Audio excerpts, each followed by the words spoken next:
I know one woman who lasted 5 years. Of 4 who have the inborn ability that you and Egwene have, 3 die if we do not find them and train them.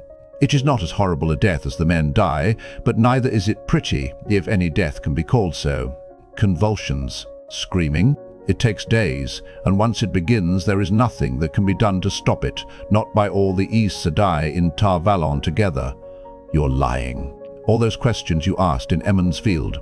You found out about Egwene's fever breaking, about my fever and chills, all of it. You made all of this up. You know I did not, Moiraine said gently. Reluctantly, more reluctantly than she had ever done anything in her life, Nynaeve nodded. It had been a last stubborn effort to deny what was plain, and there was never any good in that, however unpleasant it might be.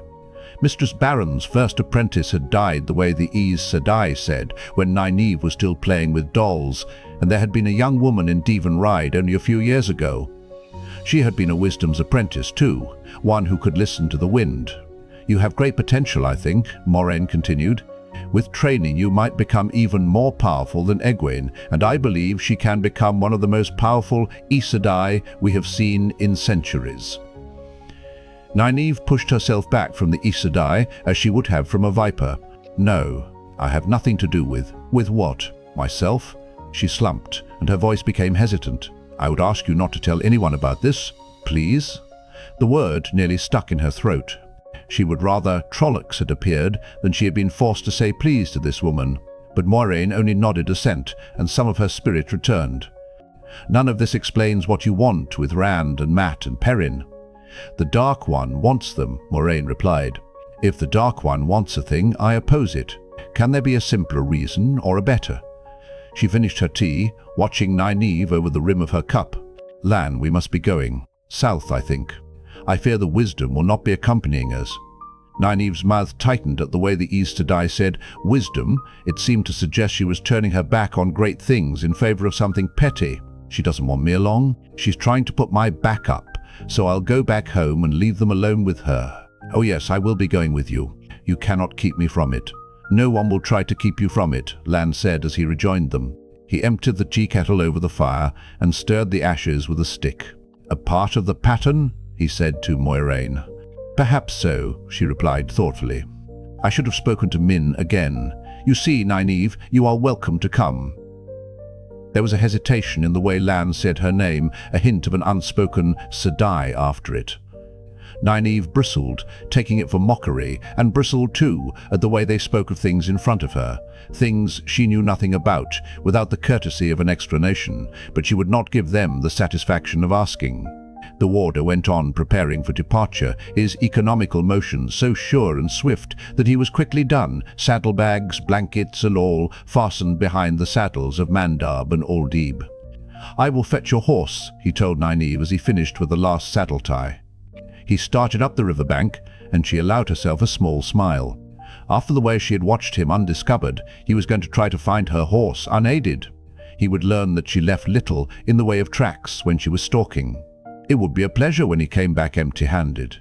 Why south? She asked Moiraine. I heard you say one of the boys is across the river. And how do you know? I gave each of the boys a token. It created a bond of sorts between them and me. So long as they are alive and have those coins in their possession, I will be able to find them.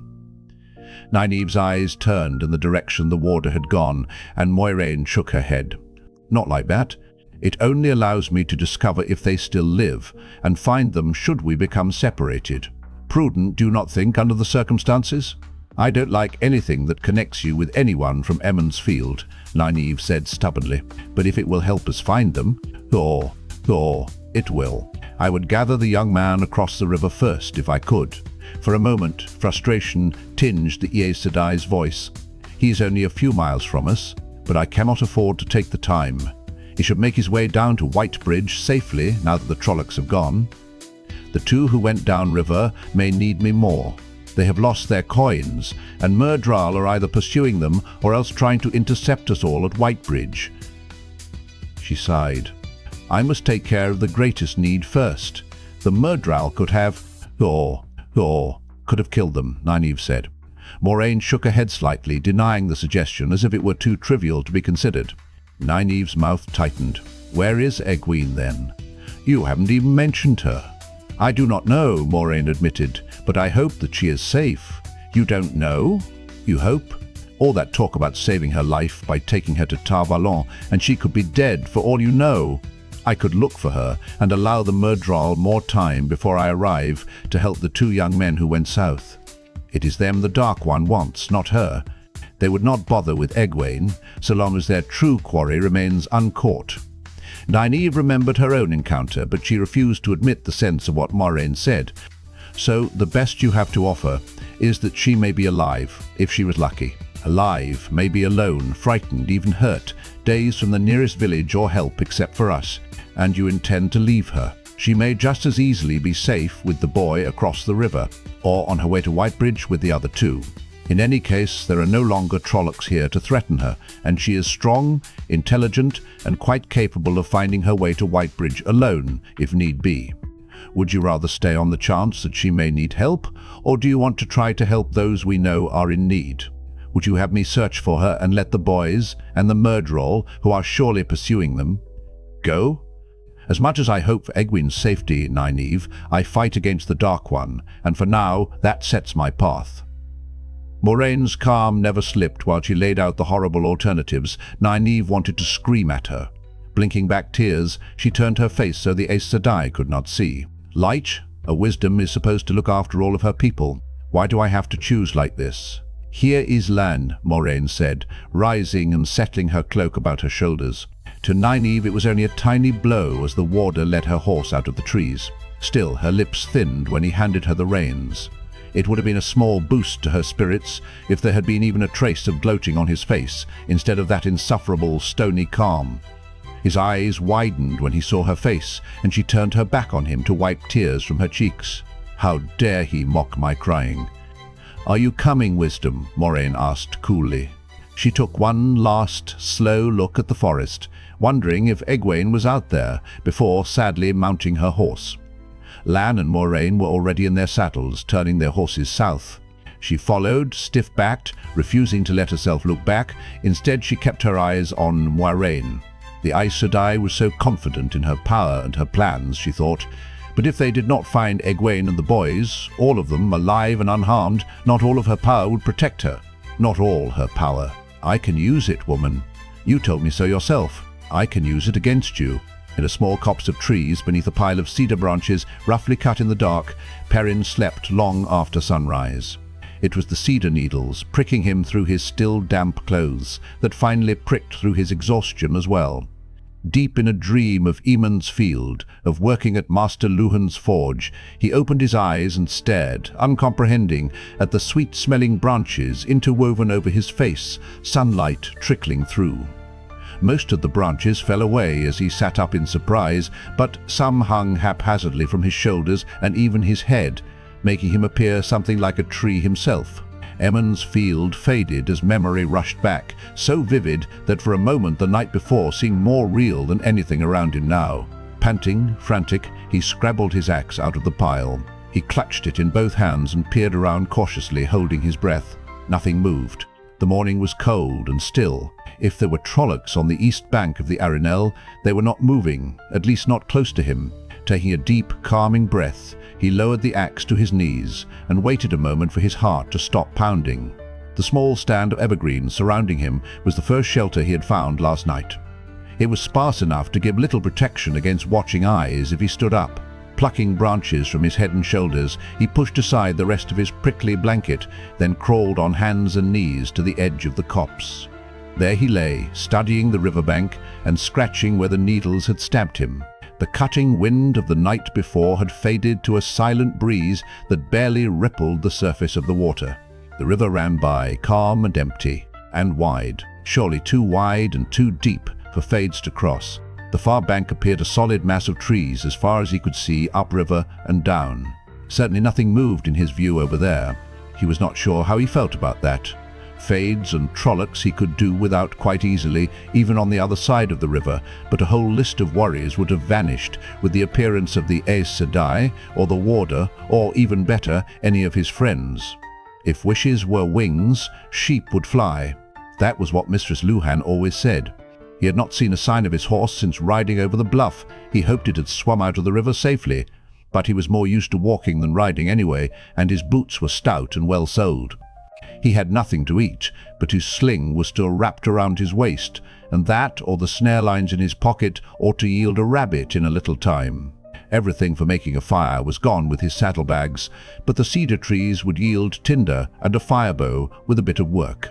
He shivered as the breeze gusted into his hiding place. His cloak was somewhere in the river, and his coat and everything else he wore was still clammy cold from the soaking in the river. He had been too tired for the cold and damp to bother him last night, but now he was wide awake to every chill. Just the same, he decided against hanging his clothes on the branches to dry. If the day was not precisely cold, it was not even close to warm. Time was the problem, he thought with a sigh. Dry clothes, with a little time. A rabbit to roast and a fire to roast it over, with a little time. His stomach rumbled, and he tried to forget about eating altogether. There were more important uses for that time. One thing at a time, and the most important first. That was his way.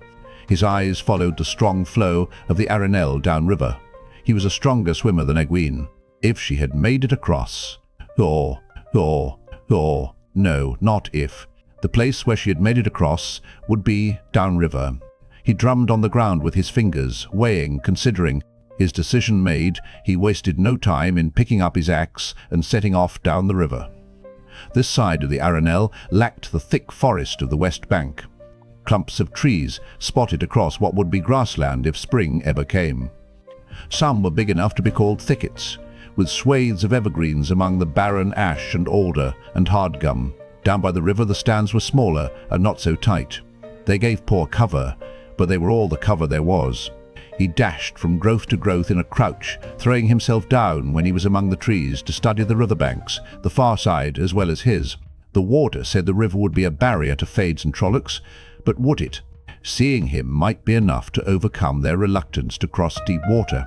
So he watched carefully from behind the trees and ran from one hiding place to the next, fast and low. He covered several miles that way, in spurts, until suddenly, halfway to the beckoning shelter of a growth of willows, he grunted and stopped dead, staring at the ground. Patches of bare earth spotted the matted brown of last year's grass, and in the middle of one of those patches, right under his nose, was a clear hoofprint. A slow smile spread across his face. Some trollocs had hooves, but he doubted if any wore horseshoes, especially horseshoes with the double crossbar Master Luhan added for strength. Forgetting possible eyes on the other side of the river, he cast about for more tracks. The plaited carpet of dead grass did not take impressions well, but his sharp eyes found them anyway. The scanty trail led him straight away from the river to a dense stand of trees, thick with leatherleaf and cedar that made a wall against wind or prying eyes. The spreading branches of a lone hemlock towered in the middle of it all. Still grinning, he pushed his way through the interwoven branches, not caring how much noise he made. Abruptly, he stepped into a little clearing under the hemlock and stopped. Behind a small fire, Egwene crouched, her face grim, with a thick branch held like a club and her back against Bella's flank. "I guess I should have called out," he said with an abashed shrug. Tossing her club down, she ran to throw her arms around him. "I thought you had drowned. You're still wet. Here, sit by the fire and warm yourself. You lost your horse, didn't you?"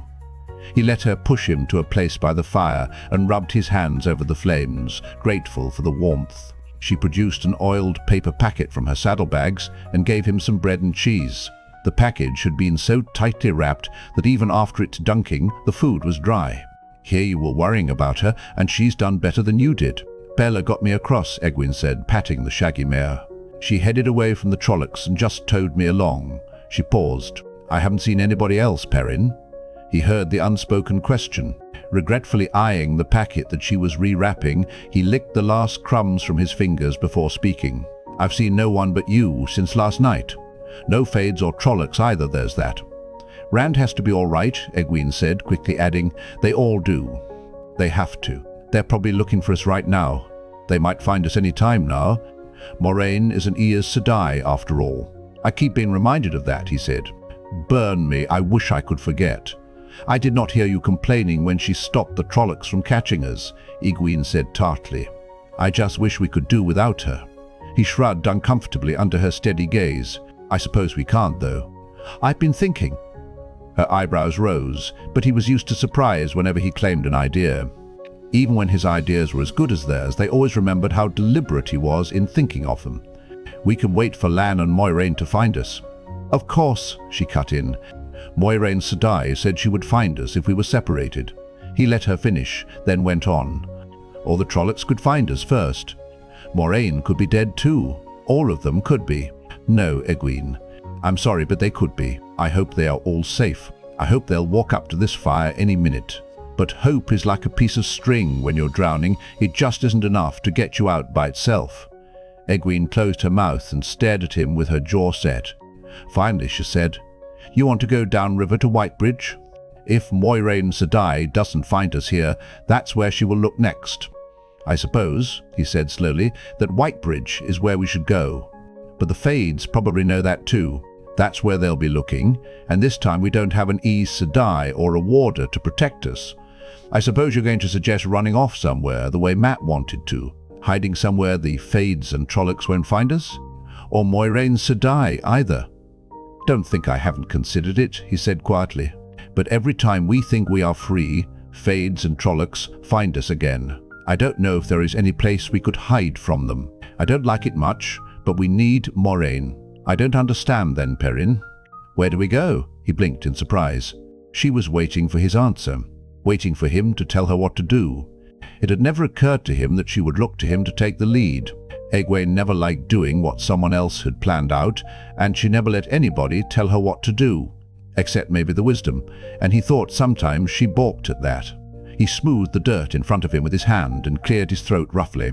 "If this is where we are now, and that is Whitebridge," he stabbed the ground twice with his finger, "then Caemlyn should be somewhere around here." He made a third mark off to the side. He paused, looking at the 3 dots in the dirt. His entire plan was based on what he remembered of her father's old map. Master Orvere said it was not too accurate, and anyway, he had never mooned over it as much as Rand and Matt. But Egwene said nothing. When he looked up, she was still watching him, with her hands in her lap. "Caemlyn?" She sounded stunned. "Caemlyn." He drew a line in the dirt between 2 of the dots, away from the river and straight across. Nobody would expect that. "We'll wait for them in Caemlyn." He dusted his hands and waited. He thought it was a good plan, but surely she would have objections now. He expected she would take charge. She was always bullying him into something, and that was all right with him. To his surprise, she nodded. "There must be villages. We can ask directions." "What worries me," Perrin said, "is what we do if the Aes Sedai doesn't find us there. Light, who'd ever have thought I'd worry about something like that? What if she doesn't come to Caemlyn? Maybe she thinks we're dead. Maybe she'll take Rand and Matt straight to Tar Valon." "Moiraine Sedai said she could find us," Egwene said firmly. "If she can find us here, she can find us in Caemlyn, and she will." Perrin nodded slowly. "If you say so, but if she doesn't appear in Caemlyn in a few days, we go on to Tar Valon and put our case before the Amelin seat." He took a deep breath.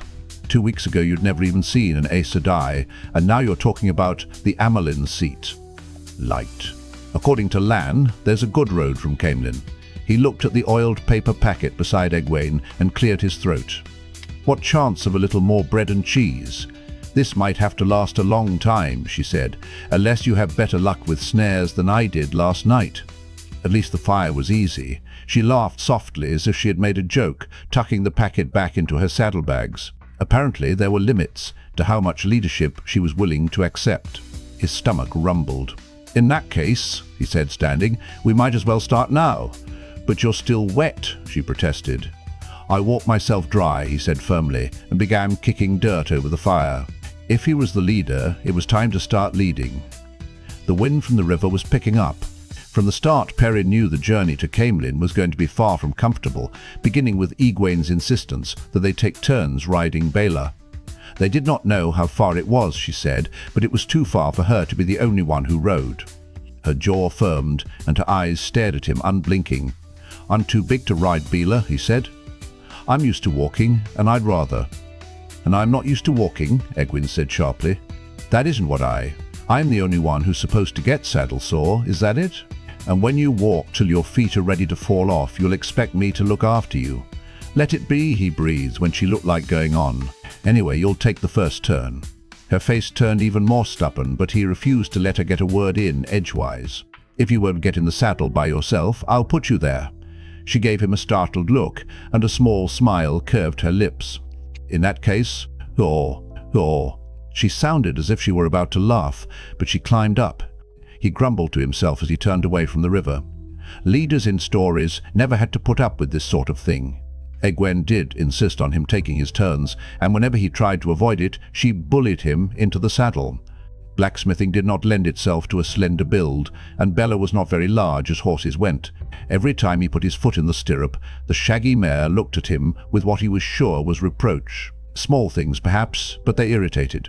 Soon he flinched whenever Egwene announced, "It's your turn, Perrin." In stories, leaders seldom flinched, and they were never bullied. But, he reflected, they never had to deal with Egwene either. There were only short rations of bread and cheese to begin with, and what there was gave out by the end of the first day. Perrin set snares along, likely rabbit runs. They looked old, but it was worth a chance, while Egwene began laying a fire. When he was done, he decided to try his hand with his sling before the light failed altogether. They had not seen a sign of anything at all alive, but to his surprise, he jumped a scrawny rabbit almost at once. He was so surprised when it burst from under a bush right beneath his feet that it almost got away, but he fetched it at 40 paces, just as it was darting around a tree.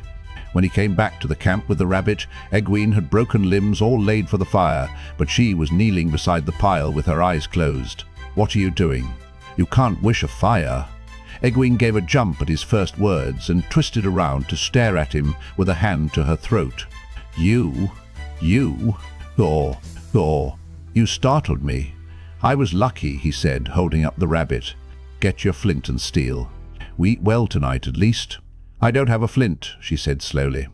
"It was in my pocket, and I lost it in the river." "Then how?" "It was so easy back there on the riverbank, Perrin.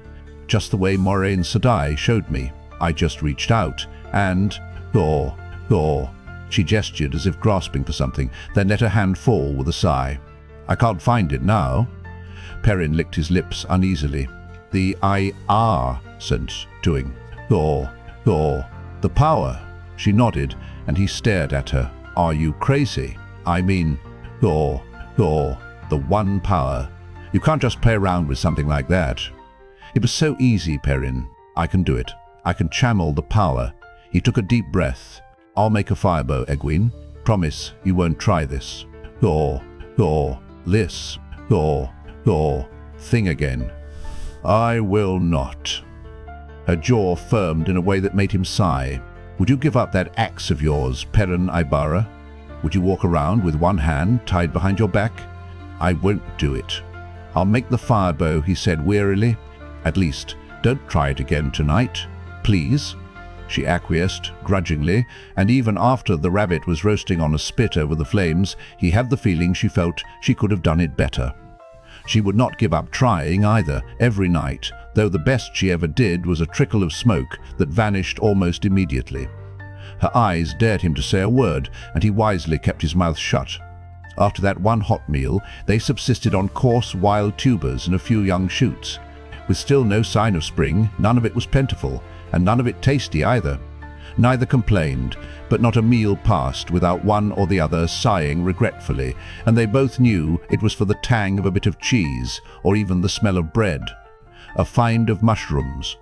Queen's crowns, the best. One afternoon in a shady part of the forest was enough to seem a great treat.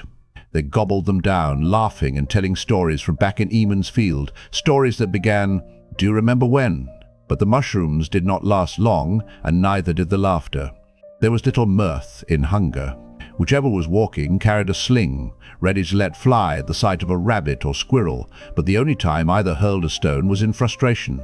The snares they set so carefully each evening yielded nothing at dawn, and they did not dare stay a day in one place to leave the snares out. Neither of them knew how far it was to Caemlyn, and neither would feel safe until they got there, if then. Perrin began to wonder if his stomach could shrink enough to make a hole all the way through his middle.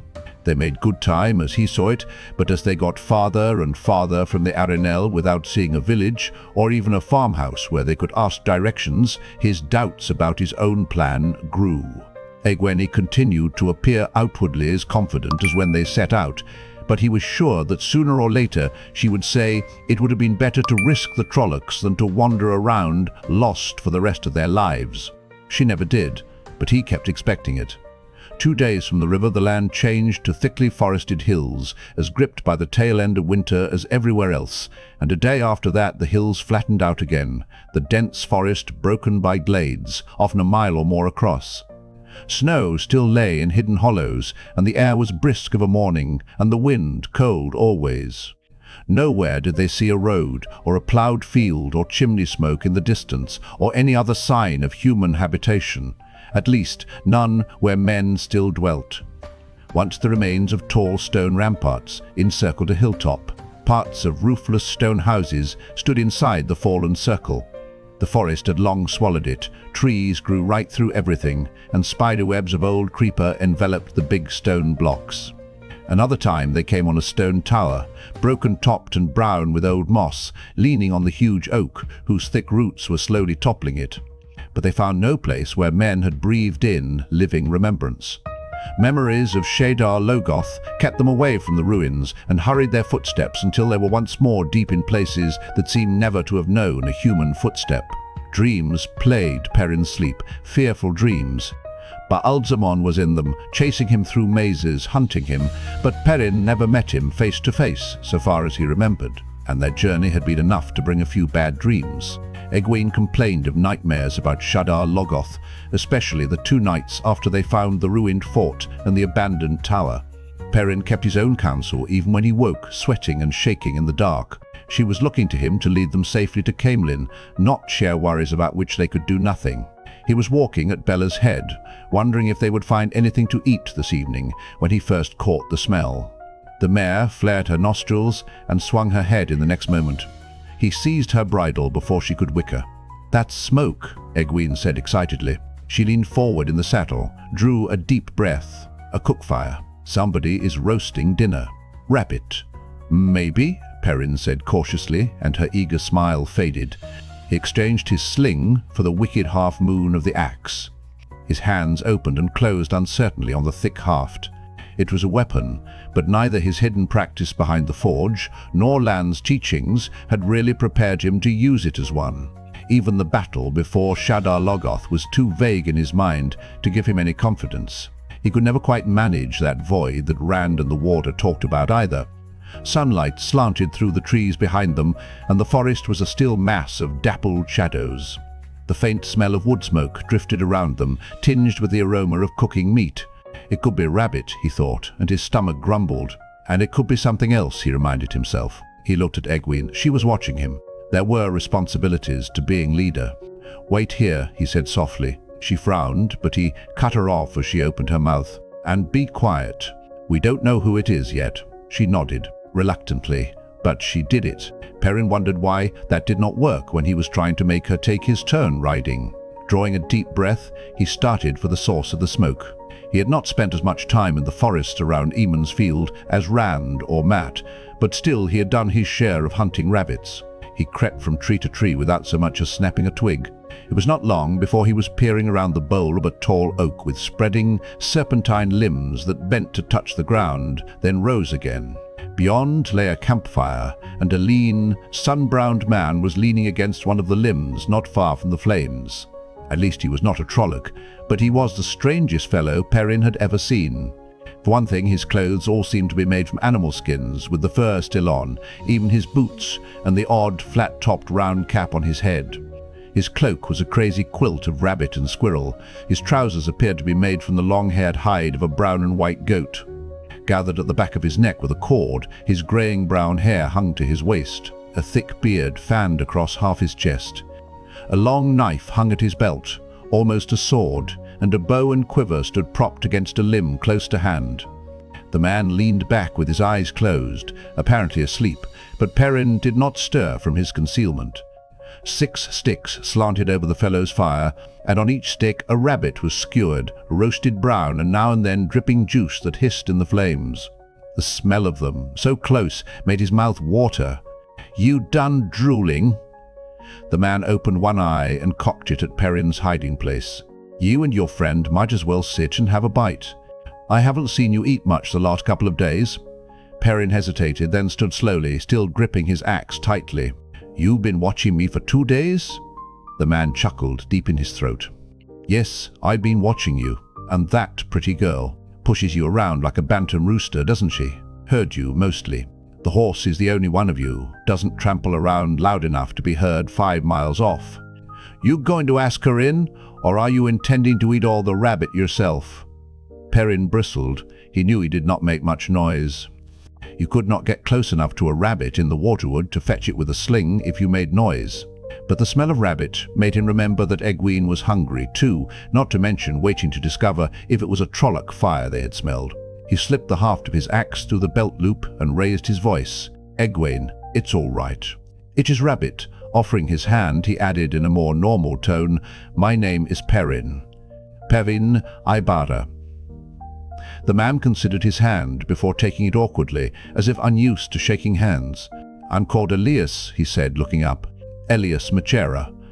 Perrin gasped and nearly dropped Elias's hand. The man's eyes were yellow like bright, polished gold. Some memory tickled at the back of Perrin's mind, then fled. All he could think of right then was that all of the Trolloc's eyes he had seen had been almost black. Egwene appeared, cautiously leading Bella. She tied the mare's reins to one of the smaller branches of the oak and made polite sounds when Perrin introduced her to Elias, but her eyes kept drifting to the rabbits. She did not seem to notice the man's eyes. When Elias motioned them to the food, she fell to with a will. Perrin hesitated only a minute longer before joining her. Elias waited silently while they ate. Perrin was so hungry he tore off pieces of meat so hot he had to juggle them from hand to hand before he could hold them in his mouth. Even Egwene showed little of her usual neatness. Greasy juice ran down her chin. Day faded into twilight before they began to slow down, moonless darkness closing in around the fire, and then Elias spoke. "What are you doing out here? There isn't a house inside 50 miles in any direction." "We're going to Caemlyn," Egwene said. "Perhaps you could?"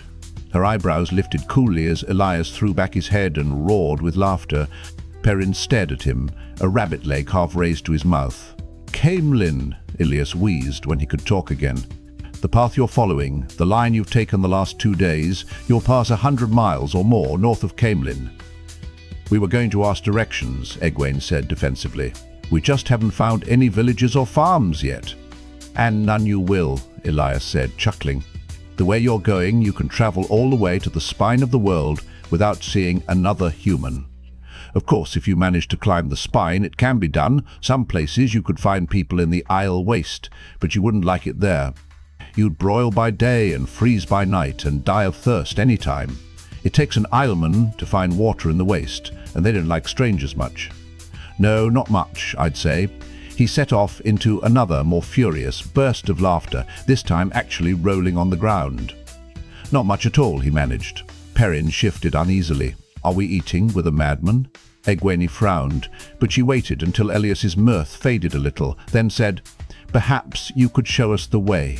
You seem to know a good deal more about where places are than we do." Elias stopped laughing. Raising his head, he replaced his round fur cap, which had fallen off while he was rolling about, and stared at her from under lowered brows. "I don't much like people," he said in a flat voice. "Cities are full of people. I don't go near villages or even farms very often. Villagers, farmers, they don't like my friends. I wouldn't even have helped you if you hadn't been stumbling around as helpless and innocent as newborn cubs." "But at least you can tell us which way to go," she insisted. "If you direct us to the nearest village, even if it's 50 miles away, surely they'll give us directions to Caemlyn." "Be still," Elias said. "My friends are coming." Bella suddenly whinnied in fear and began jerking to pull her reins free. Perrin half rose as shapes appeared all around them in the darkening forest. Bella reared and twisted, screaming. "Quiet the mare," Elias said. "They won't hurt her. Or you, if you're still." 4 wolves stepped into the firelight, shaggy, waist-high forms with jaws that could break a man's leg. As if the people were not there, they walked up to the fire and lay down between the humans. In the darkness among the trees, firelight reflected off the eyes of more wolves on all sides. Yellow eyes, Perrin thought, like Elias's eyes. That was what he'd been trying to remember. Carefully watching the wolves among them, he reached for his axe. "I would not do that," Elias said. "If they think you mean harm, they'll stop being friendly." They were staring at him, those 4 wolves Perrin saw. He had the feeling that all the wolves, those in the trees as well, were staring at him. It made his skin itch. Cautiously, he moved his hands away from the axe. He imagined he could feel the tension ease among the wolves. Slowly he sat back down, his hands shook until he gripped his knees to stop them. Egwene was so stiff she almost quivered. One wolf, toaster black with a lighter grey patch on his face, lay nearly touching her. Bella had ceased her screaming and rearing. Instead, she stood trembling and shifting in an attempt to keep all of the wolves in view, kicking occasionally to show the wolves that she could, intending to sell her life dearly. The wolves seemed to ignore her and everyone else. Tongues lolling out of their mouths, they waited at their ease. "There," Elias said. "That's better." "Are they tame?" Egwene asked faintly, and hopefully too. "They're... pets?" Elias snorted. "Wolves don't tame, girl, not even as well as men. They're my friends. We keep each other company, hunt together, converse after a fashion, just like any friends. Isn't that right, Dapple?" A wolf with fur that faded through a dozen shades of grey, dark and light, turned her head to look at him. "You talk to them?" Perrin marvelled. "It isn't exactly talking," Elias replied slowly. "The words don't matter, and they aren't exactly right either. Her name isn't Dapple. It's something that means the way shadows play on a forest pool at a midwinter dawn, with the breeze rippling the surface and the tang of ice when the water touches the tongue, and a hint of snow before nightfall in the air. But that isn't quite it either. You can't say it in words. It's more of a feeling. That's the way wolves talk. The others are Burn, Hopper, and Wind." Burn had an old scar on his shoulder that might explain his name, but there was nothing about the other 2 wolves to give any indication of what their names might mean. For all the man's gruffness, Perrin thought Elias was pleased to have the chance to talk to another human. He seemed eager enough to do it, at least. Perrin eyed the wolf's teeth glistening in the firelight and thought it might be a good idea to keep him talking. "How? How did you learn to talk to wolves, Elias?" "They found out," Elias replied. "I didn't. Not at first. That's always the way of it, I understand. The wolves find you, not you, them. Some people thought me touched by the Dark One because wolves started appearing wherever I went. I suppose I thought so too sometimes. Most decent folk began to avoid me, and the ones who sought me out weren't the kind I wanted to know, one way or another. Then I noticed there were times when the wolves seemed to know what I was thinking, to respond to what was in my head. That was the real beginning. They were curious about me. Wolves can sense people usually, but not like this. They were glad to find me. They say it's been a long time since they hunted with men, and when they say a long time, the feeling I get is like a cold wind howling all the way down from the first day." "I never heard of men hunting with wolves," Egwene said. Her voice was not entirely steady, but the fact that the wolves were just lying there seemed to give her heart. If Elias heard her, he gave no sign. "Wolves remember things differently from the way people do," he said. His strange eyes took on a faraway look, as if he were drifting off on the flow of memory himself. Every wolf remembers the history of all wolves, or at least the shape of it. Like I said, it can't be put into words very well. They remember running down prey side by side with men, but it was so long ago that it's more like the shadow of a shadow than a memory. "That's very interesting," Egwene said, and Elias looked at her sharply. "No, I mean it." "It is?" She wet her lips. "Could you teach us to talk to them?" Elias snorted again. "It can't be taught. Some can do it, some can't. They say he can." He pointed at Perrin. Perrin looked at Elias's finger as if it were a knife. He really is a madman. The wolves were staring at him again. He shifted uncomfortably. "You say you're going to Caemlyn," Elias said, "but that still doesn't explain what you're doing out here, days from anywhere." He tossed back his fur-patch cloak and lay down on his side, propped on one elbow and waiting expectantly. Perrin glanced at Egwene. Early on they had concocted a story for when they found people, to explain where they were going without bringing them any trouble, without letting anyone know where they were really from or where they were really going eventually. Who knew what careless word might reach a Fade's ear? They had worked on it every day, patching it together, honing out flaws. And they had decided Egwene was the one to tell it. She was better with words than he was, and she claimed she could always tell when he was lying by his face. Egwene began at once, smoothly. They were from the north, from Sedai, from farms outside a tiny village. Neither of them had been more than 20 miles from home in their whole lives before this. But they had heard gleemen's stories and merchants' tales, and they wanted to see some of the world. Caemlyn and Ilion, the Sea of Storms, and maybe even the fabled islands of the sea folk. Perrin listened with satisfaction. Not even Tom Merrilin could have made a better tale from the little they knew of the world outside the two rivers, or one better suited to their needs. "From Sedai, eh?" Elias said when she was done. Perrin nodded. "That's right. We thought about seeing Maradon first. I'd surely like to see the king, but the capital city would be the first place our fathers would look." That was his part of it, to make it plain they had never been to Maradon. That way no one would expect them to know anything about the city, just in case they ran into someone who really had been there. It was all a long way from Emond's Field and the events of Winternight. Nobody hearing the tale would have any reason to think of Tar Valon or Aes Sedai. Quite a story. Elias nodded. Yes, quite a story. There's a few things wrong with it, but the main thing is, Dapple says it's all a lump of lies. Every last word. "Lies!" Egwene exclaimed. "Why would we lie?" The four wolves had not moved, but they no longer seemed to be just lying there around the fire. They crouched instead, and their yellow eyes watched the Emond's Fielders without blinking. Perrin did not say anything, but his hand strayed to the axe at his waist. The four wolves rose to their feet in one quick movement, and his hand froze. They made no sound, but the thick hackles on their necks stood erect. One of the wolves back under the trees raised a growling howl into the night. Others answered, 5, 10, 20, till the darkness rippled with them. Abruptly, they too were still. Cold sweat trickled down Perrin's face. "If you think..." Egwene stopped to swallow. Despite the chill in the air, there was sweat on her face too. "If you think we are lying, then you'll probably prefer that we make our own camp for the night, away from yours." "Ordinarily I would, girl. But right now I want to know about the Trollocs and the Halfmen." Perrin struggled to keep his face impassive and hoped he was doing better at it than Egwene. Elias went on in a conversational tone. "Dapple says she smelled Halfmen and Trollocs in your mines while you were telling that fool story."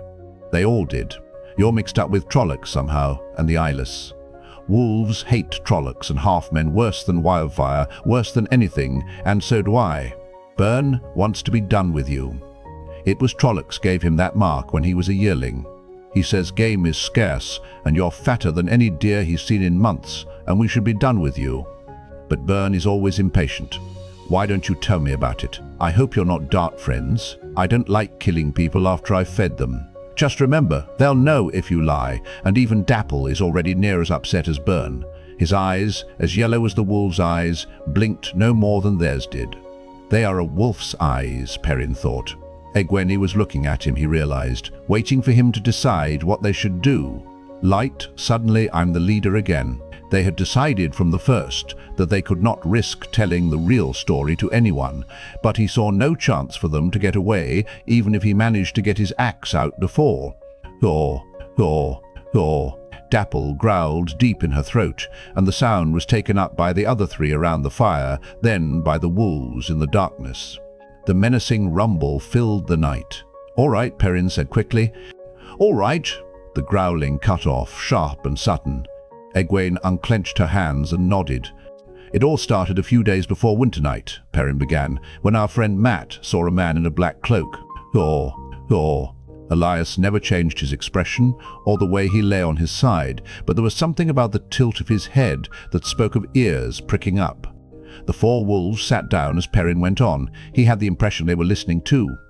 The story was a long one, and he told almost all of it.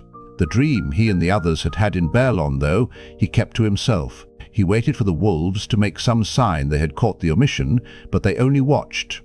Dapple seemed friendly, Bern angry. He was hoarse by the time he finished.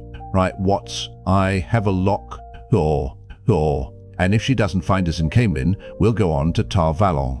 We don't have any choice except to get help from the Aes Sedai." Trollocs and half-men this far south, Elias mused. Now that's something to consider. He rooted behind him and tossed Perrin a hide water bag, not really looking at him. He appeared to be thinking. He waited until Perrin had drunk and replaced the plug before he spoke again. I don't hold with Aes Sedai.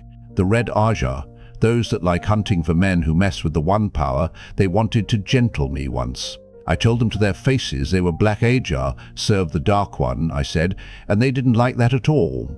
They couldn't catch me though, once I got into the forest, but they did try. Yes, they did. Come to that, I doubt any Aes Sedai would take kindly to me after that. I had to kill a couple of warders. Bad business, that. Killing warders. Don't like it. This talking to wolves, Perrin said uneasily. It has to do with the power? Of course not, Elias growled. Wouldn't have worked on me, gentling, but it made me mad, them wanting to try. This is an old thing, boy. Older than Aes Sedai. Older than anybody using the One Power. Old as humankind. Old as wolves. They don't like that either, Aes Sedai. Old things coming again. I'm not the only one. There are other things, other folk. Makes Aes Sedai nervous. Makes them mutter about ancient barriers weakening. Things are breaking apart, they say. They're afraid the Dark One will get loose, is what. You'd think I was to blame, the way some of them looked at me. Red Ajar anyway, but some others too. The Amelin seat. Nah. I keep clear of them, mostly, and clear of friends of Aes Sedai as well. You will too, if you're smart. I'd like nothing better than to stay away from Aes Sedai, Perrin said. Egwene gave him a sharp look. He hoped she would not burst out that she wanted to be an Aes Sedai, but she said nothing, though her mouth tightened, and Perrin went on. It isn't as if we have a choice. We've had Trollocs chasing us, and Fades, and Dragkar, everything but Darkfriends. We can't hide, and we can't fight back alone. So who is going to help us? Who else is strong enough except Aes Sedai? Elias was silent for a time, looking at the wolves, most often at Dapple or Burn. Perrin shifted nervously and tried not to watch. When he watched, he had the feeling that he could almost hear what Elias and the wolves were saying to one another. Even if it had nothing to do with the power, he wanted no part of it. He had to be making some crazy joke. I can't talk to wolves. One of the wolves, Hopper, he thought, looked at him and seemed to grin. He wondered how he had put a name to him. You could stay with me, Elias said finally. With us. Egwene's eyebrows shot up and Perrin's mouth dropped open. Well, what could be safer? Elias challenged. Trollocs will take any chance they get to kill a wolf by itself, but they'll go miles out of their way to avoid a pack. And you won't have to worry about Aes Sedai either. They don't often come into these woods. I don't know. Perrin avoided looking at the wolves to either side of him. One was Dapple, and he could feel her eyes on him. For one thing, it isn't just the Trollocs. Elias chuckled coldly. I've seen a pack pull down one of the Islas too. Lost half the pack, but they wouldn't give up once they had it sent. Trollocs, Merdral, it's all one to the wolves. It's you they really want, boy. They've heard of other men who can talk to wolves, but you're the first they've ever met besides me. They'll accept your friend too, though, and you'll all be safer here than in any city. There's Darkfriends in cities. Listen, Perrin said urgently, I wish you'd stop saying that. I can't do that. What you do, what you're saying. As you wish, boy. Play the goat, if you've a mind to. Don't you want to be safe? I'm not deceiving myself. There's nothing to deceive myself about. All we want. We are going to Caemlyn, Egwene spoke up firmly, and then to Tar Valon. Closing his mouth, Perrin met her angry look with one of his own. He knew that she followed his lead when she wanted to, and not when she did not, but she could at least let him answer for himself. What about you, Perrin? He said, and answered himself. Me? Well, let me think. Yes, I think I'll go on. He turned a mild smile on her. Well, Egwene, that makes both of us. I guess I'm going with you at that. Good to talk these things out before making a decision, isn't it? She blushed, but the set of her jaw never lessened. Elias grunted. Dapple said, that's what you'd decide. She said the girls planted firmly in the human world, while you. He nodded at Perrin. Stand halfway between. Under the circumstances, I suppose we'd better go south with you. Otherwise, you'll probably starve to death or get lost, or... Abruptly, Burn stood up, and Elias turned his head to regard the big wolf. After a moment, Dapple rose, too. She moved closer to Elias, so that she also was meeting Bern's stare. The tableau was frozen for long minutes, then Bern whirled and vanished into the night. Dapple shook herself, then resumed her place, flopping down as if nothing had happened. Elias met Perrin's questioning eyes. "Dapple runs this pack," he explained. "Some of the males could best her if they challenged, but she's smarter than any of them, and they all know it. She saved the pack more than once. But Bern thinks the pack is wasting time with you three. Hating Trollocs is about all there is to him, and if there are Trollocs this far south, he wants to be off killing them." "We quite understand," Egwene said, sounding relieved. "We really can find our own way. Or, with some directions, of course, if you'll give them." Elias waved a hand. "I said Dapple leads this pack, didn't I? In the morning I'll start south with you, and so will they." Egwene looked as if that was not the best news she could have heard. Perrin sat wrapped in his own silence. He could feel Bern leaving, and the scarred male was not the only one. A dozen others, all young males, loped after him. He wanted to believe it was all Elias playing on his imagination, but he could not. Just before the departing wolves faded from his mind, he felt a thought he knew came from Bern, as sharp and clear as if it were his own thought. Hatred. Hatred and the taste of blood.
Water dripped in the distance, hollow splashes echoing and re-echoing, losing their source forever. There were stone bridges and railless ramps everywhere, all sprouting off from broad, flat-topped stone spires, all polished and smooth and streaked with red and gold. Level on level, the maze stretched up and down through the murk, without any apparent beginning or end. Every bridge led to a spire, every ramp to another spire, other bridges. Whatever direction Rand looked, as far as his eye could make out in the dimness, it was the same, above as well as below. There was not enough light to see clearly, and he was almost glad of it. Some of those ramps led to platforms that had to be directly above the ones below. He could not see the base of any of them. He pressed, seeking freedom, knowing it was an illusion. Everything was illusion. He knew the illusion. He had followed it too many times not to know. However far he went, up or down or in any direction, there was only the shiny stone. Stone, but the dankness of deep, fresh-turned earth permeated the air, and the sickly sweetness of decay. The smell of a grave opened out of its time. He tried not to breathe, but the smell filled his nostrils. It clung to his skin like oil. A flicker of motion caught his eye, and he froze where he was, half crouched against the polished guard wall around one of the spire tops. It was no hiding place. It was no hiding place. From 1,000 places a watcher could have seen him. Shadow filled the air, but there were no deeper shadows in which to hide. The light did not come from lamps or lanterns or torches. It was simply there, such as it was, as if it seeped out of the air. Enough by which to see, after a fashion, enough by which to be seen.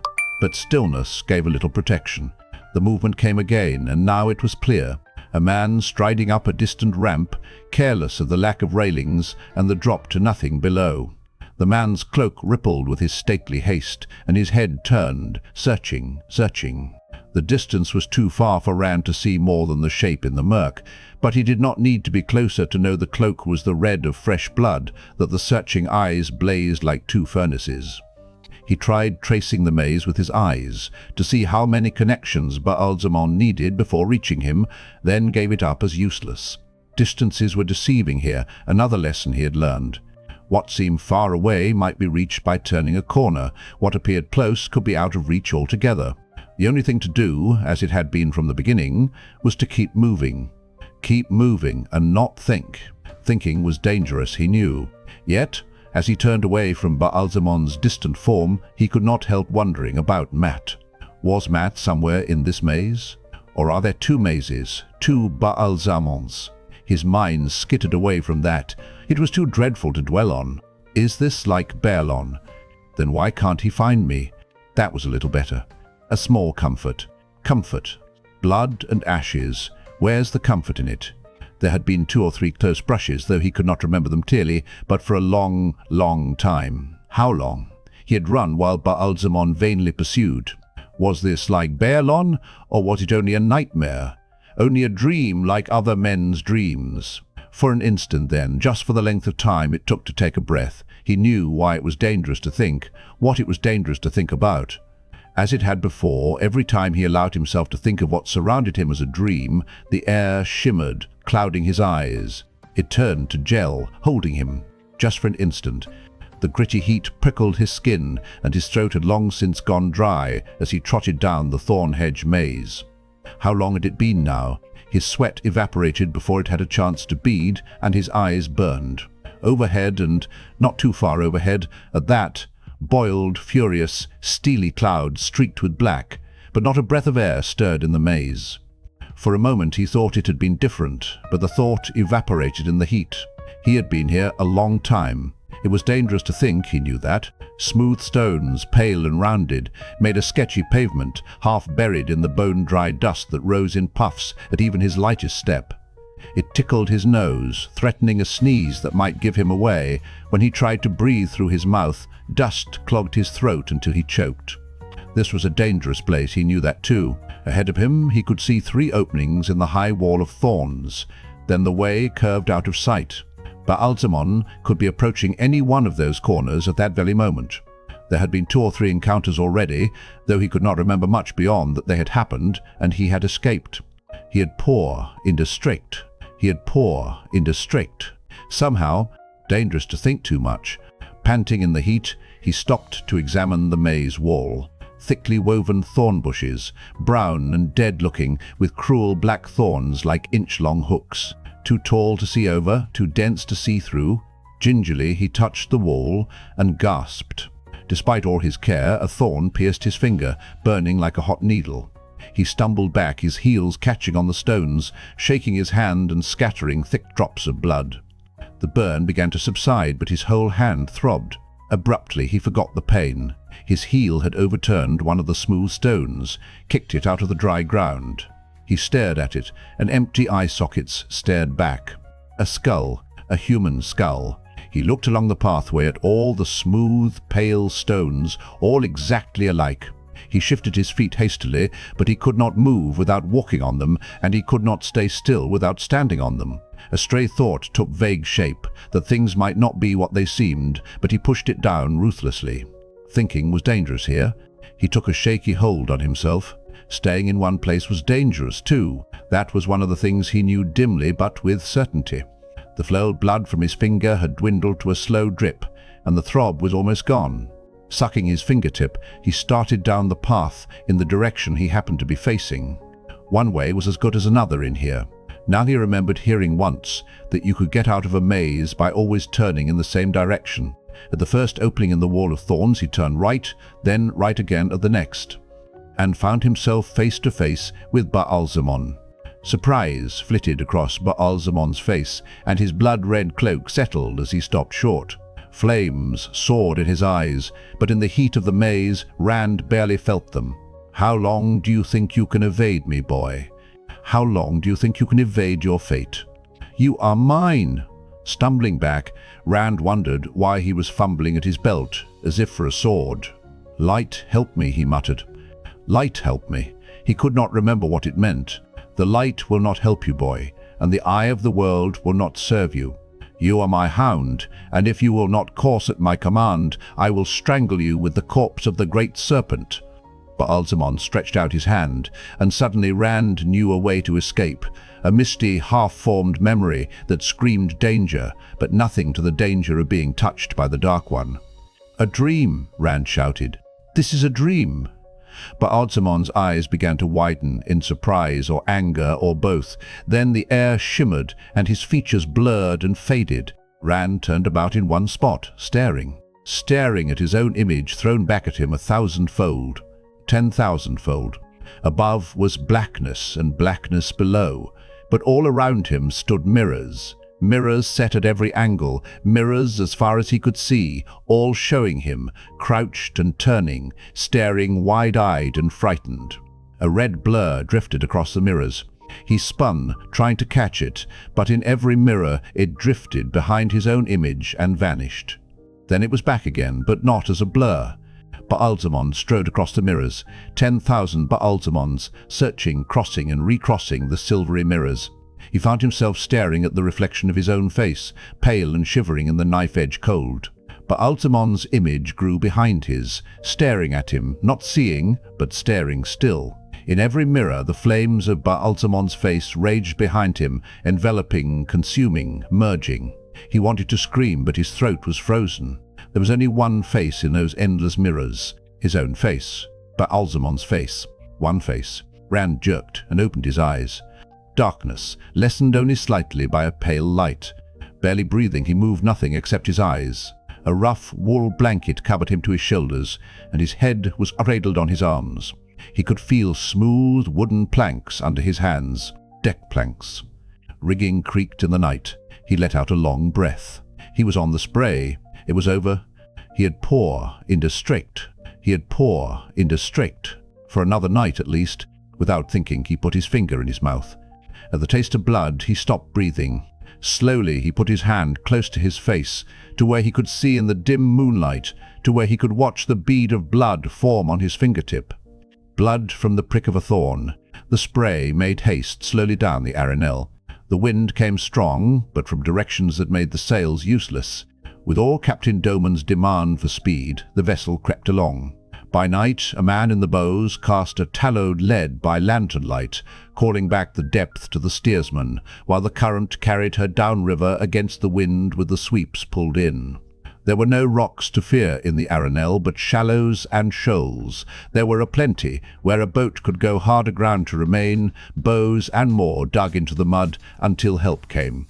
If it was help that came first.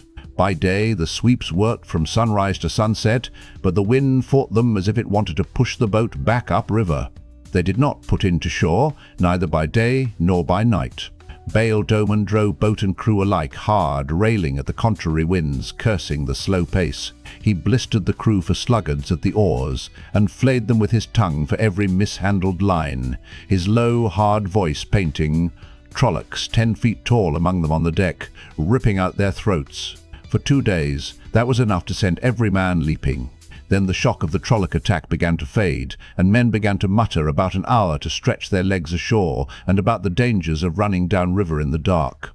The crew kept their grumbles quiet, watching out of the corners of their eyes to make sure Captain Doman was not close enough to hear, but he seemed to hear everything said on his boat. Each time the grumblings began, he silently brought out the long, scythe-like sword and cruelly hooked axe that had been found on the deck after the attack. He would hang them on the mast for an hour, and those who had been wounded would finger their bandages, and the mutterings quieted for a day or so at least, until one or another of the crew began thinking once more that surely they had left the Trollocs far behind by now, and the cycle began yet again.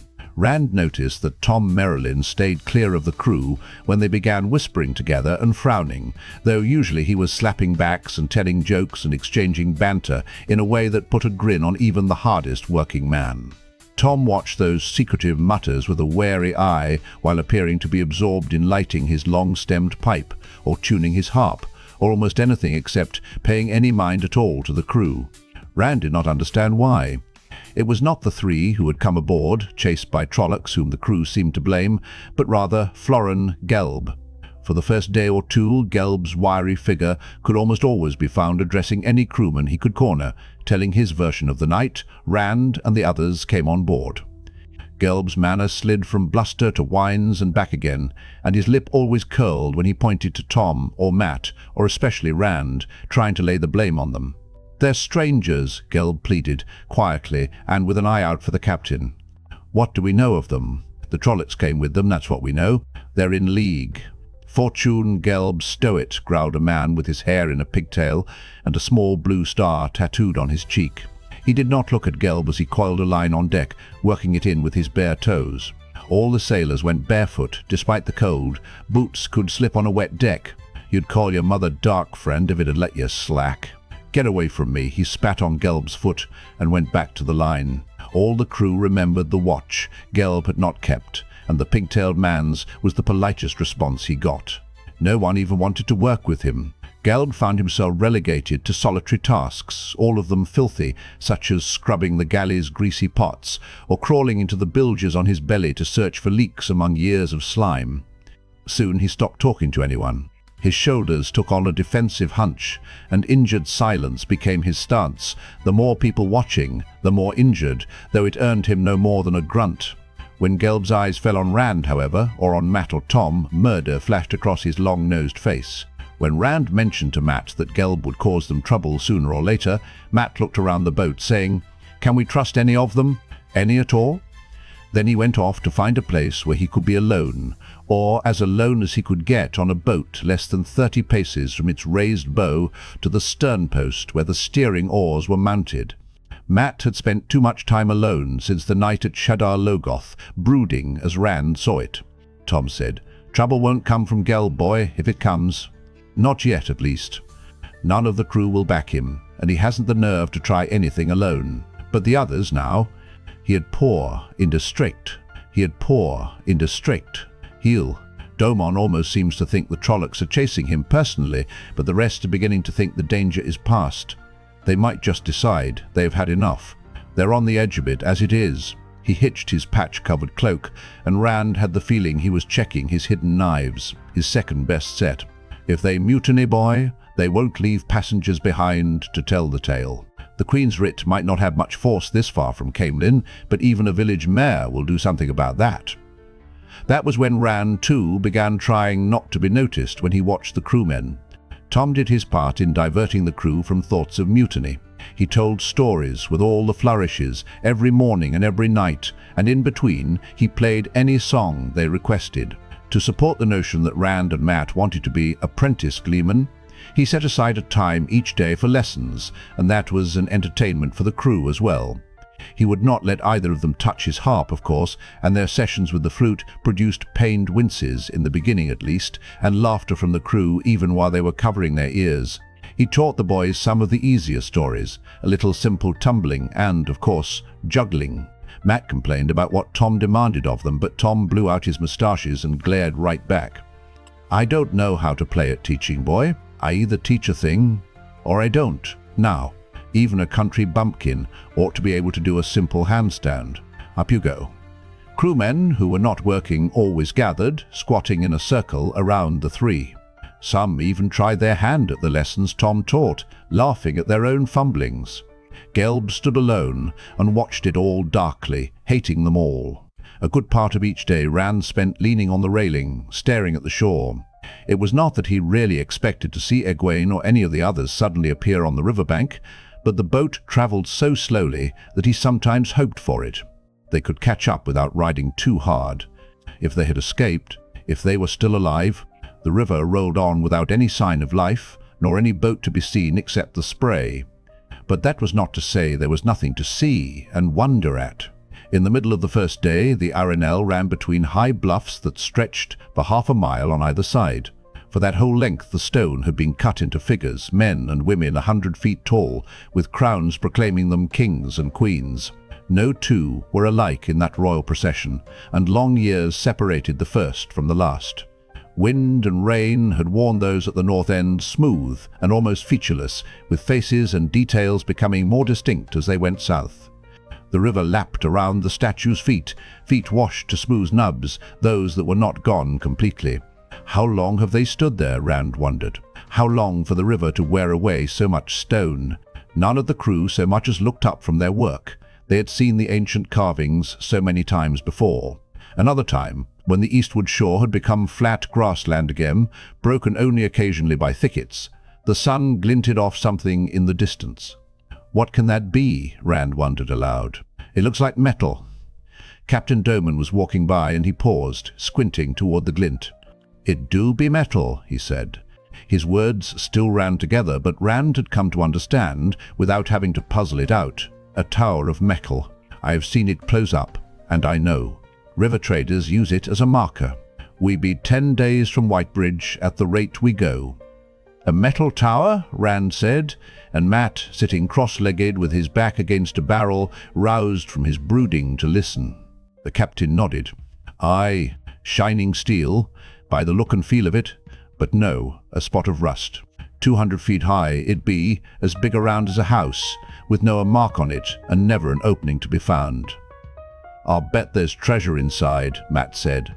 He stood up and stared toward the far tower as the river carried the spray beyond it. A thing like that must have been made to protect something valuable. Mayhap, lad, the captain rumbled. There be stranger things in the world than this, though. On Tremalking, one of the sea folk's isles, there be a stone hand 50 feet high, sticking out of a hill, clutching a crystal sphere as big as this vessel.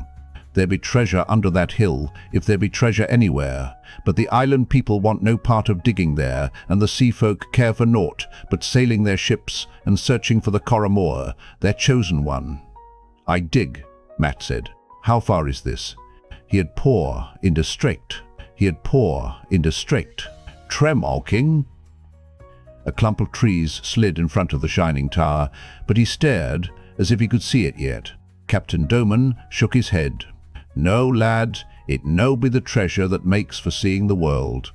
If you find yourself a fistful of gold, or some dead king's jewels, all well and good, but it be the strangeness you see that pulls you to the next horizon. In Tanchico, that be a port on the Arith Ocean, part of the Panarch's palace were built in the Age of Legends, so it be said.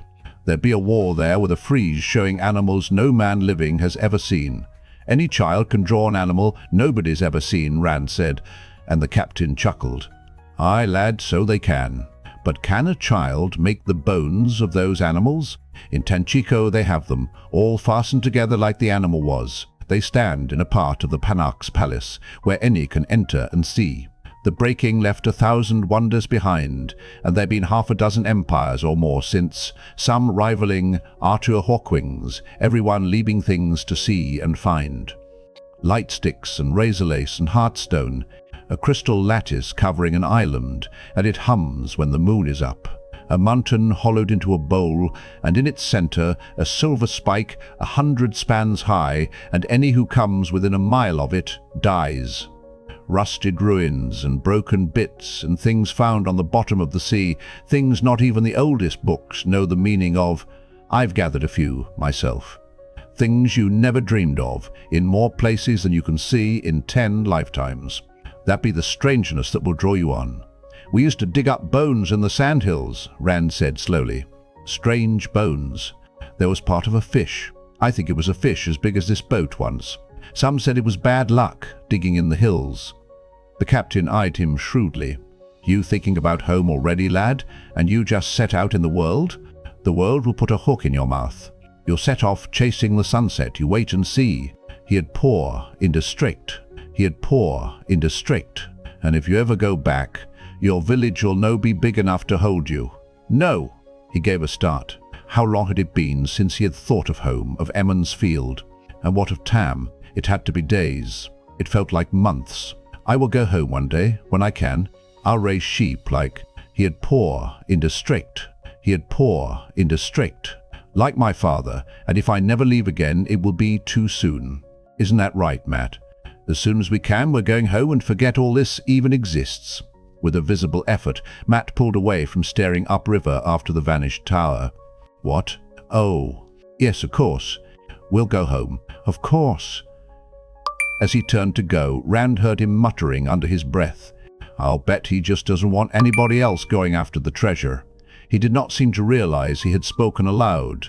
4 days into their trip downriver found Rand atop the mast, sitting on the blunt end with his legs wrapped in the stays. The spray rolled gently on the river, but 50 feet above the water, that easy roll made the top of the mast sway back and forth through wide arcs. He threw back his head and laughed into the wind that blew in his face. The oars were out, and from here the boat looked like some 12-legged spider creeping down the Arenelle. He had been as high as this before, in trees back in the Two Rivers, but this time there were no branches to block his view. Everything on deck, the sailors at the sweeps, men on their knees scrubbing the deck with smooth stones, men doing things with lines and hatch covers, looked so odd when seen from right overhead, all squat and foreshortened, that he had spent an hour just staring at them and chuckling. He still chuckled whenever he looked down at them, but now he was staring at the riverbanks flowing by. That was the way it seemed, as if he were still, except for the swaying back and forth, of course, and the banks slid slowly by, trees and hills marching along to either side. He was still, and the whole world moved past him. On sudden impulse he unwrapped his legs from the stays, bracing the mast, and held his arms and legs out to either side, balancing against the sway. For 3 complete arcs he kept his balance like that, then suddenly it was gone. Arms and legs windmilling, he toppled forward and grabbed the forestay. Legs splayed to either side of the mast, nothing holding him to his precarious perch, but his 2 hands on the stay. He laughed. Gulping huge breaths of the fresh, cold wind, he laughed with the exhilaration of it. "Lad," came Tom's hoarse voice. "Lad, if you're trying to break your fool neck, don't do it by falling on me." Rand looked down. Tom clung to the ratlines just below him, staring up the last few feet grimly. Like Rand, the gleeman had left his cloak below. "Tom," he said delightedly. "Tom, when did you come up here? When you wouldn't pay any attention to people shouting at you?" "Burn me, boy, you've got everybody thinking you've gone mad." He looked down and was surprised to see all the faces staring up at him. Only Matt, sitting cross-legged up in the bows with his back to the mast, was not looking at him. Even the men at the oars had their eyes raised, letting their stroke go ragged. And no one was berating them for it. Rand twisted his head around to look under his arm at the stern. Captain Doman stood by the steering oar, ham-like fists on his hips, glaring at him atop the mast. He turned back to grin at Tom. "You want me to come down, then?" Tom nodded vigorously. "I would appreciate it greatly." "All right." Shifting his grip on the forestay, he sprang forward off the mast top. He heard Tom bite off an oath as his fall was cut short, and he dangled from the forestay by his hands. The gleeman scowled at him, one hand half stretched out to catch him. He grinned at Tom again. "I'm going down now." Swinging his legs up, he hooked one knee over the thick line that ran from the mast to the bow, then caught it in the crook of his elbow and let go with his hands. Slowly then, with increasing speed, he slid down. Just short of the bow, he dropped to his feet on the deck right in front of Matt, took one step to catch his balance, and turned to face the boat with arms spread wide, the way Tom did after a tumbling trick. Scattered clapping rose from the crew, but he was looking down at Matt in surprise, and at what Matt held, hidden from everyone else by his body. A curved dagger with a gold scabbard worked in strange symbols. Fine gold wire wrapped the hilt, which was capped by a ruby as big as Rand's thumbnail, and the quillons were golden-scaled serpents bearing their fangs. Matt continued to slide the dagger in and out of its sheath for a moment. Still playing with the dagger, he raised his head slowly. His eyes had a faraway look. Suddenly they focused on Rand, and he gave a start and stuffed the dagger under his coat. Rand squatted on his heels, with his arms crossed on his knees. "Where did you get that?" Matt said nothing, looking quickly to see if anyone else was close by. They were alone, for a wonder. "You didn't take it from Shadar Logoth, did you?" Matt stared at him. "It's your fault, yours and Perrin's. The 2 of you pulled me away from the treasure, and I had it in my hand. Mordeth didn't give it to me. I took it, so Moiraine's warnings about his gifts don't count. You won't tell anybody, Rand. They might try to steal it." "I won't tell anybody," Rand said. "I think Captain Doman is honest, but I wouldn't put anything past the rest of them, especially Gelb. Not anybody, Matt insisted. Not Domon, not Tom, not anybody. We're the only two left from Eamon's Field, Rand. We can't afford to trust anybody else. They're alive, Matt. Egwene and Perrin. I know they're alive. Matt looked ashamed. I'll keep your secret, though. Just the two of us. At least we don't have to worry about money now. We can sell it for enough to travel to Tar Valon like kings. Of course, Matt said after a minute. If we have to, just don't tell anybody until I say so. I said I wouldn't. Listen, have you had any more dreams since we came on the boat? Like in Berlon. This is the first chance I've had to ask without 6 people listening. Matt turned his head away, giving him a sidelong look. Maybe. What do you mean, maybe? Either you have or you haven't. All right, I have.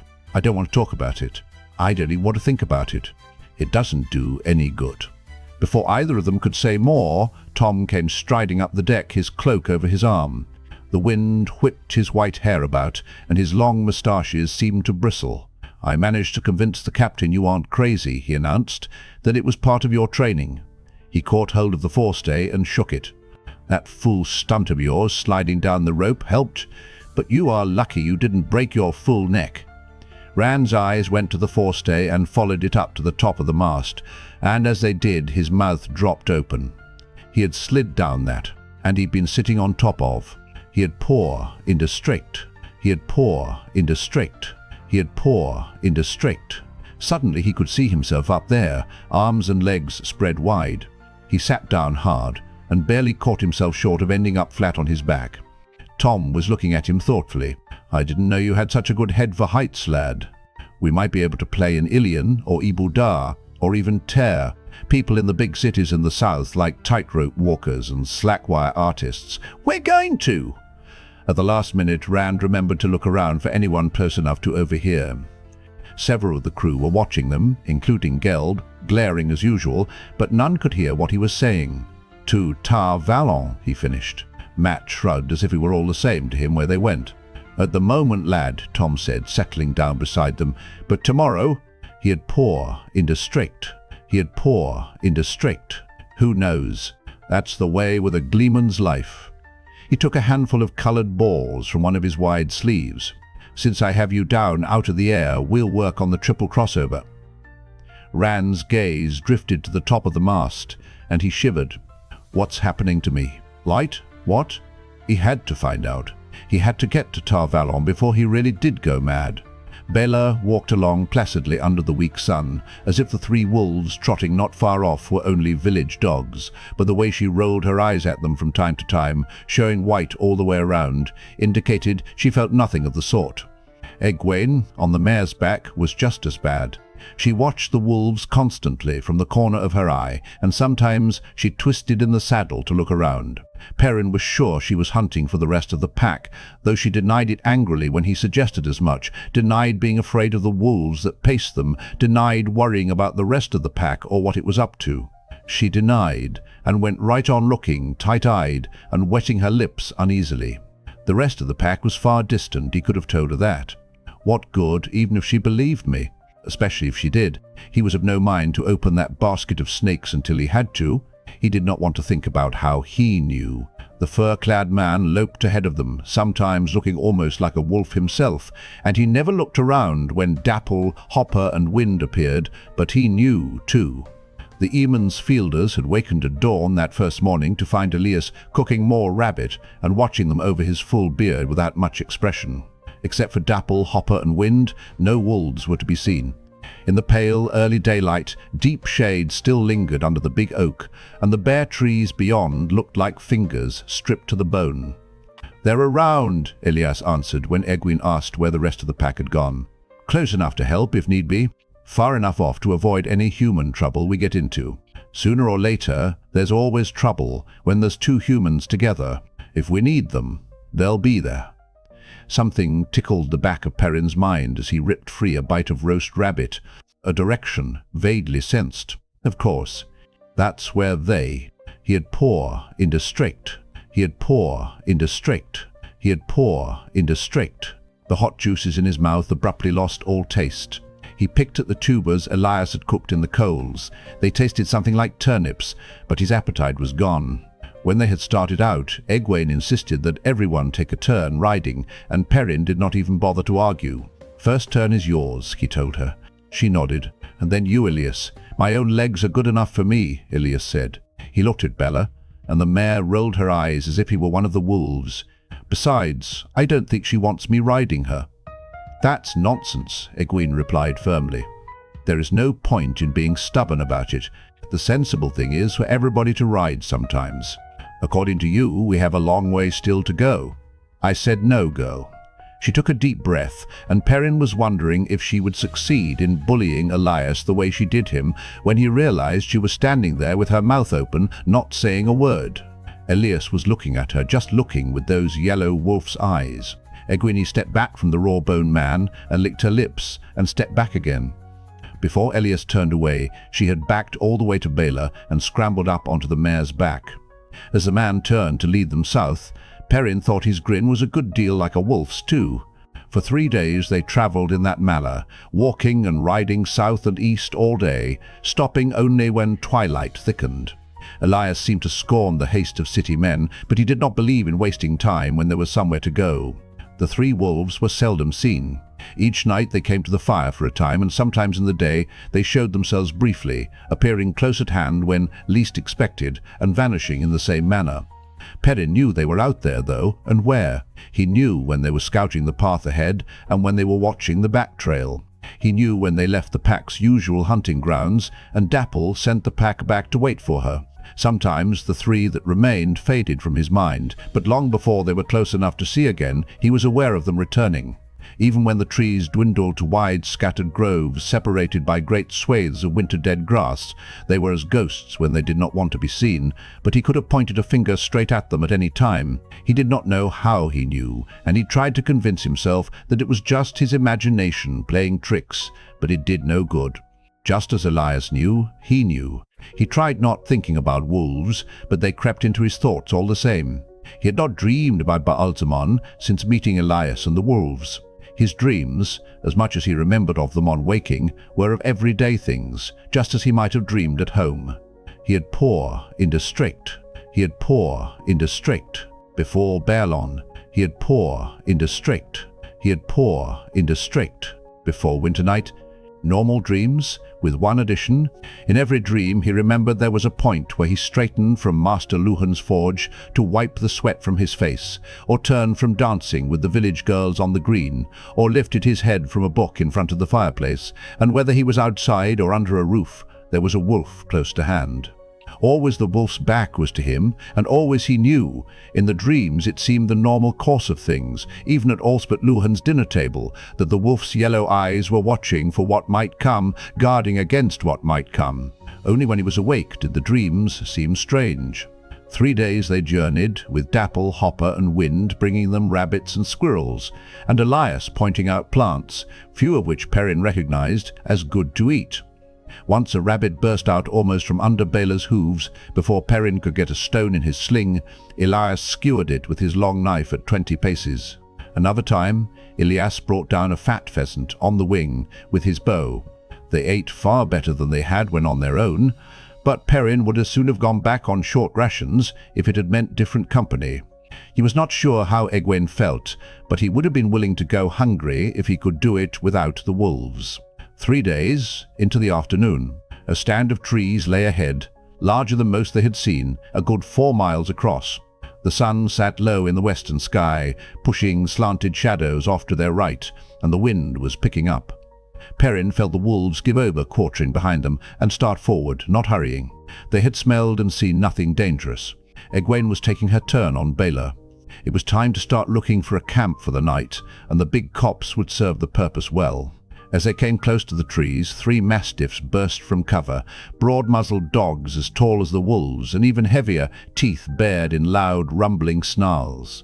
They stopped short as soon as they were in the open, but no more than 30 feet separated them from the 3 people, and their dark eyes kindled with a killing light. Bela, already on edge from the wolves, whinnied and almost unseated Egwene, but Perrin had his sling whirling around his head in an instant. No need to use the axe on dogs. A stone in the ribs would send the worst dog running.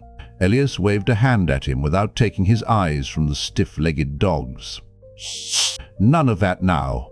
Perrin gave him a puzzled frown, but let the sling slow its spin and finally fall to his side. Egwene managed to get Bella under control. She and the mare both watched the dogs warily. The mastiff's hackles stood stiff, and their ears were laid back, and their growls sounded like earthquakes.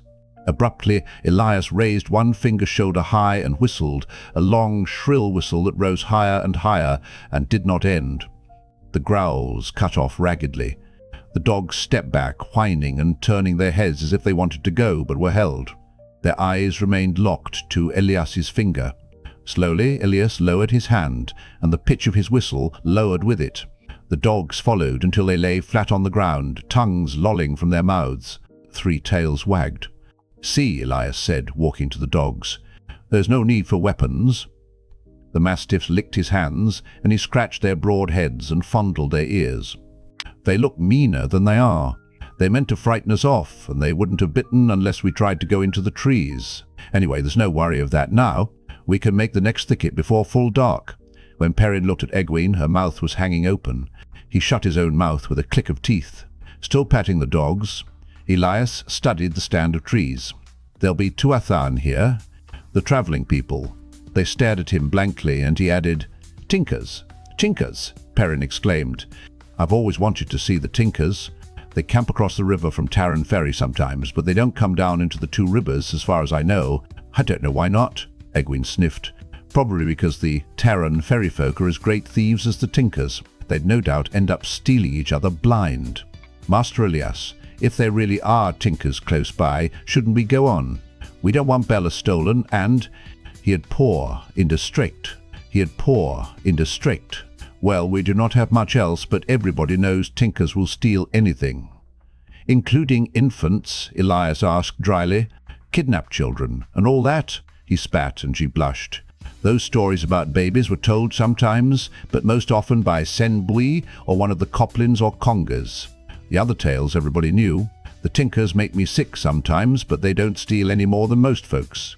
A good bit less than some, I know." "It will be getting dark soon, Elias," Perrin said. "We have to camp somewhere. Why not with them if they'll have us?" Mistress Luhan had a tinker-mended pot that she claimed was better than new. Master Luhan was not too happy about his wife's praise of the tinker work, but Perrin wanted to see how it was done. Yet there was a reluctance about Elias that he did not understand. "Is there some reason we shouldn't?" Elias shook his head, but the reluctance was still there, in the set of his shoulders and the tightness of his mouth. "May as well. Just don't pay any mind to what they say. Lot of foolishness. Most times the travelling people do things any which way, but there's times they set a store by formality, so you do what I do. And keep your secrets. No need to tell the world everything." The dogs trailed along beside them, wagging their tails, as Elias led the way into the trees. Perrin felt the wolves slow, and knew they would not enter. They were not afraid of the dogs. They were contemptuous of dogs who had given up freedom to sleep by a fire, but people they avoided. Elias walked surely, as if he knew the way, and near the centre of the stand the Tinkers' wagons appeared, scattered among the oak and ash. Like everyone else in Eamon's Field, Perrin had heard a good deal about the Tinkers, even if he had never seen any, and the camp was just what he expected. Their wagons were small houses on wheels, tall wooden boxes, lacquered and painted in bright colours, reds and blues and yellows and greens, and some hues to which he could not put a name. The travelling people were going about work that was disappointingly everyday, cooking, sewing, tending children, mending harness, but their clothes were even more colourful than the wagons, and seemingly chosen at random. Sometimes coat and breeches, or dress and shawl, went together in a way that hurt his eyes. They looked like butterflies in a field of wildflowers. 4 or 5 men in different places around the camp played fiddles and flutes, and a few people danced like rainbow-hued hummingbirds. Children and dogs ran playing among the cook fires. The dogs were mastiffs, just like those that had confronted the travellers, but the children tugged at their ears and tails and climbed on their backs, and the massive dogs accepted it all placidly. The 3 with Elias, tongues hanging out, looked up at the bearded man as if he were their best friend. Perrin shook his head. They were still big enough to reach a man's throat while barely getting their front feet off the ground. Abruptly, the music stopped, and he realized all the tinkers were looking at him and his companions. Even the children and dogs stood still and watched, warily, as if on the point of flight. For a moment there was no sound at all. Then a wiry man, grey-haired and short, stepped forward and bowed gravely to Elias. He wore a high-collared red coat and baggy, bright green trousers tucked into knee boots. "You are welcome to our fires. Do you know the song?" Elias bowed in the same way, both hands pressed to his chest. "Your welcome warms my spirit, Mardi, as your fires warm the flesh, but I do not know the song." "Then we seek still," the grey-haired man intoned. "As it was, so shall it be, if we but remember, seek and find." He swept an arm toward the fires with a smile, and his voice took on a cheerful lightness. "The meal is almost ready. Join us, please." As if that had been a signal, the music sprang up again, and the children took up their laughter and ran with the dogs. Everyone in the camp went back to what they had been doing, just as though the newcomers were long-accepted friends. The grey-haired man hesitated, though, and looked at Elias. He had poor, in district. He had poor, in district. Other friends? They will stay away? They frighten the poor dogs so. They'll stay away, Ryle. Elias's headshake had a touch of scorn. "You should know that by now." The grey-haired man spread his hands as if to say nothing was ever certain. As he turned to lead them into the camp, Egwene dismounted and moved close to Elias. "You two are friends?" A smiling tinker appeared to take Bella. Egwene gave the reins up reluctantly after a wry snort from Elias. "We know each other," the fur-clad man replied curtly. "His name is Mardi," Perrin said. Elias growled something under his breath. His name's Ryan. Mardi's his title, Seeker. He's the leader of this band. You can call him Seeker if the other sounds odd. He won't mind." "What was that about a song?" Egwene asked. "That's why they travel," Elias said. "Or so they say. They're looking for a song. That's what the Mardi seeks. They say they lost it during the breaking of the world, and if they can find it again, the paradise of the Age of Legends will return." He ran his eye around the camp and snorted. "They don't even know what the song is. They claim they'll know it when they find it. They don't know how it's supposed to bring paradise either, but they've been looking near to 3,000 years, ever since the breaking. I expect they'll be looking until the wheel stops turning." They reached Ryan's fire. Then, in the middle of the camp, the Seeker's wagon was yellow trimmed in red, and the spokes of its tall, red-rimmed wheels alternated red and yellow. A plump woman, as grey as Ryan but smooth-cheeked still, came out of the wagon and paused on the steps at its back end, straightening a blue-fringed shawl on her shoulders. Her blouse was yellow and her skirt red, both bright. The combination made Perrin blink, and Egwene made a strangled sound. When she saw the people following Ran, the woman came down with a welcoming smile.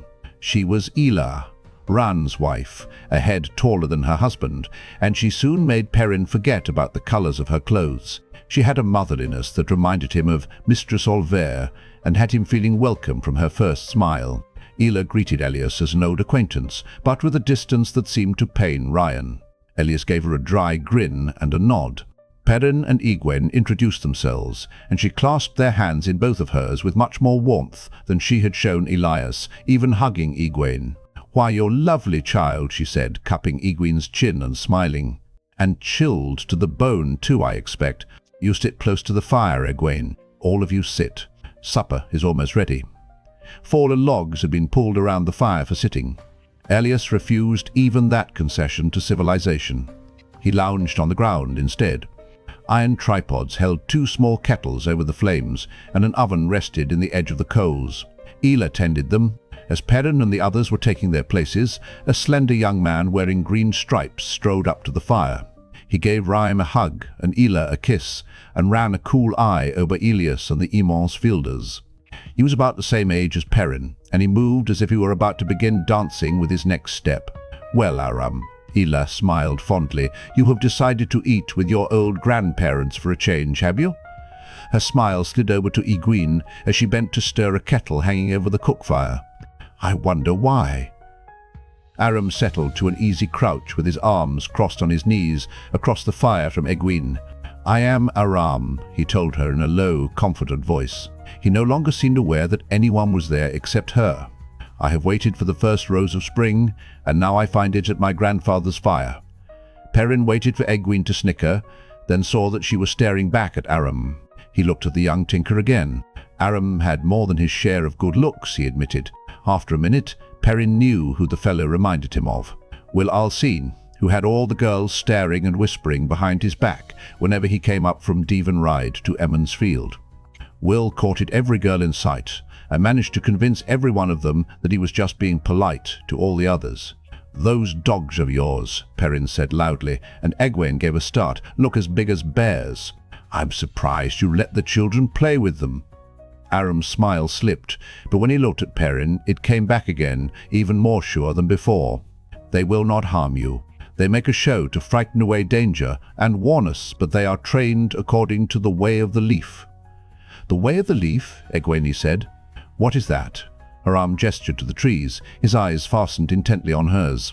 "The leaf lives its appointed time and does not struggle against the wind that carries it away. The leaf does no harm, and finally falls to nourish new leaves. So it should be with all men. And women." Egwene stared back at him, a faint blush rising in her cheeks. "But what does that mean?" Perrin said. Aram gave him an irritated glance, but it was Ryan who answered. "It means that no man should harm another for any reason whatsoever." The Seeker's eyes flickered to Elias. "There is no excuse for violence. None. Not ever." "What if somebody attacks you?" Perrin insisted. "What if somebody hits you or tries to rob you or kill you?" Rain sighed, a patient sigh, as if Perrin was just not seeing what was so clear to him. "If a man hit me, I would ask him why he wanted to do such a thing. If he still wanted to hit me, I would run away, as I would if he wanted to rob or kill me. Much better that I let him take what he wanted, even my life, than that I should do violence, and I would hope that he was not harmed too greatly." "But you said you wouldn't hurt him," Perrin said. "I would not, but violence harms the one who does it as much as the one who receives it." Perrin looked doubtful. "You could cut down a tree with your axe," Ryan said. "The axe does violence to the tree and escapes unharmed." "Is that how you see it? Wood is soft compared to steel, but the sharp steel is dulled as it chops, and the sap of the tree will rust and pit it. The mighty axe does violence to the helpless tree and is harmed by it. So it is with men, though the harm is in the spirit." "But enough," Elias growled, cutting Perrin off. "Ryan, it's bad enough you trying to convert village younglings to that nonsense. It gets you in trouble almost everywhere you go, doesn't it? But I didn't bring this lot here for you to work on them. Leave over." "And leave them to you," Ela said, grinding herbs between her palms and letting them trickle into one of the kettles. Her voice was calm, but her hands rubbed the herbs furiously. "Will you teach them your way, to kill or die? Will you lead them to the fate you seek for yourself, dying alone with only the ravens and you're only the ravens, and your eye?" He had poor, in district. "Your friends to squabble over your body?" "Be at peace, Ela," Ryan said gently, as if he had heard this all and more 100 times. "He has been welcome to our fire, my wife." Isla subsided, but Perrin noticed that she made no apology. Instead, she looked at Elias and shook her head sadly, then dusted her hands and began taking spoons and pottery bowls from a red chest on the side of the wagon. Ryan turned back to Elias. "My old friend, how many times must I tell you that we do not try to convert anyone? When village people are curious about our ways, we answer their questions. It is most often the young who ask true, and sometimes one of them will come with us when we journey on, but it is of their own free will." "You try telling that to some farm wife who's just found out her son or daughter has run off with you tinkers," Elias said wryly. "That's why the bigger towns won't even let you camp nearby. Villages put up with you for your mending things, but the cities don't need it, and they don't like you talking their young folks into running off. I would not know what the cities allow." Rain's patience seemed inexhaustible. He certainly did not appear to be getting angry at all. There are always violent men in cities. In any case, I do not think the song could be found in a city. "I don't mean to offend you, Seeker," Perrin said slowly, "but he had poor in district. Well, I don't look for violence." I don't think I've even wrestled anybody in years except for feast day games. But if somebody hit me, I'd hit him back. If I didn't, I would just be encouraging him to think he could hit me whenever he wanted to. Some people think they can take advantage of others, and if you don't let them know they can't, they'll just go around bullying anybody weaker than they are. Some people, Aram said with a heavy sadness, can never overcome their baser instincts. He said it with a look at Perrin that made it clear he was not talking about the bullies Perrin spoke of. "I'll bet you get to run away a lot," Perrin said, and the young tinker's face tightened in a way that had nothing to do with the way of the leaf. "I think it is interesting," Egwene said, glaring at Perrin, "to meet someone who doesn't believe his muscles can solve every problem." Aram's good spirits returned, and he stood, offering her his hands with a smile. "Let me show you our camp. There is dancing." "I would like that," she smiled back. Isla straightened from taking loaves of bread from the small iron oven. "But supper is ready, Aram. I'll eat with Mother," Aram said over his shoulder as he drew Egwene away from the wagon by her hand. "We will both eat with Mother." He flashed a triumphant smile at Perrin. Egwene was laughing as they ran. Perrin got to his feet, then stopped. It was not as if she could come to any harm, not if the camp followed this way of the leaf as Ryan said. Looking at Ran and Ela, both staring dejectedly after their grandson, he said, "I'm sorry. I'm a guest and I shouldn't have. Don't be foolish," Isla said soothingly. "It was his fault, not yours. Sit down and eat." "Aram is a troubled young man," Ryan added sadly. "He is a good boy, but sometimes I think he finds the way of the leaf a hard way." "Some do, I fear. Please, my fire is yours." "Please?" Perrin sat back down slowly, still feeling awkward. "What happens to somebody who can't follow the way?" he asked. "A tinker, I mean." Rayan and Ela exchanged a worried look, and Rayan said, "They leave us. The lost go to live in the villages." Ela stared in the direction her grandson had gone. "The lost cannot be happy," she sighed, but her face was placid again when she handed out the bowls and spoons. Perrin stared at the ground, wishing he had not asked, and there was no more talk while Isla filled their bowls with a thick vegetable stew and handed out thick slices of her crusty bread, nor while they ate. The stew was delicious, and Perrin finished 3 bowls before he stopped. Elias, he noted with a grin, emptied 4. After the meal, Ryan filled his pipe, and Elias produced his own and stuffed it from Ryan's oilskin pouch. When the lighting and tamping and relighting were done, they settled back in silence. Ela took out a bundle of knitting. The sun was only a blaze of red above the treetops to the west. The camp had settled in for the night, but the bustle did not slow, only changed. The musicians who had been playing when they entered the camp had been replaced by others, and even more people than before danced in the light of the fires, their shadows leaping against the wagons. Somewhere in the camp a chorus of male voices rose. Perrin slid down in front of the log and soon felt himself dozing. After a time, Ryan said, "Have you visited any of the Tuatha'an, Elias, since you were with us last spring?" Perrin's eyes drifted open and half shut again. "No," Elias replied around his pipe stem. "I don't like being around too many people at once," Rain chuckled. "Especially people who live in a way so opposite to your own, eh? No, my old friend, don't worry. I gave up years ago, hoping you would come to the way. But I have heard a story since last we met, and if you have not heard it yet, it might interest you. It interests me, and I have heard it again and again every time we meet others of the people. I'll listen. It begins in the spring 2 years ago with a band of the people who were crossing the waste by the northern route."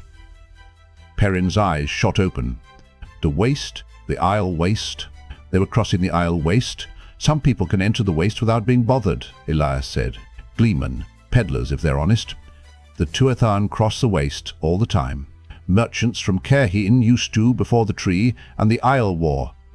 The Islemen avoid us," Rain said sadly, "though many of us have tried to speak with them. They watch us from a distance, but they will not come near us, nor let us come near them. Sometimes I worry that they might know the song, though I suppose it isn't likely. Among Aiel, men do not sing, you know. Isn't that strange? From the time an Isle boy becomes a man, he will not sing anything but battle chants, or their dirge for the slain. I have heard them singing over their dead and over those they have killed. That song is one to make the stones weep." Ela, listening, nodded agreement over her knitting. Perrin did some quick rethinking. He had thought the Tinkers must be afraid all the time, with all this talk of running away, but no one who was afraid would even think of crossing the Isle Waste. From what he had heard, no one who was sane would try crossing the waste. "If this is some story about a song," Elias began, but Ryan shook his head. "No, my old friend, not a song. I'm not sure I know what it is about." He turned his attention to Perrin. Young Isle often travel into the Blight. Some of the young men go alone, thinking for some reason that they have been called to kill the Dark One. Most go in small groups, to hunt Trollocs. Royan shook his head sadly, and when he went on, his voice was heavy. 2 years ago, a band of the people crossing the waste about 100 miles south of the Blight found one of these groups. Young women, Ela put in, as sorrowful as her husband. Little more than girls. Perrin made a surprised sound, and Elias grinned at him wryly. "Isle girls don't have to tend house and cook if they don't want to, boy. The ones who want to be warriors instead join one of the warrior societies, Far Deris Mai, the Maidens of the Spear, and fight right alongside the men." Perrin shook his head. Elias chuckled at his expression. Ryan took up the story again. Distaste and perplexity mingled in his voice. "The young women were all dead except one, and she was dying. She crawled to the wagons. It was clear she knew they were Tuatha An. Her loathing outweighed her pain, but she had a message so important to her that she must pass it on to someone, even us, before she died. Men went to see if they could help any of the others. There was a trail of her blood to follow, but all were dead, and so were 3 times their number in Trollocs." Elias sat up, his pipe almost falling from between his teeth. 100 miles into the waste? Impossible. Javik Kashar, that's what Trollocs call the waste. The dying ground. They wouldn't go 100 miles into the waste if all the Myrddrail in the Blight were driving them. "You know an awful lot about Trollocs, Elias," Perrin said. "Go on with your story," Elias told Ryan gruffly. From trophies the Aiel carried, it was obvious they were coming back from the Blight. The Trollocs had followed, but by the tracks only a few lived to return after killing the Aiel. As for the girl, she would not let anyone touch her, even to tend her wounds. But she seized the seeker of that band by his coat, and this is what she said, word for word. "Leaf Blighter means to blind the eye of the world, Lost One. He means to slay the great serpent. Warn the people, Lost One. Sightburner comes. Tell them to stand ready for he who comes with the dawn. Tell them he had poor in district. He had poor in district, and then she died. Leaf Blighter and Sightburner," Ryan added to Perrin, "are Aiel names for the Dark One, but I don't understand another word of it." Yet she thought it important enough to approach those she obviously despised, to pass it on with her last breath. But to who? We are ourselves, the people, but I hardly think she meant it for us. The Aiel? They would not let us tell them if we tried. He sighed heavily. She called us the Lost. I never knew before how much they loathe us. Ela set her knitting in her lap and touched his head gently. "Something they learned in the Blight," Elias mused. "But none of it makes sense. Slay the great serpent? Kill time itself? And blind the eye of the world? As well say he's going to starve a rock." Maybe she was babbling, Ryan. Wounded, dying, she could have lost her grip on what was real. Maybe she didn't even know who those Tuatha An were. She knew what she was saying and to whom she was saying it. Something more important to her than her own life, and we cannot even understand it. When I saw you walking into our camp, I thought perhaps we would find the answer at last, since you were.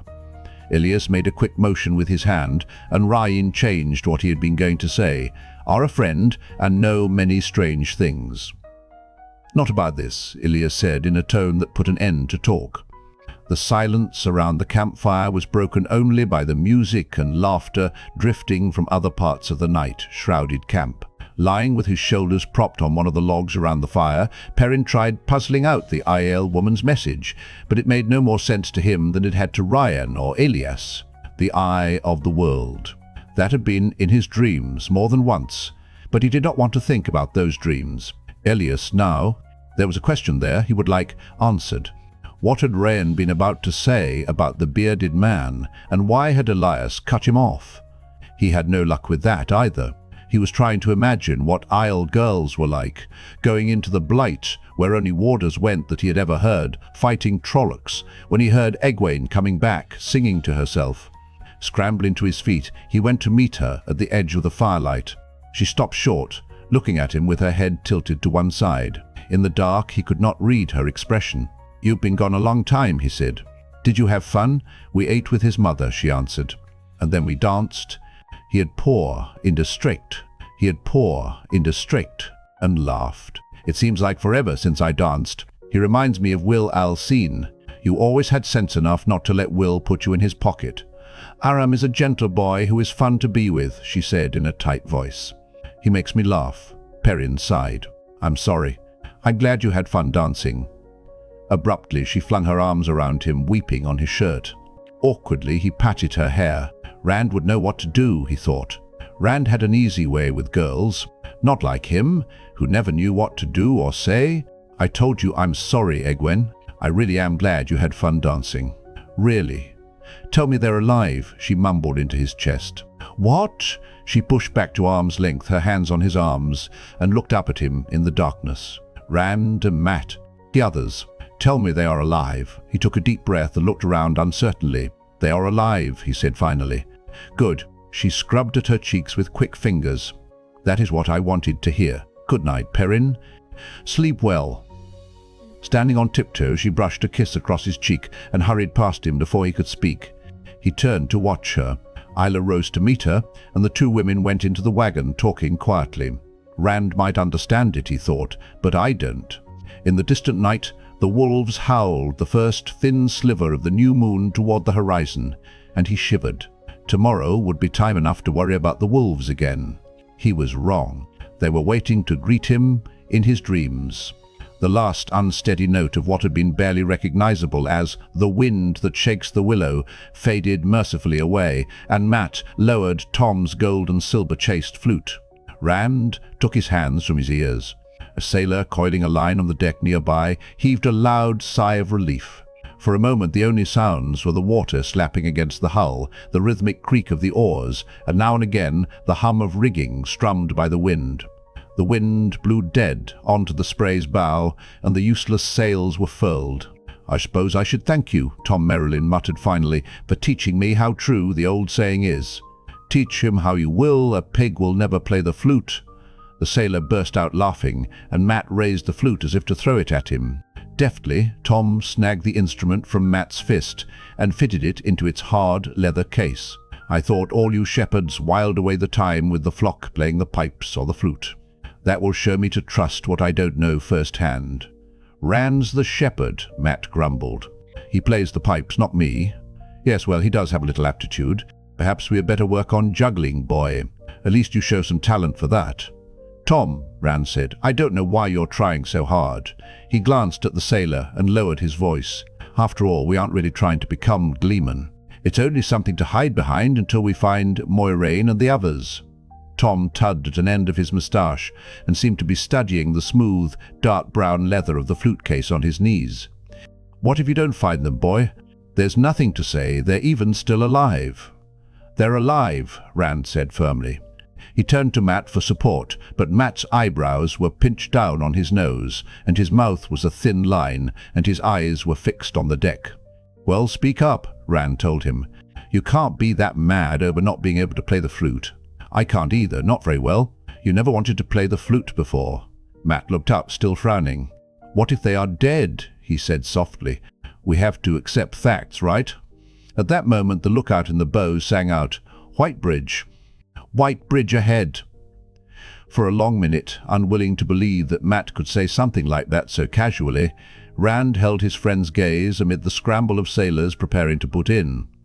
Mat glowered at him with his head pulled down between his shoulders. There was so much Rand wanted to say, but he could not manage to get it all into words. They had to believe the others were alive. They had to. "Why?" nagged a voice in the back of his head. "So it will all turn out like one of Tom's stories.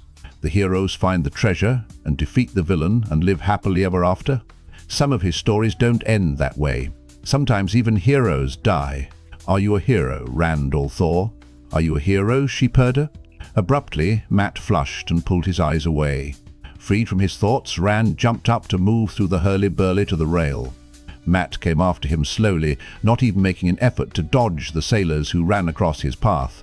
Men dashed about the boat, bare feet thumping the deck, hauling on ropes, tying off some lines and untying others.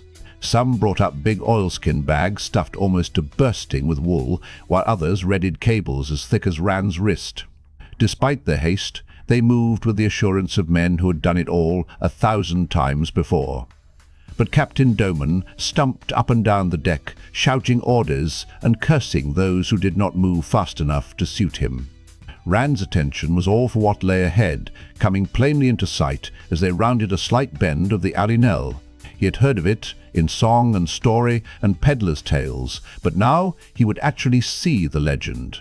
The white bridge arched high over the wide waters, twice as high as the Spray's mast, and more, and from end to end it gleamed milky white in the sunlight, gathering the light until it seemed to glow. Spidery piers of the same stuff plunged into the strong currents, appearing too frail to support the weight and width of the bridge.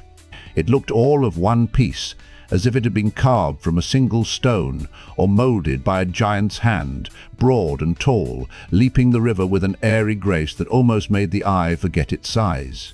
All in all, it dwarfed the town that sprawled about its foot on the east bank, though Whitebridge was larger by far than Emmons Field, with houses of stone and brick as tall as those in Taran Ferry, and wooden docks like thin fingers sticking out into the river.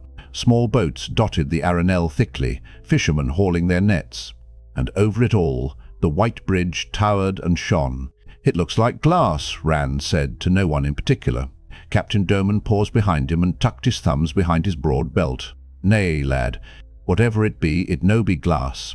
Never so hard the rains come, it no be slippery, and the best chisel and the strongest arm no make a mark on it."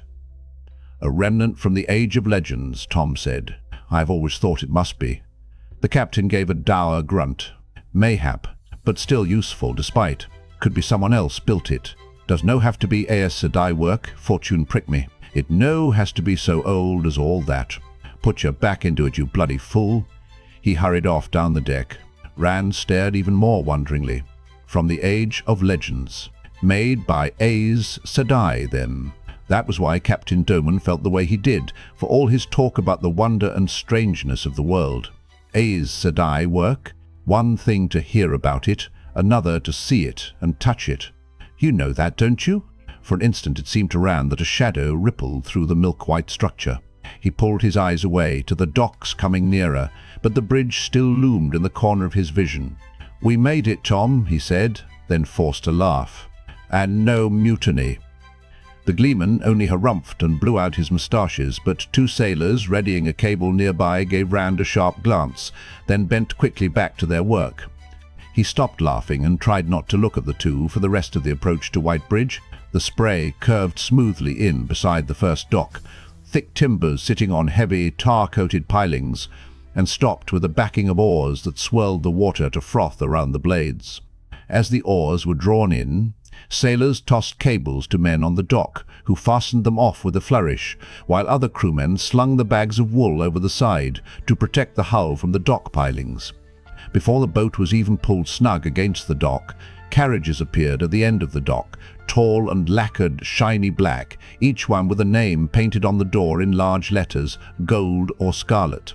The carriage's passengers hurried up the gangplank as soon as it dropped in place, smooth-faced men in long velvet coats and silk-lined cloaks and cloth slippers, each followed by a plainly dressed servant carrying his iron-bound money-box. They approached Captain Doman with painted smiles that slipped when he abruptly roared in their faces. "You!" He thrust a thick finger past them, stopping Florin Gelb in his tracks at the length of the boat. The bruise on Gelb's forehead from Rand's boot had faded away, but he still fingered the spot from time to time, as if to remind himself. "You slept on watch for the last time on my vessel. Or on any vessel, if I have my way of it. Choose your own side, the dock or the river, but off my vessel now." Gelb hunched his shoulders, and his eyes glittered.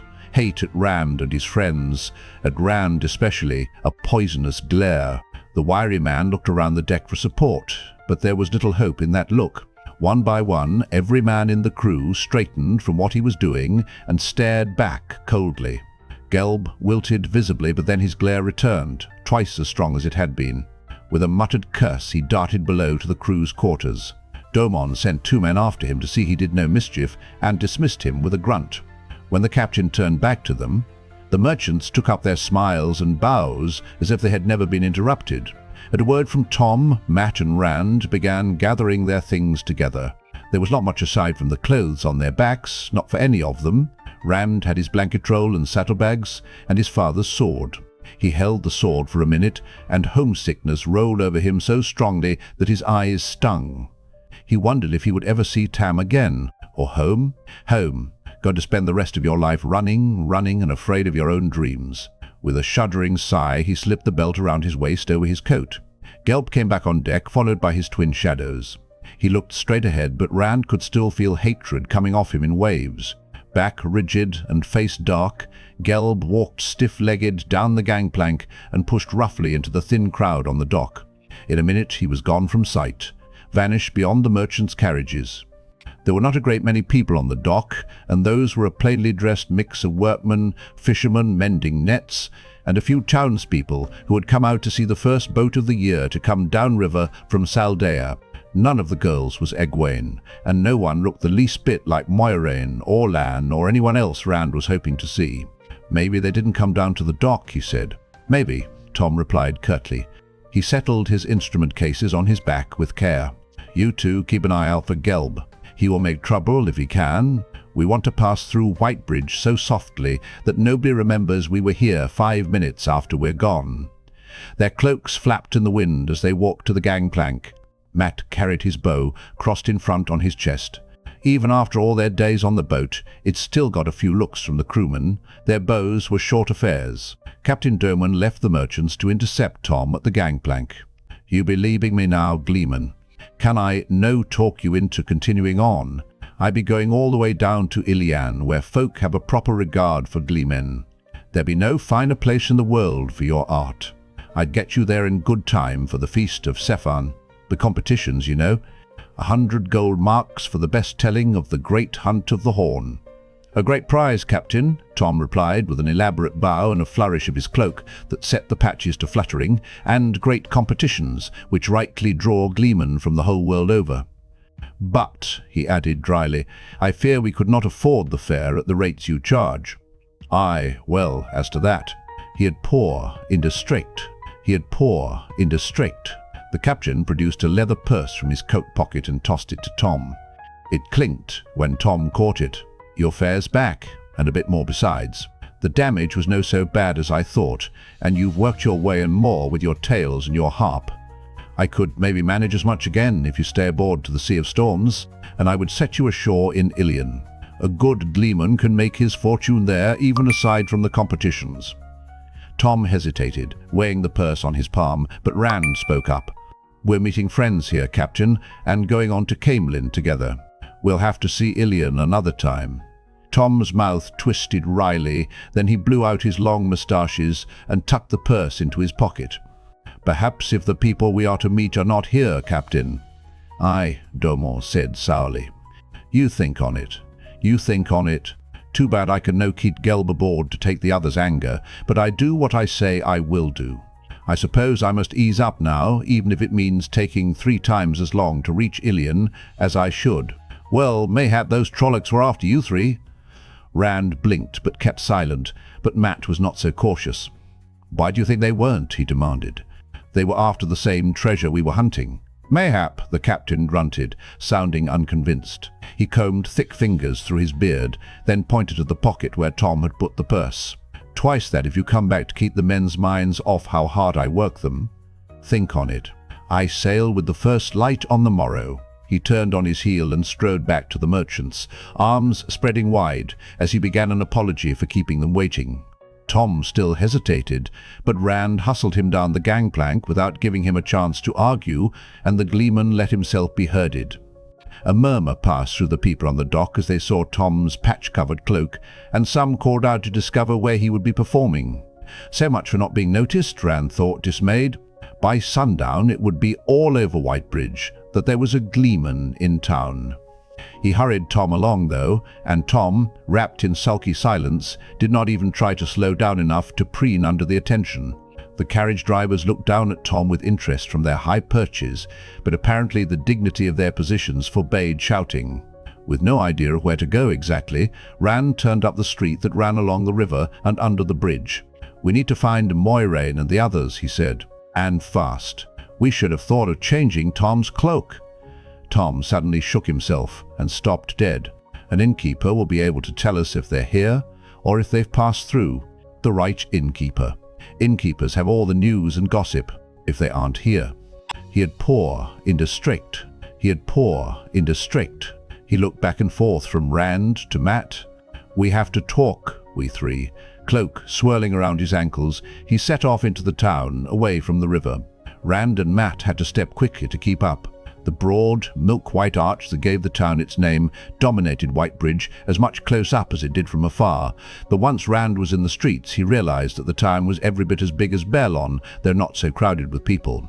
A few carts moved in the streets, pulled by horse or ox or donkey or man, but no carriages. Those most likely all belonged to the merchants and were clustered down at the dock. Shops of every description lined the streets, and many of the tradesmen worked in front of their establishments, under the signs swinging in the wind. They passed a man mending pots and a tailor holding folds of cloth up to the light for a customer. A shoemaker sitting in his doorway tapped his hammer on the heel of a boot. Hawkers cried their services at sharpening knives and scissors, or tried to interest the passers-by in their skimpy trays of fruit or vegetables, but none was getting much interest. Shops selling food had the same pitiful displays of produce Rand remembered from Baerlon. Even the fishmongers displayed only small piles of small fish for all the boats on the river. Times were not really hard yet, but everyone could see what was coming if the weather did not change soon, and those faces that were not fixed into worried frowns seemed to stare at something unseen, something unpleasant. Where the white bridge came down in the center of the town was a big square, paved with stones worn by generations of feet and wagon wheels. Inns surrounded the square, and shops, and tall red brick houses with signs out front bearing the same names Rand had seen on the carriages at the dock. It was into one of those inns, seemingly chosen at random, that Tom ducked. The sign over the door, swinging in the wind, had a striding man with a bundle on his back on one side, and the same man with his head on a pillow on the other, and proclaimed, "The Wayfarer's Rest." The common room stood empty except for the fat innkeeper drawing ale from a barrel, and two men in rough workman's clothes staring glumly into their mugs at a table in the back. Only the innkeeper looked up when they came in. A shoulder-high wall split the room in two from front to back, with tables and a blazing fireplace on each side. Rand wondered idly if all innkeepers were fat and losing their hair. Rubbing his hands together briskly, Tom commented to the innkeeper on the late cold and ordered hot-spiced wine, then added quietly, "Is there somewhere my friends and I could talk without being disturbed?" The innkeeper nodded to the low wall. "The other side, that's as best I've got, unless you want to take a room. For when sailors come up from the river, seems like half the crew's got grudges against the other half. I won't have my place broke up by fights, so I keep them apart." He had been eyeing Tom's cloak the whole while, and now he cocked his head to one side, a sly look in his eyes. "You staying? Haven't had a gleeman here in some time. Folks would pay real good for something as would take their minds off things. I'd even take some off on your room and meals." Unnoticed, Rand thought glumly. "You are too generous," Tom said with a smooth bow. "Perhaps I will take up your offer. But for now, a little privacy. I'll bring your wine. Good money here for a gleeman." The tables on the far side of the wall were all empty, but Tom chose one right in the middle of the space. "So no one can listen without us knowing," he explained. "Did you hear that fellow? He'll take some off. Why, I'd double his custom just by sitting here. Any honest innkeeper gives a gleeman room and board and a good bit besides." The bare table was none too clean, and the floor had not been swept in days, if not weeks. Rand looked around and grimaced. Master Elvire would not have let his inn get that dirty if he had had to climb out of a sickbed to see to it. "We're only after information. Remember?" "Why here?" Matt demanded. "We passed other inns that look cleaner. Straight on from the bridge," Tom said, "is the road to Caemlyn. Anyone passing through Whitebridge comes through this square unless they're going by river, and we know your friends aren't doing that. If there is no word of them here, it doesn't exist. Let me do the talking. This has to be done carefully." Just then the innkeeper appeared, 3 battered pewter mugs gripped in one fist by the handles. The fat man flicked to the table with a towel, set the mugs down, and took Tom's money. "If you stay, you won't have to pay for your drinks. Good wine here." Tom's smile touched only his mouth. "I will think on it, innkeeper. What news is there? We have been away from hearing things. Big news, that's what. Big news." The innkeeper draped the towel over his shoulder and pulled up a chair. He crossed his arms on the table, took root with a long sigh, saying what a comfort it was to get off his feet. His name was Bartim, and he went on about his feet in detail, about corns and bunions and how much time he spent standing and what he soaked them in, until Tom mentioned the news again, and then he shifted over with hardly a pause. The news was just as big as he said it was. Logain, the false dragon, had been captured after a big battle near Lugard while he was trying to move his army from Galedan to Tear. The prophecies, they understood. Tom nodded, and Bartim went on. The roads in the south were packed with people, the lucky ones with what they could carry on their backs. Thousands fleeing in all directions. None, Bartim chuckled wryly, supported Logain, of course. Oh no, you won't find many to admit to that, not now. Just refugees trying to find a safe place during the Troubles. Sedai had been involved in taking Logain, of course. Bartim spat on the floor when he said that, and again when he said they were taking the false dragon north to Tar Valon. Bartim was a decent man, he said, a respectable man, and Sedai could all go back to the Blight where they came from and take Tar Valon with them as far as he was concerned. He would get no closer to an Sedai than 1,000 miles if he had his way. Of course, they were stopping at every village and town on the way north to display Logain, so he had heard, to show people that the false dragon had been taken and the world was safe again. He would have liked to see that, even if it did mean getting close to Sedai. He was halfway tempted to go to Caemlyn. They'll be taking him there to show to Queen Morgase. The innkeeper touched his forehead respectfully. "I've never seen the Queen. Man ought to see his own queen, don't you think?" Logain could do things, and the way Bartim's eyes shifted and his tongue darted across his lips made it clear what he meant. He had seen the last false dragon 2 years ago when he was paraded through the countryside, but that was just some fellow who thought he could make himself a king. There'd been no need for Sedai that time. Soldiers had had him chained up on a wagon. A sullen-looking fellow who moaned in the middle of the wagon bed, covering his head with his arms whenever people threw stones or poked him with sticks. There had been a lot of that, and the soldiers had done nothing to stop it, as long as they did not kill the fellow. Best to let the people see he was nothing special, after all. He could not do things. This Logain would be something to see, though, something for Bartim to tell his grandchildren about. If only the inn would let him get away. Rand listened with an interest that did not have to be faked. When Padan Fain had brought word to Emond's Field of a false dragon, a man actually wielding the power, it had been the biggest news to come into the Two Rivers in years.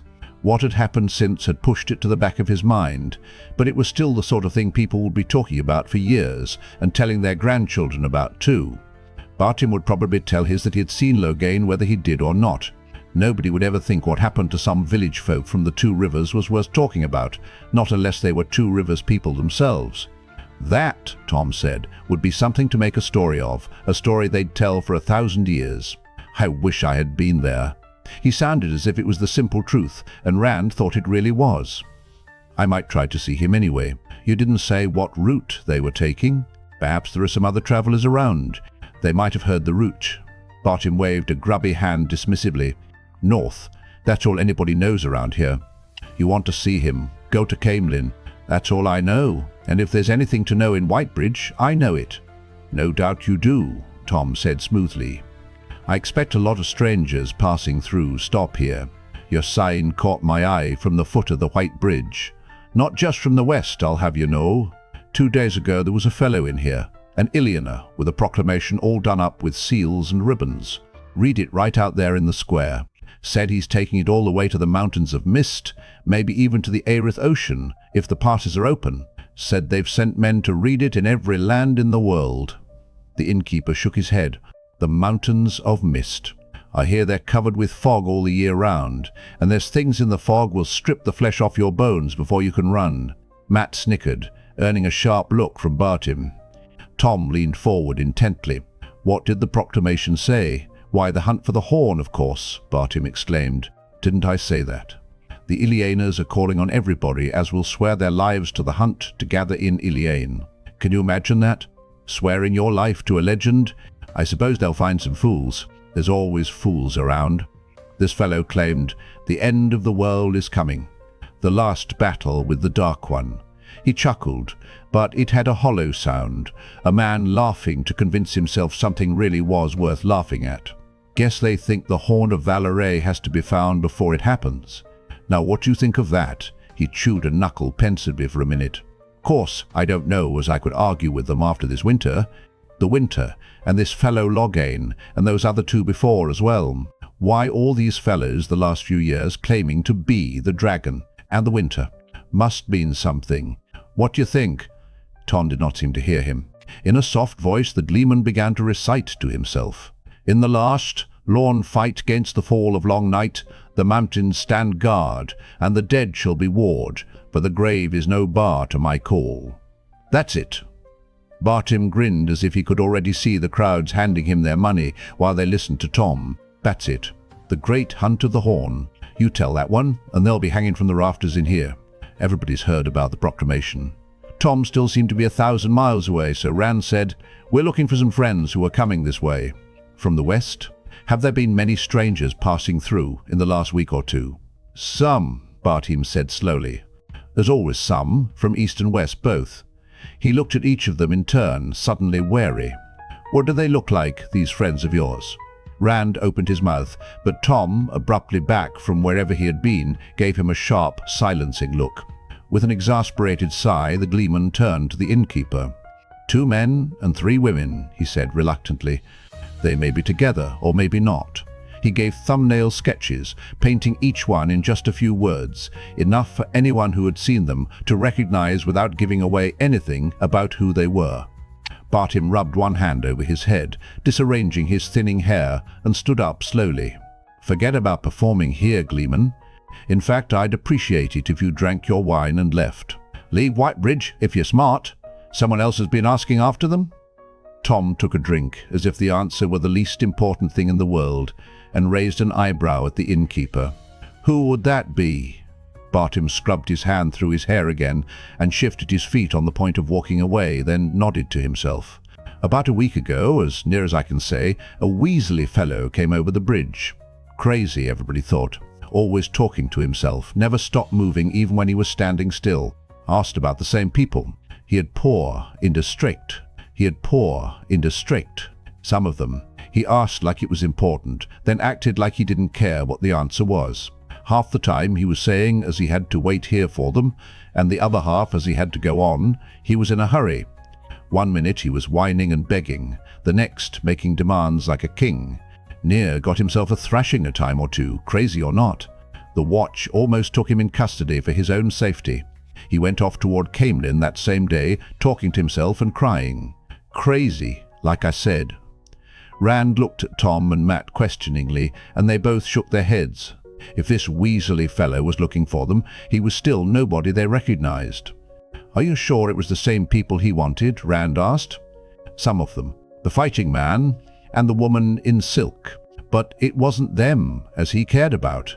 It was 3 country boys." His eyes slid across Rand and Mat and away again so fast that Rand was not sure if he had really seen the look or imagined it.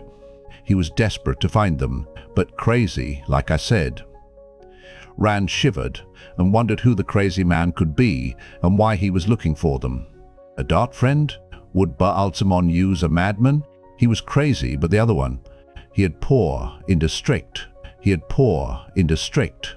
Bartim's eyes shifted uneasily, and his tongue ran over his lips as if he could not find enough spit to moisten them. Next day, he had poor, into strict. He had poor, into strict. Next day, the other one came for the first time. He fell silent. "The other one?" Tom prompted finally. Bartim looked around, although their side of the divided room was still empty except for them. He even raised up on his toes and looked over the low wall. When he finally spoke, it was in a whispered rush. All in black, he is. Keeps the hood of his cloak pulled up so you can't see his face, but you can feel him looking at you, feel it like an icicle shoved into your spine. He had poor, indistinct. He had poor, indistinct. He spoke to me. He flinched and stopped to chew at his lip before going on. Sounded like a snake crawling through dead leaves. Fair turned my stomach to ice. Every time as he comes back, he asks the same questions. Same questions the crazy man asked. Nobody ever sees him coming. He's just there all of a sudden, day or night, freezing you where you stand. People are starting to look over their shoulders. Worst of it is, the gate attenders claim as he's never passed through any of the gates, coming or going. Rand worked at keeping his face blank. He clenched his jaw until his teeth ached. Matt scowled, and Tom studied his wine. The word none of them wanted to say hung in the air between them. Myrddraal. I think I'd remember if I ever met anyone like that, Tom said after a minute. Bartim's head bobbed furiously. Burn me, but you would. Light's truth, you would. He had poor, indistinct. He had poor, indistinct. He wants the same lot as the crazy man, only he says as there's a girl with them. And, he glanced sideways at Tom, and a white-haired gleeman. Tom's eyebrows shot up in what Rand was sure was unfeigned surprise. A white-haired gleeman? Well, I'm hardly the only gleeman in the world, with a little age on him. I assure you I don't know this fellow, and he can have no reason to be looking for me. That's as may be, Bartim said glumly. He didn't say it in so many words, but I got the impression as he would be very displeased with anyone as tried to help these people or tried to hide them from him. Anyway, I'll tell you what I told him. I haven't seen any of them, nor heard tell of them, and that's the truth. Not any of them, he finished pointedly. Abruptly, he slapped Tom's money down on the table. Just finish your wine and go. All right, all right. And he trundled away as fast as he could, looking over his shoulder. A fade, Matt breathed when the innkeeper was gone. I should have known they'd be looking for us here. And he'll be back, Tom said, leaning across the table and lowering his voice. I say we sneak back to the boat and take Captain Dermon up on his offer. The hunt will centre on the road to Caemlyn while we're on our way to Ilion, 1,000 miles from where the Myrddraal expect us. No, Rand said firmly. We wait for Moiraine and the others in Whitebridge, or we go on to Caemlyn. One or the other, Tom. That's what we decided. That's crazed, boy. Things have changed. You listen to me. No matter what this innkeeper says, when a Myrddraal stares at him, he'll tell all about us down to what we had to drink and how much dust we had on our boots. Rand shivered, remembering the Fade's eyeless stare. As for Caemlyn, he had poor, indistinct. He had poor, indistinct. He had poor, indistinct. You think the half-men don't know you want to get to Tar Valon? It's a good time to be on a boat headed south. No, Tom. Rand had to force the words out, thinking of being 1,000 miles from where the Fades were looking, but he took a deep breath and managed to firm his voice. No. Think, boy. Ilion. There isn't a grander city on the face of the earth. And the great Hunt of the Horn. There hasn't been a Hunt of the Horn in near 400 years. A whole new cycle of stories waiting to be made. Just think. You never dreamed of anything like it. By the time the Myrddraal figure out where you've gone to, you'll be old and grey and so tired of watching your grandchildren, you won't care if they do find you. Rand's face took on a stubborn set. How many times do I have to say no? They'll find us wherever we go. There'd be Fades waiting in Ilion too. And how do we escape the dreams? I want to know what's happening to me, Tom, and why. I'm going to Tar Valon. With Moiraine if I can, without her if I have to. Alone if I have to. I need to know. But Ilion, boy. And a safe way out, downriver, while they're looking for you in another direction. Blood and ashes. A dream can't hurt you. Rand kept silent. A dream can't hurt? Do dream thorns draw real blood? He almost wished he had told Tom about that dream too. Do you dare tell anybody? Ba'alzamon is in your dreams, but what's between dreaming and waking now? Who do you dare to tell that the Dark One is touching you? Tom seemed to understand. The Gleeman's face softened. Even those dreams, lad. They are still just dreams, aren't they? For the light's sake, Matt, talk to him. I know you don't want to go to Tar Valon, at least. Matt's face reddened, half embarrassment and half anger. He avoided looking at Rand and scowled at Tom instead. Why are you going to all this fuss and bother? You want to go back to the boat? Go back to the boat. We'll take care of ourselves." The gleeman's thin shoulders shook with silent laughter, but his voice was anger-tight. "You think you know enough about Myrddraal to escape by yourself, do you? You're ready to walk into Tar Valor alone and hand yourself over to the Amelin seat? Can you even tell one Ajar from another? The light burn me, boy. If you think you can even get to Tar Valon alone, you tell me to go." "Go," Mat growled, sliding a hand under his cloak. Rand realized with a shock that he was gripping the dagger from Shadar Logoth, maybe even ready to use it. Raucous laughter broke out on the other side of the low wall dividing the room, and a scornful voice spoke up loudly. "Trollocs? Put on a gleeman's cloak, man. You're drunk. Tholox. Borderland fables." The words doused anger like a pot of cold water. Even Mat half turned to the wall, eyes widening. Rand stood just enough to see over the wall, then ducked back down again with a sinking feeling in his stomach. Florin Gelb sat on the other side of the wall at the table in the back with the two men who had been there when they came in. They were laughing at him, but they were listening. Bartim was wiping a table that badly needed it, not looking at Gelb and the two men, but he was listening too, scrubbing one spot over and over with his towel and leaning toward them until he seemed almost ready to fall over. "Gelb," Rand whispered as he dropped back into his chair, and the others tensed. Tom swiftly studied their side of the room. On the other side of the wall, the second man's voice chimed in. No, they used to be Trollocs, but they killed them all in the Trolloc Wars. Borderland fables," the first man repeated. "It's true, I tell you," Gelb protested loudly. "I've been in the Borderlands. I've seen Trollocs, and these were Trollocs as sure as I'm sitting here. Those three claimed the Trollocs were chasing them, but I know better. That's why I wouldn't stay on the spray. I've had my suspicions about Bail Doman for some time, but those three are Darkfriends for sure. I tell you, he had poor into strict. Laughter and coarse jokes drowned out the rest of what Gelb had to say. How long, Rand wondered, before the innkeeper heard a description of those three? If he had not already, if he did not just leap to the three strangers he had already seen. The only door from their half of the common room would take them right past Gelb's table. "Maybe the boat isn't such a bad idea," Mat muttered, but Tom shook his head. "Not anymore." The gleeman spoke softly and fast. He pulled out the leather purse Captain Doman had given him and hastily divided the money into 3 piles. "That story will be all through the town in an hour, whether anybody believes it or not, and the halfman could hear any time. Domon isn't sailing until tomorrow morning. At best he'll have Trollocs chasing him all the way to Ilion. Well, he's half expecting it for some reason, but that won't do us any good. There's nothing for it but to run, and run hard." Mat quickly stuffed the coins Tom shoved in front of him into his pocket. Rand picked his pile up more slowly. The coin Moiraine had given him was not among them. Domon had given an equal weight of silver, but Rand, for some reason he could not fathom, wished he had the Aes Sedai's coin instead. Stuffing the money in his pocket, he looked a question at the gleeman. "In case we're separated," Tom explained. "We probably won't be, but if it does happen, he had poor into strict. Well, you two will make out all right by yourselves. You're good lads. Just keep clear of Aes Sedai for your lives." "I thought you were staying with us," Rand said. "I am, boy. I am. But they're getting close now, and the light only knows." "Well, no matter. It isn't likely anything will happen." Tom paused, looking at Mat. "I hope you no longer mind me staying with you," he said dryly. Mat shrugged. He eyed each of them, then shrugged again. "I'm just on edge. I can't seem to get rid of it. Every time we stop for a breath, they're there hunting us. I feel like somebody's staring at the back of my head all the time." "What are we going to do?" The laughter erupted on the other side of the wall, broken again by Gelb, trying loudly to convince the two men that he was telling the truth. How much longer, Rand wondered.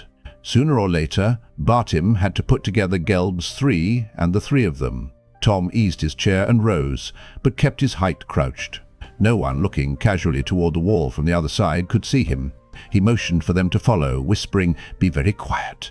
The windows on either side of the fireplace on their side of the wall looked out into an alleyway. Tom studied one of the windows carefully before drawing it up, just enough for them to squeeze through. It barely made a sound, nothing that could have been heard 3 feet away over the laughing argument on the other side of the low wall.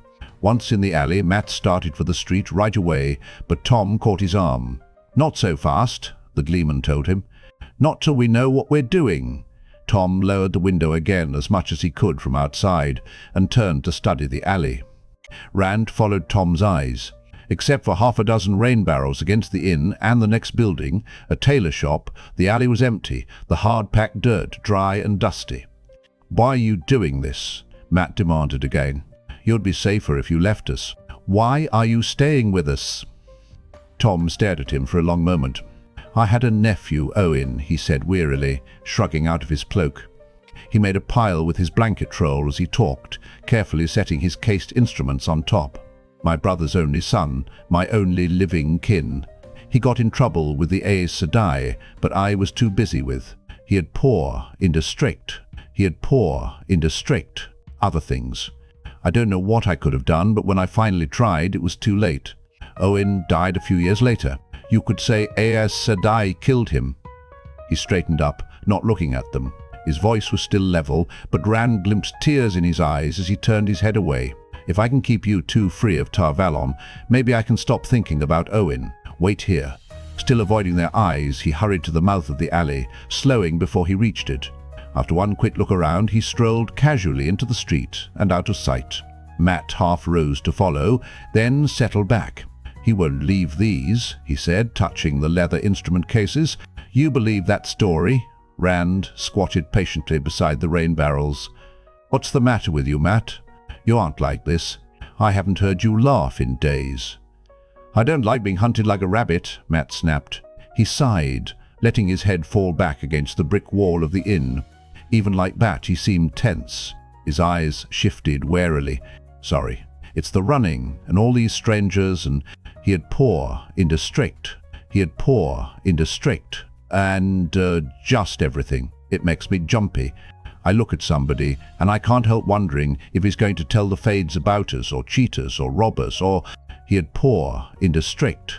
He had poor, indistinct. He had poor, indistinct. "Light, Rand, doesn't it make you nervous?" Rand laughed, a quick bark in the back of his throat. "I'm too scared to be nervous. What do you think the Aes Sedai did to his nephew?" "I don't know," Rand said uneasily. There was only one kind of trouble that he knew of for a man to get into with Aes Sedai. "Not like us, I guess." "No, not like us." For a time they leaned against the wall, not talking.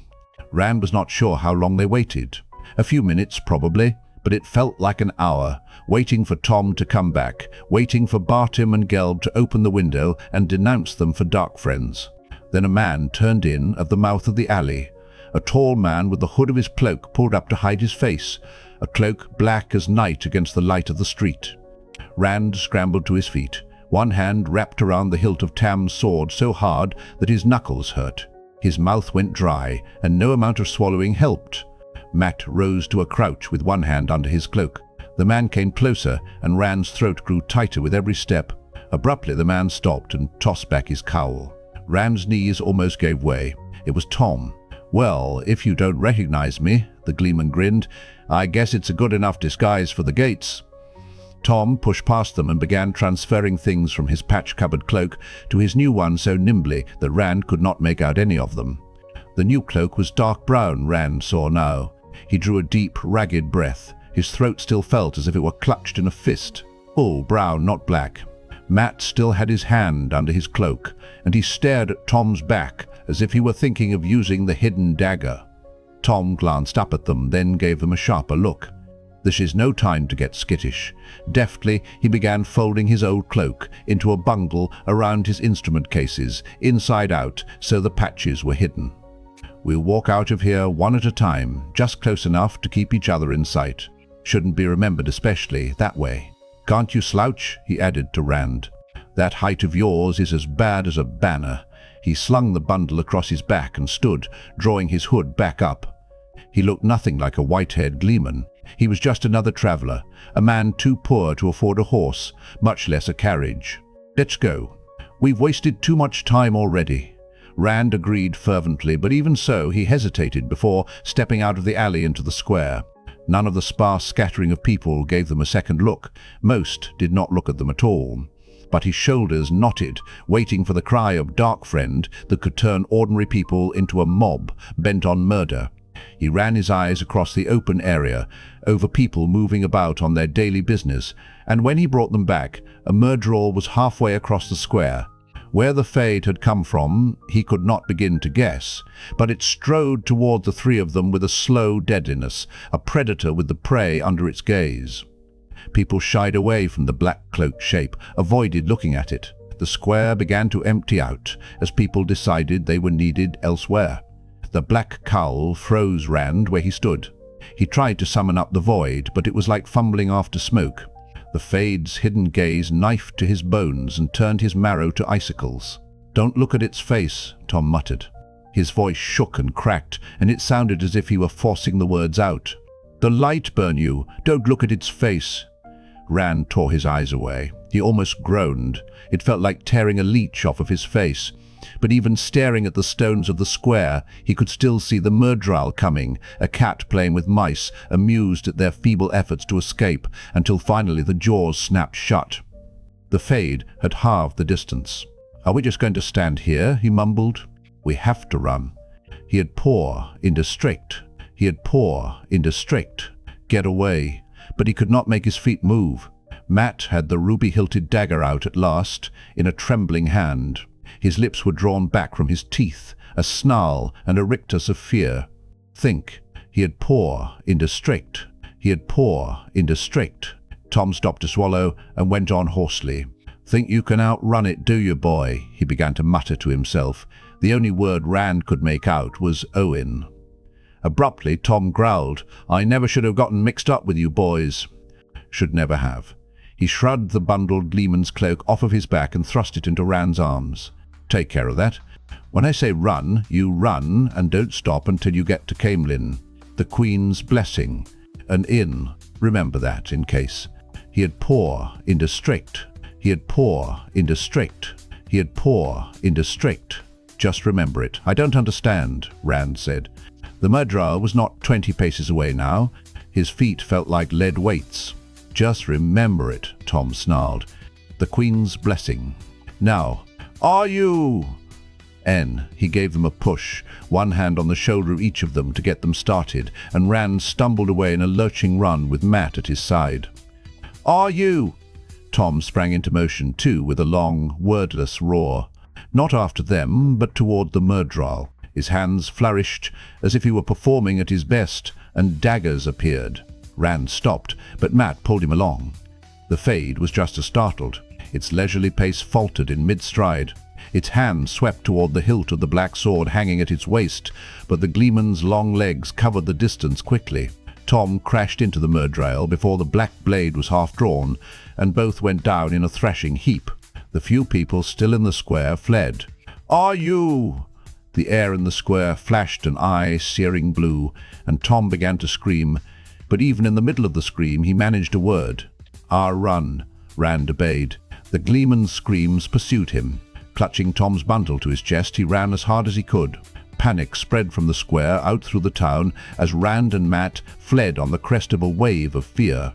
Shopkeepers abandoned their goods as the boys passed.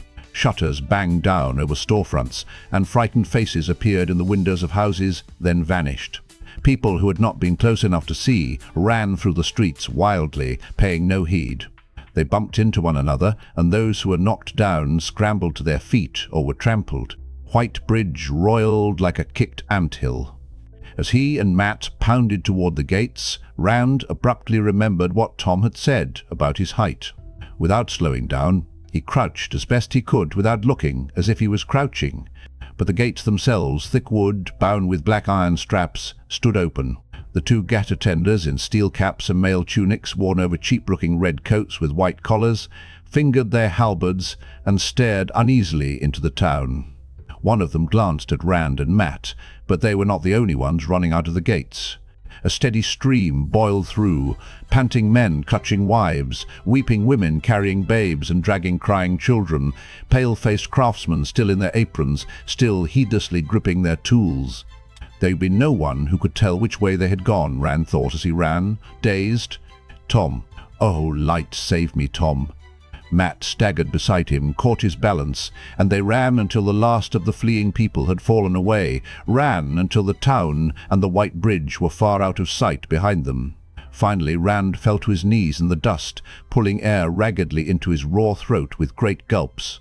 The road behind stretched empty until it was lost to sight among bare trees. Mat plucked at him. Come on, Mat panted the words. Sweat and dust streaked his face, and he looked ready to collapse. We have to keep going. Tom, Rand said. He tightened his arms around the bundle of Tom's cloak. The instrument cases were hard lumps inside. Tom, he's dead. You saw. You heard. Light, Rand, he's dead. You think Egwene and Moiraine and the rest are dead too? If they're dead, why are the Mirjol still hunting them? Answer me that. Mat dropped to his knees in the dust beside him. All right. Maybe they are alive. But Tom, you saw. Blood and ashes. Rand, the same thing can happen to us. Rand nodded slowly. The road behind them was still empty. He had been halfway expecting, hoping at least, to see Tom appear, striding along, blowing out his moustaches to tell them how much trouble they were. The Queen's blessing in Caemlyn. He struggled to his feet and slung Tom's bundle on his back alongside his blanket roll. Mat stared up at him, narrow-eyed and wary. Let's go, Rand said, and started down the road toward Caemlyn. He heard Mat muttering, and after a moment he caught up to Rand. They trudged along the dusty road, heads down and not talking. The wind spawned dust devils that whirled across their path. Sometimes Rand looked back, but the road behind was always empty. Perrin fretted over the days spent with the Tuatha An, travelling south and east in a leisurely fashion. The travelling people saw no need to hurry. They never did.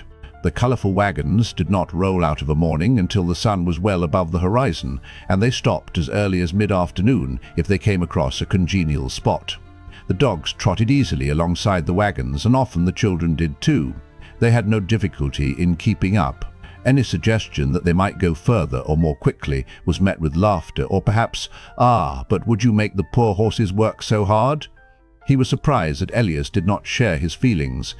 Elias would not ride on the wagons. He preferred to walk, sometimes loping along at the head of the column, but he never suggested leaving or pressing on ahead. The strange bearded man in his strange skin clothes was so different from the gentle Tuatha An that he stood out wherever he went among the wagons. Even from across the camp there was no mistaking Elias for one of the people, and not just because of clothes. Elias moved with the lazy grace of a wolf, only emphasized by his skins and his fur hat, radiating danger as naturally as a fire radiated heat, and the contrast with the traveling people was sharp. Young and old, the people were joyful on their feet. There was no danger in their grace, only delight. Their children darted about, filled with the pure zest of moving, of course, but among the Tuatha An, greybeards and grandmothers too still stepped lightly, their walk a stately dance, no less exuberant for its dignity. All the people seemed on the point of dancing, even when standing still, even during the rare times when there was no music in the camp. Fiddles and flutes, dulcimers and zithers and drums spun harmony and counterpoint around the wagons at almost any hour, in camp or on the move. Joyous songs, merry songs, laughing songs, sad songs. If someone was awake in the camp, there was usually music. Elias met friendly nods and smiles at every wagon he passed, and a cheerful word at any fire where he paused. This must be the face the people always showed to outsiders, open, smiling faces. But Perrin had learned that hidden beneath the surface was the wariness of a half-tamed deer.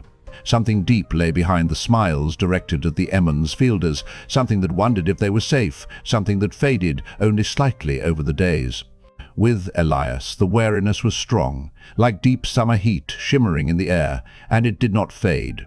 When he was not looking, they watched him openly, as if unsure what he was going to do. When he walked across the camp, feet ready for dancing seemed ready for flight as well.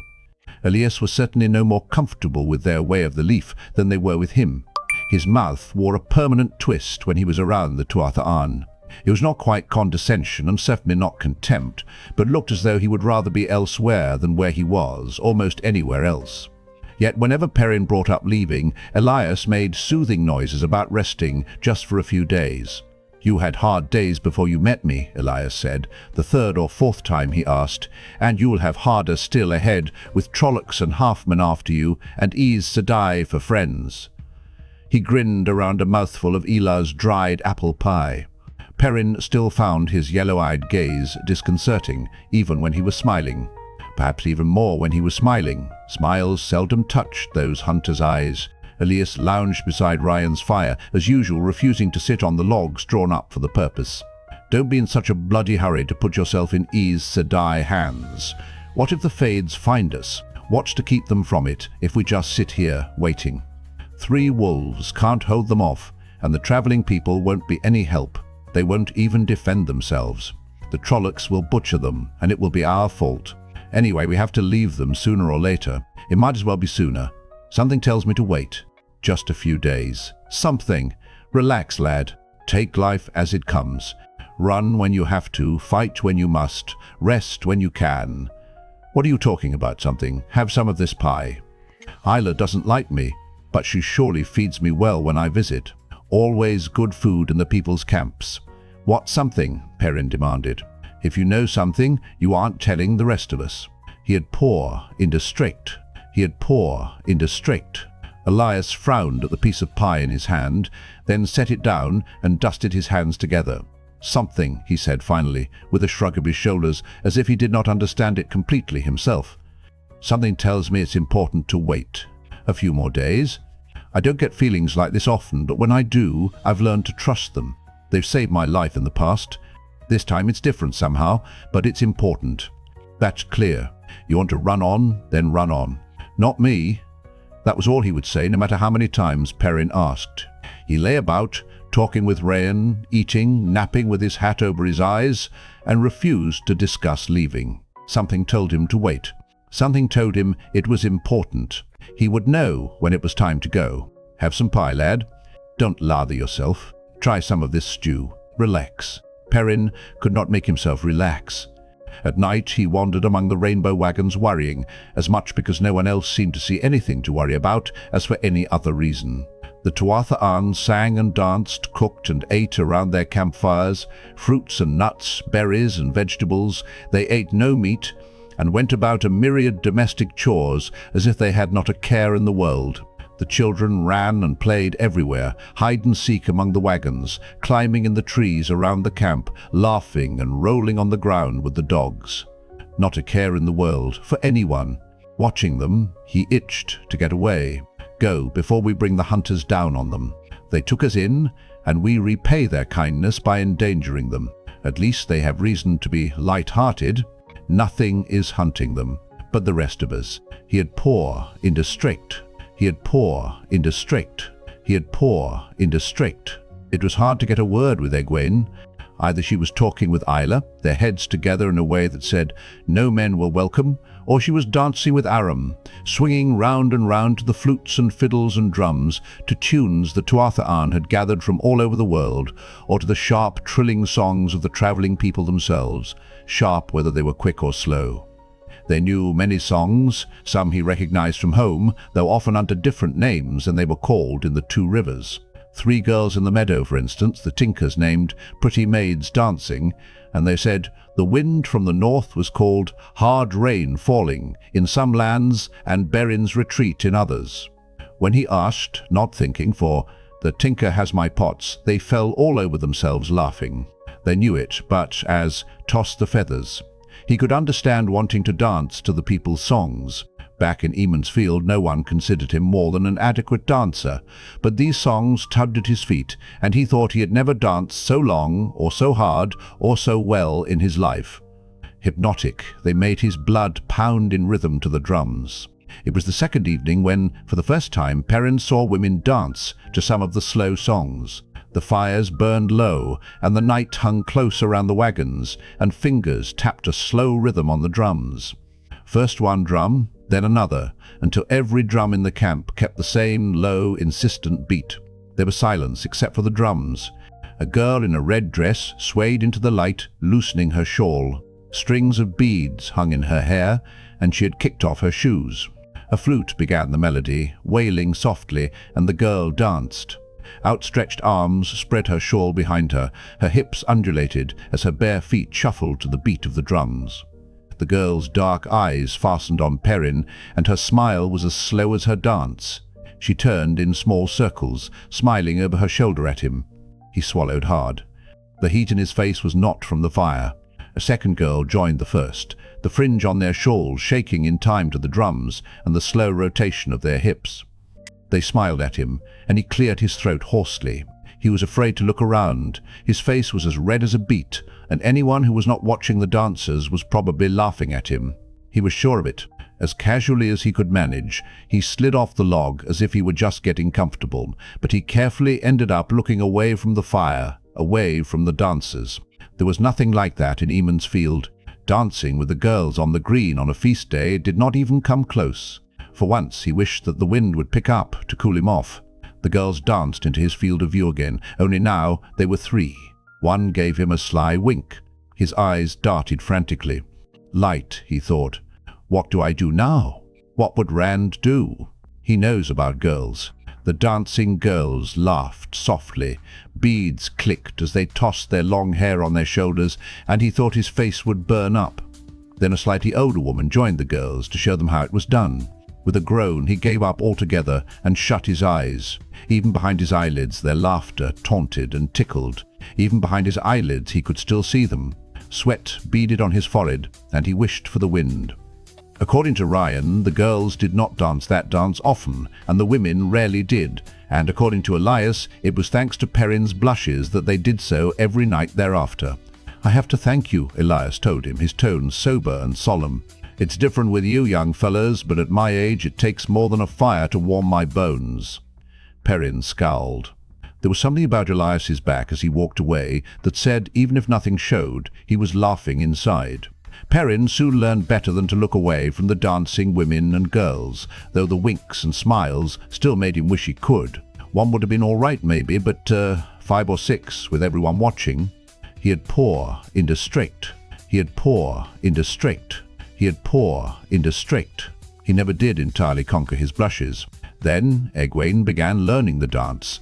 2 of the girls who had danced that first night taught her, clapping the rhythm while she repeated the shuffling steps with a borrowed shawl swaying behind her.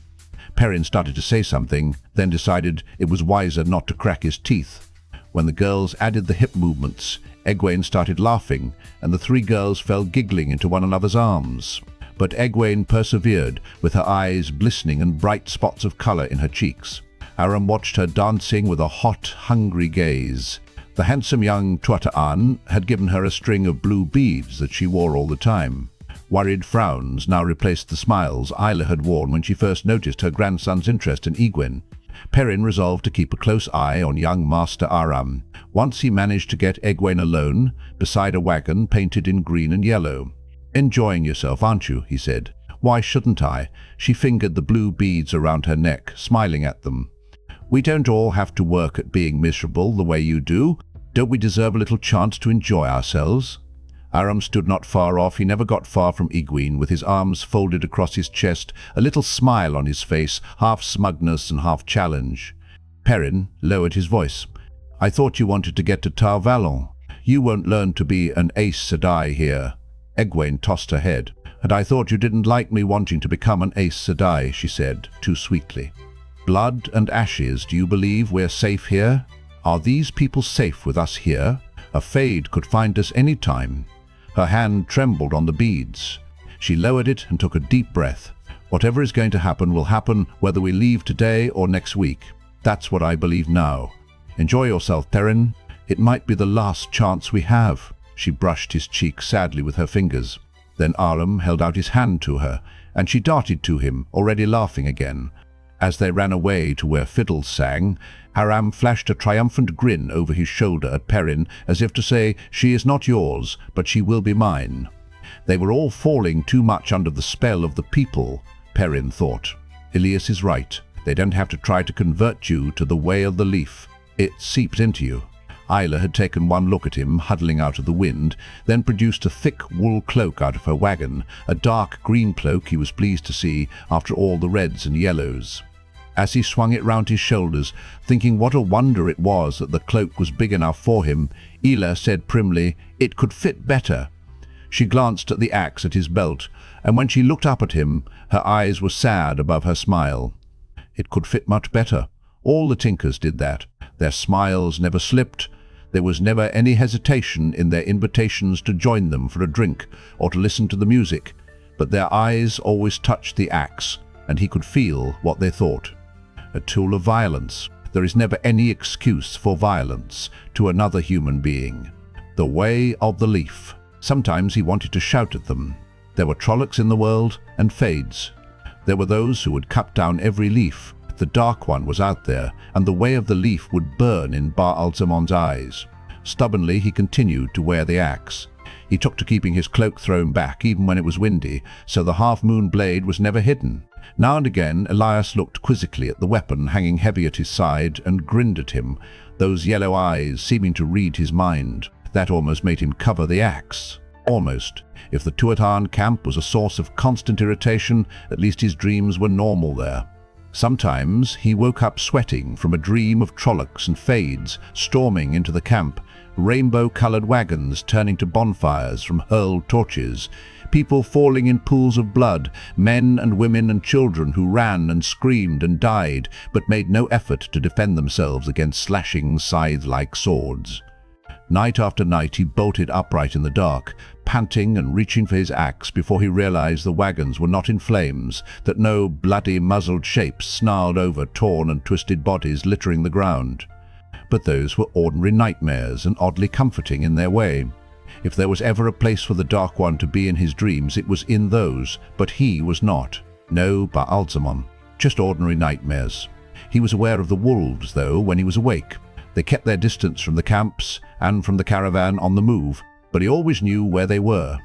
He could feel their contempt for the dogs guarding the Tuatha, noisy beasts who had forgotten what their jaws were for, had forgotten the taste of warm blood. They might frighten humans, but they would slink away on their bellies if the pack ever came. Each day his awareness was sharper, more clear. Dapple grew more impatient with every sunset. That Elias wanted to do this thing of taking the humans south made it worth doing, but if it must be done, then let it be done. Let this slow travel end. Wolves were meant to roam, and she did not like being away from the pack so long.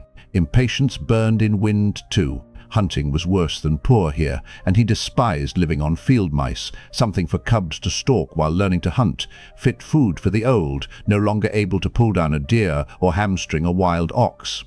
Sometimes Wind thought that Burn had been right, leave human troubles to humans.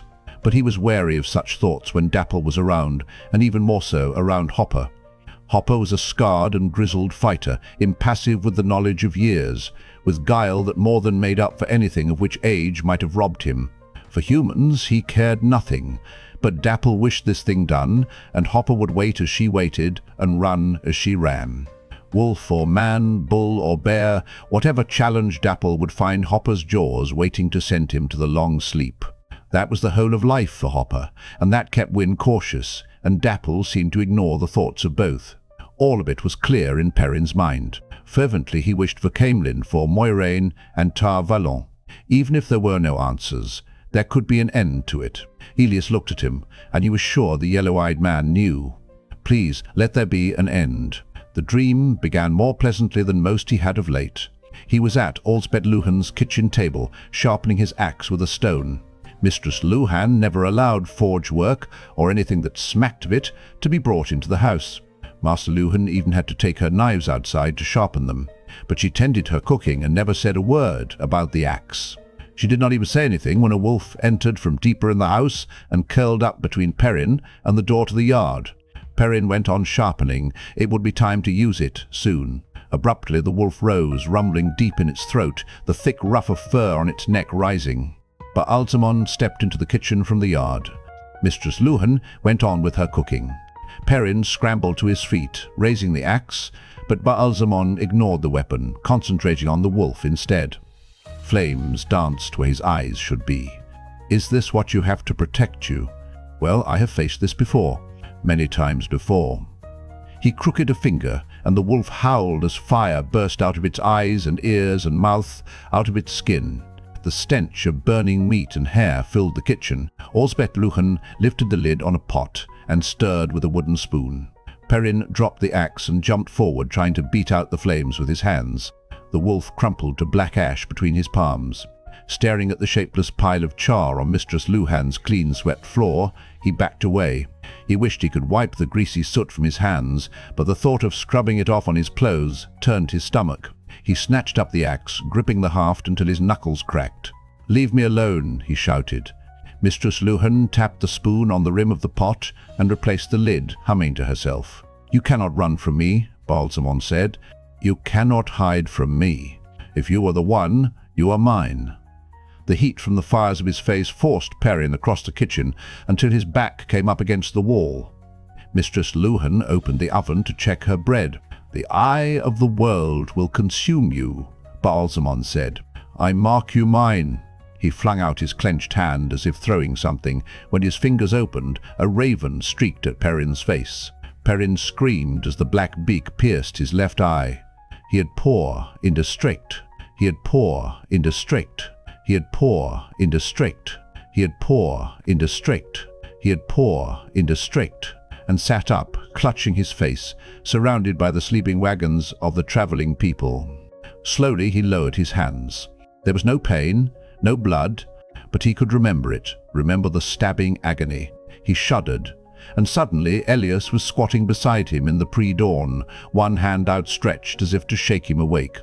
Beyond the trees where the wagons lay, the wolves howled, one sharp cry from three throats.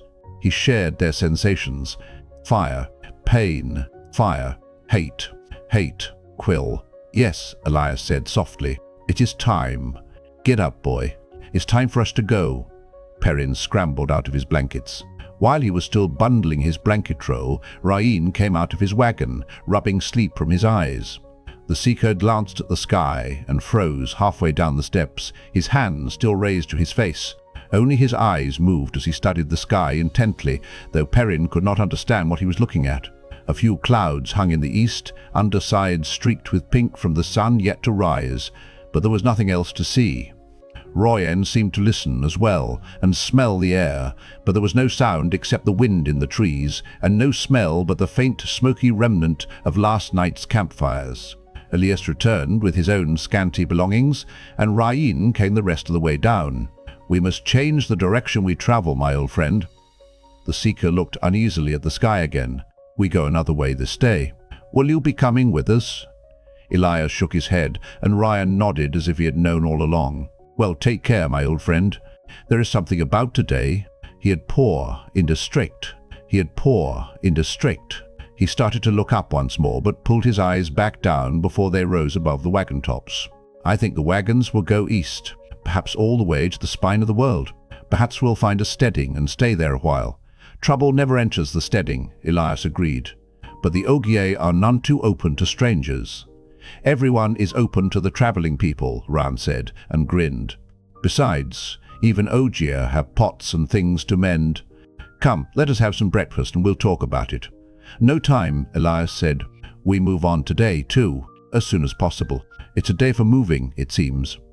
Rayan tried to convince him to at least stay long enough for food, and when Isla appeared from the wagon with Egwene, she added her arguments, though not as strenuously as her husband. She said all of the right words, but her politeness was stiff, and it was plain she would be glad to see Elias's back, if not Egwene's. Egwene did not notice the regretful sidelong looks Isla gave her. She asked what was going on, and Perrin prepared himself for her to say she wanted to stay with the Tuatha An.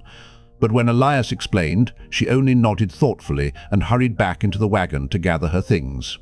Finally, Ryan threw up his hands. "All right, I don't know that I have ever let a visitor leave this camp without a farewell feast, but—" He had poor into strict. He had poor into strict. Uncertainly, his eyes raised toward the sky again. "Well, we need an early start ourselves, I think. Perhaps we will eat as we journey, but at least let everyone say goodbye." Elias started to protest, but Ryan was already hurrying from wagon to wagon, pounding on the doors where there was no one awake. By the time a tinker came, leading Bela, the whole camp had turned out in their finest and brightest, a mass of color that made Ryan and Ila's red and yellow wagon seem almost plain. The big dogs strolled through the crowd with their tongues lolling out of their mouths, looking for someone to scratch their ears, while Perrin and the others endured handshake after handshake and hug after hug.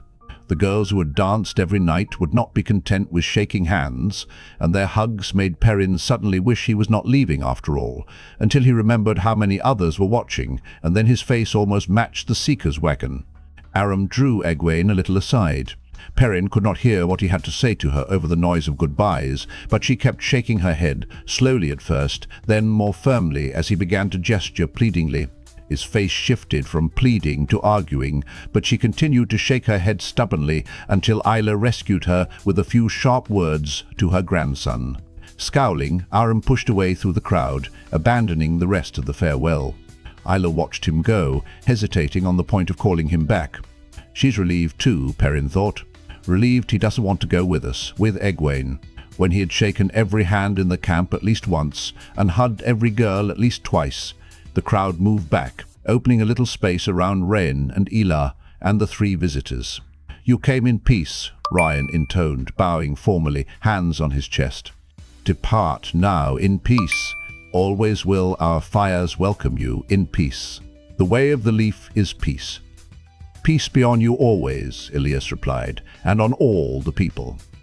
He hesitated, then added, "I will find the song, or another will find the song, but the song will be sung, this year or in a year to come.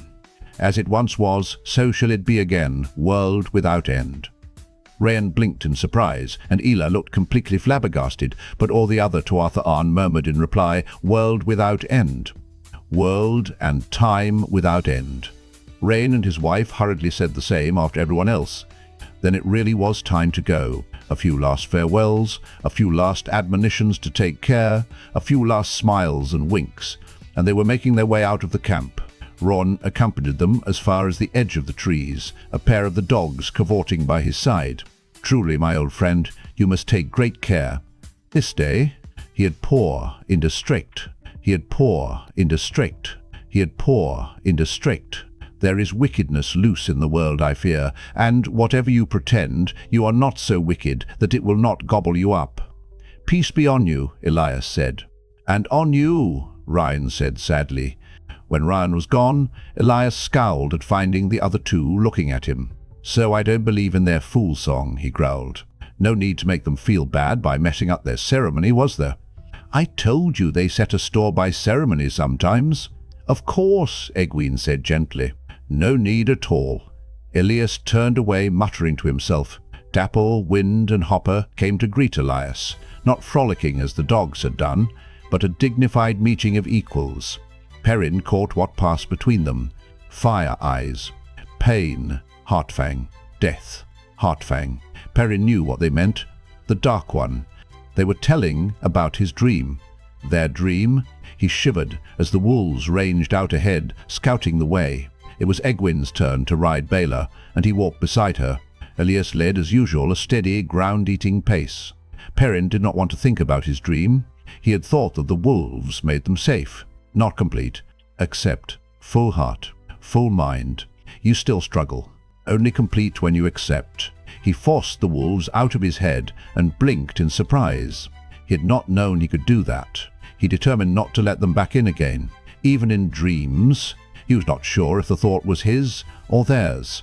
Egwene still wore the string of blue beads Aram had given her, and a little sprig of something with tiny, bright red leaves in her hair, another gift from the young Tuatha Arn. That Aram had tried to talk her into staying with the travelling people, Perrin was sure. He was glad she had not given in, but he wished she did not finger the beads so fondly. Finally he said, "What did you spend so much time talking about with Ela? If you weren't dancing with that long-legged fellow, you were talking to her like it was some kind of secret." "Ela was giving me advice on being a woman," Egwene replied absently. He began laughing, and she gave him a hooded, dangerous look that he failed to see. "Advice. Nobody tells us how to be men. We just are." "That," Egwene said, "is probably why you make such a bad job of it." Up ahead, Elias cackled loudly. Nynaeve stared in wonder at what lay ahead down the river, the white bridge gleaming in the sun with a milky glow. Another legend, she thought, glancing at the warder and the Aes Sedai riding just ahead of her. Another legend, and they don't even seem to notice. She resolved not to stare where they could see. They'll laugh if they see me gaping like a country bumpkin. The three rode on silently toward the fabled White Bridge. Since that morning after Shadar Logoth, when she had found Moiraine and Lan on the bank of the Arenelle, there had been little in the way of real conversation between her and the Sedai. There had been talk, of course, but nothing of substance as Nynaeve saw it. Moraine's attempts to talk her into going to Tar Valon, for instance. Tar Valon. She would go there, if need be, and take their training, but not for the reasons the Aes Sedai thought. If Moiraine had brought harm to Egwene and the boys, he had poor, into strict. He had poor, into strict. He had poor, into strict. Sometimes, against her will, Nynaeve had found herself thinking of what a wisdom could do with the one power, of what she could do. Whenever she realized what was in her head, though, a flash of anger burned it out. The power was a filthy thing. She would have nothing to do with it, unless she had to. The cursed woman only wanted to talk about taking her to Tar Valon for training. Moiraine would not tell her anything. It was not as if she wanted to know so much. "How do you mean to find them?" she remembered demanding. "As I have told you," Moiraine replied, without bothering to look back at her, "I will know when I am close to the two who have lost their coins." It was not the first time Nynaeve had asked, but the Aes Sedai's voice was like a still pond that refused to ripple. No matter how many stones Nynaeve threw, it made the wisdom's blood boil every time she was exposed to it. Moiraine went on as if she could not feel Nynaeve's eyes on her back. Nynaeve knew she must be able to. She was staring so hard. "The longer it takes, the closer I must come, but I will know. As for the one who still has his token, so long as he has it in his possession, I can follow him across half the world, if need be." "And then, what do you plan when you found them, Aes Sedai?" She did not for a minute believe the Aes Sedai would be so intent on finding them if she did not have plans. "Tar Valon, wisdom. Tar Valon, Tar Valon. That's all you ever say, and I am becoming. Part of the training you will receive in Tar Valon, wisdom, will teach you to control your temper. You could do nothing with the one power when emotion rules your mind." Nynaeve opened her mouth, but the Aes Sedai went right on. "Lan, I must speak with you a moment." The two put their heads together, and Nynaeve was left with a sullen glower that she hated every time she realized it was on her face. It came too often, as the Aes Sedai deftly turned her questions off onto another subject, slid easily by her conversational traps, or ignored her shouts until they ended in silence. The scowl made her feel like a girl who had been caught acting the fool by someone in the women's circle. That was a feeling Nynaeve was not used to, and the calm smile on Moraine's face only made it worse. If only there was some way to get rid of the woman. Lan would be better by himself. A warder should be able to handle what was needed, she told herself hastily, feeling a sudden flush. No other reason, but one meant the other. And yet, Lan made her even more furious than Moiraine. She could not understand how he managed to get under her skin so easily. He rarely said anything, sometimes not a dozen words in a day, and he never took part in any of the E4. He had poor into strict. He had poor into strict discussions with Moiraine. He was often apart from the two women, scouting the land, but even when he was there, he kept a little to one side, watching them as if watching a duel. Nynaeve wished he would stop. If it was a duel, she had not managed to score once, and Moiraine did not even seem to realize she was in a fight. Nynaeve could have done without his cool blue eyes, without even a silent audience. That had been the way of their journey, for the most part. Quiet, except when her temper got the best of her, and sometimes, when she shouted, the sound of her voice seemed to crash in the silence like breaking glass. The land itself was quiet, as if the world were pausing to catch its breath. The wind moaned in the trees, but all else was still. The wind seemed distant too, even when it was cutting through the cloak on her back. At first the stillness was restful after everything that had happened. It seemed as if she had not known a moment of quiet since before winter night.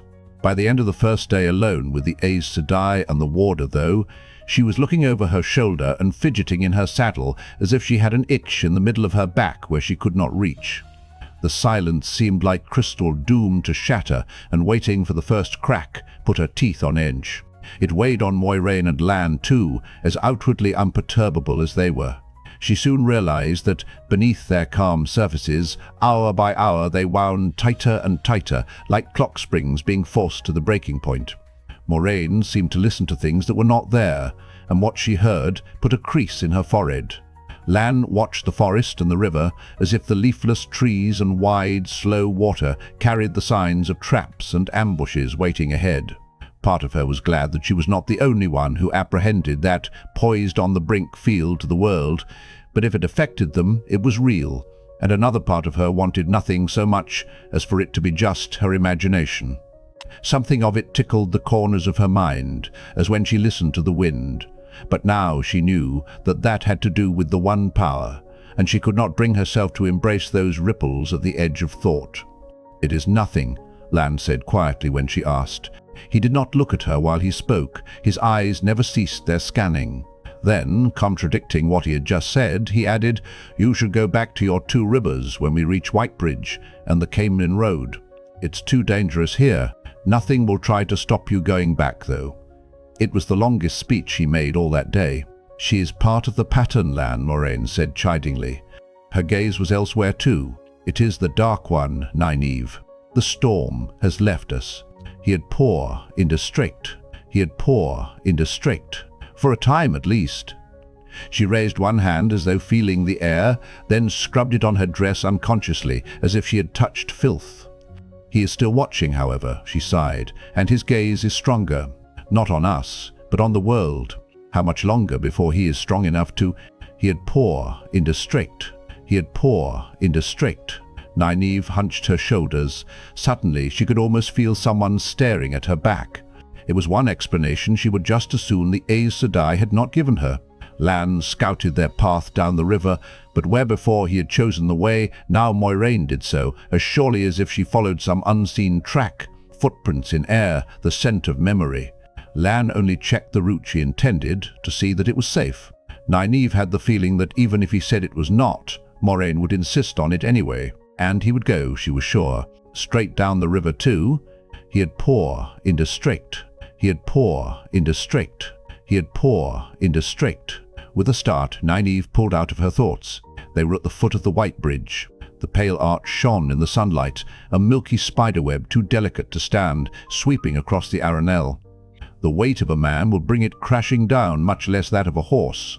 Surely it would collapse under its own weight any minute. Lan and Moiraine rode unconcernedly ahead, up the gleaming white approach and onto the bridge, hooves ringing not like steel on glass, but like steel on steel. The surface of the bridge certainly looked as slick as glass, wet glass, but it gave the horses a firm, sure footing. Nynaeve made herself follow, but from the first step she half waited for the entire structure to shatter under them. If lace were made of glass, she thought, it would look like this. It was not until they were almost all the way across that she noticed the tarry smell of char thickening the air. In a moment she saw, around the square, at the foot of the White Bridge, piles of blackened timbers, still leaking smoky threads, replaced half a dozen buildings. Men in poorly fitting red uniforms and tarnished armor patrolled the streets, but they marched quickly, as if afraid of finding anything, and they looked over their shoulders as they went. Townspeople, the few who were out, almost ran, shoulders hunched, as though something were chasing them. Lan looked grim, even for him, and people walked wide of the 3 of them, even the soldiers. The warder sniffed the air and grimaced, growling under his breath. It was no wonder to Nynaeve, with the stink of burn so strong. "The wheel weaves as the wheel wheels," Moiraine mumbled. "No eye can see the pattern until it is woven." In the next moment she was down off Aldib and speaking to townsfolk. She did not ask questions, she gave sympathy, and to Nynaeve's surprise it appeared genuine. People who shied away from Lan, ready to hurry from any stranger, stopped to speak with Moiraine. They appeared startled themselves at what they were doing, but they opened up, after a fashion, under Moiraine's clear gaze and soothing voice. The Aes Sedai's eyes seemed to share the people's hurt, to empathize with their confusion, and tongues loosened. They still lied, though, most of them. Some denied there had been any trouble at all. Nothing at all. Moiraine mentioned the burned buildings all around the square. Everything was fine, they insisted, staring past what they did not want to see. One fat fellow spoke with a hollow heartiness, but his cheek twitched at every noise behind him.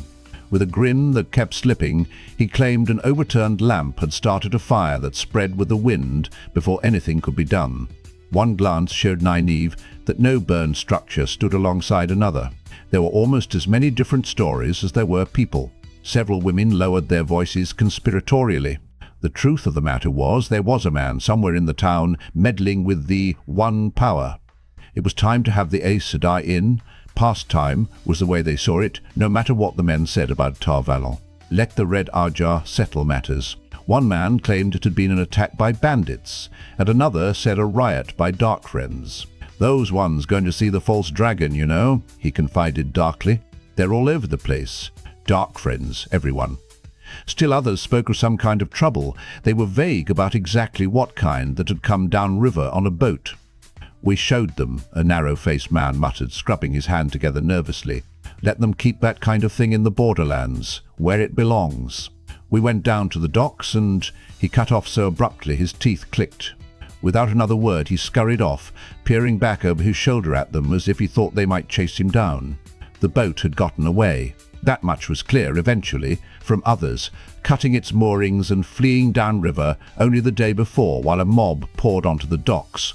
Nynaeve wondered if Egwene and the boys had been on board. One woman said that a gleeman had been on the boat. If that had been Tom Merrilin, he had poor in district.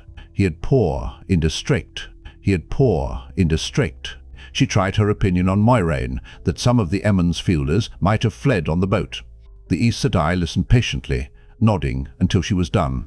"Perhaps," Moiraine said then, but she sounded doubtful. An inn still stood in the square, the common room divided in two by a shoulder-high wall. Moiraine paused as she stepped into the inn, feeling the air with her hand. She smiled at whatever it was she felt, but she would say nothing of it then. Their meal was consumed in silence. Silence not only at their table, but throughout the common room. The handful of people eating there concentrated on their own plates and their own thoughts. The innkeeper, dusting tables with a corner of his apron, muttered to himself continually, but always too low to be heard. Nynaeve thought it would not be pleasant sleeping there. Even the air was heavy with fear. About the time they pushed their plates away, wiped clean with the last scraps of bread, one of the red-uniformed soldiers appeared in the doorway. He seemed resplendent to Nynaeve, in his peaked helmet and burnished breastplate, until he took a pose just inside the door, with a hand resting on the hilt of his sword and a stern look on his face, and used a finger to ease his too-tight collar. It made her think of Sen Bui trying to act the way a village councillor should. Lan spared him one glance and snorted. Militia. Useless. The soldier looked over the room, letting his eyes come to rest on them. He hesitated, then took a deep breath before stomping over to demand, all in a rush, who they were, what their business was in Whitebridge, and how long they intended to stay. "We are leaving as soon as I finish my ale," Lan said. He took another slow swallow before looking up at the soldier. "The light illumine good Queen Morghese." The red uniformed man opened his mouth, then took a good look at Lan's eyes and stepped back. He caught himself immediately with a glance at Moiraine and her. She thought for a moment that he was going to do something foolish to keep from looking the coward in front of two women. In her experience, men were often idiots that way. But too much had happened in Whitebridge. Too much uncertainty had escaped from the cellars of men's minds. The militiaman looked back at Lan and reconsidered once more. The warder's hard plain face was expressionless, but there were those cold blue eyes. So cold. The militiaman settled on a brisk nod. "See that you do. Too many strangers around these days for the good of the Queen's peace." Turning on his heel, he stomped out again, practicing his stern look on the way. None of the locals in the inn seemed to notice. "Where are we going?" Nynaeve demanded of the warder. The mood in the room was such that she kept her voice low, but she made sure it was firm, too. "After the boat." Lan looked at Moiraine, who shook her head slightly and said, "First I must find the one I can be sure of finding, and at present he is somewhere to the north of us. I do not think the other two went with the boat in any case." A small, satisfied smile touched her lips. They were in this room perhaps a day ago, no more than 2. Afraid, but they left alive. The trace would not have lasted without that strong emotion. "Which two?" Nynaeve leaned over the table intently. "Do you know?" The Aes Sedai shook her head, the slightest of motions, and Nynaeve settled back. "If they're only a day or 2 ahead, why don't we go after them first? "I know they were here," Moiraine said in that insufferably calm voice. "But beyond that, I cannot say if they went east or north or south. I trust they are smart enough to have gone east toward Caemlyn, but I do not know, and lacking their tokens, I will not know where they are until I am perhaps within half a mile. In 2 days they could have gone 20 miles, or 40 in any direction if fear urged them, and they were certainly afraid when they left here. But wisdom, however fearful they were, in whatever direction they ran, eventually they will remember Caemlyn, and it is there I will find them. But I will help the one I can find now first." Nynaeve opened her mouth again, but Lan cut her off in a soft voice. They had reason to be afraid. He looked around, then lowered his voice. There was a halfman here. He grimaced, the way he had in the square. I can still smell him everywhere. Moiraine sighed. "I will keep hope until I know it is gone. I refuse to believe the Dark One can win so easily. I will find all 3 of them alive and well. I must believe it." "I want to find the boys too," Nynaeve said. "But what about Egwene? You never even mention her, and you ignore me when I ask." "I thought you were going to take her off too?" She glanced at the other tables and lowered her voice. "To Tar Valon." The Aes Sedai studied the tabletop for a moment before raising her eyes to Nynaeve's, and when she did, Nynaeve started back from a flash of anger that almost seemed to make Moiraine's eyes glow. Then her back stiffened, her own anger rising, but before she could say a word, the Aes Sedai spoke coldly. "I hope to find Egwene alive and well, too. I do not easily give up young women with that much ability once I have found them, but it will be as the wheel weaves." Nynaeve felt a cold ball in the pit of her stomach. "Am I one of those young women you won't give up? We'll see about that, Aes Sedai. The light burn you, we'll see about that."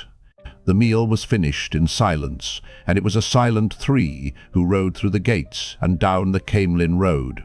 Moraine's eyes searched the horizon to the northeast. Behind them, the smoke-stained town of Whitebridge cowered.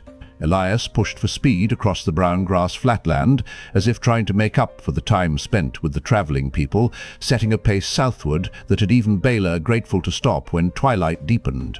Despite his desire for haste, though, he took precautions he had not taken before. At night they had a fire only if there was dead wood already on the ground. He would not let them break so much as a twig off of a standing tree. The fires he made were small, and always hidden in a pit carefully dug where he had cut away a plug of sod. As soon as their meal was prepared, he buried the coals and replaced the plug. Before they set out again in the grey, false dawn, he went over the campsite inch by inch to make sure there was no sign that anyone had ever been there. He even righted overturned rocks and straightened bent-down weeds. He did it quickly, never taking more than a few minutes, but they did not leave until he was satisfied. Perrin did not think the precautions were much good against dreams, but when he began to think of what they might be good against, he wished it were only the dreams. The first time, Egwene asked anxiously if the Trollocs were back, but Elias only shook his head and urged them on. Perrin said nothing. He knew there were no Trollocs close. The wolves scented only grass and trees and small animals. It was not fear of Trollocs that drove Elias, but that something else of which even Elias was not sure. The wolves knew nothing of what it was, but they sensed Elias's urgent wariness, and they began to scout as if danger ran at their heels or waited in ambush over the next rise. The land became long, rolling crests, too low to be called hills, rising across their path. A carpet of tough grass, still winter sere and dotted with rank weeds, spread before them, rippled by an east wind that had nothing to cut it for 100 miles. The groves of trees grew more scattered. The sun rose reluctantly, without warmth. Among the squat ridges, Elias followed the contours of the land as much as possible, and he avoided topping the rises whenever possible.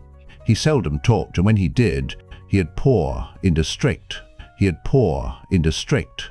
He'd pour into strict. "You know how long this is taking, going around every bloody little hill like this? Blood and ashes. I'll be till summer, getting you off my hands. No, we can't just go in a straight line. How many times do I have to tell you? You have any idea, even the faintest, how a man stands out on a ridgeline in country like this? Burn me, but we're going back and forth as much as forward. Wiggling like a snake. I could move faster with my feet tied. Well, you going to stare at me, or you going to walk?" Perrin exchanged glances with Egwene. She stuck her tongue out at Elias's back. Neither of them said anything. The one time Egwene had protested that Elias was the one who wanted to go around the hills and he should not blame them, it got her a lecture on how sound carried, delivered in a growl that could have been heard a mile off. He gave the lecture over his shoulder, and he never even slowed to give it. Whether he was talking or not, Elias's eyes searched all around them, sometimes staring as if there was something to see except the same coarse grass that was under their feet. If he did see anything, Perrin could not, and neither could the wolves. Elias's forehead grew extra furrows, but he would not explain, not why they had to hurry, not what he was afraid was hunting them. Sometimes a longer ridge than usual lay across their path, stretching miles and miles to east and west. Even Elias had to agree that going around those would take them too far out of their way. He did not let them simply cross over, though. Leaving them at the base of the slope, he would creep up to the crest on his belly, peering over as cautiously as though the wolves had not scouted there 10 minutes before. Waiting at the bottom of the ridge, minutes passed like hours, and the not knowing pressed on them. Egwene chewed her lip and unconsciously clicked the beads Aram had given her through her fingers. Perrin waited doggedly. His stomach twisted up in a sick knot, but he managed to keep his face calm, managed to keep the turmoil hidden inside. The wolves will warn if there's danger. It would be wonderful if they went away, if they just vanished, but right now, he had poor, indistinct. He had poor, indistinct. Right now, they'll give warning. What is he looking for? What? After a long search with only his eyes above the rise, Elias always motioned them to come ahead. Every time the way ahead was clear, until the next time they found a ridge they could not go around. At the third such ridge, Perrin's stomach lurched. Sour fumes rose in his throat, and he knew if he had to wait even 5 minutes, he would vomit.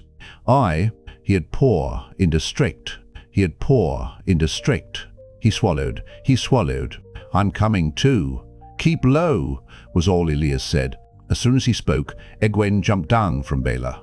The fur-clad man pushed his round hat forward and peered at her from under the edge. You expecting to make that mare crawl? He said dryly. Her mouth worked, but no sound came out. Finally she shrugged, and Elias turned away without another word and began climbing the easy slope. Perrin hurried after him.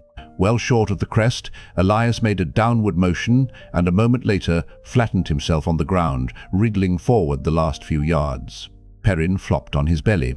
At the top, Elias took off his hat before raising his head ever so slowly. Peering through a clump of thorny weeds, Perrin saw only the same rolling plain that lay behind them. The down slope was bare, though a clump of trees 100 paces across grew in the hollow, perhaps half a mile south from the ridge. The wolves had already been through it, smelling no trace of trollocs or murdrail. East and west the land was the same as far as Perrin could see, rolling grassland and wide scattered thickets. Nothing moved. The wolves were more than a mile ahead, out of sight. At that distance he could barely feel them. They had seen nothing when they covered this ground. What is he looking for? There's nothing there. We're wasting time, he said, starting to stand, and a flock of ravens burst out of the trees below, 50, 100 black birds, spiraling into the sky. He froze in a crouch as they milled over the trees. The Dark One's eyes. Did they see me? Sweat trickled down his face. As if one thought had suddenly sparked in 100 tiny minds, every raven broke sharply in the same direction. South. The flock disappeared over the next rise, already descending. To the east, another thicket disgorged more ravens. The black mass wheeled twice and headed south. Shaking, he lowered himself to the ground slowly. He tried to speak, but his mouth was too dry. After a minute, he managed to work up some spit. Was that what you were afraid of? Why didn't you say something? Why didn't the wolves see them? Wolves don't look up in trees much, Elias growled. And no, I wasn't looking for this. I told you I didn't know what. He had poor, indistinct. He had poor, indistinct. Far to the west, a black cloud rose over yet another grove and winged southward. They were too far off to make out individual birds. It isn't a big hunt, thank the light. They don't know, even after. He had poor, indistinct. He had poor, indistinct. He turned to stare back the way they had come. Perrin swallowed. Perrin swallowed. Even after the dream, Elias had meant, not big, he said. Back home, you would see that many ravens in a whole year. Elias shook his head. In the Borderlands, I've seen sweeps with 1,000 ravens to the flock. Not too often, there's a bounty on ravens there, but it has happened. He was still looking north. Hush now. Perrin felt it then, the effort of reaching out to the distant wolves. Elias wanted Dapple and her companions to quit scouting ahead, to hurry back and check their back trail. His already gaunt face tightened and thinned under the strain. The wolves were so far away, Perrin could not even feel them. Hurry. Watch the sky. Hurry. Faintly, Perrin caught the reply from far to the south. We come. An image flashed in his mind, wolves running, muzzles pointing into the wind of their haste, running as if wildfire raced behind, running flashed and was gone in an instant. Elias slumped and drew a deep breath. Frowning, he peered over the ridge, then back to the north, and muttered under his breath. You think there are more ravens behind us? Perrin asked. Could be, Elias said vaguely. They do it that way sometimes. I know a place, if we can reach it by dark. We have to keep moving until full dark anyway, even if we don't get there, but we can't go as fast as I would like. Can't afford to get too close to the ravens ahead of us. But if they're behind us too, he'd pour into strict. He'd pour into strict. Why dark? Perrin said. What place? Somewhere safe from the ravens. Safe from ravens, Elias said, but too many people know. He'd pour into strict. He'd pour into strict. He'd pour into strict. Ravens roost for the night. We don't have to worry about them finding us in the dark. The light-send ravens are all we have to worry about then. With one more look over the crest, he rose and waved to Egwene to bring Baela up. But dark is a long way off. We have to get moving. He started down the far slope in a shambling run, each stride barely catching him on the edge of falling. Move, burn you. Perrin moved, half running, half sliding, after him. Egwene topped the rise behind them, kicking Baela to a trot. A grin of relief bloomed on her face when she saw them. What's going on? She called, urging the shaggy mare to catch up. When you disappeared like that, I thought. He'd pour into strict. He'd pour into strict. He'd pour into strict. What happened? Perrin saved his breath for running until she reached them. He explained about the ravens and Elias's safe place, but it was a disjointed story. After a strangled "Ravens!" she kept interrupting with questions for which, as often as not, he had no answers. Between them, he did not finish until they reached the next ridge. Ordinarily, if anything about the journey could be called ordinary, they would have gone around this one rather than over, but Elias insisted on scouting anyway. You want to just saunter right into the middle of them, boy, was his sour comment. Egwene stared at the crest of the ridge, licking her lips, as if she wanted to go with Elias this time and wanted to stay where she was too. Elias was the only one who showed no hesitation. Perrin wondered if the ravens ever doubled back. It would be a fine thing to reach the crest at the same time as a flock of ravens. At the top he inched his head up until he could just see, and heaved a sigh of relief when all he saw was a copse of trees a little to the west. There were no ravens to be seen. Abruptly a fox burst out of the trees, running hard. Ravens poured from the branches after it. The beat of their wings almost drowned out a desperate whining from the fox. A black whirlwind dove and swirled around it. The fox's jaws snapped at them, but they darted in and darted away untouched, black beaks glistening wetly. The fox turned back toward the trees, seeking the safety of its den. It ran awkwardly now, head low, fur dark and bloody, and the ravens flapped around it, more and more of them at once, the fluttering mass thickening until it hid the fox completely. As suddenly as they had descended, the ravens rose, wheeled, and vanished over the next rise to the south.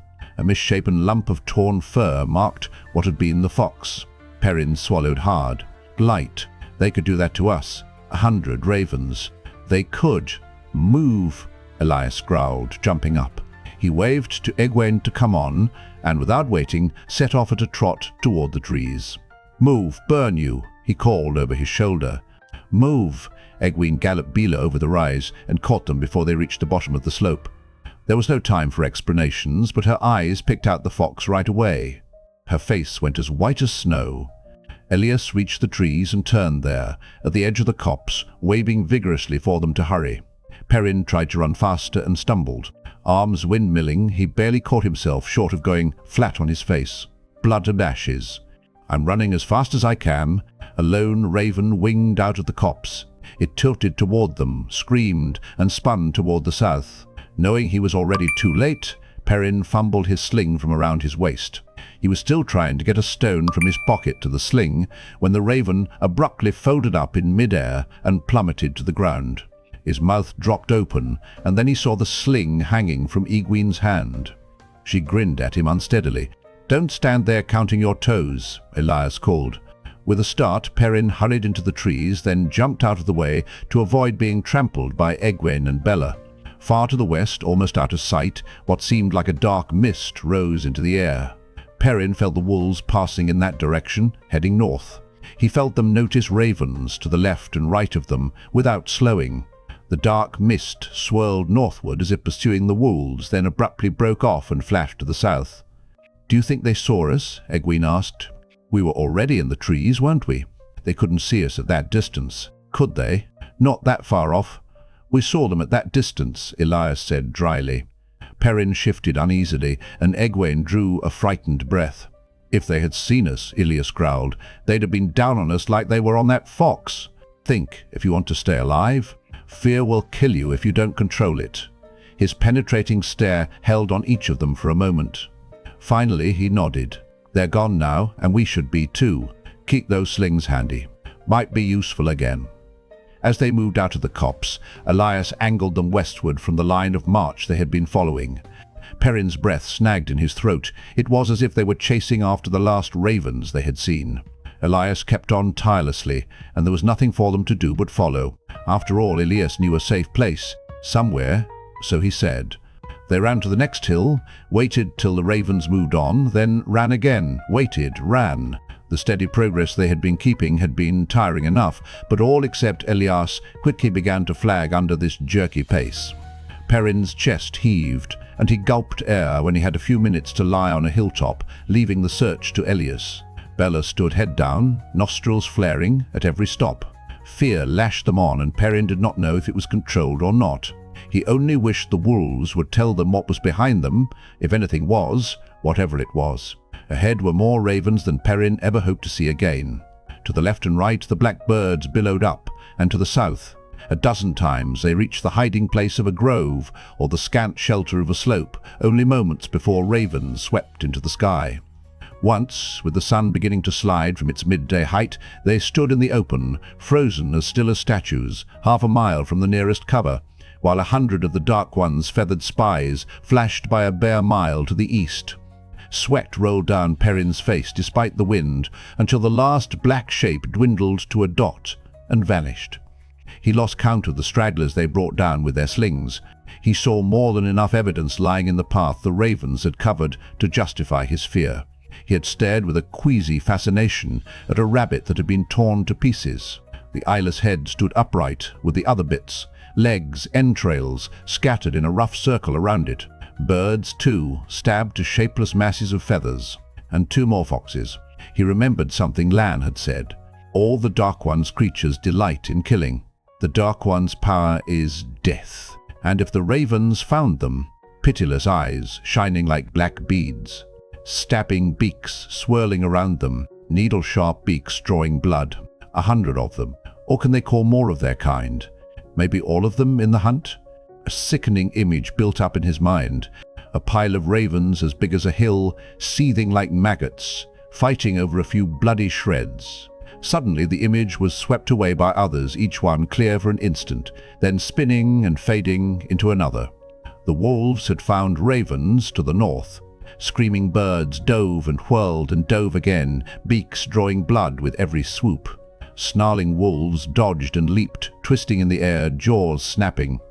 Again and again Perrin tasted feathers and the foul taste of fluttering ravens crushed alive, felt the pain of oozing gashes all over his body, knew with a despair that never touched on giving up that all his effort was not enough. Suddenly the ravens broke away, wheeling overhead for one last shriek of rage at the wolves. Wolves did not die as easily as foxes, and they had a mission. A flap of black wings, and they were gone. A few black feathers drifting down on their dead. Wind licked at a puncture on his left foreleg. There was something wrong with one of Hopper's eyes. Ignoring her own hurts, Dapple gathered them and they settled into a painful lope in the direction the ravens had gone. Blood matted their fur. We come. Danger comes before us. Moving in a stumbling trot, Perrin exchanged a glance with Elias. The man's yellow eyes were expressionless, but he knew. He said nothing, just watched Perrin and waited, all the while maintaining that effortless lope. Waiting for me? Waiting for me to admit, I feel the wolves. Ravens, Perrin panted reluctantly. Behind us. He was right, Egwene breathed. You can talk to them. Perrin's feet felt like lumps of iron on the ends of wooden posts, but he tried to make them move faster. If he could outrun their eyes, outrun the ravens, outrun the wolves, but above all, Egwene's eyes, that knew him now for what he was. What are you? Tainted. The light blind me. Thirst. His throat burned as it never had from breathing the smoke and heat of Master Luhan's forge. He staggered and hung on to Egwene's stirrup until she climbed down and all but pushed him into the saddle, despite his protests that he could keep going. It was not long, though, before she was clutching the stirrup as she ran, holding up her skirts with her other hand, and only a little while after that until he dismounted, his knees still wobbling. He had to pick her up to make her take his place, but she was too tired to fight him. Elias would not slow down. He urged them and taunted them and kept them so close behind the searching ravens to the south that Perrin thought all it would take would be for one bird to look back. Keep moving, burn you. Think you'll do any better than that fox did, if they catch us? The one with its insides piled on its head? Egwene swayed out of the saddle and vomited noisily. I knew you'd remember. Just keep going a little more. That's all. Just a little more. Burn you, I thought. Farm youngsters had endurance. Work all day and dance all night. Sleep all day and sleep all night, looks like to me. Move your bloody feet. They began coming down off the hills as soon as the last raven vanished over the next one. Then, while the last trailers still flapped above the hilltop, one bird looking back, to east and west the ravens searched while they hurried across the open spaces between. One bird is all it will take. The ravens behind were coming fast. Dapple and the other wolves worked their way around them and were coming on without stopping to lick their wounds, but they had learned all the lessons they needed about watching the sky. How close? How close? How long? The wolves had no notions of time, the way men did, no reasons to divide a day into hours. The seasons were time enough for them, and the light and the dark. No need for more. Finally, Perrin worked out an image of where the sun would stand in the sky when the ravens overran them from behind. He glanced over his shoulder at the setting sun and licked his lips with a dry tongue. In an hour, the ravens would be on them, maybe less. An hour, and it was a good 2 hours to sunset, at least 2 to full dark. We'll die with the setting sun, he thought, staggering as he ran. Slaughtered, like the fox. He fingered his axe, then moved to his sling. That would be more use. Not enough, though. Not against 100 ravens, 100 darting targets, 100 stabbing beaks. It's your turn to ride, Perrin, Egwene said tiredly. In a bit, he panted. I'm good for miles yet. She nodded and stayed in the saddle. She is tired. Tell her, or let her think we still have a chance to escape. An hour of hope, even if it is desperate, or an hour of despair. Elias was watching him again, saying nothing.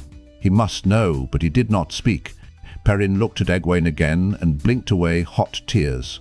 He touched his axe and wondered if he had the courage. In the last minutes, when the ravens descended on them, when all hope was gone, would he have the courage to spare her the death the fox had died? Light make me strong. The ravens ahead of them suddenly seemed to vanish. Perrin could still make out dark, misty clouds far to the east and west, but ahead. He had pour into straight. He had pour into straight. Nothing. Where did they go? Light, if we've overrun them. He had pour into straight. He had pour into straight. He had pour into straight. Abruptly a chill ran through him, one cold, clean tingle, as if he had jumped into the wine-spring water in midwinter. It rippled through him and seemed to carry away some of his fatigue, a little of the ache in his legs and the burning of his lungs. It left behind. He had pour into straight. He had pour into straight. Something. He could not say what, only he felt different. He stumbled to a halt and looked around, afraid. Elias watched him, watched them all, with a gleam behind his eyes. He knew what it was, Perrin was sure of it, but he only watched them. Egwene reined in Bela and looked around uncertainly, half wondering and half fearful. He had poor, indistrict. He had poor, indistrict. Strange, she whispered. I feel as if I lost something. Even the mare had her head up expectantly, nostrils flaring as if they detected a faint odor of new-mown hay. What? He had poor, indistrict. He had poor, indistrict. What was that? Perrin asked. Elias cackled suddenly. He bent over, shoulders shaking, to rest his hands on his knees. Safety, that's what. We made it, you bloody fools. No raven will cross that line. He had poor, indistrict. He had poor, indistrict. Not one that carries the Dark One's eyes, anyways. A Trolloc would have to be driven across, and there'd need to be something fierce pushing the Myrddraal to make him do the driving. No Aes Sedai either. The one power won't work here. They can't touch the true source. Can't even feel the source like it vanished. Makes them itch inside, that does. Gives them the shakes like a 7-day drunk. It's safety. At first, to Perrin's eyes, the land was unchanged from the rolling hills and ridges they had crossed the whole day. Then he noticed green shoots among the grass, not many, and they were struggling, but more than he had seen anywhere else. There were fewer weeds in the grass, too. He could not imagine what it was, but there was. He had poor, indistrict. He had poor, indistrict. Something about this place, and something in what Elias said tickled his memory. What is it? Egwene asked. I feel. He had poor, indistrict. He had poor, indistrict. He had poor, indistrict. What is this place? I don't think I like it. A steading, Elias roared. You never listen to stories. Of course, there hasn't been an Ogier here in 3,000-odd years, not since the breaking of the world. But it's the steading makes the Ogier, not the Ogier make the steading. Just a legend, Perrin stammered. In the stories, the steading were always havens, places to hide, whether it was from Aes Sedai or from creatures of the Father of Lees. Elias straightened. If not exactly fresh, he gave no sign that he had spent most of a day running. Come on, we better get deeper into this legend. The ravens can't follow, but they can still see us this close to the edge, and there could be enough of them to watch the whole border of it. Let them keep hunting right on by it. Perrin wanted to stay right there. Now that he was stopped, his legs trembled and told him to lie down for a week. Whatever refreshment he had felt had been momentary. All the weariness and aches were back. He forced himself to take one step, then another. It did not get easier, but he kept at it. Egwene flapped the reins to get Bella moving again. Elias settled into an effortless lope, only slowing to a walk when it became apparent the others could not keep up. A fast walk. Why don't we stay here? Perrin panted. He was breathing through his mouth, and he forced the words out between deep, racking breaths. If it's really a steading, we'd be safe. No Trollocs, no Aes Sedai. Why don't we just stay here until it's all over? Maybe the wolves won't come here either. How long will that be? Elias looked over his shoulder with one eyebrow raised. What would you eat? Grass, like the horse? Besides, there's others know about this place, and nothing keeps men out, not even the worst of them. And there is only one place where there's still water to be found. Frowning uneasily, he turned in a complete circle, scanning the land. When he was done, he shook his head and muttered to himself. Perrin felt him calling to the wolves. Hurry, hurry. We take our chances on a choice of evils, and the ravens are sure. Come on, it's only another mile or two. Perrin would have groaned if he'd been willing to spare the breath. Huge boulders began to dot the low hills, irregular lumps of grey, lichen-coated stone half buried in the ground, some as big as a house. Brambles webbed them, and low brush half hid most. Here and there, amid the desiccated brown of brambles and brush, a lone green shoot announced that this was a special place. Whatever wounded the land beyond its borders hurt it too, but here the wound did not go quite as deep. Eventually they straggled over one more rise, and at the base of this hill lay a pool of water. Any of them could have waded across it in 2 strides, but it was clear and clean enough to show the sandy bottom like a sheet of glass. Even Elias hurried eagerly down the slope.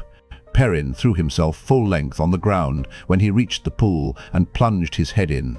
An instant later he was spluttering from the cold of water that had welled up from the depths of the earth. He shook his head, his long hair spraying a rain of drops. Egwene grinned and splashed back at him.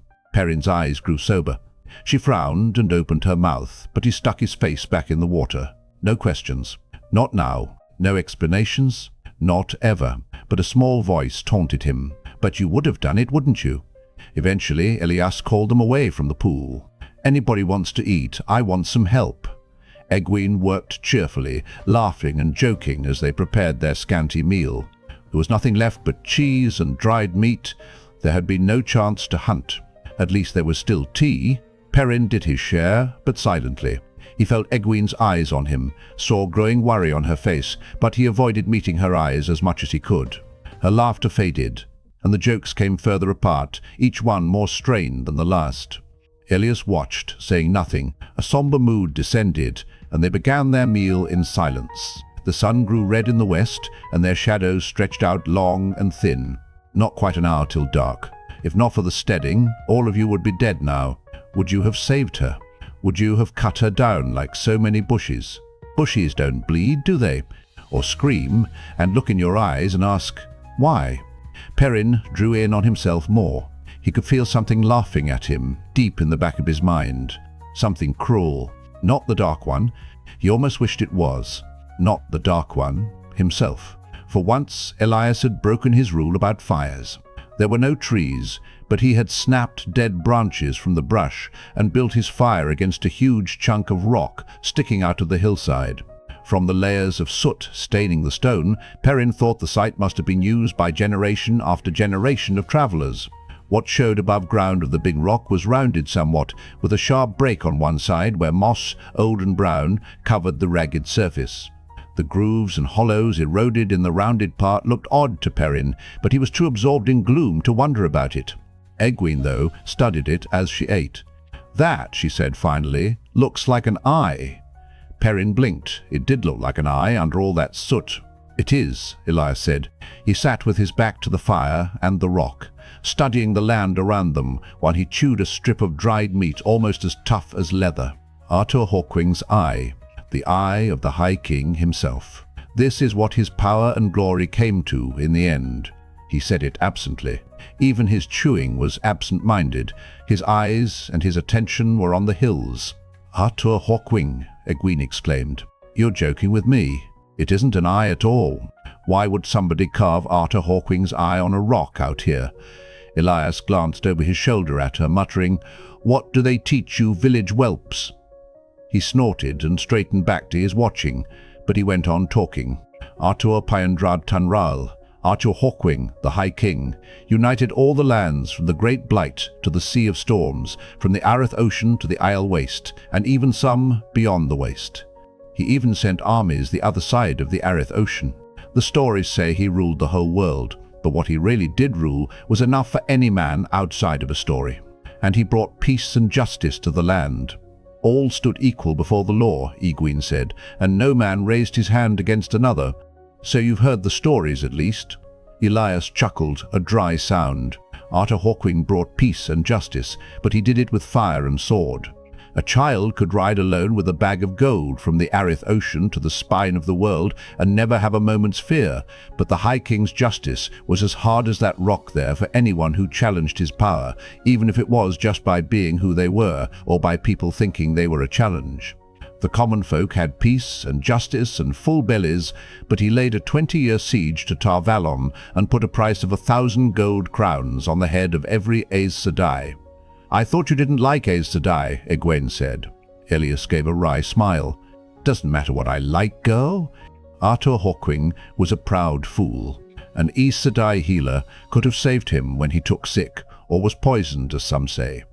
But every Aes Sedai still alive was penned up behind the shining walls, using all their power to hold off an army that lit up the night with their campfires. He wouldn't have let one near him anyway. He hated Aes Sedai as much as he hated the Dark One. Egwene's mouth tightened, but when she spoke, all she said was, "What does all that have to do with whether that's Arthur Hawkwing's eye? Just this, girl." With peace, except for what was going on across the ocean, with the people cheering him wherever he went. They really loved him, you see. He was a harsh man, but never with the common folk. Well, with all of that, He decided it was time to build himself a capital, a new city, not connected in any man's mind with any old cause or faction or rivalry. Here he'd build it, at the very center of the land bordered by the seas and the waste and the blight. Here, where no Aes Sedai would ever come willing or could use the power if they did. A capital from which, one day, the whole world would receive peace and justice. When they heard the proclamation, the common people subscribed enough money to build a monument to him. Most of them looked on him as only a step below the Creator. A short step. It took 5 years to carve and build. A statue of Hawkwing himself, 100 times bigger than the man. They raised it right here, and the city was to rise around it. There was never any city here, Egwene scoffed. There would have to be something left if there was. Something. Elias nodded, still keeping his watch. Indeed there was not. Arthur Hawkwing died the very day the statue was finished, and his sons and the rest of his blood fought over who would sit on Hawkwing's throne. The statue stood alone in the midst of these hills. The sons and the nephews and the cousins died, and the last of the Hawkwing's blood vanished from the earth, except maybe for some of those who went over the Arith Ocean. There were those who would have erased even the memory of him, if they could. Books were burned just because they mentioned his name. In the end there was nothing left of him but the stories, and most of them wrong. That's what his glory came to.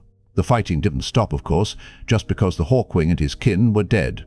There was still a throne to be won, and every lord and lady who could muster fighting men wanted it. It was the beginning of the War of the 100 Years. Lasted 123 really, and most of the history of that time is lost in the smoke of burning towns. Many got a part of the land, but none got the whole, and sometime during those years the statue was pulled down.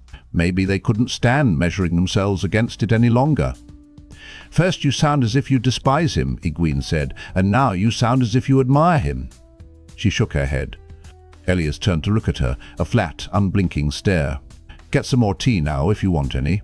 I want the fire out before dark." Perrin could make out the eye clearly now, despite the failing light. It was bigger than a man's head, and the shadows falling across it made it seem like a raven's eye, hard and black and without pity. He wished they were sleeping somewhere else. Egwene sat by the fire, staring up at the fragment of statue, but Perrin went down by the pool to be alone. Day was fading, and the night wind was already rising out of the east, ruffling the surface of the water. He took the axe from the loop on his belt and turned it over in his hands. The ashwood haft was as long as his arm, and smooth and cool to the touch. He hated it. He was ashamed of how proud he had been of the axe back in Emon's field, before he knew what he might be willing to do with it. "You hate her that much?" Elias said behind him. Startled, he jumped and half raised the axe before he saw who it was. Can you read my mind too? Like the wolves?" Elias cocked his head to one side and eyed him quizzically. "A blind man could read your face, boy. Well, speak up. Do you hate the girl? Despise her? That's it. You were ready to kill her because you despise her, always dragging her feet, holding you back with her womanish ways." "Egwene never dragged her feet in her life," he protested. "She always does her share. I don't despise her, I love her." He glared at Elias, daring him to laugh. "Not like that. I mean, she isn't like a sister, but she and Rand..." Blood and ashes. If the ravens caught us. If. I don't know. Yes, you do. If she had to choose her way of dying, which do you think she'd pick? One clean blow of your axe, or the way the animals we saw today died? I know which I'd take. I don't have any right to choose for her. You won't tell her, will you? About. His hands tightened on the axe haft. The muscles in his arms corded, heavy muscles for his age, built by long hours, swinging the hammer at Master Luhan's forge. For an instant he thought the thick wooden shaft would snap. "I hate this bloody thing," he growled. "I don't know what I'm doing with it, strutting around like some kind of fool. I couldn't have done it, you know. When it was all pretend and maybe, I could swagger and play as if I..." He sighed, his voice fading. "It's different now. I don't ever want to use it again. You'll use it." Perrin raised the axe to throw it in the pool, but Elias caught his wrist. "You'll use it, boy, and as long as you hate using it, you will use it more wisely than most men would. Wait. If ever you don't hate it any longer, then will be the time to throw it as far as you can and run the other way." Perrin hefted the axe in his hands, still tempted to leave it in the pool. Easy for him to say. Wait? What if I wait, and then can't throw it away? He opened his mouth to ask Elias, but no words came out. Ascending from the wolves, so urgent that his eyes glazed over. For an instant he forgot what he had been going to say, forgot he had been going to say anything, forgot even how to speak, how to breathe. Elias's face sagged too, and his eyes seemed to peer inward and far away. Then it was gone, as quickly as it had come. It had only lasted a heartbeat, but that was enough. Perrin shook himself and filled his lungs deeply. Elias did not pause. As soon as the veil lifted from his eyes, he sped toward the fire without any hesitation. Perrin ran wordlessly behind him. "Douse the fire," Elias called hoarsely to Egwene. He gestured urgently, and he seemed to be trying to shout in a whisper. "Get it out!" She rose to her feet, staring at him uncertainly, then stepped closer to the fire, but slowly, clearly, not understanding what was happening. Elias pushed roughly past her and snatched up the tea kettle, cursing when it burned him. Juggling the hot pot, he upended it over the fire just the same. A step behind him, Perrin arrived in time to start kicking dirt over the hissing coals as the last of the tea splashed into the fire, hissing and rising in tendrils of steam. He did not stop until the last vestige of the fire was buried. Elias tossed the kettle to Perrin, who immediately let it fall with a choked-off yell. Perrin blew on his hands, frowning at Elias, but the fur-clad man was too busy giving their campsite a hasty look to pay any attention. "No chance to hide that somebody's been here," Elias said. "We'll just have to hurry and hope. Maybe they won't bother." Blood and ashes, but I was sure it was the ravens.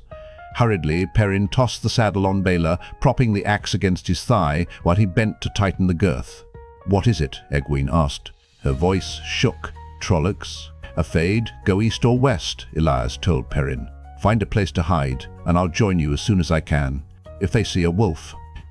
He darted away, crouching almost as if he intended to go to all fours, and vanished into the lengthening shadows of evening.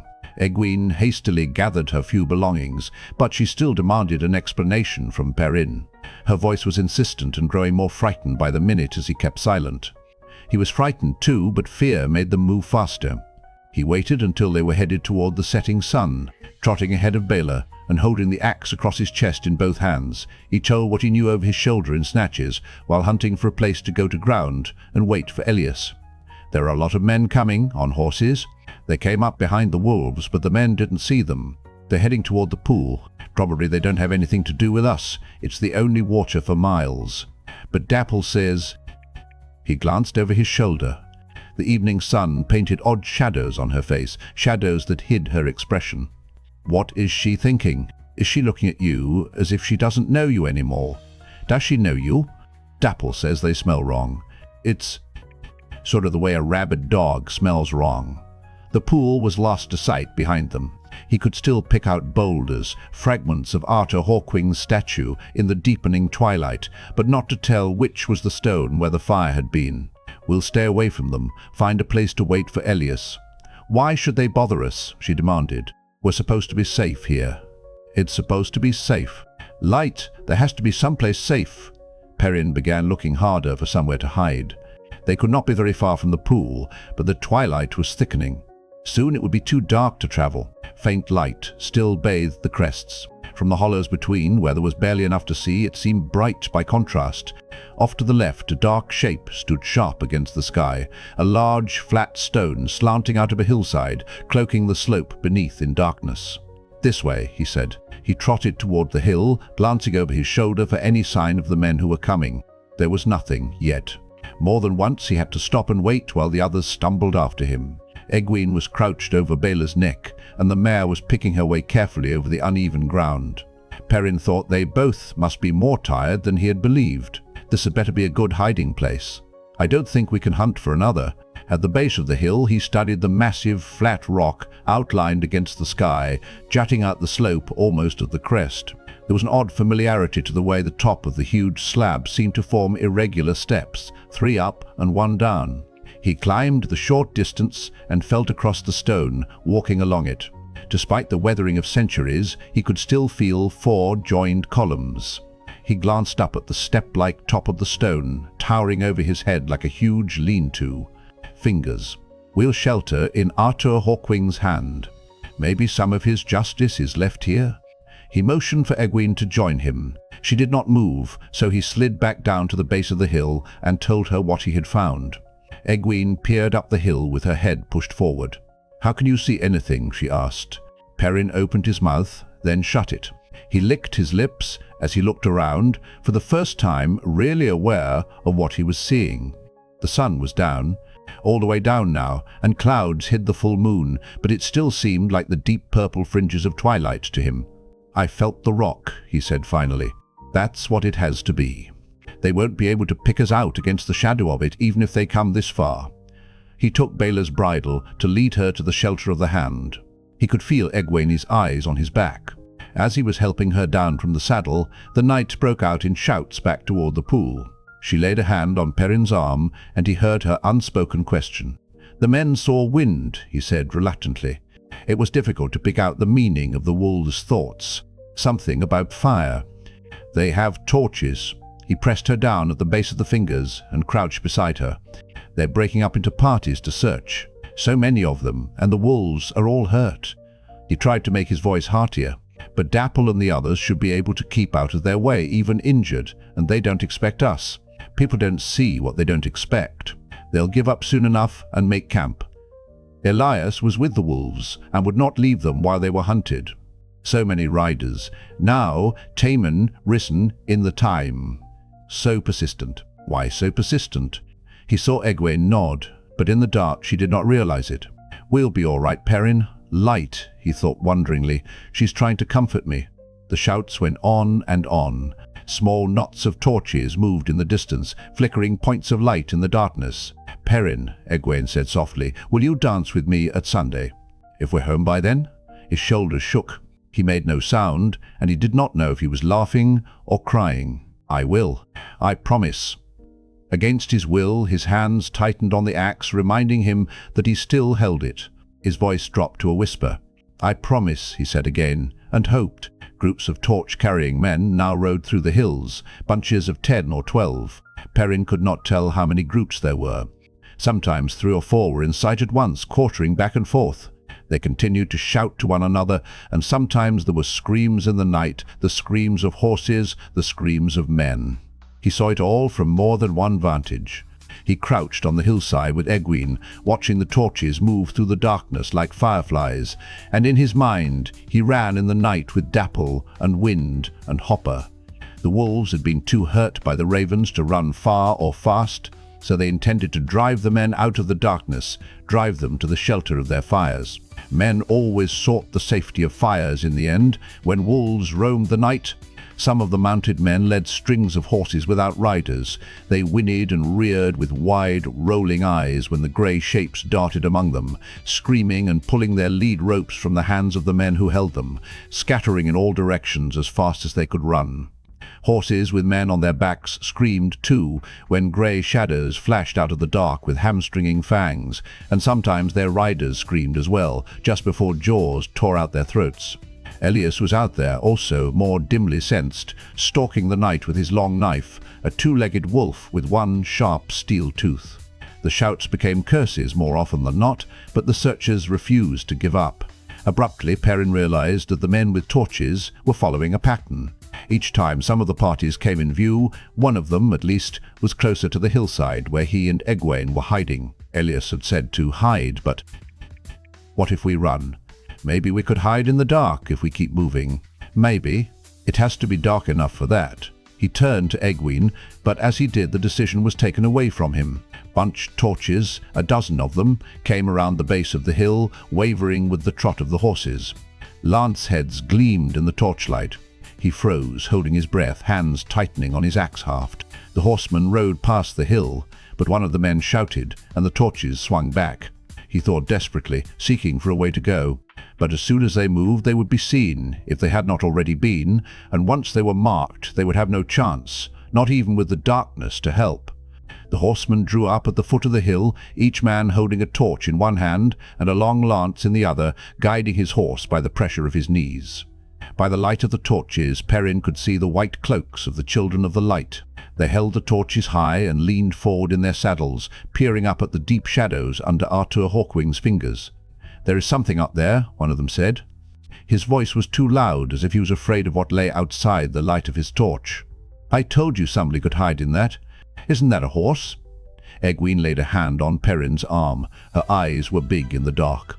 Her silent question plain, despite the shadow hiding her features. What to do?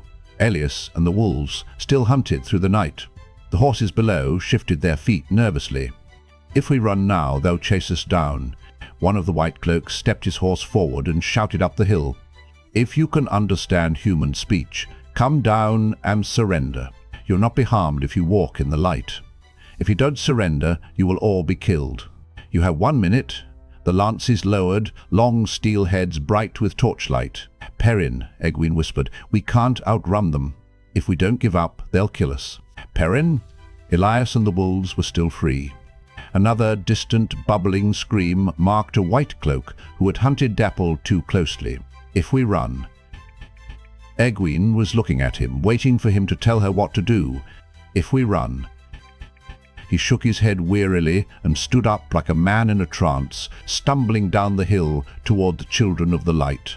He heard Egwene sigh and follow him, her feet dragging reluctantly. Why are the white cloaks so persistent, as if they hate wolves with a passion? Why do they smell wrong? He almost thought he could smell the wrongness himself when the wind gusted from the riders. "Drop that axe," the leader barked. Perrin stumbled toward him, wrinkling his nose to get rid of the smell he thought he smelt. "Drop it, bumpkin." The leader's lance shifted toward Perrin's chest. For a moment he stared at the lance head, enough sharp steel to go completely through him, and abruptly he shouted, "No!" It was not at the horseman he shouted. Out of the night Hopper came, and Perrin was one with the wolf. Hopper, the cub, who had watched the eagles soar, and wanted so badly to fly through the sky as the eagles did. The cub who hopped and jumped and leaped until he could leap higher than any other wolf, and who never lost the cub's yearning to soar through the sky. Out of the night Hopper came and left the ground in a leap, soaring like the eagles. The white cloaks had only a moment to begin cursing before Hopper's jaws closed on the throat of the man with his lance leveled at Perrin. The big wolf's momentum carried them both off the other side of the horse. Perrin felt the throat crushing, tasted the blood. Hopper landed lightly, already apart from the man he had killed. Blood matted his fur, his own blood, and that of others. A gash down his face crossed the empty socket where his left eye had been. His good eye met Perrin's too for just an instant. "Run, brother." He whirled to leap again, to soar one last time, and a lance pinned him to the earth. A second length of steel thrust through his ribs, driving into the ground under him. Kicking, he snapped at the shaft that held him. To soar. Pain filled Perrin, and he screamed, a wordless scream that had something of a wolf's cry in it. Without thinking, he leaped forward, still screaming. All thought was gone. The horsemen had bunched too much to be able to use their lances, and the axe was a feather in his hands, one huge wolf's tooth of steel. Something crashed into his head, and as he fell, he did not know if it was Hopper or himself who died. "Soar like the eagles." Mumbling, Perrin opened his eyes woozily. His head hurt, and he could not remember why. Blinking against the light, he looked around. Egwene was kneeling and watching him where he lay. They were in a square tent as big as a medium-sized room in a farmhouse, with a ground cloth for a floor. Oil lamps on tall stands, one in each corner, gave a bright light. "Thank the light, Perrin," she breathed. "I was afraid they had killed you." Instead of answering, he stared at the grey-haired man seated in the lone chair in the tent. A dark-eyed, grandfatherly face looked back at him, a face at odds in his mind with the white and gold tabard the man wore, and the burnished armor strapped over his pure white undercoat. It seemed a kindly face, bluff and dignified, and something about it fit the elegant austerity of the tent's furnishings. A table and a folding bed, a washstand with a plain white basin and pitcher, a single wooden chest inlaid in simple geometric patterns. Where there was wood, it was polished to a soft glow, and the metal gleamed, but not too brightly, and nothing was showy. Everything in the tent had the look of craftsmanship, but only someone who had watched the work of craftsmen like Master Logain or Master Adair, the cabinet maker, would see it. Frowning, the man stirred two small piles of objects on the table with a blunt finger. Perrin recognized the contents of his pockets in one of those piles and his belt knife. The silver coin Moiraine had given him toppled out, and the man pushed it back thoughtfully. Pursing his lips, he left the piles and lifted Perrin's axe from the table, hefting it. His attention came back to the Eamon's fielders. Perrin tried to get up. Sharp pain stabbing along his arms and legs turned the movement into a flop. For the first time, he realized that he was tied, hand and foot.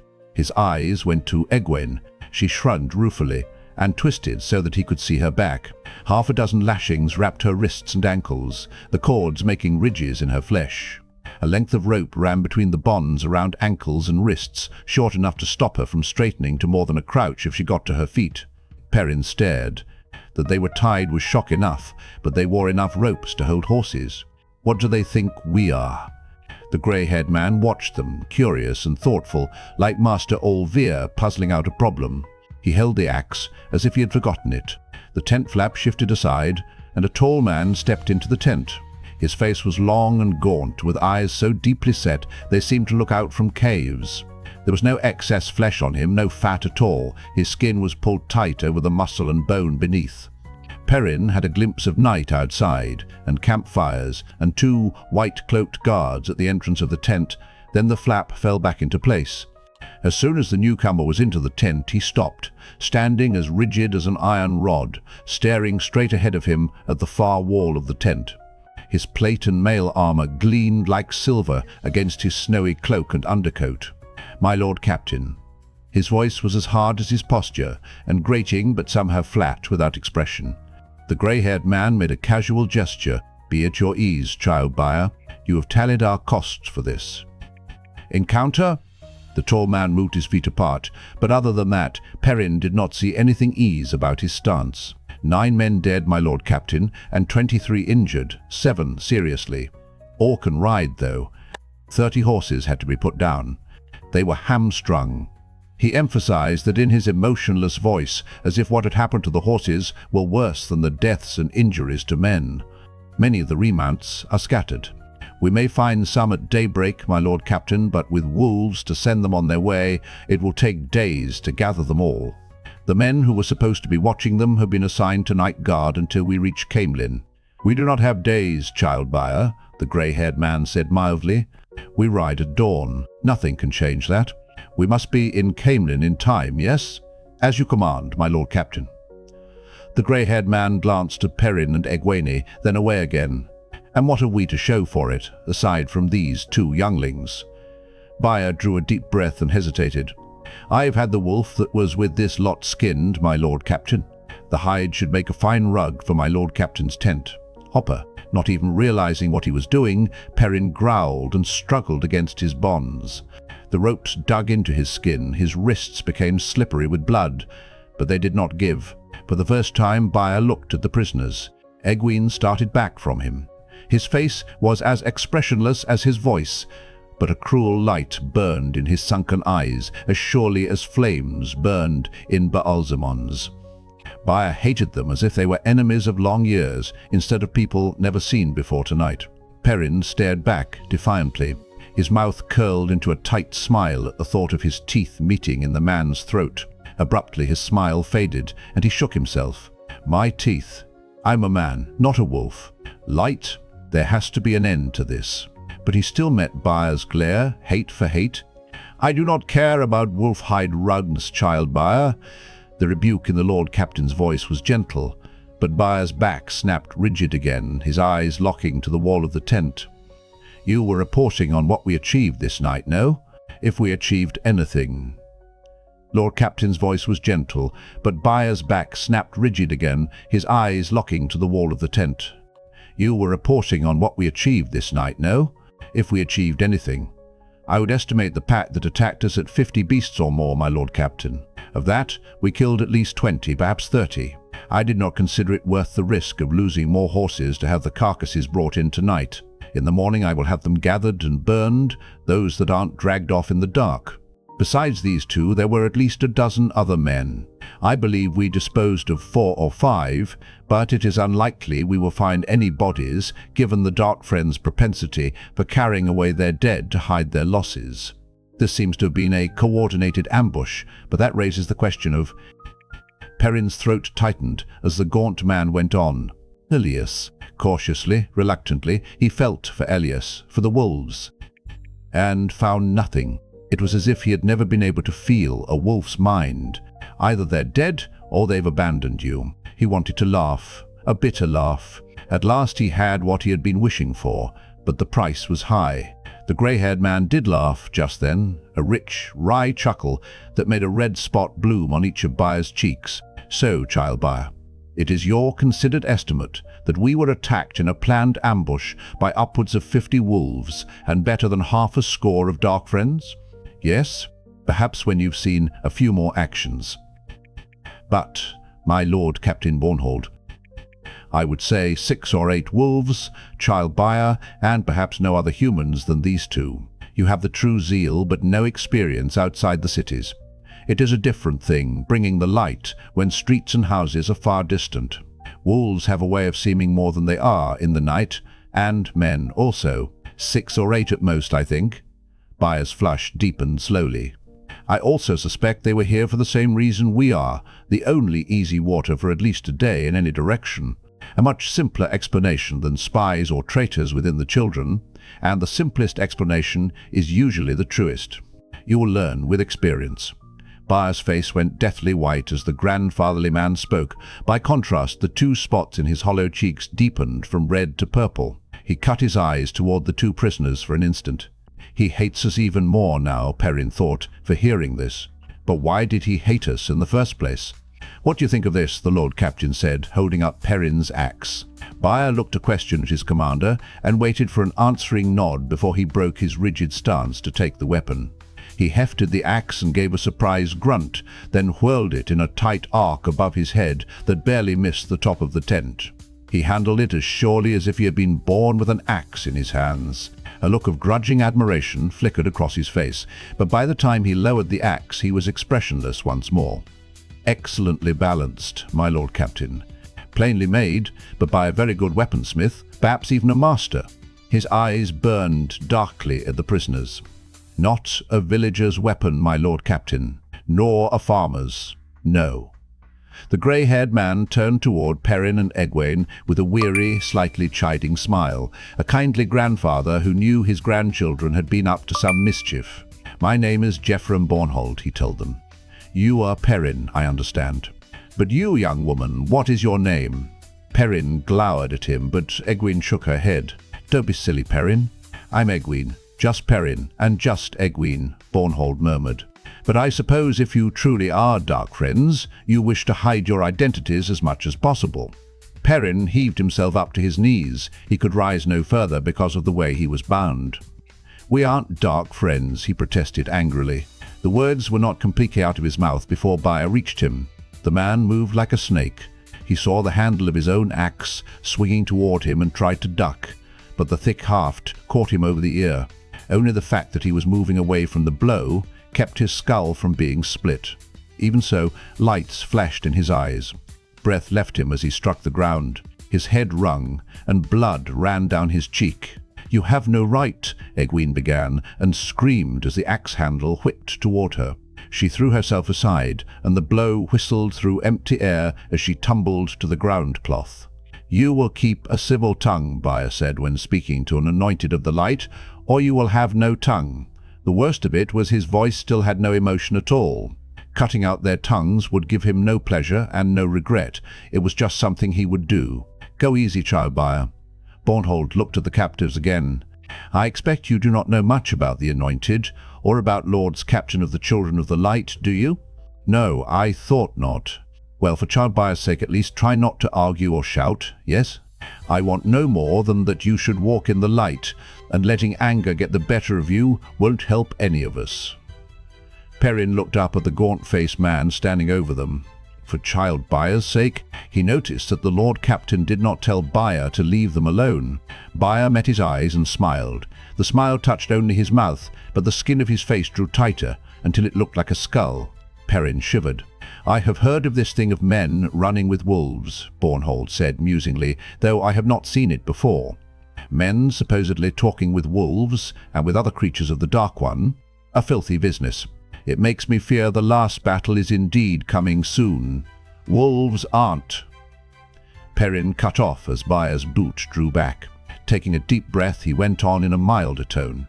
Baia lowered his foot with a disappointed grimace. Wolves aren't creatures of the Dark One. They hate the Dark One.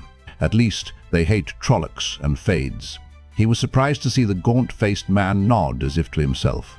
Bornhold raised an eyebrow. "Who told you that?" "A warder," Egwene said. She scrunched away from Baia's heated eyes.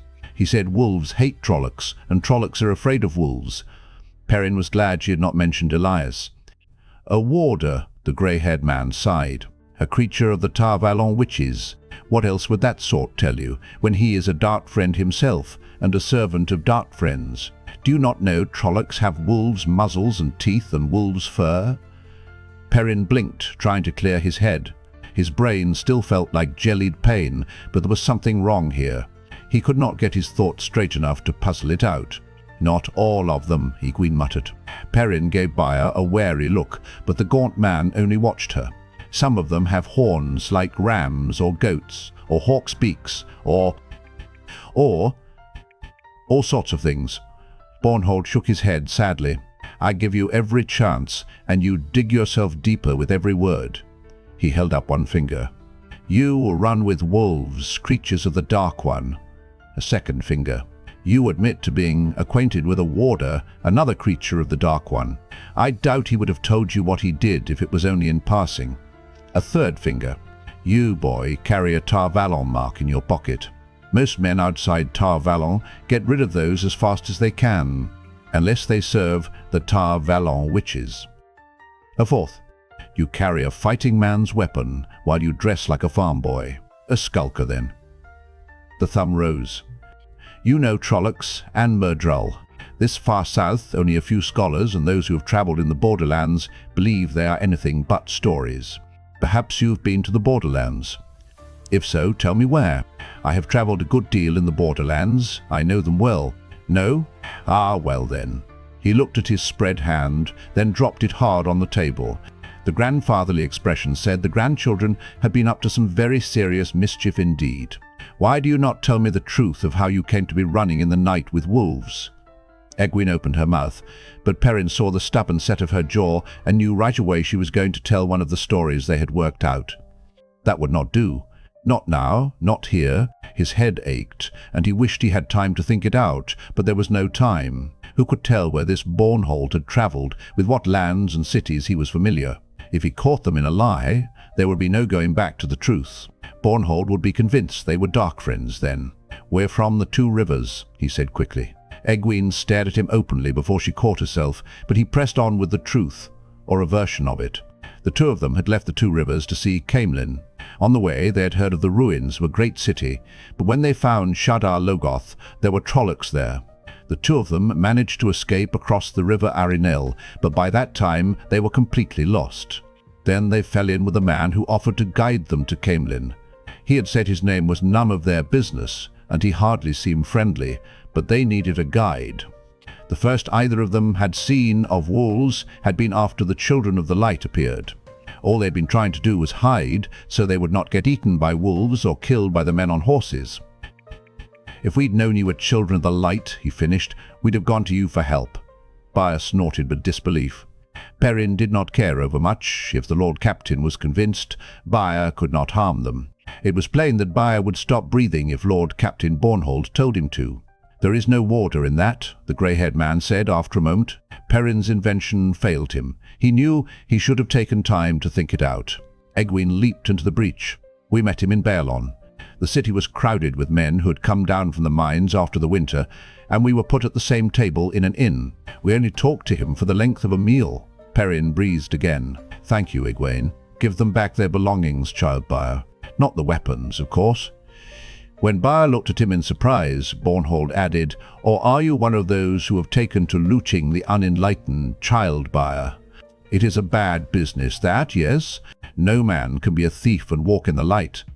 Baia seemed to struggle with disbelief at the suggestion. "Then you're letting us go?" Egwene sounded surprised. Perrin lifted his head to stare at the Lord Captain. "Of course not, child," Bornhold said sadly. "You may be telling the truth about being from the Two Rivers, since you know about Baerlon and the mines. But Shadar Logoth, That is a name very, very few know, most of them Darkfriends, and anyone who knows enough to know the name knows enough not to go there. I suggest you think of a better story on the journey to Amador. You will have time, since we must pause in Caemlyn, preferably the truth, child. There is freedom in truth and the light. Baer forgot some of his diffidence toward the grey-haired man. He spun from the prisoners, and there was an outraged snap to his words. You can't. It is not allowed. Bornhold raised one eyebrow quizzically, and Baer pulled himself up short, swallowing. Forgive me, my lord captain. I forgot myself, and I humbly beg pardon and submit myself for penance. But as my lord captain himself has pointed out, we must reach Caemlyn in time, and with most of our remounts gone, we will be hard-pressed enough without carrying prisoners along. And what would you suggest? Bornhold asked calmly. The penalty for Darkfriends is death. The flat voice made it all the more jarring. He might have been suggesting stepping on a bug. There is no truce with the shadow. There is no mercy for Darkfriends. Zeal is to be applauded, child Baer, but, as I must often tell my son Dane, overzealousness can be a grievous fault. Remember that the tenets also say no man is so lost that he cannot be brought to the light. These two are young. They cannot yet be deep in the shadow. They can yet be led to the light if they will only allow the shadow to be lifted from their eyes. We must give them that chance. For a moment Perrin almost felt affection for the grandfatherly man who stood between them and Baer. Then Bornhold turned his grandfather's smile on Egwene. If you refuse to come to the light by the time we reach Amador, I will be forced to turn you over to the questioners, and beside them Baer's zeal is but a candle beside the sun. The grey-haired man sounded like a man who regretted what he must do, but who had no intention of ever doing anything but his duty as he saw it. Repent, renounce the Dark One, come to the light, confess your sins and tell what you know of this vileness with wolves, and you will be spared. That. You walk free, in the light.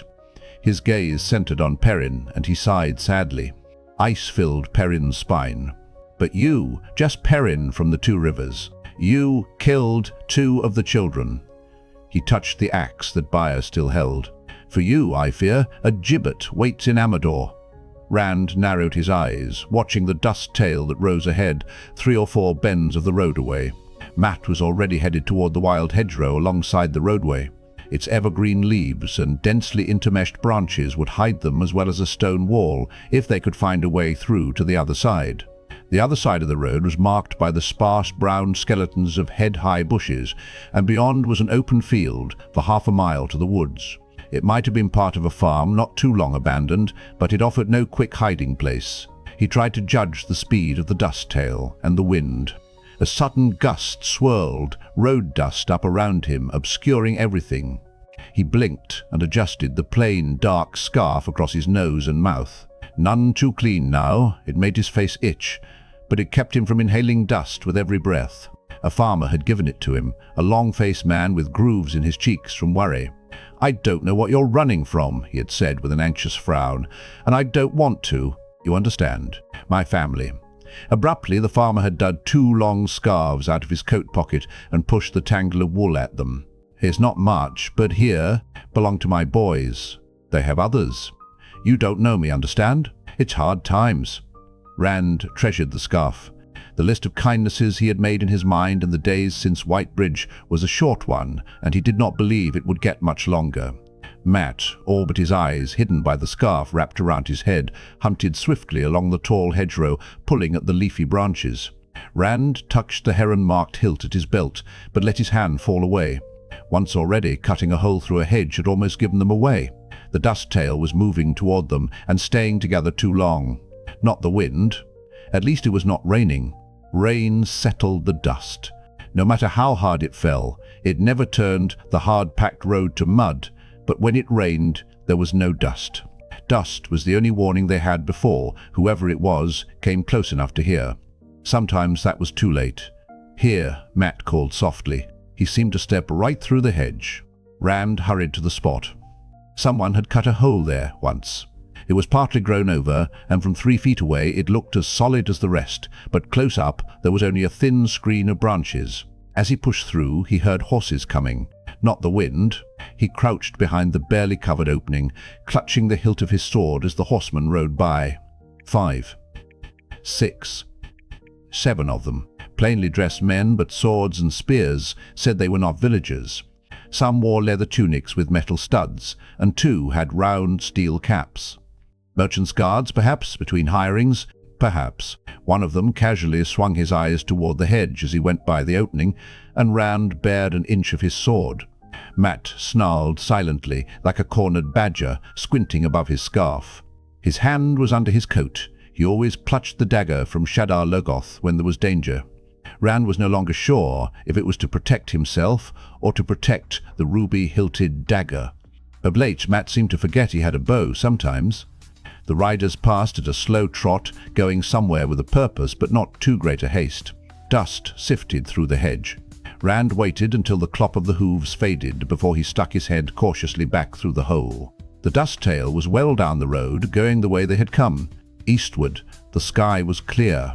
He climbed out onto the roadway, watching the column of dust move west. "Not after us," he said, halfway between a statement and a question. Mat scrambled out after him, looking warily in both directions. "Maybe," he said. "Maybe." Rand had no idea which way he meant it, but he nodded.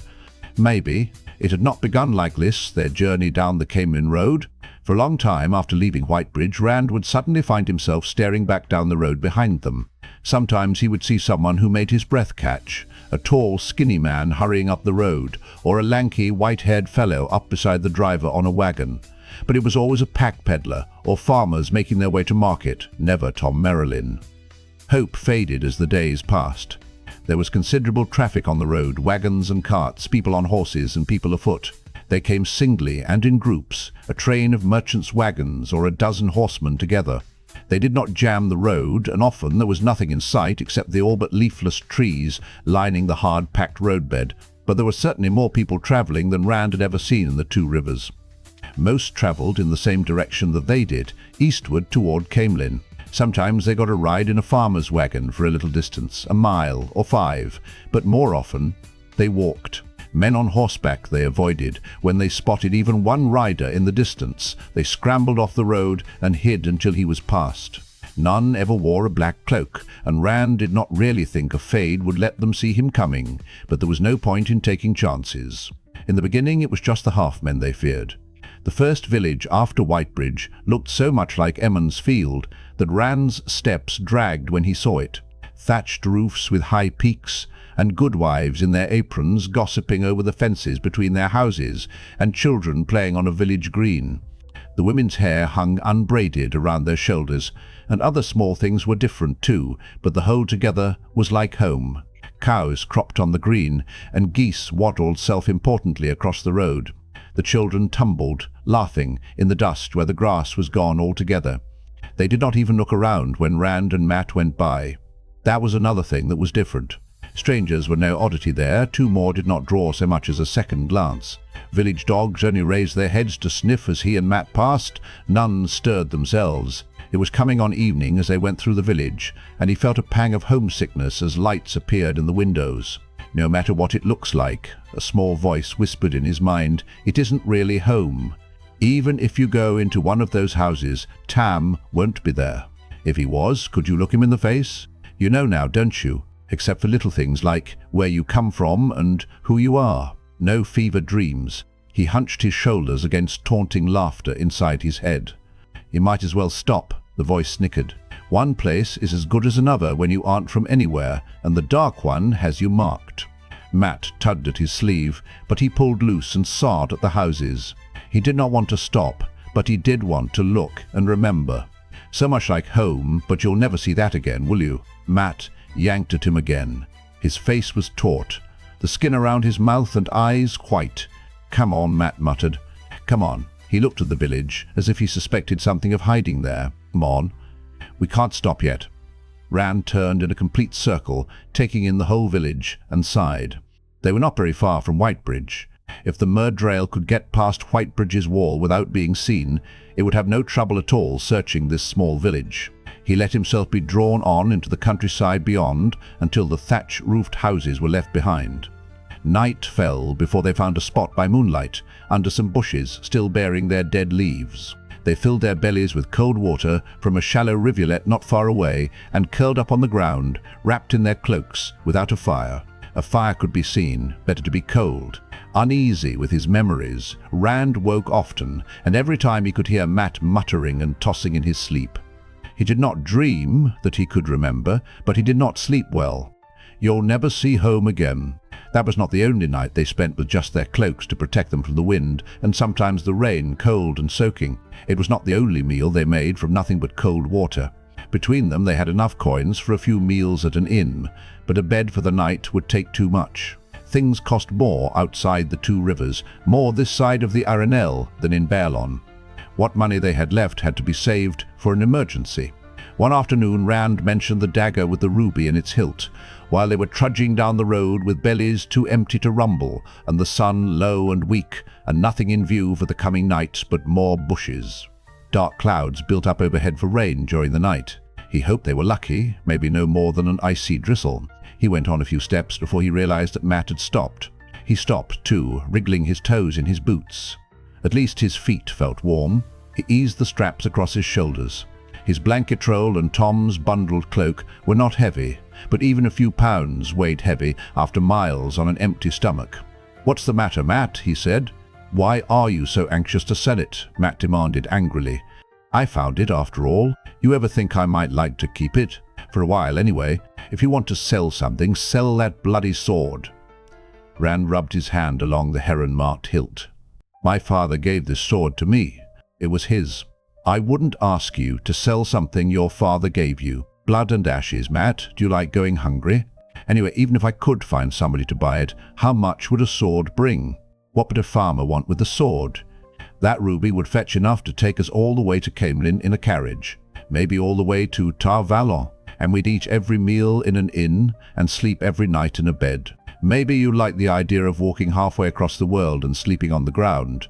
He glared at Mat, and his friend glared back. They stood like that in the middle of the road until Mat suddenly gave an uncomfortable shrug and dropped his eyes to the road. "Who would I sell it to, Rand? A farmer would have to pay in chickens. We couldn't buy a carriage with chickens. And if I even showed it in any village we've been through, they'd probably think we stole it. The light knows what would happen then." After a minute, Rand nodded reluctantly. "You're right. I know it. I'm sorry, I didn't mean to snap at you. It's only that I'm hungry and my feet hurt. Mine, too." They started down the road again, walking even more wearily than before. The wind gusted up, blowing dust in their faces. "Mine, too," Mat coughed. Farms did provide some meals and a few nights out of the cold. A haystack was nearly as warm as a room with a fire, at least compared to lying under the bushes, and a haystack, even one without a tarp over it, kept all but the heaviest rain off if you dug yourself in deeply enough. Sometimes Mat tried his hand at stealing eggs, and once he attempted to milk a cow left unattended, staked out on a long rope to crop in a field. Most farms had dogs, though, and farm dogs were watchful. A 2-mile run with baying hounds at their heels was too high a price for 2 or 3 eggs, as Rand saw it, especially when the dogs sometimes took hours to go away and let them down out of the tree where they had taken shelter. The hours were what he regretted. He did not really like doing it, but Rand preferred to approach a farmhouse openly in broad daylight. Now and again they had the dogs set on them anyway, without a word being said, for the rumors and the times made everyone who lived apart from other people nervous about strangers. But often an hour or so chopping wood or hauling water would earn a meal and a bed, even if the bed was a pile of straw in the barn. But an hour or two doing chores was an hour or two of daylight when they were standing still, an hour or two for the midral to catch up. Sometimes he wondered how many miles a fade could cover in an hour. He begrudged every minute of it, though admittedly not so much when he was wolfing down a good wife's hot soup. And when they had no food, knowing they had spent every possible minute moving toward Caemlyn did not do much to soothe an empty belly.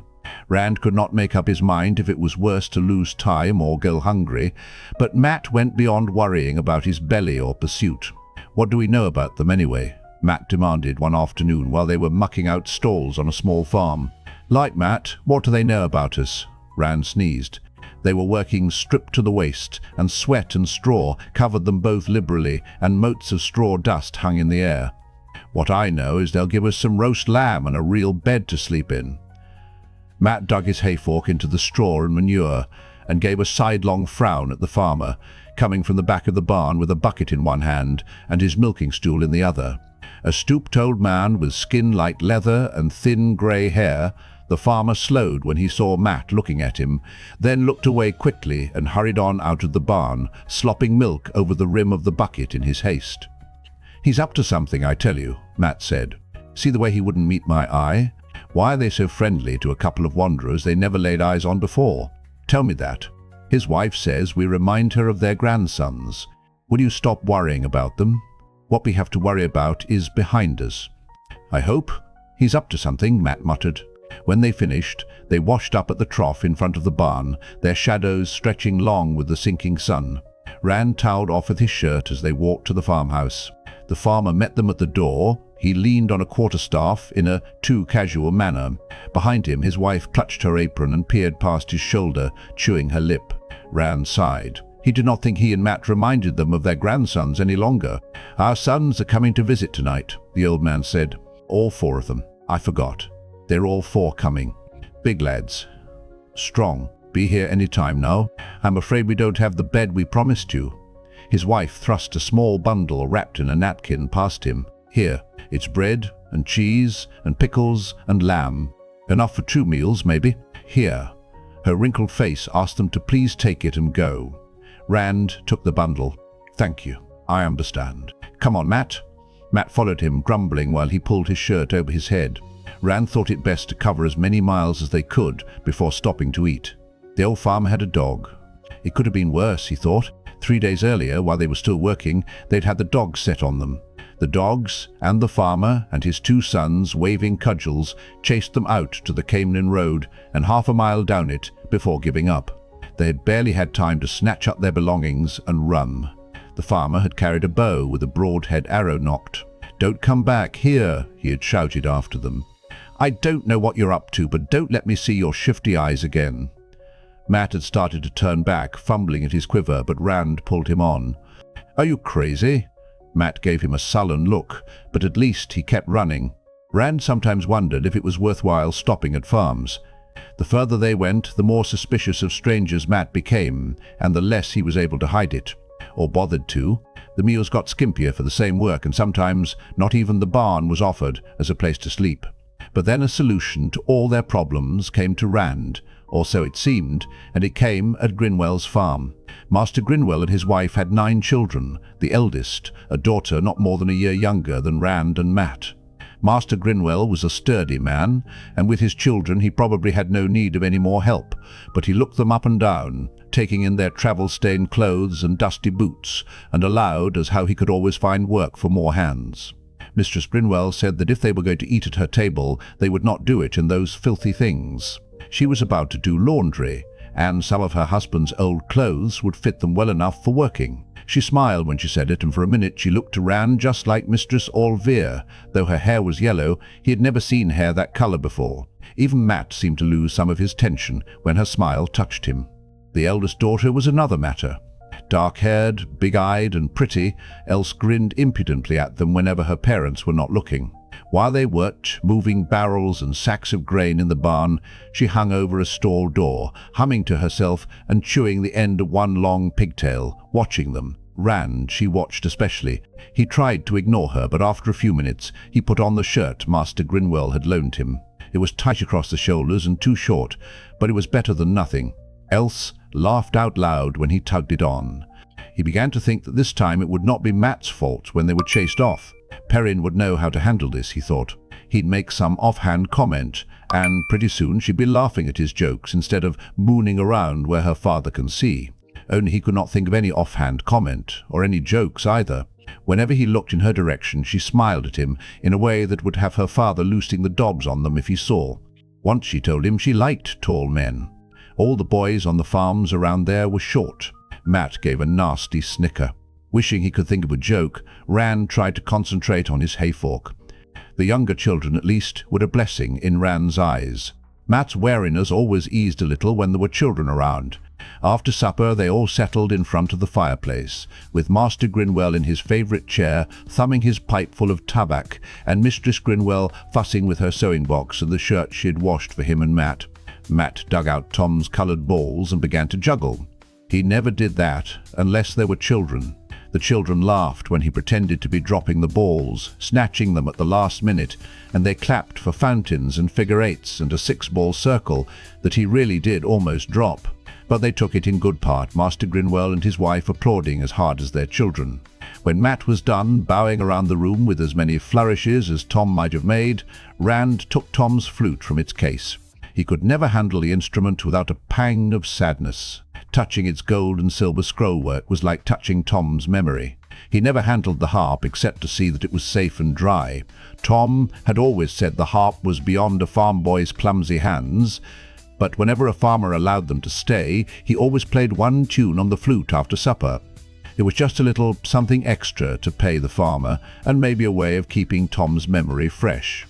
With a laughing mood already set by Matt's juggling, he played Three Girls in the Meadow. Master and Mistress Grinwell clapped along, and the smaller children danced around the floor, even the smallest boy, who could barely walk, stomping his feet in time. He knew he would win no prizes at Beltane, but after Tom's teaching he would not be embarrassed to enter. Else was sitting cross-legged in front of the fire, and as he lowered the flute after the last note, she leaned forward with a long sigh and smiled at him. "You play so beautifully. I never heard anything so beautiful." Mistress Grinwell suddenly paused in her sewing and raised an eyebrow at her daughter, then gave Rand a long, appraising look. He had picked up the leather case to put the flute away, but under her stare he dropped the case, and almost the flute too. If she accused him of trifling with her daughter. In desperation he put the flute back to his lips and played another song, then another and another. Mistress Grinwell kept watching him. He played The Wind That Shakes the Willow, and Coming Home from Tarwin's Gap, and Mistress Inora's Rooster, and The Old Black Bear. He played every song he could think of, but she never took her eyes off him. She never said anything either, but she watched and weighed. It was late when Master Grinwell finally stood up, chuckling and rubbing his hands together. "Well, this has been rare fun, but it's way past our bedtime. You travelling lads make your own hours, but morning comes early on a farm. I'll tell you lads, I have paid good money at an inn for no better entertainment than I've had this night. For worse. I think they should have a reward, father," Mistress Grinwell said as she picked up her youngest boy, who had long since fallen asleep in front of the fire. "The barn is no fit place to sleep. They can sleep in Else's room tonight, and she will sleep with me." Else grimaced. She was careful to keep her head down, but Rand saw it. He thought her mother did too. Master Grinwell nodded. Yes, much better than the barn. If you don't mind sleeping two to a bed, that is." Rand flushed. Mistress Grinwell was still looking at him. "I do wish I could hear more of that flute. And you're juggling too. I like that. You know, there's a little task you could help with tomorrow, and—" "They'll be wanting an early start, father," Mistress Grinwell cut in. "Arion is the next village the way they're going, and if they intend to try their luck at the inn there, they'll have to walk all day to get there before dark." "Yes, mistress," Rand said, "we will, and thank you." She gave him a tight-lipped smile as if she knew very well that his thanks were for more than her advice, or even supper and a warm bed. The whole next day Matt twitted him about Else as they made their way down the road. He kept trying to change the subject, and what the Grinwells had suggested about performing at inns was the easiest thing to mind. In the morning, with Else pouting as he left and Mistress Grinwell watching with a sharp-eyed look of good riddance and soonest mended, it was just something to keep Matt from talking. By the time they did reach the next village, it was something else again. With dusk descending, they entered the only inn in Arion, and Rand spoke to the innkeeper. He played Ferry O'er the River, which the plump innkeeper called Darling Sarah, and part of The Road to Dun Aran, and Matt did a little juggling, and the upshot was that they slept in a bed that night and ate roasted potatoes and hot beef. It was the smallest room in the inn, to be sure, up under the eaves in the back, and the meal came in the middle of a long night of playing and juggling, but it was still a bed beneath a roof. Even better, to Rand, every daylight hour had been spent travelling, and the inn's patrons did not seem to care if Matt stared at them suspiciously. Some of them even looked askance at one another. The times made suspicion of strangers a commonplace, and there were always strangers at an inn. Rand slept better than he had since leaving Whitebridge, despite sharing a bed with Mat and his nocturnal muttering. In the morning, the innkeeper tried to talk them into staying another day or two, but when he could not, he called over a bleary-eyed farmer who had drunk too much to drive his cart home the night before. An hour later, they were 5 miles further east, sprawling on their backs on the straw in the back of Ezzel Forney's cart. That became the way of their travelling. With a little luck and maybe a ride or two, they could almost always reach the next village by dark. If there was more than one inn in a village, the innkeepers would bid for them once they heard Rand's flute and saw Mat juggle. Together they still did not come close to a gleeman, but they were more than most villages saw in a year. 2 or 3 inns in a town meant a better room with 2 beds and more generous portions of a better cut of meat, and sometimes even a few coppers in their pockets when they left besides. In the mornings there was almost always someone to offer a ride, another farmer who had stayed too late and drunk too much, or a merchant who had liked their entertainment enough not to mind if they hopped up on the back of one of his wagons. Rand began to think their problems were over till they reached Caemlyn. But then they came to 4 Kings. The village was bigger than most, but still a scruffy town to bear a name like 4 Kings. As usual, the Caemlyn Road ran straight through the centre of the town, but another heavily travelled highway came in from the south too. Most villages were markets and gathering places for the farmers of the area, but there were few farmers to be seen here. 4 Kings survived as a stopover for merchants' wagon trains on their way to Caemlyn and to the mining towns in the mountains of mist beyond Baerlon, as well as the villages between. The southern road carried Lugard's trade with the mines in the west. Lugarder merchants going to Caemlyn had a more direct route. The surrounding country held few farms, barely enough to feed themselves and the town, and everything in the village centered on the merchants and their wagons, the men who drove them, and the laborers who loaded the goods. Plots of bare earth, ground to dust, lay scattered through 4 Kings, filled with wagons parked wheel to wheel and abandoned, except for a few bored guards. Stables and horse lots lined the streets, all of which were wide enough to allow wagons to pass and deeply rutted from too many wheels. There was no village green, and the children played in the ruts, dodging wagons and the curses of wagon drivers. Village women, their heads covered with scarves, kept their eyes down and walked quickly, sometimes followed by wagoners' comments that made Rand blush. Even Mat gave a start at some of them. No woman stood gossiping over the fence with a neighbour. Drab wooden houses stood cheek by jowl, with only narrow alleys between, and whitewash, where anyone had bothered to whitewash the weathered boards, faded as if it had not been freshened in years. Heavy shutters on the houses had not been open in so long that the hinges were solid lumps of rust. Noise hung over everything, clanging from blacksmiths, shouts from the wagon drivers, raucous laughter from the town's inns. Rand swung down from the back of a merchant's canvas-topped wagon as they came abreast of a garishly painted inn, all greens and yellows that caught the eye from afar among the leaden houses. The line of wagons kept moving. None of the drivers even seemed to notice that he and Mat had gone. Dusk was falling, and they all had their eyes on unhitching the horses and reaching the inns. Rand stumbled in a rut, then leaped quickly to avoid a heavy-laden wagon clattering the other way. The driver shouted a curse at him as the wagon rolled by. A village woman stepped around him and hurried on without ever meeting his eye. "I don't know about this place," he said. He thought he could hear music mixed in the din, but he could not tell from where it was coming. From the inn maybe, but it was hard to be sure. "I don't like it. Maybe we'd better go on this time." Mat gave him a scornful look, then rolled his eyes at the sky. Dark clouds thickened overhead. "And sleep under a hedge tonight? In that, I'm used to a bed again." He cocked his head to listen, then grunted. "Maybe one of these places doesn't have musicians. Anyway, I'll bet they don't have a juggler." He slung his bow across his shoulders and started for the bright yellow door, studying everything through narrowed eyes. Rand followed doubtfully.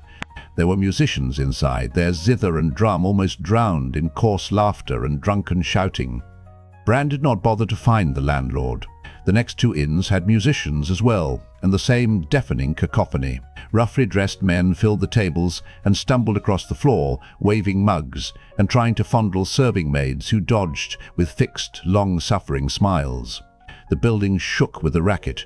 and the smell was sour, a stench of old wine and unwashed bodies. Of the merchants, in their silk and velvet and lace there was no sign. Private dining rooms above his stairs protected their ears and noses. He and Mat only put their heads in the doors before leaving.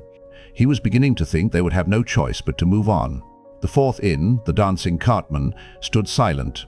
It was as gaudy as the other inns, yellow trimmed in bright red and bilious, eye-wrenching green, though here the paint was cracked and peeling. Rand and Mat stepped inside. Only half a dozen men sat at the tables that filled the common room, hunched over their mugs, each one glumly alone with his thoughts. Business was definitely not good, but it had been better once. Exactly as many serving maids as there were patrons busied themselves around the room. There was plenty for them to do. Dirt crusted the floor and cobwebs filled the corners of the ceiling, but most were not doing anything really useful, only moving so they would not be seen standing still. A bony man with long, stringy hair to his shoulders turned to scowl at them as they came through the door. The first slow peal of thunder rumbled across Four Kings. "What do you want?" He was rubbing his hands on a greasy apron that hung to his ankles. Rand wondered if more grime was coming off on the apron or on the man's hands. He was the first skinny innkeeper Rand had seen. Well, speak up, buy a drink, or get out. Do I look like a rarey show?" Flushing, Rand launched into the spiel he had perfected at inns before this. "I play the flute, and my friend juggles, and you'll not see two better in a year. For a good room and a good meal, we'll fill this common room of yours." He remembered the filled common rooms he had already seen that evening, especially the man who had vomited right in front of him at the last one. He had had to step lively to keep his boots untouched. He faltered but caught himself and went on. "We'll fill your inn with men who will repay the little we cost 20 times over with the food and drink they buy." "Why should? Our god a man plays the dulcimer," the innkeeper said sourly. "You have a drunk, Samuelhake," one of the serving maids said. She was passing him with a tray and 2 mugs, and she paused to give Rand and Mat a plump smile. "Most times he can't see well enough to find the common room," she confided in a loud whisper. "Haven't even seen him in 2 days." Without taking his eyes off Rand and Mat, Heike casually backhanded her across the face. She gave a surprised grunt and fell heavily to the unwashed floor. One of the mugs broke and the spilled wine washed rivulets in the dirt. "You're docked for the wine and breakage. Getting fresh drinks. And hurry. Men don't pay to wait while you laze around." His tone was as offhand as the blow. None of the patrons looked up from their wine, and the other serving maids kept their eyes averted. The plump woman rubbed her cheek and stared pure murder at Harker, but she gathered the empty mug and the broken pieces on her tray and went off without a word. Heike sucked his teeth thoughtfully, eyeing Rand and Mat. His gaze clung to the heron-marked sword before he pulled it away. "Tell you what," he said finally, "you can have a couple of pallets in an empty storeroom in the back. Rooms are too expensive to give away. You eat when everybody's gone. There ought to be something left." Rand wished there was an inn in Four Kings they had not yet tried. Since leaving Whitebridge he had met coolness, indifference and outright hostility, but nothing that gave him the sense of unease that this man and this village did. He told himself it was just the dirt and squalor and noise, but the misgivings did not go away. Mat was watching Hake as if he suspected some trap, but he gave no sign of wanting to give up the dancing cartman for a bed under a hedge. Thunder rattled the windows. Rand sighed. "The pallets will do if they're clean, and if there are enough clean blankets. But we eat 2 hours after full dark, no later, and the best you have, here.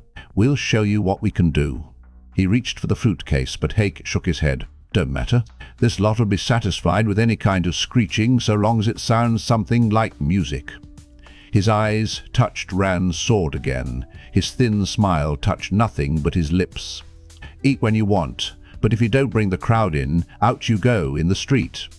He nodded over his shoulder at 2 hard-faced men sitting against the wall. They were not drinking, and their arms were thick enough for legs. When Hake nodded at them, their eyes shifted to Rand and Mat, flat and expressionless. Rand put one hand on his sword hilt, hoping the twisting in his stomach did not show on his face. "As long as we get what's agreed on," he said in a level tone. Hake blinked, and for a moment he seemed uneasy himself. Abruptly he nodded. "What I said, isn't it? Well, get started. You won't bring anybody in just standing there." He stalked off, scowling and shouting at the serving maids, as if there were 50 customers they were neglecting. There was a small, raised platform at the far end of the room, near the door to the back. Rand lifted a bench up on it and settled his cloak, blanket roll and Tom's bundled cloak behind the bench, with the sword lying atop them. He wondered if he had been wise to keep wearing the sword openly. Swords were common enough, but the heron mark attracted attention and speculation. Not from everybody, but any notice at all made him uncomfortable. He could be leaving a clear trail for the Myrddraal if Fades needed that kind of trail. They did not seem to. In any case, he was reluctant to stop wearing it. Tam had given it to him, his father. As long as he wore the sword, there was still some connection between Tam and him, a thread that gave him the right to still call Tam father. Too late now, he thought. He was not sure what he meant, but he was sure it was true. Too late. Had the first note of Cock of the North, the half-dozen patrons in the common room lifted their heads out of their wine. Even the two bouncers sat forward a little. They all applauded when he finished, including the two toughs, and once more when Matt sent a shower of coloured balls spinning through his hands. Outside, the sky muttered again. The rain was holding off, but the pressure of it was palpable. The longer it waited, the harder it would fall. Word spread, and by the time it was dark outside, the inn was packed full with men laughing and talking so loud that Rand could barely hear what he was playing. Only the thunder overpowered the noise in the common room. Lightning flashed in the windows, and in the momentary lulls he could faintly hear rain drumming on the roof. Men who came in now dripped trails across the floor. Whenever he paused, voices shouted the names of tunes through the din. A good many names he did not recognize, though when he got someone to hum a bit of it, he often found he did know the song. It had been that way other places before. Jolly Jame was Rhea's fling here, and had been Colours of the Sun at an earlier stop. Some names stayed the same, others changed with 10 miles distance, and he had learned new songs too. The Drunken Peddler was a new one, though sometimes it was called Tinker in the Kitchen. Two Kings Came Hunting was Two Horses Running, and several other names besides. He played the ones he knew, and men pounded the tables for more. Others called for Matt to juggle again. Sometimes fights broke out between those wanting music and those who fancied juggling. Once a knife flashed, and a woman screamed, and a man reeled back from a table with blood streaming down his face, but Jake and Strom, the two bouncers, closed in swiftly, and with complete impartiality threw everyone involved into the street with lumps on their heads. That was their tactic with any trouble. The talk and the laughing went on as if nothing had occurred. Nobody even looked around except those the bouncers jostled on their way to the door. The patrons were free with their hands too, when one of the serving maids let herself grow unwary. More than once Jack or Strom had to rescue one of the women, though they were none too quick about it. The way Hake carried on, screaming and shaking the woman involved, he always considered it her fault, and the teary eyes and stammered apologies said she was willing to accept his opinion. The women jumped whenever Hake frowned, even if he was looking somewhere else. Rand wondered why any of them put up with it. Hake smiled when he looked at Rand and Matt. After a while, Rand realized Hake was not smiling at them. The smiles came when his eyes slid behind them to where the heron mark sword lay. Once, when Rand set the gold and silver chased flute down beside his stool, the flute got a smile too. The next time he changed places with Matt at the front of the dais, he leaned over to speak in Matt's ear. Even that close, he had to speak loudly, but with all the noise, he doubted if anyone else could hear. "Hake's going to try to rob us." Matt nodded, as if it was nothing he had not expected. "We'll have to bar our door tonight." Bar our door? Jock and Strom could break down a door with their fists. "Let's get out of here. Wait till after we eat, at least. I'm hungry." "They can't do anything here," Matt added. The packed common room shouted impatiently for them to get on with it. Heike was glaring at them. "Anyway, you want to sleep outside tonight?" An especially strong crack of lightning drowned out everything else, and for an instant the light through the windows was stronger than the lamps. "I just want to get out without my head being broken," Rand said. But Matt was already slouching back to take his rest on the stool. Rand sighed and launched into The Road to Dun Éireann. A lot of them seemed to like that one. He had already played it 4 times, and they still shouted for it. The trouble was that Matt was right, as far as he went. He was hungry too, and he could not see how Heike could give them any trouble while the common room was full, and getting fuller. For every man who left or was thrown out by Jack and Strom, 2 came in from the street. They shouted for the juggling or for a particular tune, but mostly they were interested in drinking and fondling the serving maids. One man was different, though. He stood out in every way among the crowd in the dancing cartman. Merchants apparently had no use for the run-down inn. There were not even any private dining rooms for them as far as he could make out. The patrons were all rough-dressed, with the tough skin of men who laboured in the sun and wind. This man was sleekly fleshy, with a soft look to his hands, and a velvet coat, and a dark green velvet cloak lined with blue silk was slung around his shoulders. All of his clothes had an expensive cut to them. His shoes, soft velvet slippers, not boots, were not made for the rutted streets of Four Kings, or for any streets at all for that matter. He came in well after dark, shaking the rain off his cloak as he looked around, a twist of distaste on his mouth. He scanned the room once, already turning to go, then suddenly gave a start at nothing, Rand could see, and sat down at a table Jack and Strom had just emptied. A serving maid stopped at his table, then brought him a mug of wine, which he pushed to one side and never touched again. She seemed in a hurry to leave his table both times, though he did not try to touch her or even look at her. Whatever it was about him that made her uneasy, others who came close to him noticed it too. For all of his soft look, whenever some callous-handed wagon driver decided to share his table, one glance was all it took to send the man looking elsewhere. He sat as if there were no one else in the room but him, and Rand and Mat. Them he watched over steepled hands that glittered with a ring on each finger. He watched them with a smile of satisfied recognition. Rand murmured to Mat as they were changing places again, and Mat nodded. "I saw him," he muttered. "Who is he? I keep thinking I know him." The same thought had occurred to Rand, tickling the back of his memory, but he could not bring it forward. Yet he was sure that face was one he had never seen before.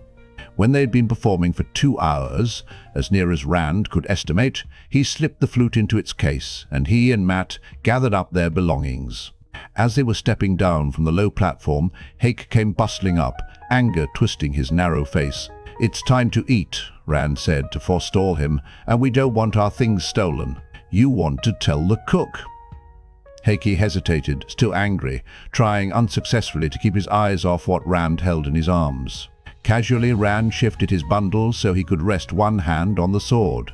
"Or you can try throwing us out," he made the emphasis deliberately, then added, "There's a lot of night left for us to play, yet. We have to keep our strength up if we're going to perform well enough to keep this crowd spending money. How long do you think this room will stay full if we fall over from hunger?" Hake's eyes twitched over the room full of men putting money in his pocket. Then he turned and stuck his head through the door to the rear of the inn. "Feed 'em," he shouted. Rounding on Rand and Mat, he snarled, "Don't be all night about it. I expect you up there till the last man's gone." Some of the patrons were shouting for the musician and the juggler, and Hake turned to soothe them. The man in the velvet cloak was one of the anxious ones. Rand motioned Mat to follow him. A stout door separated the kitchen from the front of the inn, and, except when it opened to let a serving maid through, the rain pounding the roof was louder in the kitchen than the shouts from the common room. It was a big room, hot and steamy from stoves and ovens, with a huge table covered with half-prepared food and dishes ready to be served. Some of the serving maids sat clustered on a bench near the rear door, rubbing their feet and chattering away all at once with the fat cook, who talked back at the same time and waved a big spoon to emphasize her points. They all glanced up as Rand and Mat came in, but it did not slow their conversation or stop their foot-rubbing. "We ought to get out of here while we have the chance," Rand said softly. But Mat shook his head, his eyes fixed. Oh, the 2 plates the cook was filling with beef and potatoes and peas. She hardly looked at the 2 of them, keeping up her talk with the other women while she pushed things aside on the table with her elbows and set the plates down, adding forks. "After we eat is time enough." Mat slid onto a bench and began using his fork as if it were a shovel. Rand sighed, but he was right behind Mat. He had had only a butt end of bread to eat since the night before. His belly felt as empty as a beggar's purse, and the cooking smells that filled the kitchen did not help. He quickly had his mouth full, though Mat was getting his plate refilled by the cook before he had finished half of his. He did not mean to eavesdrop on the women's talk, but some of the words reached out and grabbed him. "Sounds crazy to me. Crazy or not, it's what I hear." He went to half the inns in town before he came here. Just walked in, looked around, and walked out without saying one word, even at the Royal Inn. Like it wasn't raining at all. Maybe he thought here was the most comfortable. That brought gales of laughter. What I hear is he didn't even get to Four Kings till after nightfall, and his horses blowing like they'd been pushed hard. Where'd he come from to get caught out after dark? Nobody but a fool or a madman travels anywhere and plans it that badly. Well, maybe he's a fool, but he's a rich one. I hear he even has another carriage for his servants and baggage. There's money there, mark my words. Did you see that cloak of his? I wouldn't mind having that my own self. He's a little plump for my taste, but I always say a man can't be too fat if enough gold comes with it. They all doubled over giggling, and the cook threw back her head and roared with laughter. Rand dropped his fork on his plate. A thought he did not like bubbled in his head. "I'll be back in a minute," he said.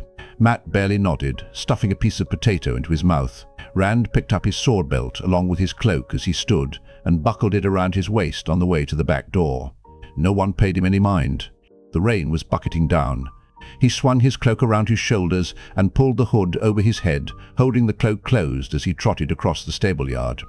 A curtain of water hid everything except when lightning flashed, but he found what he was hunting. The horses had been taken into the stable, but the two black lacquered carriages glistened wetly outside. Thunder grumbled, and a bolt of lightning streaked above the inn. In the brief burst of light he made out a name in gold script on the coach doors. Howell Goad. Unmindful of the rain beating at him, he stood staring at the name he could no longer see. He remembered where he had last seen black lacquered coaches with their owners' names on the door, and sleek, overfed men in silk-lined velvet cloaks and velvet slippers. Whitebridge. A Whitebridge merchant could have a perfectly legitimate reason to be on his way to Caemlyn. A reason that sends him to half the inns in town before he chooses the one where you are. A reason that makes him look at you as if he's found what he's searching for. Rand shivered, and suddenly he was aware of rain trickling down his back. His cloak was tightly woven, but it had never been meant to stand up to this kind of downpour. He hurried back to the inn, splashing through deepening puddles. Jack blocked the door as he started through. Well, out here alone in the dark. Dark's dangerous boy. Rain slicked Ram's hair down across his forehead. The stable yard was empty except for them. He wondered if Hake had decided he wanted the sword and the flute badly enough to forgo keeping the crowd in the common room. Brushing water out of his eyes with one hand, he put the other on his sword. Even wet, the knobby leather made a sure grip for his fingers. Has Hake decided all those men will stay just for his ale, instead of going where there's entertainment too? If he has, we'll call the meal even for what we've done so far and be on our way. Dry in the doorway, the big man looked out at the rain and snorted. In this? His eyes slid down to Rand's hand on the sword. You know, me and Strom got a bet. He figures you stole that from your old grandmother. Me, I figure your grandmother'd kick you round the pig pen and hang you out to dry. He grinned. His teeth were crooked and yellow, and the grin made him look even meaner. Night's long yet, boy. Rand brushed past him, and Jack let him by with an ugly chuckle. Inside, he tossed off his cloak and dropped on the bench at the table he had left only minutes before. Matt was done with his second plate and working on a third, eating more slowly now but intently, as if he planned to finish every bite if it killed him. Jack took up a place by the door to the stable yard, leaning against the wall and watching them. Even the cook seemed to feel no urge to talk with him there. He's from Whitebridge, Rand said softly.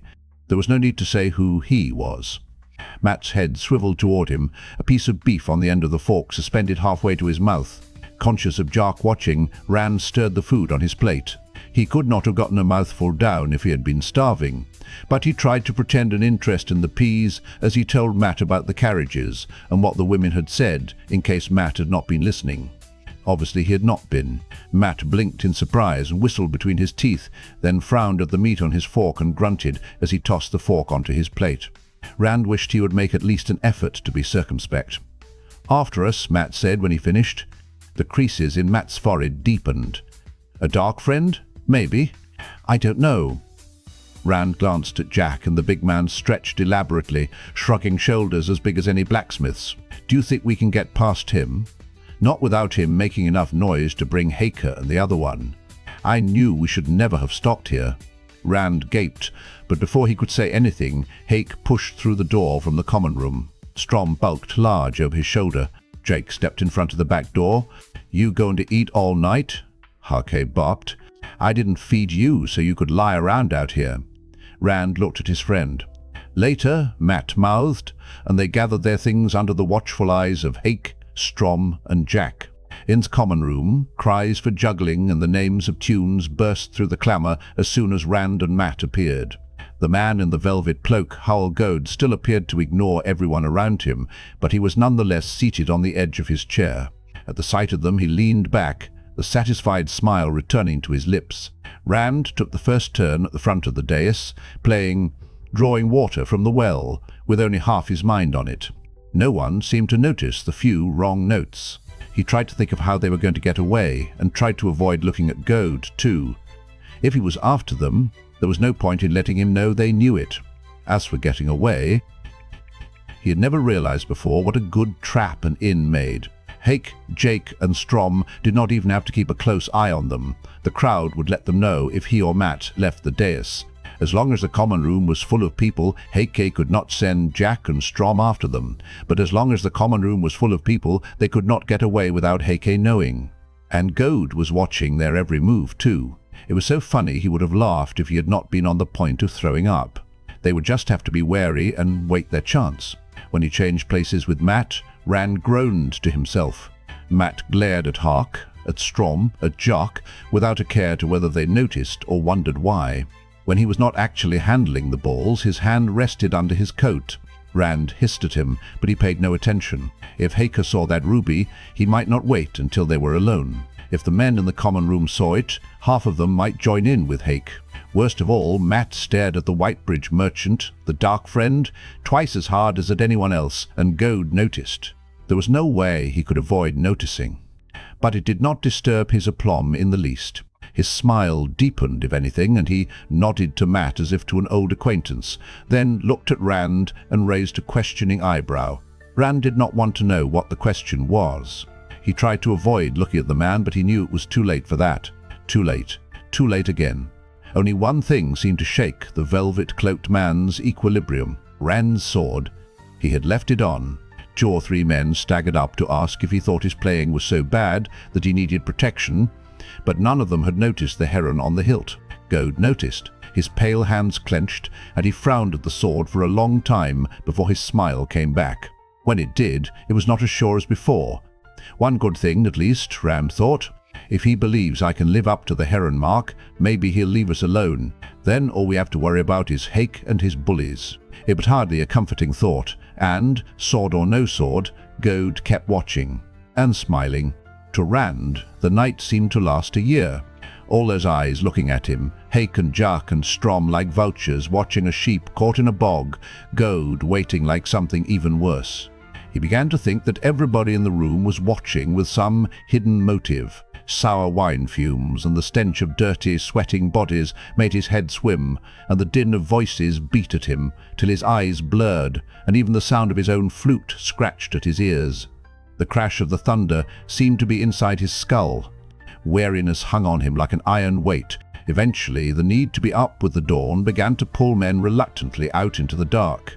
A farmer had only himself to answer to, but merchants were notoriously unfeeling about hangovers when they were paying drivers' wages. In the small hours, the common room slowly emptied, as even those who had rooms above stairs staggered off to find their beds. Goad was the last patron. When Rand reached for the leather flute case, yawning, Goad stood up and slung his cloak over his arm. The serving maids were cleaning up, muttering among themselves about the mess of spilled wine and broken crockery. Hake was locking the front door with a big key. Goad cornered Hake for a moment, and Hake called one of the women to show him to a room. The velvet-cloaked man gave Mat and Rand a knowing smile before he disappeared upstairs. Hake was looking at Rand and Mat. Jack and Strom stood at his shoulders. Rand hastily finished hanging his things from his shoulders, holding them all awkwardly behind him with his left hand so he could reach his sword. He made no move toward it, but he wanted to know it was ready. He suppressed a yawn. How tired he was something they should not know. Mat shouldered his bow and his few other belongings awkwardly, but he put his hand under his coat as he watched Hake and his toughs approach. Hake was carrying an oil lamp, and to Rand's surprise he gave a little bow and gestured to a side door with it. "Your pallets are this way. Only a slight twist of his lips spoiled his act. Matt thrust his chin out at Jack and Strom. "You need those two to show us our beds?" "I'm a man of property," AK said, smoothing the front of his soiled apron, "and men of property can't be too careful." A crash of thunder rattled the windows, and he glanced significantly at the ceiling, then gave them a toothy grin. "You want to see your beds or not?" Rand wondered what would happen if he said they wanted to leave. If you really did know more about using a sword than the few exercises Lan showed you. "Lead the way," he said, trying to make his voice hard. "I don't like having anybody behind me." Strom snickered, but Hake nodded placidly and turned toward the side door, and the two big men swaggered after him.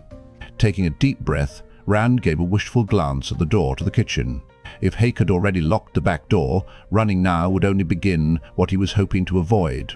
He followed the innkeeper glumly.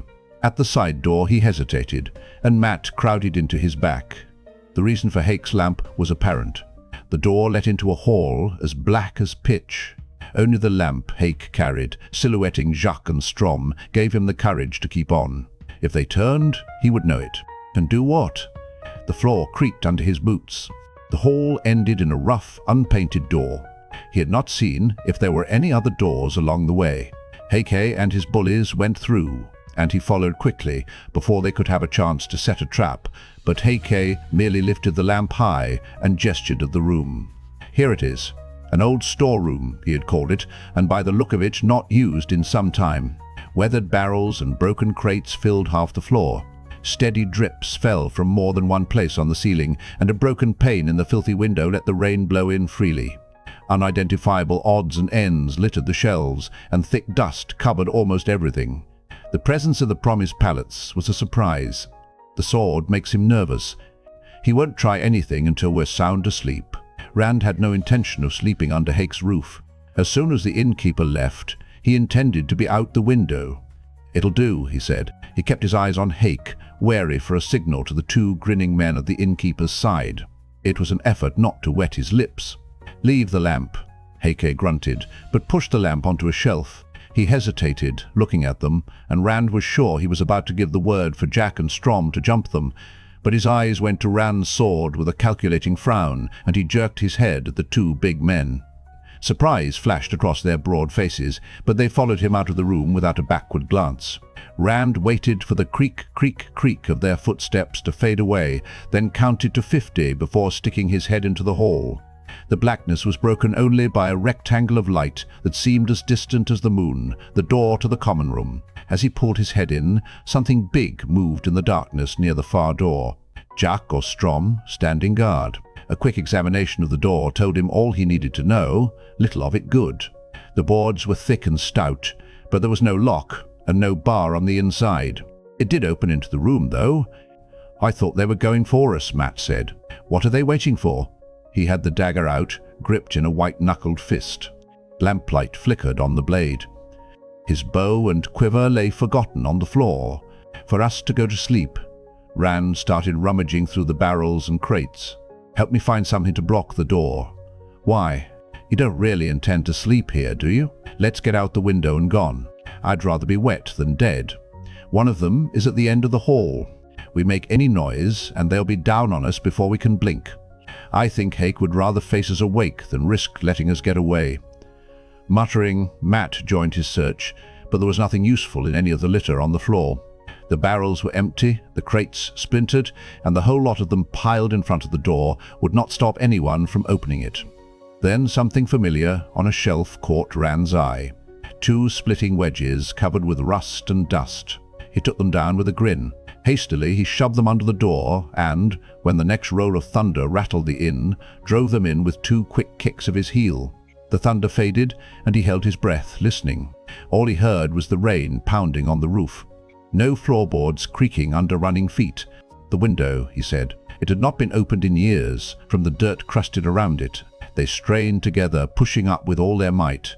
Rand's knees wobbled before the sash budged. It groaned with each reluctant inch. When the opening was wide enough for them to slip through, he crouched, then stopped. "Blood and ashes," Matt growled. "No wonder Hake wasn't worried about us slipping out. Iron bars in an iron frame glistened wetly in the light from the lamp. Rand pushed at them. They were as solid as a boulder. "I saw something," Matt said. He pawed hurriedly through the litter on the shelves and came back with a rusty crowbar. He rammed the end of it under the iron frame on one side, and Rand winced. "Remember the noise, Matt?" Matt grimaced and muttered under his breath, but he waited. Rand put his hands on the crowbar and tried to find good footing in the growing puddle of water under the window. Thunder rolled and they heaved, with a tortured squeal of nails that made the hairs lift on Rand's neck. The frame shifted, a quarter of an inch, if that. Timing themselves to peals of thunder and lightning cracks, they heaved on the crowbar again and again. Nothing. A quarter of an inch. Nothing. A hair's breadth. Nothing. Nothing. Suddenly, Rand's feet slipped in the water, and they crashed to the floor. The crowbar clattered against the bars like a gong. He lay in a puddle, holding his breath and listening. Silence but for the rain. Matt nursed bruised knuckles and glared at him. "We'll never get out at this rate." The iron frame was pushed out from the window, not quite far enough to get 2 fingers under it. Dozens of thick nails crossed the narrow opening. "We just have to keep trying," Rand said, getting up. But as he set the crowbar under the edge of the frame, the door creaked as someone tried to open it. The splitting wedges held it shut. He exchanged a worried look with Matt. Matt pulled the dagger out again. The door gave another squeak. Rand took a deep breath and tried to make his voice steady. "Go away, Hake. We're trying to sleep. I fear you mistake me." The voice was so sleek and full of itself that it named its owner, Howl Goad. "Master Hake and his minions will not trouble us. They sleep soundly, and in the morning they will only be able to wonder where you've vanished to. Let me in, my young friends. We must talk." "We don't have anything to talk to you about," Matt said. "Go away and let us sleep." Goad's chuckle was nasty. "Of course we have things to talk about. You know that as well as I. I saw it in your eyes. I know what you are, perhaps better than you do. I can feel it coming from you in waves. Already you halfway belong to my master. Stop running and accept it. Things will be so much easier for you. If the Tar Valon hags find you, you'll wish you could cut your own throat before they are done, but you won't be able to. Only my master can protect you from them." Rand swallowed hard. "We don't know what you're talking about." "Leave us alone." The floorboards in the hall squeaked. Goad was not alone. How many men could he have brought in 2 carriages? "Stop being foolish, my young friends. You know very well. The great Lord of the Dark has marked you for his own. It is written that when he awakes, the new Dreadlords will be there to praise him. You must be 2 of them, else I would not have been sent to find you. Think of it. Think of it. Life everlasting and power beyond dreams." His voice was thick with hunger for that power himself. Rand glanced back at the window just as lightning split the sky, and he almost groaned. The brief flash of light showed men outside, men ignoring the rain that drenched them as they stood watching the window. "I tire of this," Goad announced. "You will submit to my master, to your master, or you will be made to submit. That would not be pleasant for you. The great Lord of the Dark rules death, and he can give life in death or death in life as he chooses. Open this door. One way or another, your running is at an end. Open it, I say." He must have said something else too, for suddenly a heavy body thudded against the door. It shivered, and the wedges slid a fraction of an inch with a grate of rust rubbing off on wood. Again and again the door trembled as bodies hurled themselves at it. Sometimes the wedges held, sometimes they slid another tiny bit, and bit by tiny bit the door crept inexorably inward. "Submit," Goad demanded from the hall, "or spend eternity wishing that you had, if we don't have any choice." Matt licked his lips under Rand's stare. His eyes darted like the eyes of a badger in a trap. His face was pale, and he panted as he spoke. "We could say yes and then get away later. Blood and ashes, Rand, there's no way out." The words seemed to drift to Rand through wool stuffed in his ears. No way out. Thunder muttered overhead and was drowned in a slash of lightning. "Have to find a way out." Goad called to them, demanding, appealing. The door slid another inch toward being open. A way out. Light filled the room, flooding vision. The air roared and burned. Rand felt himself picked up and dashed against the wall. He slid down in a heap, ears ringing and every hair on his body trying to stand on end. Dazed, he staggered to his feet. His knees wobbled, and he put a hand against the wall to steady himself. He looked around in amazement. The lamp, lying on its side on the edge of one of the few shelves, still clinging to the walls, still burned and gave light. All the barrels and crates, some blackened and smouldering, lay toppled where they had been hurled. The window, bars and all, and most of the wall too, had vanished, leaving a splintered hole. The roof sagged, and tendrils of smoke fought the rain around the jagged edges of the opening. The door hung off its hinges, jammed in the doorframe at an angle slanting into the hall. With a feeling of woozy unreality, he stood the lamp up. It seemed the most important thing in the world was making sure it did not break. A pile of crates suddenly heaved apart, and Matt stood up in the middle of it. He weaved on his feet, blinking and fumbling at himself, as if wondering if everything was still attached. He peered toward Rand. "Rand, is that you? You're alive. I thought we were both." He broke off, biting his lip and shaking. It took Rand a moment to realize he was laughing and on the edge of hysteria. "What happened, Matt? Matt? Matt? What happened?" One last shiver racked Matt, and then he was still. "Lightning, Rand? I was looking right at the window when it hit the bars." "Lightning. I can't see worth—" He broke off, squinting at the aslant door, and his voice went sharp. "Where's Goad?" Nothing moved in the dark corridor beyond the door. Of Goad and his companions there was neither sign nor sound, though anything could have lain in the blackness. Rand found himself hoping they were dead, but he would not have put his head into the hall to find out for sure if he had been offered a crown. Nothing moved out in the night beyond where the wall had been either, but others were up and about. Confused shouts came from above his stairs in the inn, and the pounding of running feet. "Let's go while we can," Rand said. Hastily helping separate their belongings from the rubble, he grabbed Matt's arm and half-pulled, half-guided his friend through the gaping hole into the night. Matt clutched his arm, stumbling beside him with his head pushed forward in an effort to see. As the first rain hit Rand's face, lightning forked above the inn, and he came to a convulsive stop. Goad's men were still there, lying with their feet toward the opening. Pelted by the rain, their open eyes stared at the sky. "What is it?" Matt asked. "Blood and ashes. I can hardly see my own bloody hand." "Nothing," Rand said. "Luck. The light's own." "Is it?" Shivering, he carefully guided Matt around the bodies. "Just the lightning." There was no light save the lightning, and he stumbled in the ruts as they ran staggering away from the inn. With Matt almost hanging on him, every stumble almost pulled them both down, but tottering, panting, they ran. Once he looked back, once before the rain thickened to a deafening curtain that blotted the dancing cartman from sight. Lightning silhouetted the figure of a man at the back of the inn, a man shaking his fist at them, or at the sky. Goad or Hake, he did not know, but either one was as bad as the other. The rain came in a deluge, isolating them in a wall of water. He hurried through the night, listening through the roar of the storm for the sound of pursuit. Under a leaden sky, the high-wheeled cart bumped east along the Caemlyn Road. Rand pulled himself out of the straw in back to look over the side. It was easier than it had been an hour earlier. His arms felt as if they might stretch instead of drawing him up, and for a minute his head wanted to keep on going and float away, but it was easier. He hooked his elbows over the low slats and watched the land roll past. The sun, still hidden by dull clouds, yet stood high overhead, but the cart was clattering into another village of vine-covered, red brick houses. Towns had been getting closer together since Four Kings. Some of the people waved or called a greeting to Higham Kinch, the farmer, whose cart it was. Master Kinch, leathery-faced and taciturn, shouted back a few words each time, around the pipe in his teeth. The clenched teeth made what he said all but unintelligible, but it sounded jovial and seemed to satisfy. They went back to what they were doing without another glance at the cart.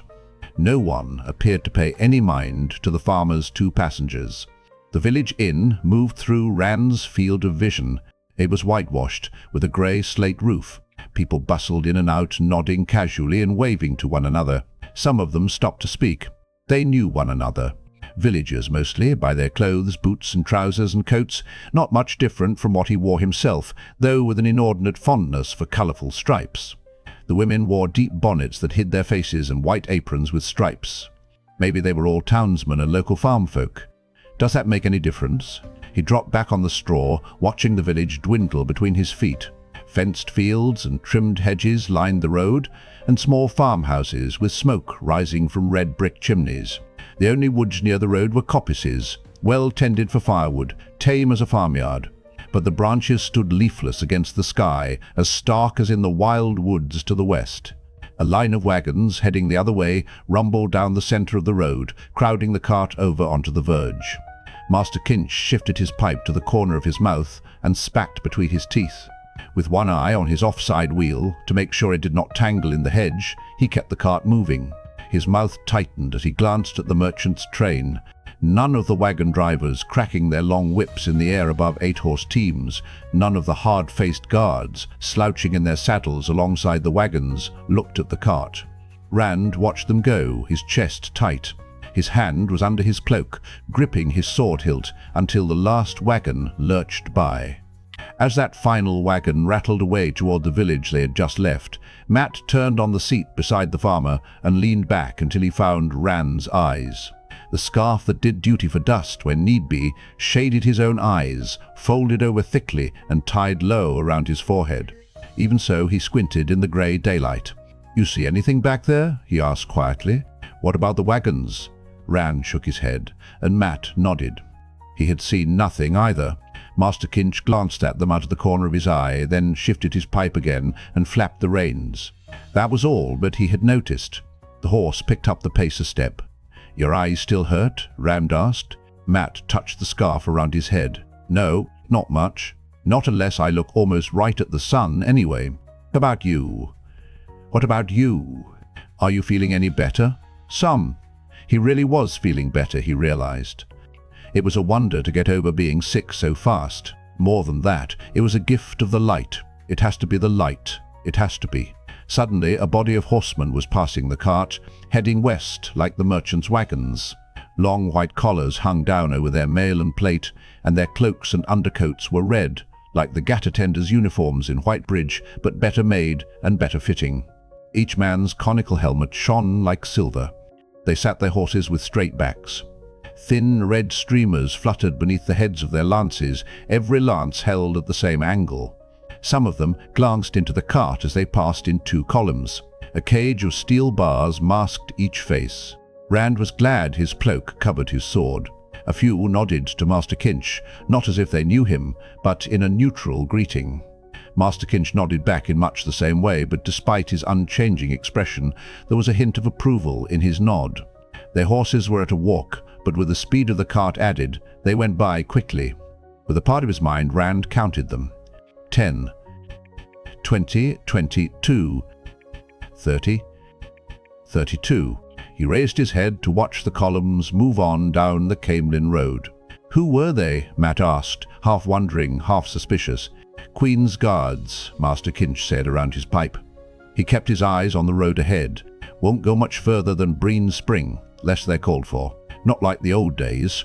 He sucked on his pipe, then added, "I suppose these days there's parts of the realm don't see the guards in a year or more."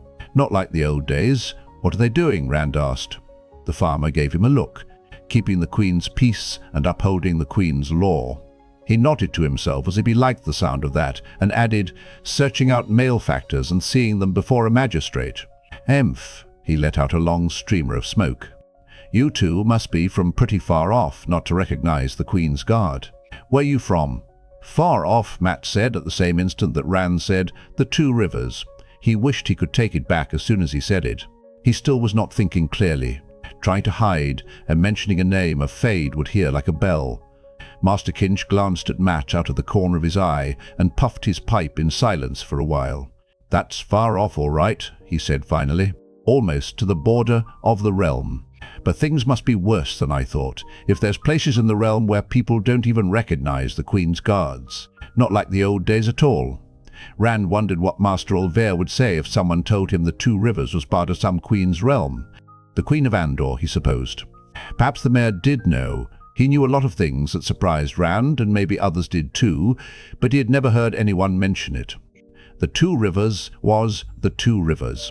Each village handled its own problems, and if some difficulty involved more than one village, the mayors, and maybe the village councils, solved it between them. Master Kinch pulled on the reins, drawing the cart to a halt. "Far as I go." A narrow cart path led off to the north. Several farmhouses were visible in that direction, across open fields, ploughed but still bare of crops. 2 days will see you in Caemlyn. Least it would if your friend had his legs under him.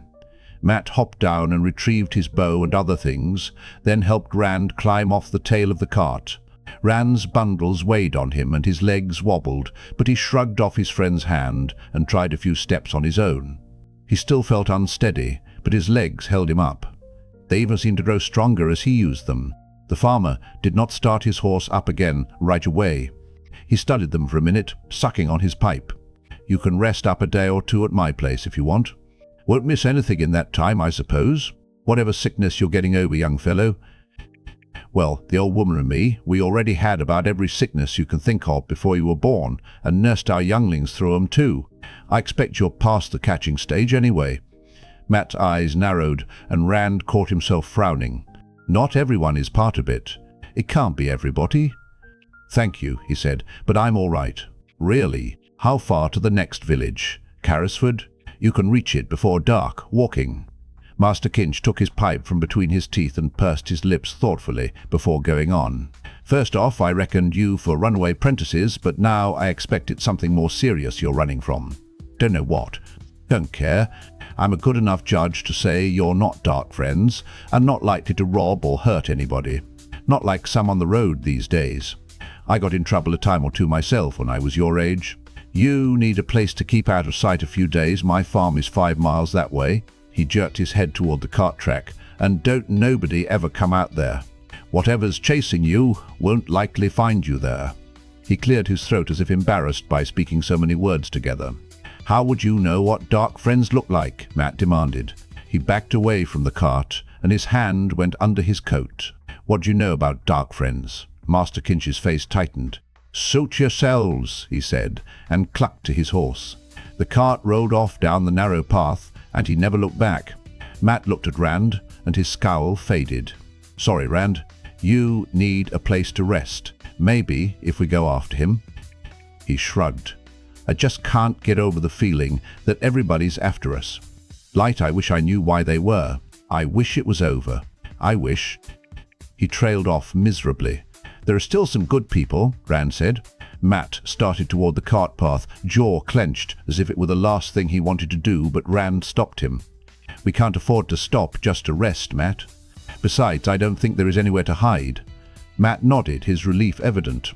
He tried to take some of Rand's burdens, the saddlebags and Tom's cloak wrapped around the cased harp, but Rand held onto them. His legs really did feel stronger. "Whatever's chasing us," he thought as they started off down the road. Not chasing. Waiting.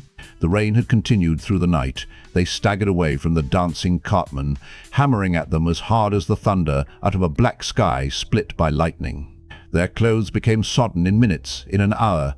Rand's skin felt sodden too, but they had left 4 kings behind them. Mat was all but blind in the dark, squinting painfully at the sharp flashes that made trees stand out starkly for an instant.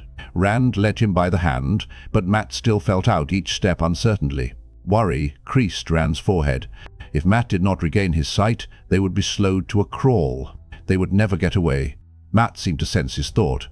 Despite the hood of his cloak, the rain had plastered Mat's hair across his face. "Rand," he said, "you won't leave me, will you?" "If I can't keep up," his voice quavered. "I won't leave you." Rand tightened his grip on his friend's hand. "I won't leave you no matter what. Light, help us." Thunder crashed overhead, and Mat stumbled, almost falling, almost pulling him down too. "We have to stop, Mat. If we keep going, you'll break a leg." Goad. Lightning split the dark right above them as Mat spoke, and the thunder crack pounded every other sound into the ground, but in the flash, Rand could make out the name on Mat's lips. "He's dead. He has to be. Light, let him be dead." He led Mat to some bushes the lightning flash had showed him. They had leaves enough to give a little shelter from the driving rain. Not as much as a good tree might, but he did not want to risk another lightning strike. They might not be so lucky next time.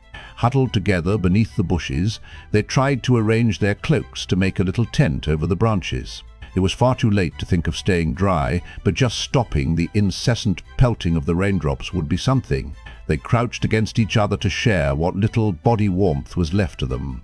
Dripping wet as they were, and more drips coming through the cloaks, they shivered themselves into sleep.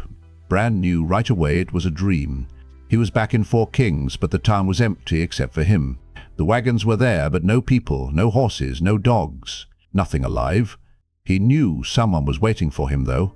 As he walked down the rutted street, the buildings seemed to blur as they slid behind him. When he turned his head, they were all there, solid, but the indistinctness remained at the corners of his vision. It was as if only what he saw really existed, and then, just while he was seeing, he was sure if he turned quickly enough he would see. He was not sure what, but it made him uneasy, thinking about it. The dancing cartman appeared in front of him. Somehow its garish paint seemed grey and lifeless.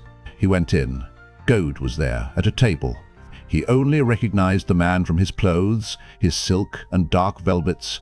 Goad's skin was red, burned and cracked and oozing. His face was almost a skull, his lips shriveled to bare teeth and gums. As Goad turned his head, some of his hair cracked off, powdering to soot when it hit his shoulder. His lidless eyes stared at Rand. "So you are dead," Rand said. He was surprised that he was not afraid. Perhaps it was knowing that it was a dream this time. "Yes," said Balzamon's voice, "but he did find you for me. That deserves some reward, don't you think?" Rand turned and discovered he could be afraid even knowing it was a dream. Balzamon's clothes were the color of dried blood, and rage and hate and triumph battled on his face. "You see, youngling, you cannot hide from me forever. One way or another, I find you. What protects you also makes you vulnerable. One time you hide, the next you light a signal fire. Come to me, youngling." He held out his hand to Rand. "If my hounds must pull you down, they may not be gentle. They are jealous of what you will be once you have knelt at my feet. It is your destiny. You belong to me." Goad's burned tongue made an angry, eager garble of sound. Rand tried to wet his lips, but he had no spit in his mouth. "No," he managed, and then the words came more easily. "I belong to myself. Not you, not ever. Myself. If your dark friends kill me, you'll never have me." The fires in Balzamon's face heated the room till the air swam. "Alive or dead, youngling, you are mine. The grave belongs to me. Easier dead, but better alive. Better for you, youngling. The living have more power in most things." Goad made a gabbling sound again. "Yes, my good hound, here is your reward." Rand looked at Goad just in time to see the man's body crumble to dust.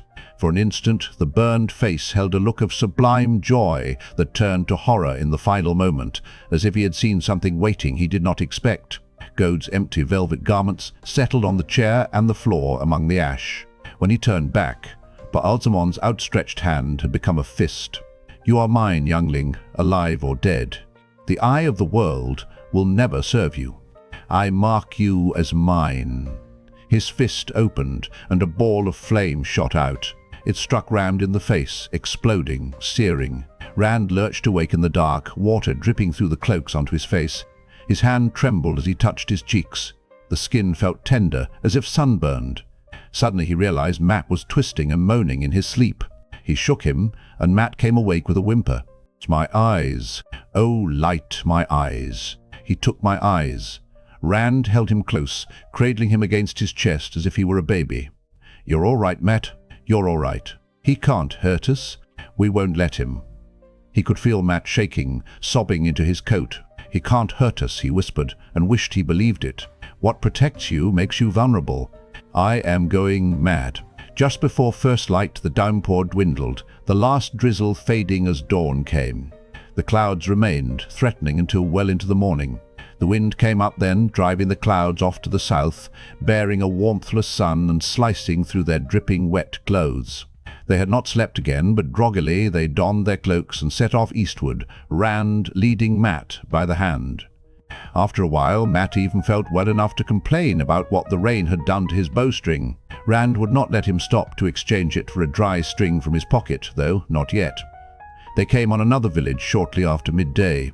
Rand shivered harder at the sight of snug brick houses and smoke rising from chimneys, but he kept clear, leading Matt through the woods and fields to the south. A lone farmer working with a spading fork in a muddy field was the only person he saw, and he took care that the man did not see them, crouching through the trees. The farmer's attention was all on his work, but Rand kept one eye on him till he was lost to sight.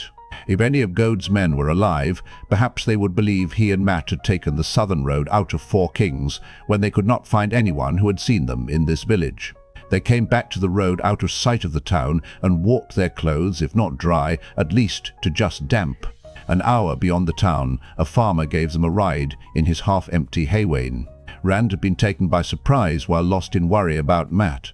Mat shielded his eyes from the sun with his hand, weak as the afternoon light was, squinting through slitted lids even so, and he muttered continually about how bright the sun was. When Rand heard the rumble of the hay wain, it was too late already. The sodden road deadened sound, and the wagon with its two-horse hitch was only 50 yards behind them, the driver already peering at them. To Rand's surprise, he drew up and offered them a lift. Rand hesitated, but it was too late to avoid being seen, and refusing a ride might fix them in the man's mind. He helped Mat up to the seat beside the farmer, then climbed up behind him. Alpert Mull was a stolid man with a square face and square hands, both worn and grooved from hard work and worry, and he wanted someone to talk to. His cows had gone dry, his chickens had stopped laying, and there was no pasture worth the name. For the first time in memory he had had to buy hay, and half a wagon was all Old Bane would let him have. He wondered whether there was any chance of getting hay on his own land this year, or any kind of crop. The Queen should do something, the light illumine her, he muttered, knuckling his forehead respectfully but absent-mindedly. He hardly looked at Rand or Mat, but when he let them down by the narrow rail-lined track that led off to his farm, he hesitated, then said, almost as if to himself, "I don't know what you're running from, and I don't want to. I have a wife and children, you understand, my family. It's hard times for helping strangers." Mat tried to stick his hand under his coat, but Rand had his wrist and he held on. He stood in the road, looking at the man without speaking. "If I was a good man," Mull said, "I'd offer a couple of lads soaked to the skin, a place to dry out and get warm in front of my fire. But it's hard times, and strangers, I don't know what you're running from, and I don't want to. You understand, my family." Suddenly he pulled two long woolen scarves, dark and thick, out of his coat pocket. "Here's not much, but here belong to my boys. They have others. You don't know me, understand? It's hard times." "We never even saw you," Rand agreed as he took the scarves. "You are a good man, the best we've met in days." The farmer looked surprised, then grateful. Gathering his reins, he turned his horses down the narrow lane. Before he completed the turn, Rand was leading Mat on down the Caemlyn Road. The wind stiffened as dusk closed in. Mat began to ask querulously when they were going to stop, but Rand kept moving, pulling Mat behind him, searching for more shelter than a spot under a hedge. With their clothes still clammy and the wind getting colder by the minute, he was not sure they could survive another night in the open. Night fell without him spotting anything useful. The wind grew icy, beating his cloak. Then, through the darkness ahead, he saw lights, a village. His hand slid into his pocket, feeling the coins there. More than enough for a meal and a room for the two of them. A room out of the cold night. If they stayed in the open, in the wind and cold and damp clothes, anyone who found them would likely as not find only two corpses. They just had to keep from attracting any more notice than they could help. No playing the flute, and with his eyes Mat certainly could not juggle. He grasped Mat's hand again and set out toward the beckoning lights. "When are we going to stop?" Mat asked again. The way he peered ahead, with his head stuck forward, Rand was not sure if Mat could see him, much less the village lights. "When we're somewhere warm," he replied. Pools of light from house windows lit the streets of the town, and people walked them unconcerned with what might be out in the dark. The only inn was a sprawling building, all on one floor, with the look of having had rooms added in bunches over the years without any particular plan. The front door opened to let someone out, and a wave of laughter rolled out after him. Rand froze in the street, the drunken laughter of the dancing cartman echoing in his head. He watched the man go down the street with a none too steady stride, then took a deep breath and pushed the door open. He took care that his cloak covered his sword. Laughter swept over him. Lamps hanging from the high ceiling made the room bright, and right away he could see and feel the difference from Sam'l Hake's inn. There was no drunkenness here, for one thing. The room was filled with people who looked to be farmers and townsmen, if not entirely sober, not too far from it. The laughter was real, if a bit forced around the edges. People laughing to forget their troubles, but with true mirth in it too. The common room itself was neat and clean, and warm from a fire roaring in a big fireplace at the far end. The serving maid's smiles were as warm as the fire, and when they laughed, Rand could tell it was because they wanted to. The innkeeper was as clean as his inn, with a gleaming white apron around his bulk. Rand was glad to see he was a stout man. He doubted if he would ever again trust a skinny innkeeper. His name was Ruran Allwine. A good omen, Rand thought, with so much of the sound of Eamon's Field to it. And he eyed them up and down, then politely mentioned paying in advance. Not suggesting you're the sort, understand, but there's some on the road these days aren't too particular about paying up come morning. Seems to be a lot of young folks headed for Caemlyn. Rand was not offended, not as damp and bedraggled as he was. When Master Allwine mentioned the price, though, his eyes widened, and Matt made a sound as if he had choked on something. The innkeeper's jowls swung as he shook his head regretfully, but he seemed to be used to it. "Times are hard," he said in a resigned voice. "There isn't much, and what there is costs 5 times what it used to. It'll be more next month, I'll lay oath on it." Rand dug his money out and looked at Matt. Matt's mouth tightened stubbornly. "You want to sleep under a hedge?" Rand asked. Matt sighed and reluctantly emptied his pocket. When the reckoning was paid, Rand grimaced at the little that remained to divide with Matt. But 10 minutes later they were eating stew at a table in a corner near the fireplace, pushing it onto their spoons with chunks of bread. The portions were not as large as Rand could have wished, but they were hot and filling. Warmth from the hearth seeped into him slowly. He pretended to keep his eyes on his plate, but he watched the door intently. Those who came in or went out all looked like farmers, but it was not enough to quiet his fear. Matt ate slowly, savouring each bite, though he muttered about the light from the lamps. After a time he dug out the scarf Alpert Mull had given him and wound it around his forehead, pulling it down until his eyes were almost hidden. That got them some looks Rand wished they could have avoided. He cleaned his plate hurriedly, urging Matt to do the same, then asked Master Allwine for their room. The innkeeper seemed surprised that they were retiring so early, but he made no comment. He got a candle and showed them through a jumble of corridors to a small room with 2 narrow beds, back in a far corner of the inn. When he left, Rand dropped his bundles beside his bed, tossed his cloak over a chair, and fell on the coverlet, fully dressed. All of his clothes were still damp and uncomfortable, but if they had to run, he wanted to be ready. He left the sword belt on, too, and slept with his hand on the hilt. A rooster crowing jerked him awake in the morning. He lay there, watching dawn lighten the window, and wondered if he dared sleep a little longer.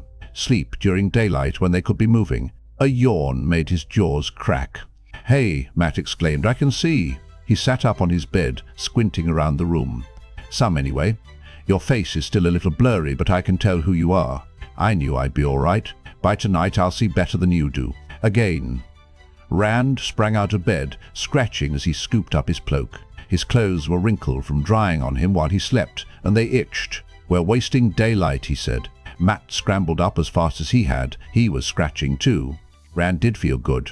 They were a day away from 4 kings, and none of Gode's men had showed up. A day closer to Caemlyn, where Moiraine would be waiting for them. She would. No more worrying about Darkfriends once they were back with the Sedai and the Warder. It was strange to be looking forward so much to being with an Sedai. Light. When I see Moiraine again, I'll kiss her. He laughed at the thought. He felt good enough to invest some of their dwindling stock of coins in breakfast, a big loaf of bread and a pitcher of milk, cold from the spring house. They were eating in the back of the common room when a young man came in, a village youth by the look of him, with a cocky spring to his walk and twirling a cloth cap with a feather in it on one finger. The only other person in the room was an old man sweeping out. He never looked up from his broom. The young man's eyes swept jauntily around the room, but when they lit on Rand and Matt, the cap fell off his finger. He stared at them for a full minute before snatching the cap from the floor, then stared some more, running his fingers through his thick head of dark curls. Finally he came over to their table, his feet dragging. He was older than Rand, but he stood looking down at them diffidently. "Mind if I sit down?" he asked, and immediately swallowed hard as if he might have said the wrong thing. Rand thought he might be hoping to share their breakfast, though he looked able to buy his own. His blue striped shirt was embroidered around the collar and his dark blue cloak all around the hem. His leather boots had never been near any work that scuffed them that Rand could see. He nodded to a chair. Mat stared at the fellow as he drew the chair to the table. Rand could not tell if he was glaring or just trying to see clearly. In any case, Mat's frown had an effect. The young man froze halfway to sitting and did not lower himself all the way until Rand nodded again. "What's your name?" Rand asked. My name. Ah. Call me Paita." His eyes shifted nervously. "Ah. This is not my idea, you understand. I have to do it. I didn't want to, but they made me. You have to understand that." "I don't." Rand was beginning to tense when Mat growled, "Darkfriend." Paita gave a jerk and half lifted out of his chair, staring wildly around the room as if there were 50 people to overhear. The old man's head was still bent over the broom, his attention on the floor. Paita sat back down and looked from Rand to Mat and back uncertainly. Sweat beaded on his upper lip. It was accusation enough to make anyone sweat, but he said not a word against it. Rand shook his head slowly. After Goad, he knew that Darkfriends did not necessarily have the dragon's fang on their foreheads, but except for his clothes, this Paita could have fit right in Emon's field. Nothing about him hinted at murder, and worse, nobody would have remarked him twice. At least Goad had been different. "Leave us alone," Rand said, "and tell your friends to leave us alone. We want nothing from them, and they'll get nothing from us." "If you don't," Mat added fiercely, "I'll name you for what you are. See what your village friends think of that." Rand hoped he did not really mean it. That could cause as much trouble for the two of them as it did for Paita. Paita seemed to take the threat seriously. His face grew pale. "I buy beer. I heard what happened at Four Kings. Some of it anyway. Word travels. We have ways of hearing things. But there's nobody here to trap you. I'm alone and I just want to talk." "About what?" Mat asked at the same time that Rand said, "We're not interested." They looked at each other and Mat shrugged. "We're not interested," he said. Rand gulped the last of the milk and stuffed the heel of his half of the bread into his pocket. With their money almost gone, it might be their next meal. How to leave the inn? If Paita discovered that Mat was almost blind, he would tell others. Other Darkfriends. Once Rand had seen a wolf separate a crippled sheep from the flock. There were other wolves around, and he could neither leave the flock nor get a clear shot with his bow. As soon as the sheep was alone, bleating with terror, hobbling frantically on 3 legs, the one wolf chasing it became 10, as if by magic. The memory of it turned his stomach. They could not stay there either.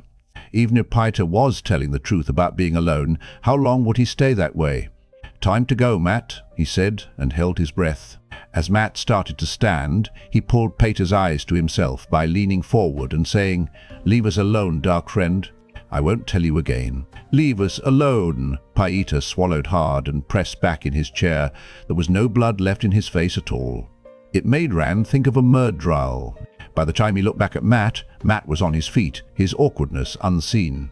Rand hastily hung his own saddlebags and other bundles around him, trying to keep his cloak over the sword as he did. Maybe Paita already knew about it. Maybe Goad had told Baaltamon, and Baaltamon had told Paita, but he did not think so. He thought Paita had only the vaguest idea of what had happened in Four Kings. That was why he was so frightened. The comparatively bright outline of the door helped Mat to make a beeline for it, if not quickly, then not slow enough to seem unnatural either. Rand followed closely, praying for him not to stumble. He was thankful Mat had a clear, straight path, with no tables or chairs in the way. Behind him, Paita suddenly leaped to his feet. "Wait," he said desperately. "You have to wait. Leave us alone," Rand said without looking back. They were almost to the door, and Mat had not put a foot wrong yet. "Just listen to me," Paita said, and put his hand on Rand's shoulder to stop him. Images spun in his head. The Trolloc, Narg, leaping at him in his own home. The Murdral threatening at the stag and lion in Baerlon. Halfmen everywhere, Fades chasing them to Shadar Logoth, coming for them in Whitebridge. Darkfriends everywhere. He whirled, his hand balling up. I said, "Leave us alone." His fist took Paita flush on the nose. The Darkfriend fell on his bottom and sat there on the floor, staring at Rand. Blood trickled from his nose. "You won't get away," he spat angrily. No matter how strong you are, the great Lord of the Dark is stronger. The shadow will swallow you." There was a gasp from further into the common room and the clatter of a broom handle hitting the floor. The old man with the broom had finally heard. He stood staring wide-eyed at Peter. The blood drained from his wrinkled face and his mouth worked, but no sound came out.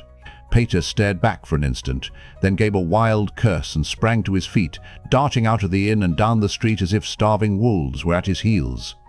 The old man shifted his attention to Rand and Matt, looking not a whit less frightened.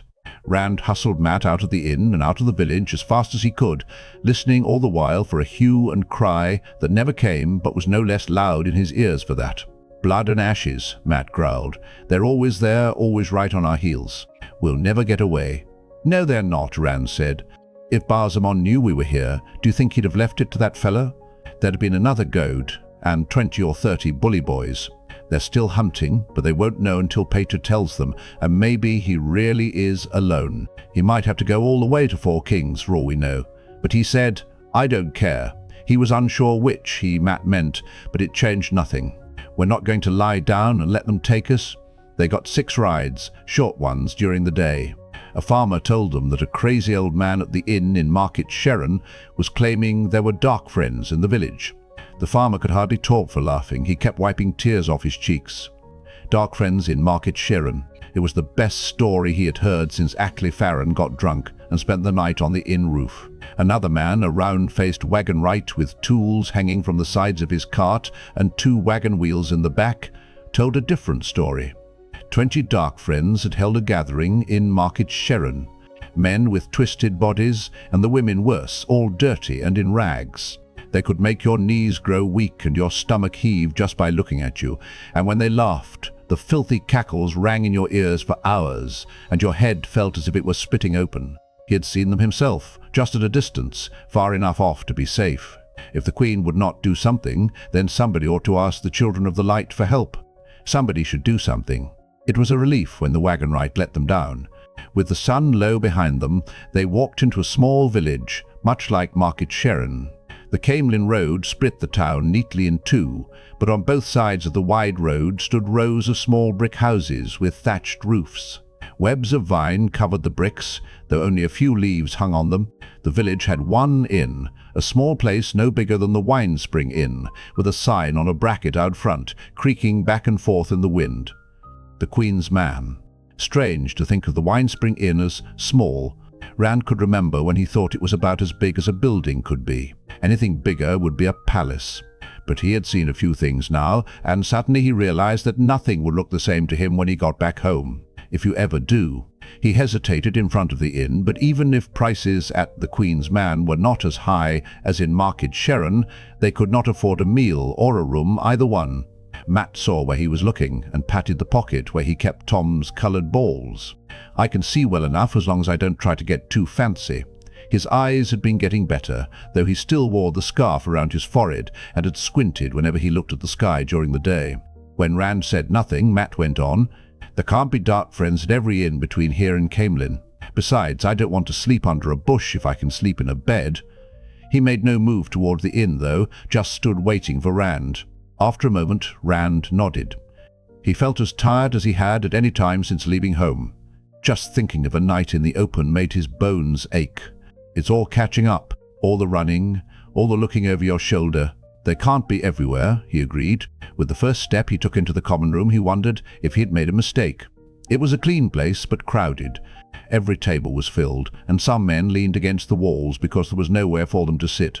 From the way the serving maids scurried between the tables with harried looks, and the landlord too, it was a larger crowd than they were used to. Too many for this small village. It was easy to pick out the people who did not belong there. They were dressed no differently from the rest, but they kept their eyes on their food and drink. The locals watched the strangers as much as anything else. A drone of conversation hung in the air, enough that the innkeeper took them into the kitchen when Rand made him understand that they needed to talk to him. The noise was almost as bad there, with the cook and his helpers banging pots and darting about. The innkeeper mopped his face with a large handkerchief. "I suppose you're on your way to Caemlyn to see the false dragon like every other fool in the realm. Well, it's 6 to a room and 2 or 3 to a bed, and if that doesn't suit, I've nothing for you." Rand gave his spiel with a feeling of queasiness. With so many people on the road, every other one could be a Darkfriend, and there was no way to pick them out from the rest. Matt demonstrated his juggling. He kept it to 3 balls and was careful even then. And Rand took out Tom's flute. After only a dozen notes of "The Old Black Bear," the innkeeper nodded impatiently. "You'll do. I need something to take those idiots' minds off this Logain. There's been 3 fights already over whether or not he's really the dragon. Stow your things in the corner, and I'll go clear a space for you. If there's any room to, fools. The world's full of fools who don't know enough to stay where they belong. That's what's causing all the trouble. People who won't stay where they belong." Mopping his face again, he hurried out of the kitchen, muttering under his breath. The cook and his helpers ignored Rand and Matt. Matt kept adjusting the scarf around his head, pushing it up, then blinking at the light and tugging it back down again. Rand wondered if he could see well enough to do anything more complicated than juggle 3 balls. As for himself, the queasiness in his stomach grew thicker. He dropped on a low stool, holding his head in his hands. The kitchen felt cold. He shivered. Steam filled the air. Stoves and ovens crackled with heat. His shivers became stronger, his teeth chattering. He wrapped his arms around himself, but it did no good. His bones felt as if they were freezing. Dimly he was aware of Matt asking him something, shaking his shoulder, and of someone cursing and running out of the room. Then the innkeeper was there, with the cook frowning at his side, and Matt was arguing loudly with them both. He could not make out any of what they said. The words were a buzz in his ears, and he could not seem to think at all. Suddenly Matt took his arm, pulling him to his feet. All of their things, saddlebags, blanket rolls, Tom's bundled cloak and instrument cases, hung from Matt's shoulders with his bow. The innkeeper was watching them, wiping his face anxiously. Weaving, more than half supported by Matt, Rand let his friend steer him toward the back door. Sorry, Matt, he managed. He could not stop his teeth from chattering. M must have. Bean, the ET, the arborators. Rain, 01, Mamor. Night out. W won't H hurt. I guess. Twilight darkened the sky, spotted by a handful of stars. Not a bit of it, Matt said. He was trying to sound cheerful, but Rand could hear the hidden worry. He was scared the other folk would find out there was somebody sick in his inn. I told him if he kicked us out, I'd take you into the common room. That'd empty half his rooms in 10 minutes. For all his talk about fools, he doesn't want that. Then, where? Here, Matt said, pulling open the stable door with a loud creak of hinges. It was darker inside than out, and the air smelled of hay and grain and horses, with a strong undersmell of manure. When Matt lowered him to the straw-covered floor, he folded over with his chest on his knees, still hugging himself and shaking from head to toe. All of his strength seemed to go for the shaking. He heard Matt stumble and curse and stumble again, then a clatter of metal. Suddenly, light blossomed. Matt held up a battered old lantern. If the inn was full, so was its stable. Every stall had a horse, some raising their heads and blinking at the light. Matt eyed the ladder to the hayloft, then looked at Rand, crouched on the floor, and shook his head. "Never get you up there," Matt muttered. Hanging the lantern on a nail, he scrambled up the ladder and began tossing down armloads of hay. Hurriedly climbing back down, he made a bed at the back of the stable and got Rand onto it. Matt covered him with both their cloaks, but Rand pushed them off almost immediately. "Hot," he murmured. Vaguely he knew that he had been cold only a moment before, but now he felt as if he were in an oven. He tugged at his collar, tossing his head. Hot. He felt Matt's hand on his forehead. "I'll be right back," Matt said, and disappeared. He twisted fitfully on the hay, how long he was not sure, until Matt returned with a heaped plate in one hand, a pitcher in the other, and 2 white cups dangling from fingers by their handles. "There's no wisdom here," he said, dropping to his knees beside Rand. He filled one of the cups and held it to Rand's mouth. Rand gulped the water down as if he had had nothing to drink in days. That was how he felt. They don't even know what a wisdom is. What they do have is somebody called Mother Brune, but she's off somewhere birthing a baby, and nobody knows when she'll be back. I did get some bread and cheese and sausage. Good Master Inlo will give us anything as long as we stay out of sight of his guests. Here, try some." Rand turned his head away from the food. The sight of it, the thought of it, made his stomach heave. After a minute, Matt sighed and settled down to eat himself. Rand kept his eyes averted and tried not to listen. The chills came once more, and then the fever, to be replaced by the chills and the fever again. Matt covered him when he shook and fed him water when he complained of thirst. The night deepened, and the stable shifted in the flickering lantern light. Shadows took shape and moved on their own.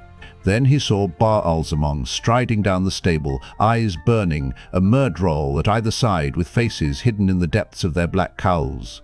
Fingers scrabbling for his sword hilt, he tried to get to his feet, yelling, "Matt! Matt! They're here! Light, they're here!" Matt jerked awake where he sat cross-legged against the wall. "What? Darkfriends? Where?" Wavering on his knees, Rand pointed frantically down the stable and gaped. Shadows stirred, and a horse stamped in its sleep. Nothing more. He fell back on the straw. "There's nobody but us," Matt said. "Here, let me take that." He reached for Rand's sword belt, but Rand tightened his grip on the hilt. "No, no, I have to keep it. He's my father. You understand? He's my father." The shivering swept over him once more, but he clung to the sword as if to a lifeline. Father." Matt gave up trying to take it and pulled the cloaks back over him. There were other visitations in the night while Matt dozed. Rand was never sure if they were really there or not. Sometimes he looked at Matt with his head on his chest, wondering if he would see them too if he woke. Egwene stepped out of the shadows, her hair in a long, dark braid, as it had been in Emond's field, her face pained and mournful. "Why did you leave us?" she asked. "We're dead because you left us." Rand shook his head weakly on the hay. "No, Egwene, I didn't want to leave you. Please. We're all dead," she said sadly, "and death is the kingdom of the Dark One. The Dark One has us because you abandoned us." "No, I had no choice, Egwene. Please, Egwene, don't go. Come back, Egwene." But she turned into the shadows and was shadow. Moiraine's expression was serene, but her face was bloodless and pale. Her cloak might as well have been a shroud, and her voice was a lash. "That is right, Randall Thor. You have no choice. You must go to Tar Valon, or the Dark One will take you for his own. Eternity chained in the shadow. Only Aes Sedai can save you, now. Only Aes Sedai." Tom grinned at him sardonically. The gleeman's clothes hung in charred rags that made him see the flashes of light as Tom wrestled with the Fade to give them time to run. The flesh under the rags was blackened and burned. "Trust Aes Sedai, boy, and you'll wish you were dead. Remember, the price of Aes Sedai help is always smaller than you can believe, always greater than you can imagine. And what Ajar will find you first, eh? Red? Maybe black. Best to run, boy. Run." Land's stare was as hard as granite, and blood covered his face. Strange to see a heron-mark blade in the hands of a sheepherder. "Are you worthy of it? You had better be. You're alone now. Nothing to hold to behind you, and nothing before, and anyone can be a Darkfriend." He smiled, a wolf's smile, and blood poured but off his mouth. "Anyone," Perrin came, accusing, pleading for help. Mistress Olvir weeping for her daughter, and Bael Domon cursing him for bringing Fades down on his vessel, and Master Fitch wringing his hands over the ashes of his inn, and Min screaming in a Trollocs' clutches, people he knew, people he had only met. But the worst was Tam. Tam stood over him, frowning and shaking his head, and said not a word. "You have to tell me," Rand begged him. "Who am I? Tell me, please. Who am I? Who am I?" he shouted. "Easy, Rand." For a moment he thought it was Tam answering, but then he saw that Tam was gone. Matt bent over him, holding a cup of water to his lips. "Just rest easy. You're Randall Thor, that's who you are, with the ugliest face and the thickest head in the Two Rivers. Hey, you're sweating. The fever's broken. Randall Thor," Rand whispered. Matt nodded, and there was something so comforting in it that Rand drifted off to sleep without even touching the water. It was a sleep untroubled by dreams, at least by any he remembered, but light enough that his eyes drifted open whenever Matt checked on him. Once he wondered if Matt was getting any sleep at all, but he fell back asleep himself before the thought got very far. The squeal of the door hinges roused him fully, but for a moment he only lay there in the hay, wishing he was still asleep. Asleep, he would not be aware of his body. His muscles ached like wrung-out rags, and had about as much strength. Weakly, he tried to raise his head. He made it on the second try. Mat sat in his accustomed place against the wall, within arm's reach of Rand. His chin rested on his chest, which rose and fell in the easy rhythm of deep sleep. The scarf had slipped down over his eyes. Rand looked toward the door. A woman stood there, holding it open with one hand. For a moment she was only a dark shape in a dress, outlined by the faint light of early morning. Then she stepped inside, letting the door swing shut behind her. In the lantern light, he could see her more clearly. She was about the same age as Nynaeve, he thought, but she was no village woman. The pale green silk of her dress shimmered as she moved. Her cloak was a rich, soft grey, and a frothy net of lace caught up her hair. She fingered a heavy gold necklace as she looked thoughtfully at Mat and him. "Mat," Rand said, then louder, "Mat!" Mat snorted and almost fell over as he came awake. Scrubbing sleep from his eyes, he stared at the woman. "I came to look at my horse," she said, gesturing vaguely at the stalls. She never took her eyes away from the two of them, though. "Are you ill?" "He's all right," Mat said stiffly. "He just caught a chill in the rain, that's all." "Perhaps I should look at him," she said. "I have some knowledge." Rand wondered if she were a Sedai. Even more than her clothes, her self-assured manner, the way she held her head as if on the point of giving a command, did not belong here. "And if she is Sedai, of what Ajar?" "I'd find now," he told her. "Really, there's no need." But she came down the length of the stable, holding her skirt up and placing her grey slippers gingerly. With a grimace for the straw, she knelt beside him and felt his forehead. "No fever," she said, studying him with a frown. She was pretty in a sharp-featured fashion, but there was no warmth in her face. It was not cold either, it just seemed to lack any feeling whatsoever. "You were sick, though?" Yes, and still weak as a day-old kitten, I think." She reached under her cloak, and suddenly things were happening too fast for Rand to do more than give a strangled shout. Her hand flashed from under her cloak. Something glittered as she lunged across Rand toward Mat.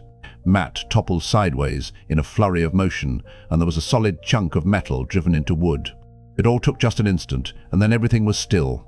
Mat lay half on his back, one hand gripping her wrist just above the dagger she had driven into the wall where his chest had been, his other hand holding the blade from Shadar Logoth to her throat. Moving nothing but her eyes, she tried to look down at the dagger Mat held. Eyes widening, she drew a ragged breath and tried to pull back from it, but he kept the edge against her skin. After that, she was as still as a stone. Licking his lips, Rand stared at the tableau above him. Even if he had not been so weak, he did not believe he could have moved. Then his eyes fell on her dagger, and his mouth went dry. The wood around the blade was blackening. Thin tendrils of smoke rose from the char. Mat, her dagger. Mat flicked a glance at the dagger, then back to the woman, but she had not moved. She was licking her lips nervously. Roughly, Mat pried her hand off the hilt and gave her a push. She toppled back, sprawling away from them, and catching herself with her hands behind her, still watching the blade in his hand. "Don't move," he said. "I'll use this if you move. Believe me, I will." She nodded slowly. Her eyes never left Mat's dagger. "Watch her, Rand." Rand was not sure what he was supposed to do if she tried anything. Shout, maybe. He certainly could not run after her if she tried to flee. But she sat there without twitching while Mat yanked her dagger free of the wall. The black spot stopped growing, though a faint wisp of smoke still trailed up from it. Mat looked around for somewhere to put the dagger, then thrust it toward Rand. He took it gingerly, as if it were a live adder. It looked ordinary, if ornate, with a pale ivory hilt and a narrow, gleaming blade no longer than the palm of his hand. Just a dagger. Only he had seen what it could do.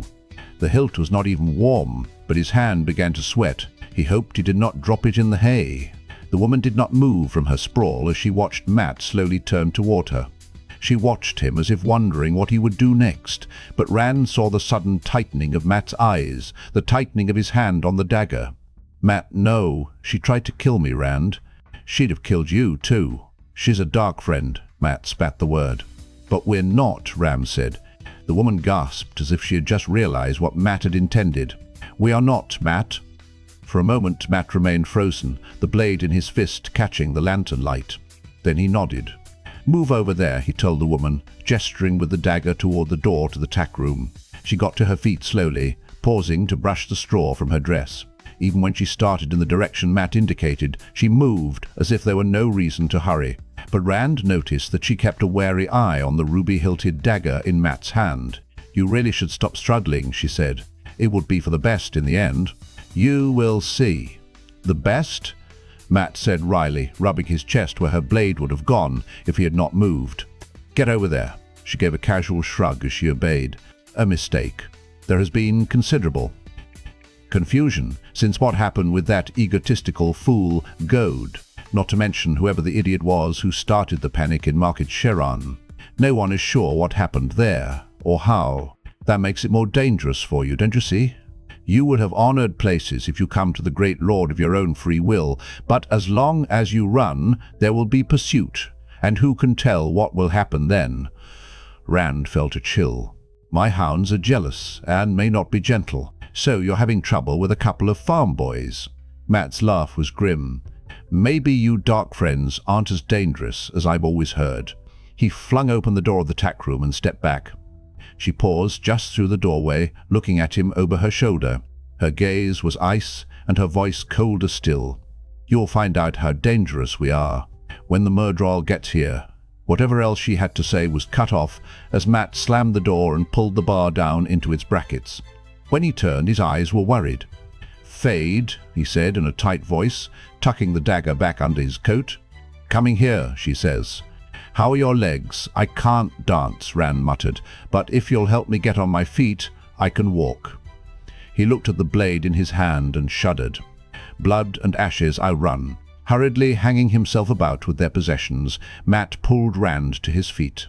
Rand's legs wobbled, and he had to lean on his friend to stay upright, but he tried not to slow Matt down. He held the woman's dagger well away from himself. Outside the door was a bucket of water.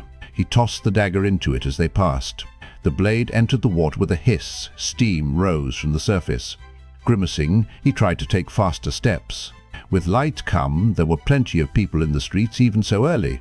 They were about their own business, though, and no one had any attention to spare for two young men walking out of the village, not with so many strangers about.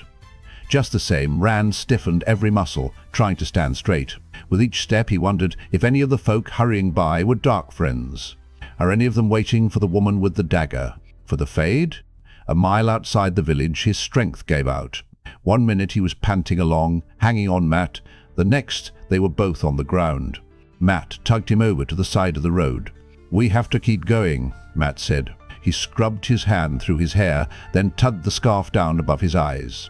"Sooner or later, somebody will let her out, and they'll be after us again." "I know," Rand panted. "I know. Give me a hand." Matt pulled him up again, but he wavered there, knowing it was no good. The first time he tried to take a step, he would be flat on his face again. Holding him upright, Matt waited impatiently for a horse cart, approaching from the village, to pass them. Matt gave a grunt of surprise when the cart slowed to a stop before them. A leathery-faced man looked down from the driver's seat. "Something wrong with him?" the man asked around his pipe. "He's just tired," Matt said. Rand could see that was not going to do, not leaning on Matt the way he was. He let go of Matt and took a step away from him. His legs quivered, but he willed himself to stay erect. "I haven't slept in 2 days," he said. "Ate something that made me sick. I'm better now, but I haven't slept." The man blew a streamer of smoke from the corner of his mouth. "Going to Caemlyn, are you?" "Was your age, I expect I might be off to see this false dragon myself." "Yes," Matt nodded. "That's right. We're going to see the false dragon." "Well, climb on up then. Your friend in the back. If he's sick again, best it's on the straw, not up here. Name's Hyam Kinch." It was after dark when they reached Carrisford, longer than Rand had thought it would take from what Master Kinch said when he let them down. He wondered if his whole sense of time was getting skewed. Only 3 nights since Howlgoad and 4 Kings, 2 since Paita had surprised them in Market Sheran. Just a bare day since the nameless Darkfriend woman tried to kill them in the stable of the Queen's man, but even that seemed a year ago, or a lifetime. Whatever was happening to time, Carrisford appeared normal enough on the surface at least. Neat, vine-covered brick houses and narrow lanes, except for the Caemlyn Road itself, quiet and outwardly peaceful. But what's underneath? He wondered. Market Sheran had been peaceful to look at, and so had the village where the woman. He had never learned the name of that one, and he did not want to think about it. Light spilled from the windows of the houses into streets all but empty of people. That suited Rand. Slinking from corner to corner, he avoided the few people abroad. Mat stuck to his shoulder, freezing when the crunch of gravel announced the approach of a villager, dodging from shadow to shadow when the dim shape had gone past. The River Carey was a bare 30 paces wide there, and the black water moved sluggishly, but the ford had long since been bridged over. Centuries of rain and wind had worn the stone abutments until they seemed almost like natural formations. Years of freight wagons and merchant trains had ground at the thick wooden planks too. Loose boards rattled under their boots, sounding as loud as drums. Until long after they were through the village and into the countryside beyond, Rand waited for a voice to demand to know who they were. Or worse, knowing who they were. The countryside had been filling up the further they went, becoming more and more settled. There were always the lights of farmhouses in sight. Hedges and rail fences lined the road and the fields beyond.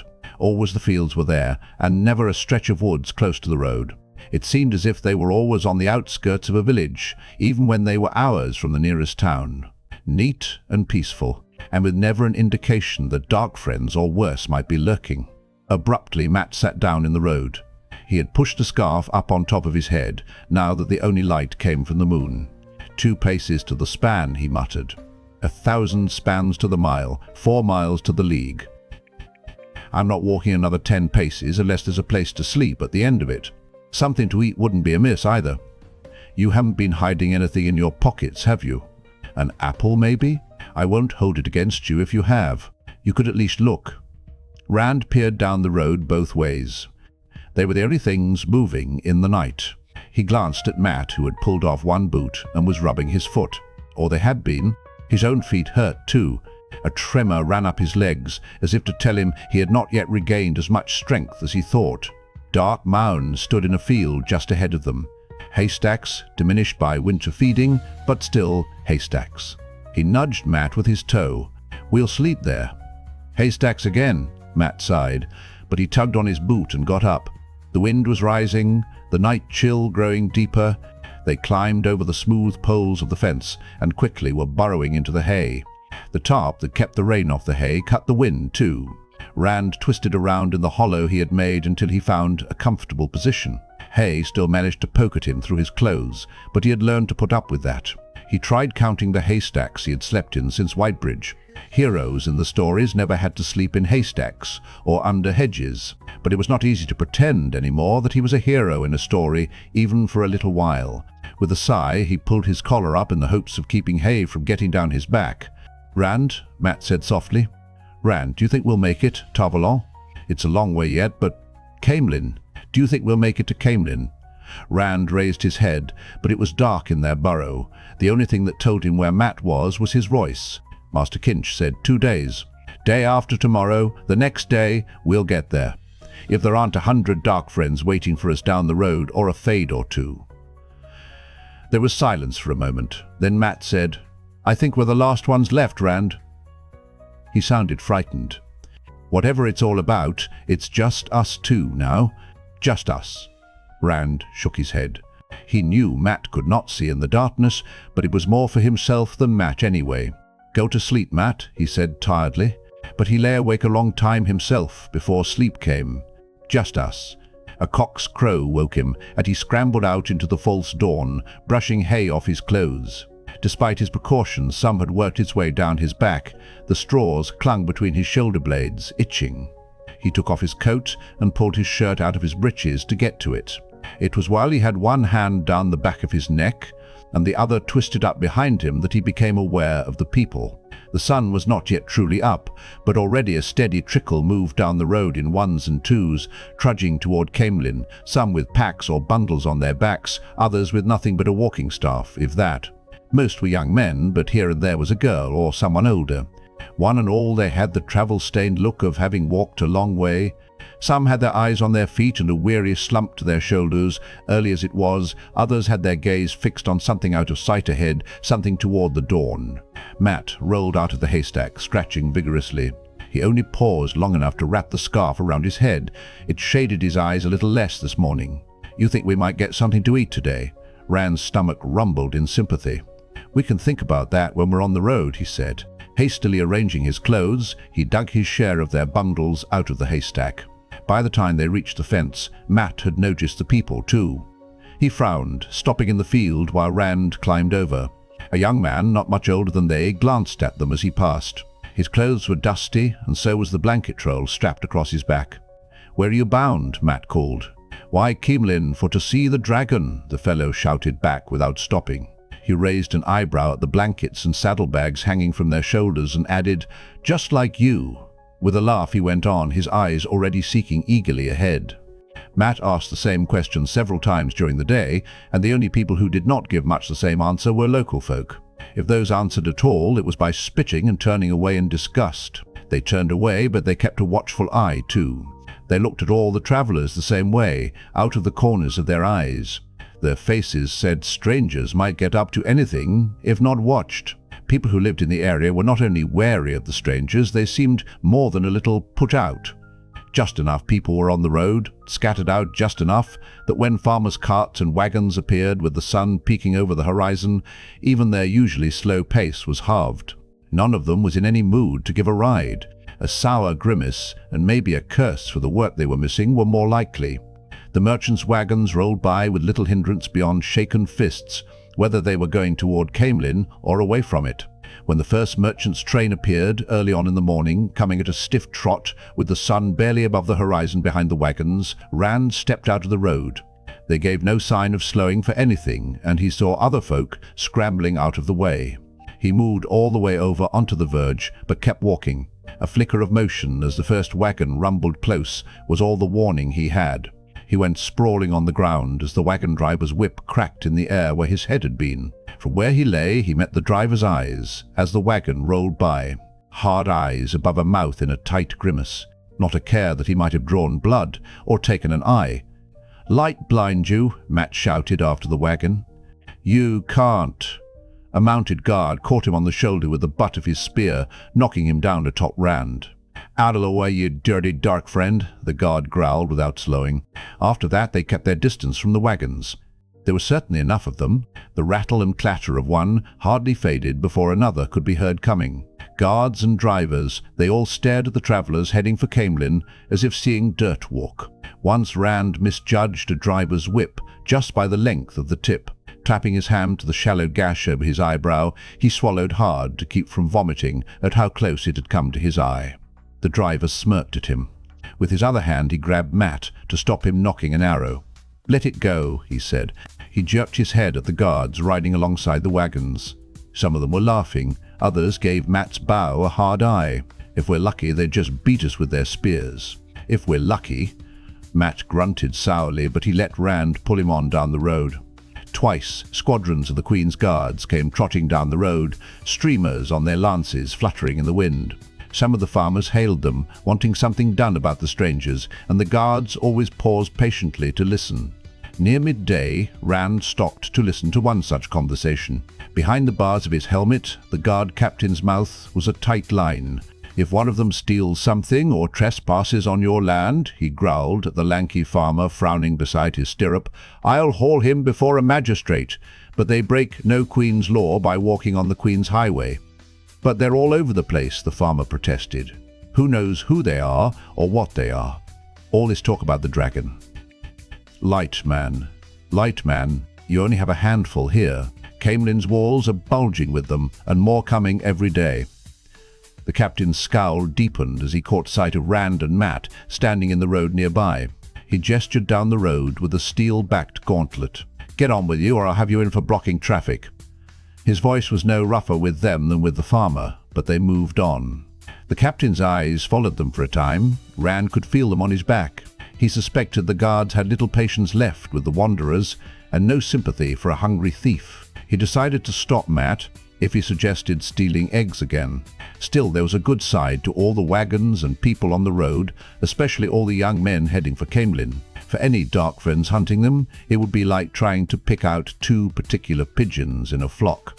If the Murdrail on winter night had not known exactly who it was after, maybe its fellow would do no better here. His stomach rumbled frequently, reminding him that they had next to no money left, certainly not enough for a meal at the prices charged this close to Caemlyn. He realized once he had a hand on the flute case and firmly pushed it around to his back. Goad had known all about the flute and the juggling. There was no telling how much Bar Alzamon had learned from him before the end, if what Rand had seen had been the end, or how much had been passed to other Darkfriends. He looked regretfully at a farm they were passing. A man patrolled the fences with a pair of dogs, growling and tugging at their leashes. The man looked as if he wanted nothing more than an excuse to let them loose. Not every farm had the dogs out, but no one was offering jobs to travelers. Before the sun went down, he and Mat walked through 2 more villages. The village folk stood in knots, talking among themselves and watching the steady stream pass by. Their faces were no friendlier than the faces of the farmers, or the wagon drivers, or the Queen's guards. All these strangers going to see the false dragon. Fools who did not know enough to stay where they belonged. Maybe followers of the false dragon. Maybe even Darkfriends. If there was any difference between the two, with evening coming, the stream began to thin at the second town. The few who had money disappeared into the inn, though there seemed to be some argument about letting them inside. Others began hunting for handy hedges or fields with no dogs.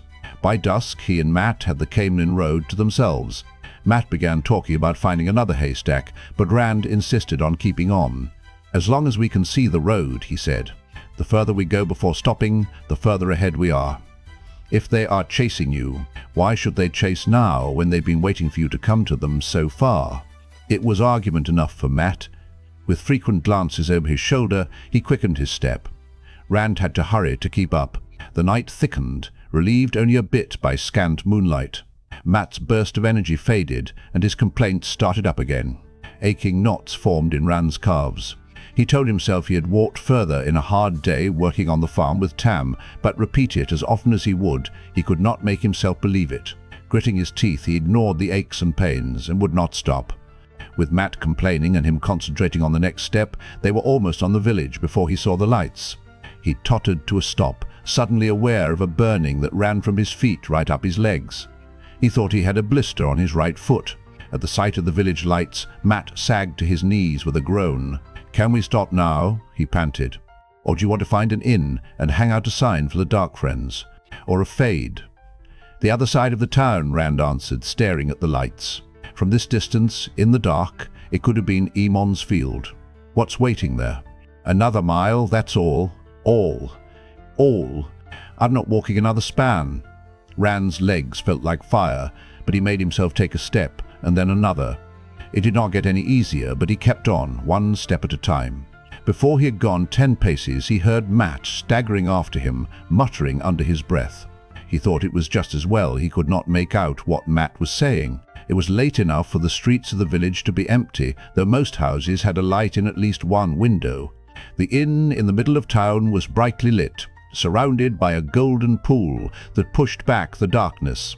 Music and laughter, dimmed by thick walls, drifted from the building. The sign over the door creaked in the wind. At the near end of the inn, a cart and horse stood in the Caemlyn Road, with a man checking the harness. 2 men stood at the far end of the building, on the very edge of the light. Rand stopped in the shadows beside a house that stood dark. He was too tired to hunt through the lanes for a way around. A minute resting could not hurt. Just a minute. Just until the men went away. Mat slumped against the wall with a grateful sigh, leaning back as if he meant to go to sleep right there. Something about the 2 men at the rim of the shadows made Rand uneasy. He could not put a finger on anything at first, but he realized the man at the cart felt the same way about them. He reached the end of the strap he was checking, adjusted the bit in the horse's mouth, then went back and started over from the beginning again. He kept his head down the whole while, his eyes on what he was doing and away from the other men. It could have been that he simply was not aware of them, though they were less than 50 feet off, except for the stiff way he moved and the way he sometimes turned awkwardly in what he was doing, so he would not be looking toward them. One of the men in the shadows was only a black shape, but the other stood more into the light, with his back to Rand. Even so, it was plain he was not overjoyed at the conversation he was having. He wrung his hands and kept his eyes on the ground, jerking his head in a nod now and then at something the other had said. Rand could not hear anything, but he got the impression that the man in the shadows was doing all the talking. The nervous man just listened and nodded and wrung his hands anxiously. Eventually, the one who was wrapped in darkness turned away, and the nervous fellow started back into the light. Despite the chill, he was mopping his face with the long apron he wore, as if he were drenched in sweat. Skin prickling, Rand watched the shape moving off in the night. He did not know why, but his uneasiness seemed to follow that one, a vague tingling in the back of his neck and the hair stirring on his arms, as if he had suddenly realized something was sneaking up on him. With a quick shake of his head, he rubbed his arms briskly. "Getting as foolish as Matt, aren't you?" At that moment, the form slipped by the edge of the light from a window, just on the brink of it, and Rand's skin crawled. The inn sign went scree, scree, scree in the wind, but the dark cloak never stirred. "Fade," he whispered, and Matt jerked to his feet as if he had shouted. "What?" He clamped a hand over Matt's mouth, softly. The dark shape was lost in the darkness. "Where?" "It's gone now, I think. I hope." He took his hand away. The only sound Matt made was a long, indrawn breath. The nervous man was almost to the inn door. He stopped and smoothed down his apron, visibly composing himself before he went inside. "Strange friends you've got, Raymond Holdwyn," the man by the cart said suddenly. It was an old man's voice, but strong. The speaker straightened, shaking his head. Strange friends in the dark for an innkeeper.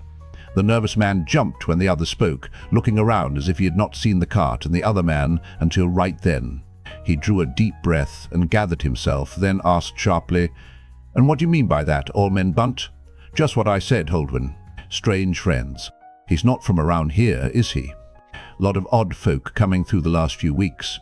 "Awful lot of odd folk. You're a fine one to talk." Holdwyn cocked an eye at the man by the cart. "I know a lot of men, even men from Caemlyn. Not like you, cooped up alone out on that farm of yours." He paused, then went on as if he thought he had to explain further. "He's from Four Kings, looking for a couple of thieves. Young men. They stole a heron-marked sword from him." Rand's breath had caught at the mention of Four Kings. At the mention of the sword, he glanced at Matt. His friend had his back pressed hard against the wall and was staring into the darkness with eyes so wide they seemed to be all whites. Rand wanted to stare into the night, too. The halfman could be anywhere, but his eyes went back to the two men in front of the inn. "A heron-marked sword," Bunt exclaimed. "No wonder he wants it back." Holdwyn nodded. "Yes, and them too. My friend's a rich man, Abe Bink, a merchant, and they've been stirring up trouble with the men who work for him, telling wild stories and getting people upset. They're Darkfriends and followers of Logain too.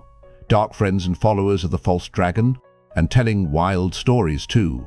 Getting up to a lot for young fellas." "You did say they were young?" There was a sudden note of amusement in Bunt's voice, but the innkeeper did not seem to notice. "Yes, not yet 20. There's a reward, 100 crowns in gold for the two of them."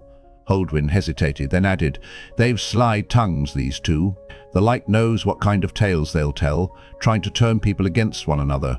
And dangerous, too, even if they don't look it. Vicious. Best you stay clear if you think you see them. Two young men, one with a sword, and both looking over their shoulders. If they're the right ones, my friend will pick them up once they're located. You sound almost as if you know them to look at." "I'll know them when I see them," Holdwyn said confidently. "Just don't try to take them yourself. No need for anyone to get hurt. Come tell me if you see them. My friend will deal with them. 100 crowns for the two, but he wants the pair." 100 crowns for the two, Bunt mused. How much for this sword he wants so bad? Abruptly, Holdwyn appeared to realize the other man was making fun of him. "I don't know why I'm telling you," he snapped. "You're still fixed on that fool plan of yours, I see." "Not such a fool plan," Bunt replied placidly. "There might not be another false dragon to see before I die. Light send it so. And I'm too old to eat some merchant's dust all the way to Caemlyn. I'll have the road to myself, and I'll be in Caemlyn bright and early tomorrow." "To yourself?" The innkeeper's voice had a nasty quiver. "You can never tell what might be out in the night, Almond Bunt. All alone on the road, in the dark. Even if somebody hears you scream, there's no one will unbar a door to help. Not these days, Bunt. Not your nearest neighbour. None of that seemed to ruffle the old farmer at all," he answered as calmly as before. "If the Queen's guards can't keep the road safe this close to Caemlyn, then we're none of us safe even in our own beds. If you ask me, one thing the guards could do to make sure the roads are safe would be clap that friend of yours in irons.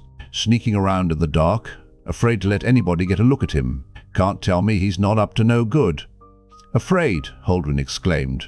"You old fool, if you knew." His teeth clicked shut abruptly, and he gave himself a shake. "I don't know why I'm wasting time on you. Get off with you. Stop cluttering up the front of my place of business." The door of the inn boomed shut behind him. Muttering to himself, Bunt took hold of the edge of the cart seat and set his foot on the wheel hub.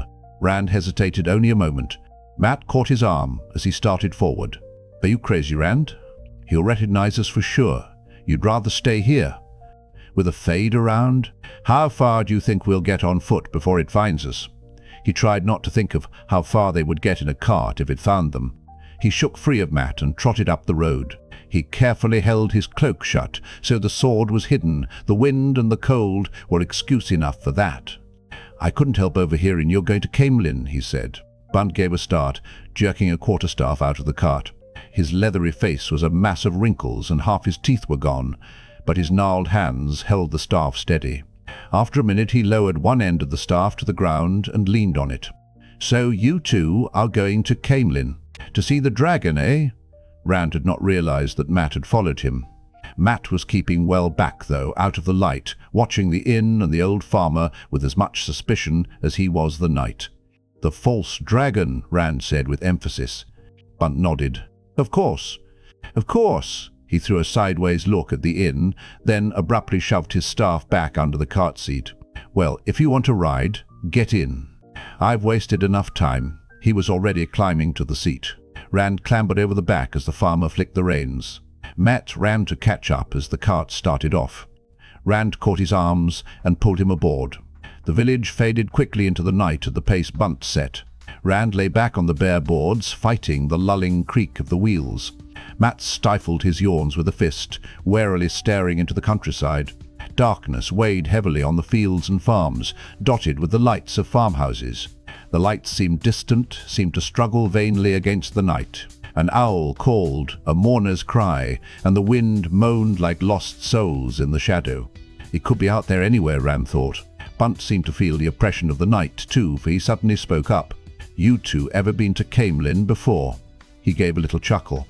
"Don't suppose you have? Well, wait till you see it. The greatest city in the world.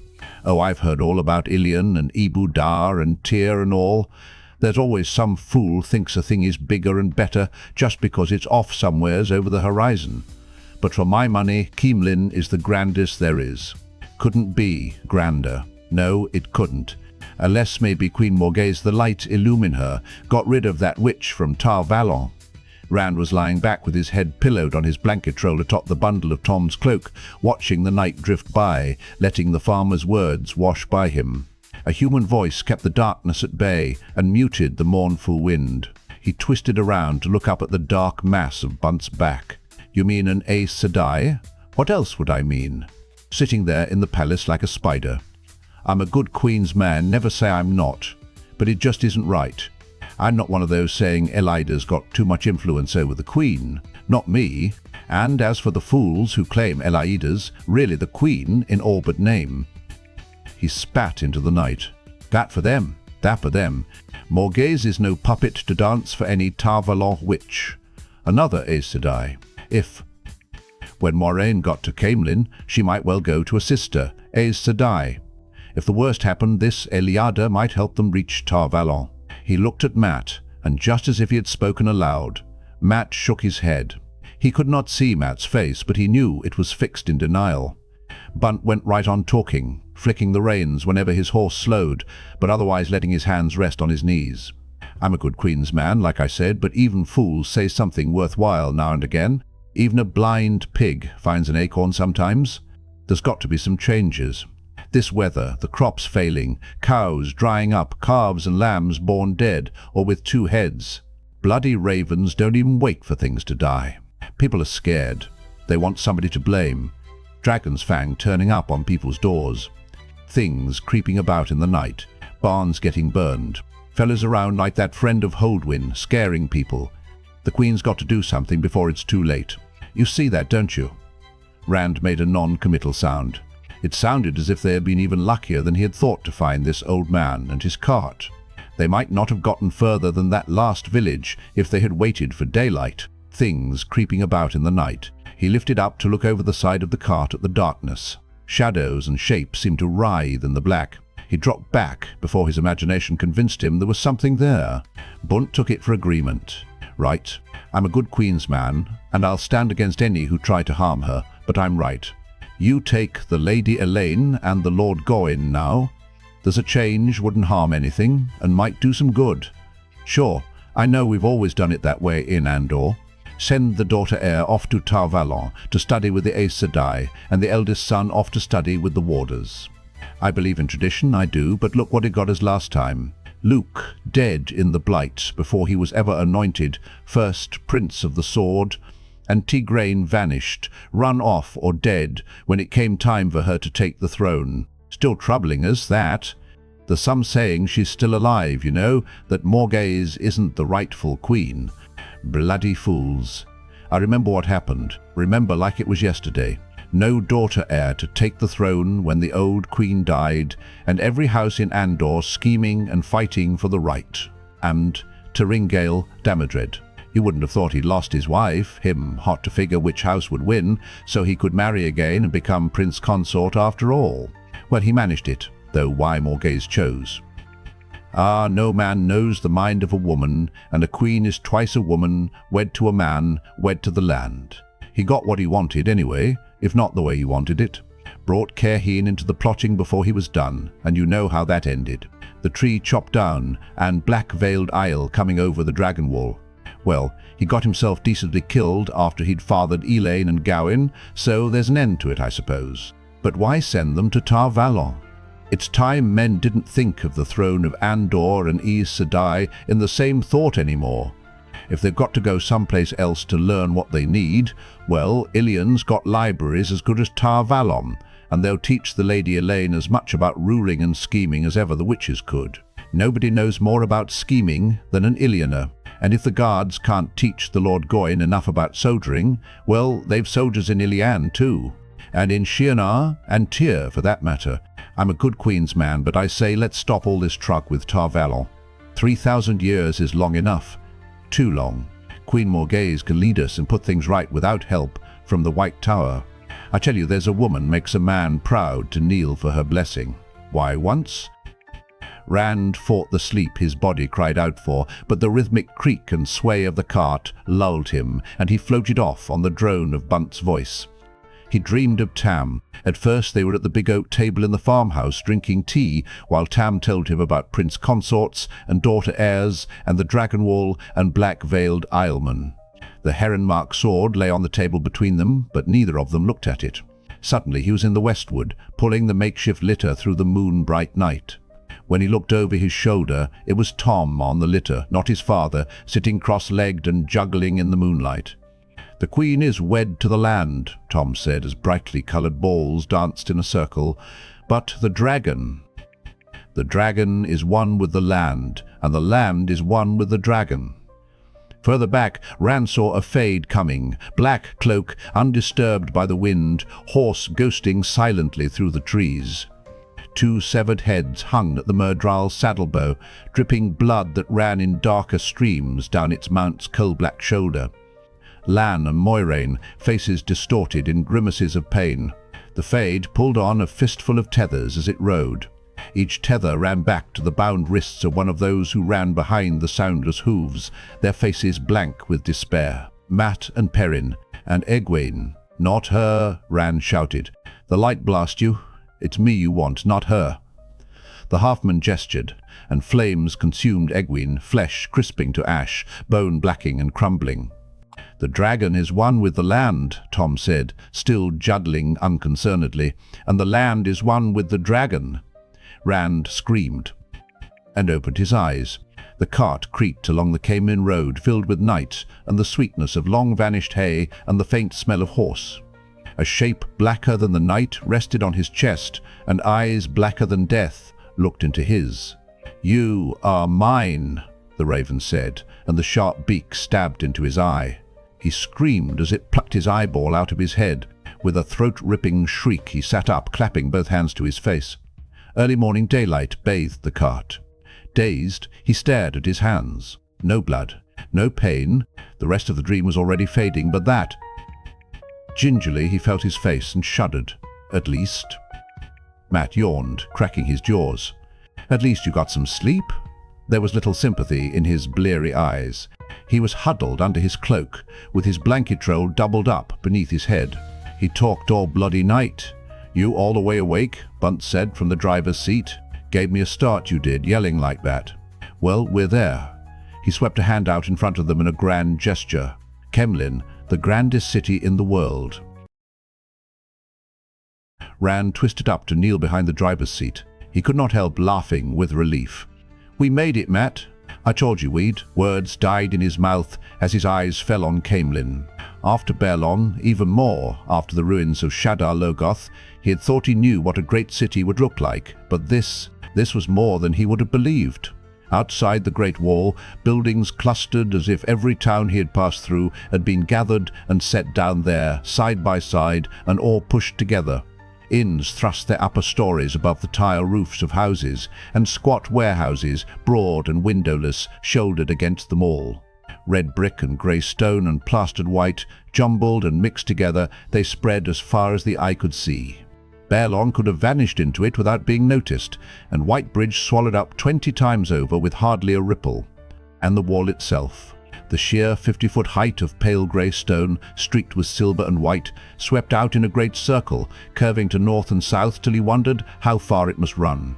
All along its length towers rose, round and standing high above the wall's own height, red and white banners whipping in the wind atop each one. From inside the wall, other towers peeked out, slender towers even taller than those at the walls, and domes gleaming white and gold in the sun. 1,000 stories had painted cities in his mind, the great cities of kings and queens, of thrones and powers and legends, and Caemlyn fit into those mind. Deep pictures as water fits into a jug. The cart creaked down the wide road toward the city, toward tower-flanked gates. The wagons of a merchant's train rolled out of those gates, under a vaulting archway in the stone that could have let a giant through, or 10 giants abreast. Unwalled markets lined the road on both sides, roof tiles glistening red and purple, with stalls and pens in the spaces between. Calves bawled, cattle lowed, geese honked, chickens clucked, goats bleated, sheep baaed, and people bargained at the top of their lungs. A wall of noise funneled them toward the gates of Caemlyn. What did I tell you? Bunt had to raise his voice to near a shout in order to be heard. The grandest city in the world. Built by Ogier, you know. Least the inner city and the palace were. It's that old, Caemlyn is. Caemlyn, where good Queen Morgase the Light illumine her, makes the law and holds the peace for Andor. The greatest city on earth. Rand was ready to agree. His mouth hung open, and he wanted to put his hands over his ears to shut out the din. People crowded the road, as thick as folk in Emond's Field crowded the green at Beltane. He remembered thinking there were too many people in Baerlon to be believed, and almost laughed. He looked at Mat and grinned. Mat did have his hands over his ears, and his shoulders were hunched up as if he wanted to cover them with those too.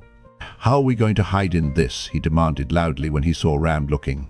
"How can we tell who to trust with so many? So bloody many. Light, the noise." Rand looked at Bunt before answering.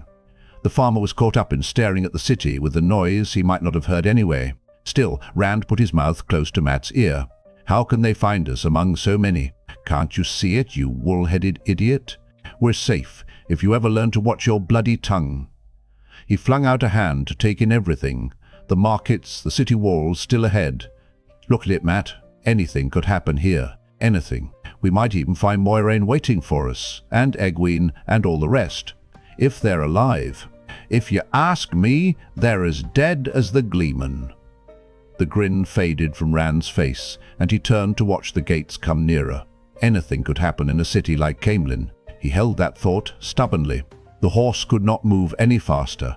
Flap the reins as Bunt would. The closer to the gates they came, the thicker the crowd grew, jostling together shoulder to shoulder, pressing against the carts and wagons heading in. Rand was glad to see a good many were dusty young men afoot, with little in the way of belongings. Whatever their ages, a lot of the crowd pushing toward the gates had a travel-worn look. rickety carts and tired horses, clothes wrinkled from many nights of sleeping rough, dragging steps and weary eyes. But weary or not, those eyes were fixed on the gates, as if getting inside the walls would strip away all their fatigue. Half a dozen of the Queen's guards stood at the gates, their clean red and white tabards and burnished plate and mail, a sharp contrast to most of the people streaming under the stone arch. Backs rigid and heads straight, they eyed the incomers with disdainful wariness. It was plain they would just as soon have turned away most of those coming in. Aside from keeping a way clear for traffic leaving the city, though, and having a hard word with those who tried to push too fast, they did not hinder anyone. Keep your places. Don't push. Don't push, the light blinds you. There's room for everybody, the light help us. Keep your places. Bunt's cart rolled past the gates with the slow tide of the throng into Caemlyn. The city rose on low hills, like steps climbing to a centre. Another wall encircled that centre, shining pure white and running over the hills. Inside that were even more towers and domes, white and gold and purple, their elevation atop the hills making them seem to look down on the rest of Caemlyn. Rand thought that must be the inner city of which Bunt had spoken. The Caemlyn Road itself changed as soon as it was inside the city, becoming a wide boulevard, split down the middle by broad strips of grass and trees. The grass was brown and the tree branches bare, but people hurried by as if they saw nothing unusual, laughing, talking, arguing, doing all the things that people do. Just as if they had no idea that there had been no spring yet this year, and might be none. They did not see, Rand realized, could not or would not. Their eyes slid away from leafless branches, and they walked across the dead and dying grass without once looking down. What they did not see they could ignore. What they did not see was not really there. Gaping at the city and the people, Rand was taken by surprise when the cart turned down a side street narrower than the boulevard, but still twice as wide as any street in Emond's Field. Bunt drew the horse to a halt and turned to look back at them hesitantly. The traffic was a bit lighter here. The crowd spit around the cart without breaking stride. What you're hiding under your cloak, is it really what Holdwyn says? Rand was in the act of tossing his saddlebags over his shoulder. He did not even twitch. What do you mean? His voice was steady too. His stomach was a sour knot, but his voice was steady. Matt stifled a yawn with one hand, but he shoved the other under his coat, clutching the dagger from Shadar Logoth. Rand knew, and his eyes had a hard, hunted look under the scarf around his head. Bunt avoided looking at Matt, as if he knew there was a weapon in that hidden hand. Don't mean nothing, I suppose. Look now, if you heard I was coming to Caemlyn, you were there long enough to hear the rest. Was I after a reward, I'd have made some excuse to go in the Goose and Crown, speak to Holdwyn. Only I don't much like Holdwyn, and I don't like that friend of his, not at all. Seems like he wants you two more than he wants. So as... Anything else? I don't know what he wants, Rand said. We've never seen him before. It might even be the truth. He could not tell one fade from another. Well, like I say, I don't know nothing, and I guess I don't want to. There's enough trouble around for everybody without. I go looking for more. Matt was slow in gathering his things, and Rand was already in the street before he started climbing down. Rand waited impatiently. Matt turned stiffly from the cart, hugging bow and quiver and blanket roll to his chest, muttering under his breath. Heavy shadows darkened the undersides of his eyes. Rand's stomach rumbled, and he grimaced. Hunger, combined with a sour twisting in his gut, made him afraid he was going to vomit. Matt was staring at him now, expectantly. Which way to go? What to do now? Bunt leaned over and beckoned him closer. He went, hoping for advice about Caemlyn. I'd hide that. So as... The old farmer paused and looked around warily. People pushed by on both sides of the cart, but except for a few passing curses about blocking the way, no one paid them any attention. Stop wearing it, he said. Hide it, sell it, give it away. That's my advice. Thing like that's going to draw attention, and I guess you don't want any of that. Abruptly he straightened, clucking to his horse, and drove slowly on down the crowded street without another word or a backward glance. A wagon loaded with barrels rumbled toward them. Rand jumped out of the way, staggered, and when he looked again, Bunt and his cart were lost to sight. What do we do now? Matt demanded. He licked his lips, staring wide-eyed at all the people pushing by, and the buildings towering as much as 6 stories above the street. "We're in Caemlyn, but what do we do?" He had uncovered his ears, but his hands twitched as if he wanted to put them back. A hum lay on the city, the low, steady drone of hundreds of shops working, thousands of people talking. To Rand, it was like being inside a giant beehive, constantly buzzing. "Even if they are here, Rand, how could we find them in all of this?" "Moiraine will find us," Rand said slowly. The immensity of the city was a weight on his shoulders. He wanted to get away, to hide from all the people and noise. The void eluded him, despite Tam's teachings. His eyes drew the city into it. He concentrated instead on what was right around him, ignoring everything that lay beyond. Just looking at that one street, it almost seemed like Baerlon. Baerlon, the last place they had all thought they were safe. Nobody's safe anymore. Maybe they're all dead. What do you do then? "They're alive. Egwene's alive," he said fiercely. Several passers-by looked at him oddly. "Maybe," Matt said. "Maybe. What if Moiraine doesn't find us? What if nobody does but the Sao as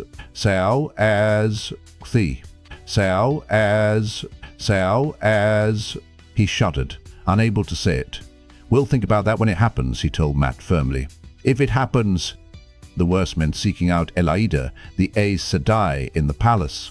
He would go on to Tar Valon first. He did not know if Matt remembered what Tom had said about the red Arger and the black, but he surely did.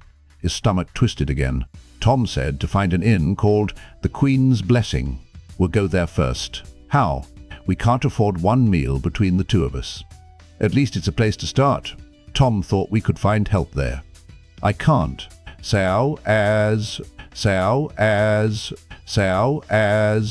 Rand, they're everywhere." Matt dropped his eyes to the paving stones and seemed to shrink in on himself, trying to pull away from the people that were all around them. "Wherever we go, they're right behind us, or they're waiting for us. They'll be at the Queen's Blessing too. I can't."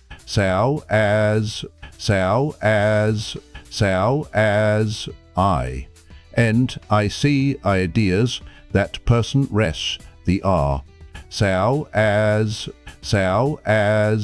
Nothing's going to stop a fade. Rand grabbed Matt's collar in a fist that he was trying hard to keep from trembling. He needed Matt.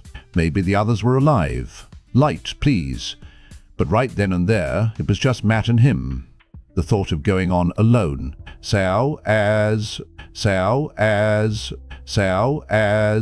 He swallowed hard, tasting bile. He looked around quickly. No one seemed to have heard Matt mention the fade. The crowd pressed past, lost in its own worries. He put his face close to Matt's. "We've made it this far, haven't we?" he asked in a hoarse whisper. "They haven't caught us yet. We can make it all the way, if we just don't quit." "I won't just quit and wait for them like a sheep for slaughter." "I won't." "Well, are you going to stand here till you starve to death? Or until they come pick you up in a sack?"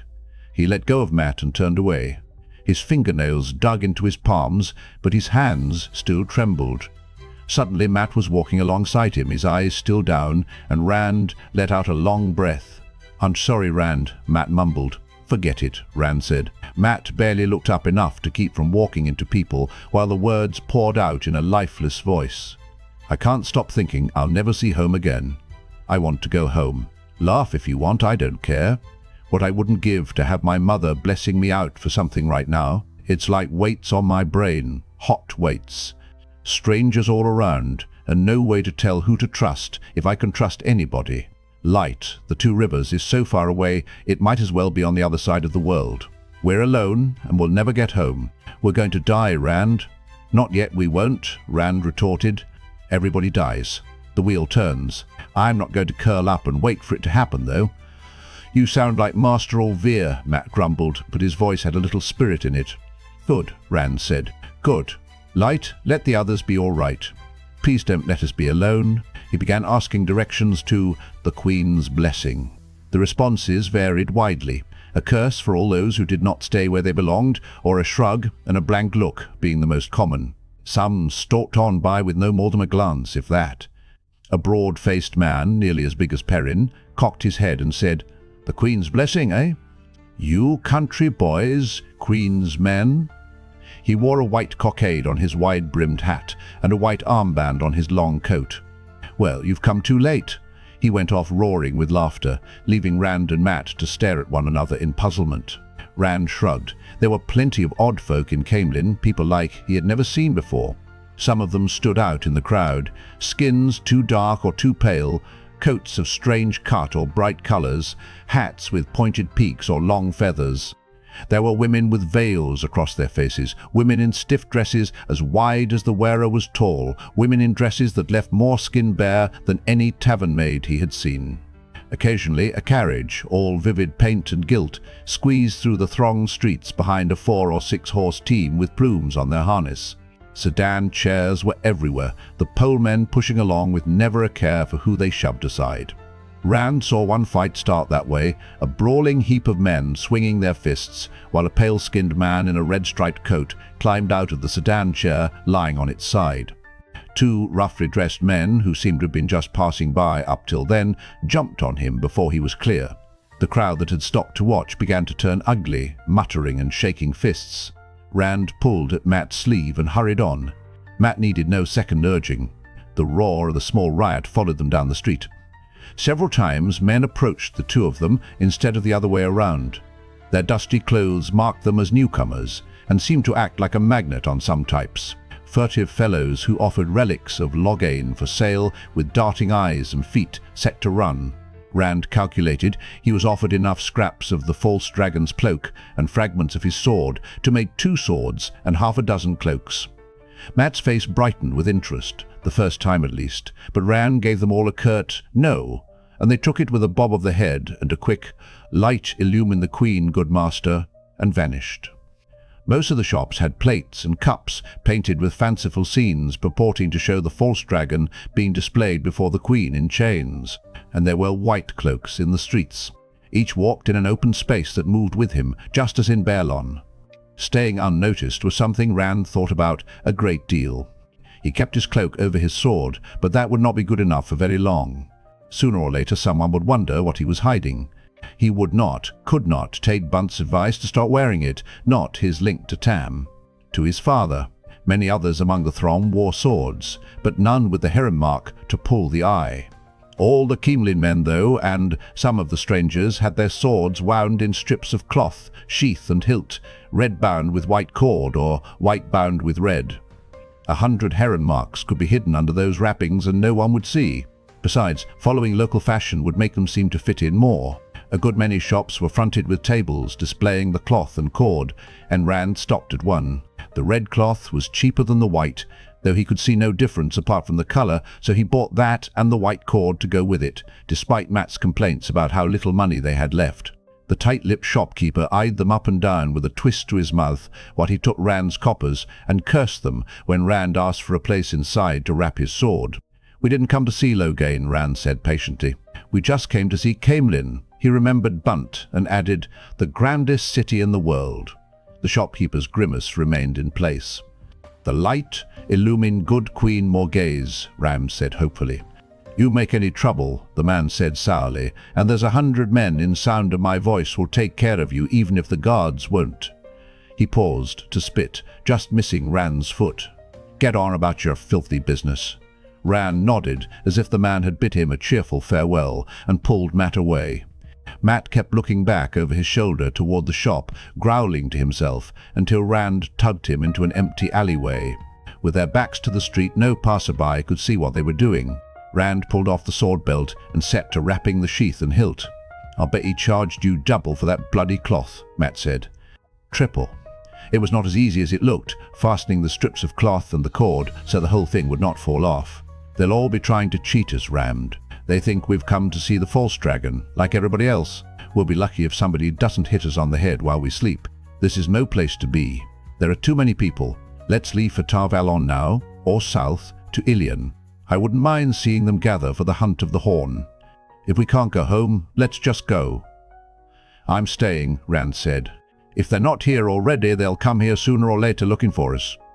He was not sure if he had the wrappings done the way everyone else did, but the herons on scabbard and hilt were hidden, and he thought it was secure. As he went back out on the street, he was sure that he had one less thing to worry about causing trouble. Matt trailed along beside him as reluctantly as if he were being pulled on a leash. Bit by bit, Rand did get the directions he wanted. At first they were vague, on the order of somewhere in that direction and over that way. The nearer they came, though, the clearer the instructions, until at last they stood before a broad stone building with a sign over the door creaking in the wind. A man kneeling before a woman with red gold hair and a crown, one of her hands resting on his bowed head. The Queen's blessing. "Are you sure about this?" Matt asked. "Of course," Rand said. He took a deep breath and pushed open the door.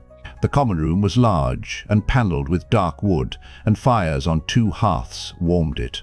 A serving maid was sweeping the floor, though it was clean, and another was polishing candlesticks in the corner. Each smiled at the 2 newcomers before going back to her work. Only a few tables had people at them, but a dozen men was a crowd for so early in the day, and if none looked exactly happy to see him and Matt, at least they looked clean and sober. The smells of roasting beef and baking bread drifted from the kitchen, making Rand's mouth water. The innkeeper was fat, he was pleased to see, a pink-faced man in a starched white apron, with greying hair combed back over a bald spot that it did not quite cover. His sharp eye took them in from head to toe, dusty clothes and bundles and worn boots, but he had a ready, pleasant smile too. Basil Gill was his name. "Master Gill," Rand said, "a friend of ours told us to come here." "Tom Merrilin." "He..." The innkeeper's smile slipped. Rand looked at Matt, but he was too busy sniffing the aromas coming from the kitchen to notice anything else. "Is something wrong?" "You do know him?" "I know him," Gill said curtly. He seemed more interested in the flute case at Rand's side now than in anything else. "Come with me." He jerked his head toward the back. Rand gave Matt a jerk to get him started, then followed, wondering what was going on. In the kitchen, Master Gill paused to speak to the cook, a round woman with her hair in a bun at the back of her head, who almost matched the innkeeper pound for pound. She kept stirring her pots while Master Gill talked. The smells were so good, 2 days' hunger made a fine sauce for anything, but this smelled as good as Mistress Orvair's kitchen. That Rand's stomach growled. Matt was leaning toward the pots, nose first. Rand nudged him. Matt hastily wiped his chin where he had begun drooling. Then the innkeeper was hurrying them out to the back door. In the stable yard, he looked around to make sure no one was close, then rounded on them. On Rand. "What's in the case, lad?" "Tom's flute," Rand said slowly. He opened the case, as if showing the gold and silver-chased flute would help. Matt's hand crept under his coat. Master Gill did not take his eyes off Rand. "Aye, I recognize it. I saw him play it often enough, and there's not likely 2 like that outside a royal court." The pleasant smiles were gone, and his sharp eyes were suddenly as sharp as a knife. "How did you come by it?" "Tom would part with his arm as soon as that flute. He gave it to me." Rand took Tom's bundled cloak from his back and set it on the ground, unfolding enough to show the coloured patches as well as the end of the harp case. "Tom's dead, Master Gill. If he was your friend, I'm sorry. He was mine too. Dead, you say? How? Sao as... A man tried to kill us. Tom pushed this at me and told us to run. The patches fluttered in the wind like butterflies." Rand's throat caught. He folded the cloak carefully back up again. "We'd have been killed if it hadn't been for him. We were on our way to Caemlyn together. He told us to come here, to your inn." "I'll believe he's dead," the innkeeper said slowly, "when I see his corpse." He nudged the bundled cloak with his toe and cleared his throat roughly. Nay, I believe you saw. Whatever it was you saw, I just don't believe he's dead. He's a harder man to kill than you might believe, is old Tom Merrilin." Rand put a hand on Matt's shoulder. "It's all right, Matt. He's a friend." Master Gill glanced at Matt and sighed. "I suppose I am at that." Matt straightened up slowly, folding his arms over his chest. He was still watching the innkeeper warily, though, and a muscle in his cheek twitched. "Coming to Caemlyn, you say?" The innkeeper shook his head. "This is the last place on earth I'd expect Tom to come, excepting maybe it was Tar Valon. He waited for a stableman to pass, leading a horse, and even then he lowered his voice. You've trouble with the Aes Sedai, I take it." "Yes," Matt grumbled at the same time that Rand said, "What makes you think that?" Master Gill chuckled dryly. "I know the man, that's what. He'd jump into that kind of trouble, especially to help a couple of lads about the age of you." so as. The reminiscence in his eyes flickered out, and he stood up straight with a chary look. Now, so as.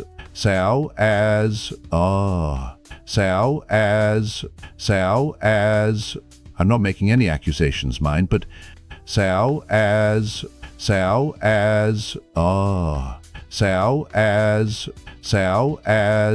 I take it neither of you can.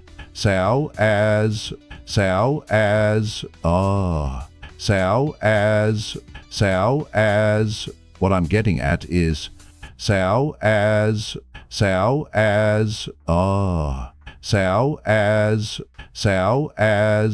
what exactly is the nature of your trouble with Tar Valon, if you don't mind my asking? Rand's skin prickled as he realized what the man was suggesting. The one power.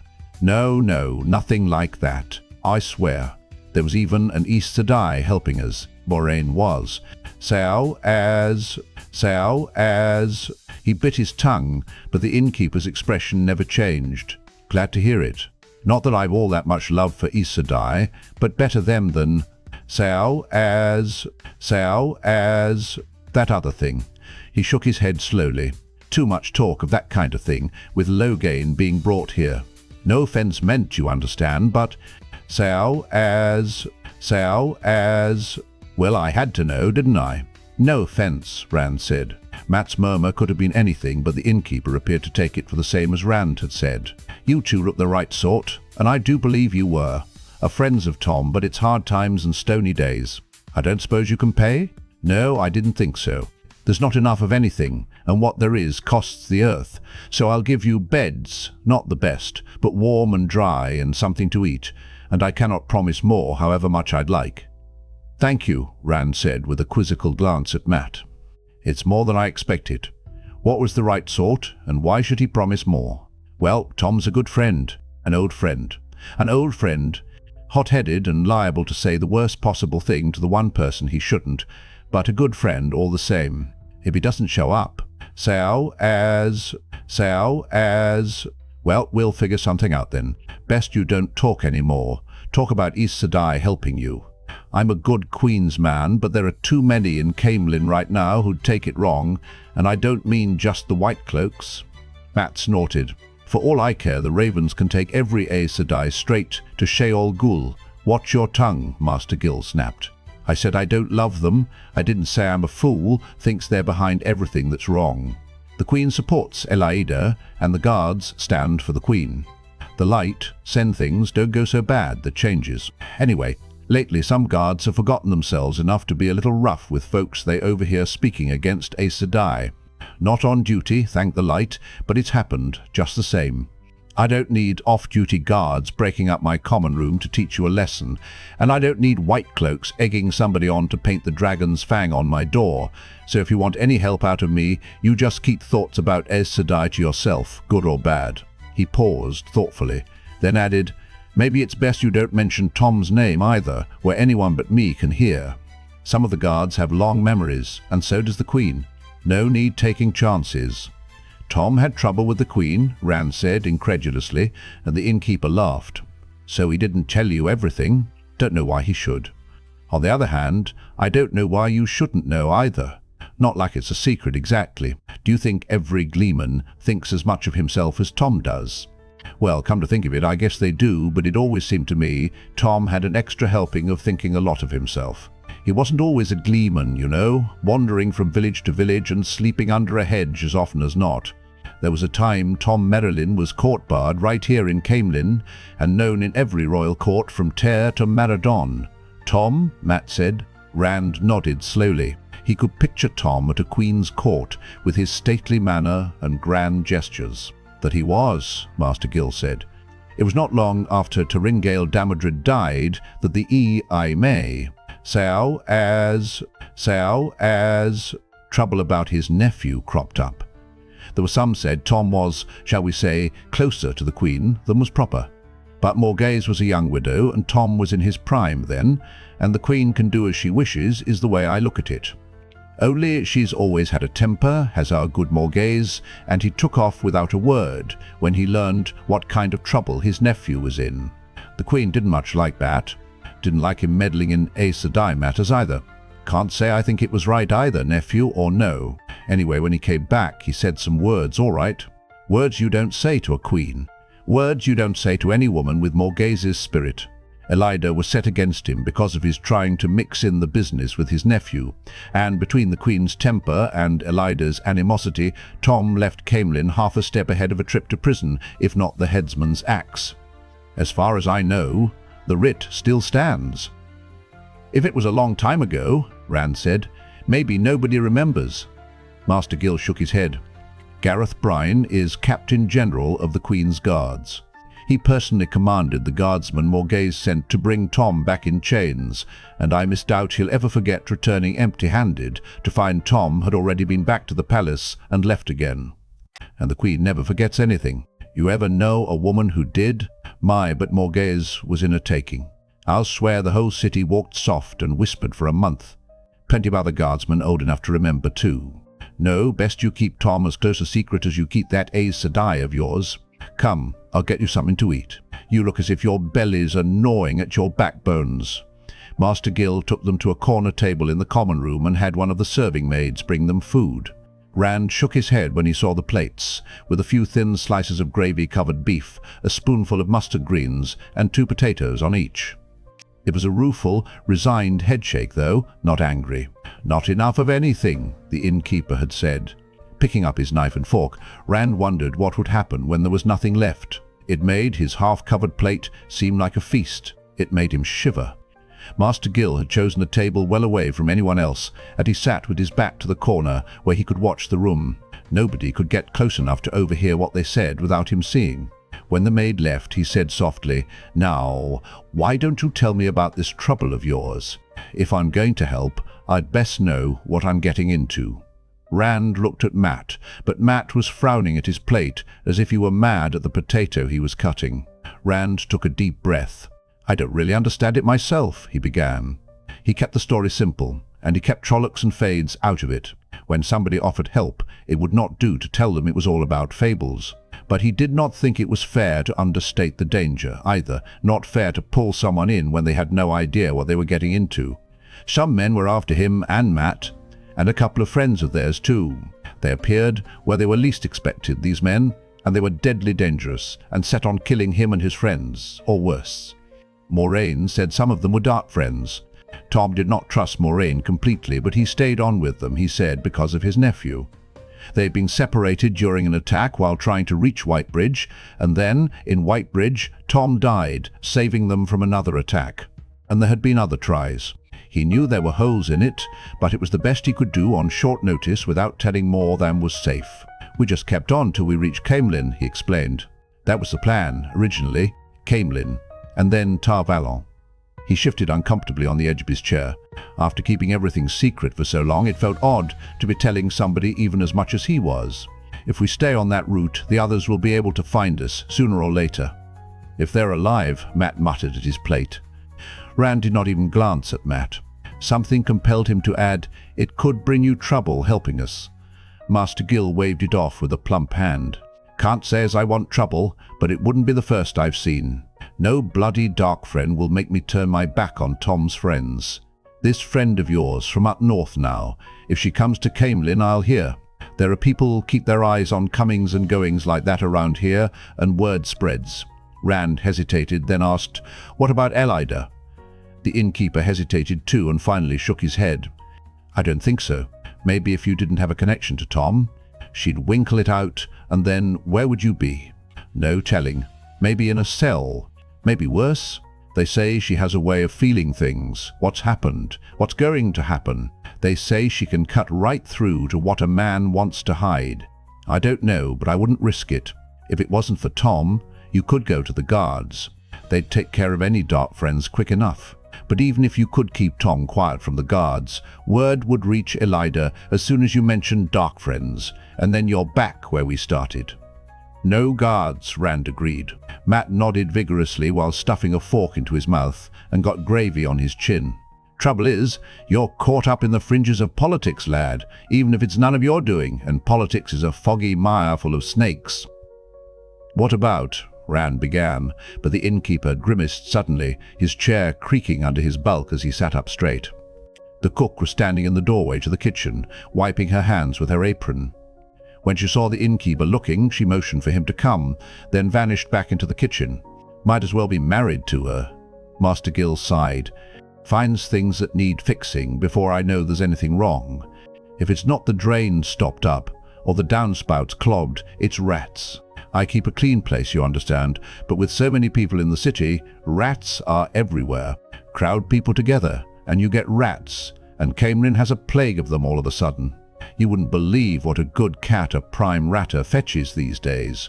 Your room is in the attic. I'll tell the girls which any of them can show you to it. And don't worry about Darkfriends. I can't say much good about the White Cloaks, but between them and the guards, that sort won't dare show their filthy faces in Caemlyn. His chair squeaked again as he pushed it back and stood. I hope it isn't the drains again. Rand went back to his food, but he saw that Matt had stopped eating. I thought you were hungry, he said. Matt kept staring at his plate, pushing one piece of potato in a circle with his fork. You have to eat, Matt. We need to keep up our strength if we're going to reach Tar Valon. Matt let out a low, bitter laugh. Tar Valon. All this time it's been Caemlyn. Moiraine would be waiting for us in Caemlyn. We'd find Perrin and Egwene in Caemlyn. Everything would be all right if we only got to Caemlyn. Well, here we are, and nothing's right. No Moiraine, no Perrin, no anybody. Now it's everything will be all right if we only get to Tar Valon. We're alive, Rand said more sharply than he had intended. He took a deep breath and tried to moderate his tone. We are alive. That much is all right, and I intend to stay alive. I intend to find out why we're so important. I won't give up. All these people, and any of them, could be Darkfriends. Master Gill promised to help us awfully quick. What kind of man just shrugs off these Sedai and Darkfriends? It isn't natural. Any decent person would tell us to get out, or sao as, or sao as, or something. Eat, Rand said gently, and watched until Matt began chewing a piece of beef. He left his own hands resting beside his plate for a minute, pressing them against the table to keep them from shaking. He was scared. Not about Master Gill, of course, but there was enough without that. Those tall city walls would not stop a Fade. Maybe he should tell the innkeeper about that. But even if Gill believed, would he be as willing to help if he thought a Fade might show up at the Queen's blessing? And the rats. Maybe rats did thrive where there were a lot of people, but he remembered the dream that was not a dream in Baerlon, and a small spine snapping. Sometimes the Dark One uses carrion eaters as his eyes, Lan had said. Ravens, crows, rats. Sao as... He ate, but when he was done, he could not remember tasting a single bite. A serving maid, the one who had been polishing candlesticks when they came in, showed them up to the attic room. A dormer window pierced the slanting outer wall, with a bed on either side of it, and pegs beside the door for hanging their belongings. The dark-eyed girl had a tendency to twist her skirt and giggle whenever she looked at Rand. She was pretty, but he knew if he said anything to her, he would just make a fool of himself. She made him wish he had Perrin's way with girls. He was glad when she left. He expected some comment from Matt, but as soon as she was gone, Matt threw himself on one of the beds, still in his cloak and boots, and turned his face to the wall. Rand hung his things up, watching Matt's back. He thought Matt had his hand under his coat, clutching that dagger again. "You just going to lie up here hiding?" he said finally. "I'm tired," Matt mumbled. "We have questions to ask Master Gill yet. He might even be able to tell us how to find Egwene and Perrin. They could be in Caemlyn already if they managed to hang on to their horses." "They're dead," Matt said to the wall. Rand hesitated, then gave up. He closed the door softly behind him, hoping Matt really would sleep. Downstairs, however, Master Gill was nowhere to be found, though the sharp look in the cook's eye said she was looking for him too. For a while Rand sat in the common room, but he found himself eyeing every patron who came in, every stranger who could be anyone or anything, especially in the moment when he was first silhouetted as a cloaked black shape in the doorway. A Fade in the room would be like a fox in a chicken coop. A guardsman entered from the street. The red-uniformed man stopped just inside the door, running a cool eye over those in the room who were obviously from outside the city. Rand studied the tabletop when the guardsman's eyes fell on him. When he looked up again, the man was gone. The dark-eyed maid was passing with her arms full of towels. "They do that sometimes," she said in a confiding tone as she went by, "just to see there's no trouble. They look after good Queen's folk, they do. Nothing for you to worry about." She giggled. Rand shook his head. Nothing for him to worry about.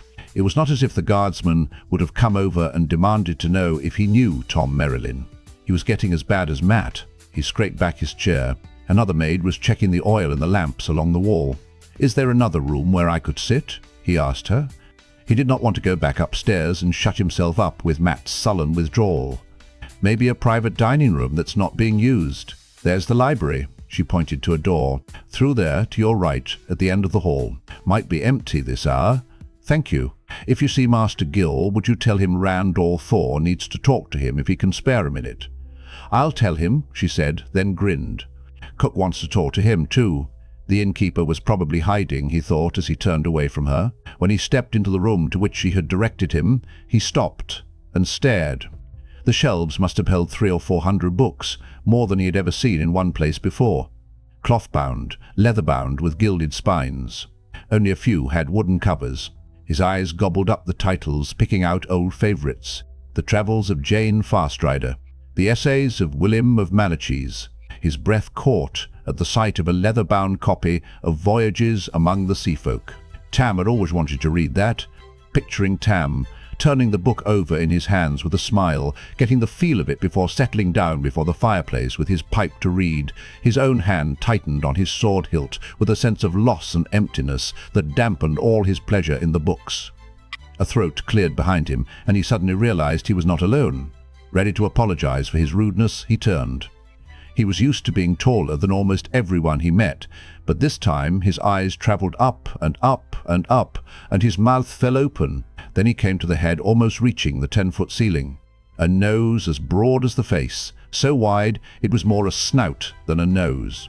Eyebrows that hung down like tails, framing pale eyes as big as teacups. Ears that poked up to tufted points through a shaggy black mane. Trolloc. He let out a yell and tried to back up and draw his sword. His feet got tangled, and he sat down hard instead. "I wish you humans wouldn't do that," rumbled a voice as deep as a drum. The tufted ears twitched violently, and the voice became sad. "So few of you remember us. It's our own fault, I suppose. Not many of us have gone out among men since the shadow fell on the ways. That's constant. So as... Oh, 6 generations now. Right after the War of the 100 Years it was." The shaggy head shook and let out a sigh that would have done credit to a bull. Too long, and so few to travel and see, it might as well have been none. Rand sat there for a minute with his mouth hanging open, staring up at the apparition in wide-toed, knee-high boots and a dark blue coat that buttoned from the neck to the waist, then flared out to his boot-tops like a kilt over baggy trousers. In one hand was a book, seeming tiny by comparison, with a finger broad enough for 3 marking the place. "I thought you were," he began, then caught himself. "What are?" That was not any better. Getting to his feet, he gingerly offered his hand. "My name is Randall Thor." A hand as big as a ham engulfed his. It was accompanied by a formal bow. "Loyal, son of Arent, son of Halan. Your name sings in my ears, Randall Thor." That sounded like a ritual greeting to Rand. He returned the bow. "Your name sings in my ears, loyal son of Aron. Son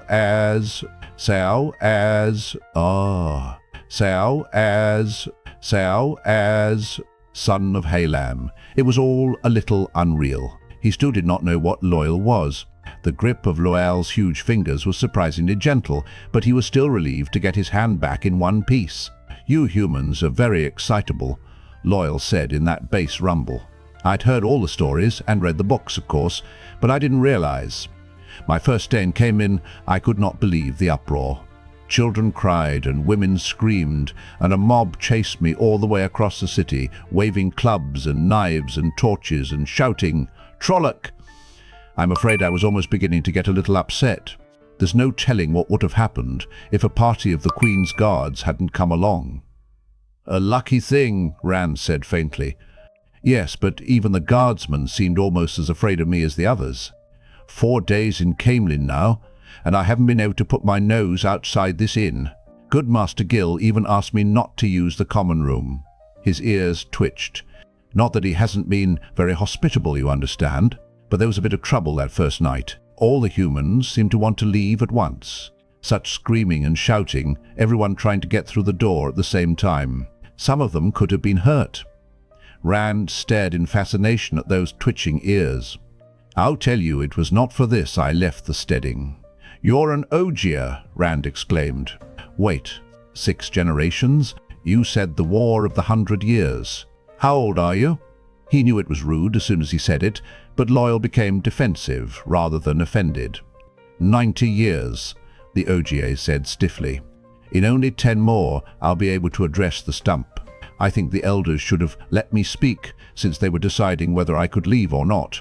But then they always worry about anyone of any age going outside. You humans are so hasty, so erratic." He blinked and gave a short bow. "Please forgive me. I shouldn't have said that. But you do fight all the time, even when there's no need to." "That's all right," Rand said. He was still trying to take in Loyal's age. Older than old Senbuye, and still not old enough too. "So as...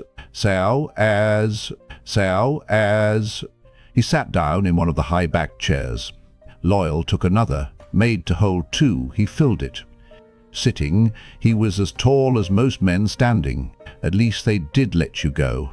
Loyal looked at the floor, wrinkling his nose and rubbing at it with one thick finger.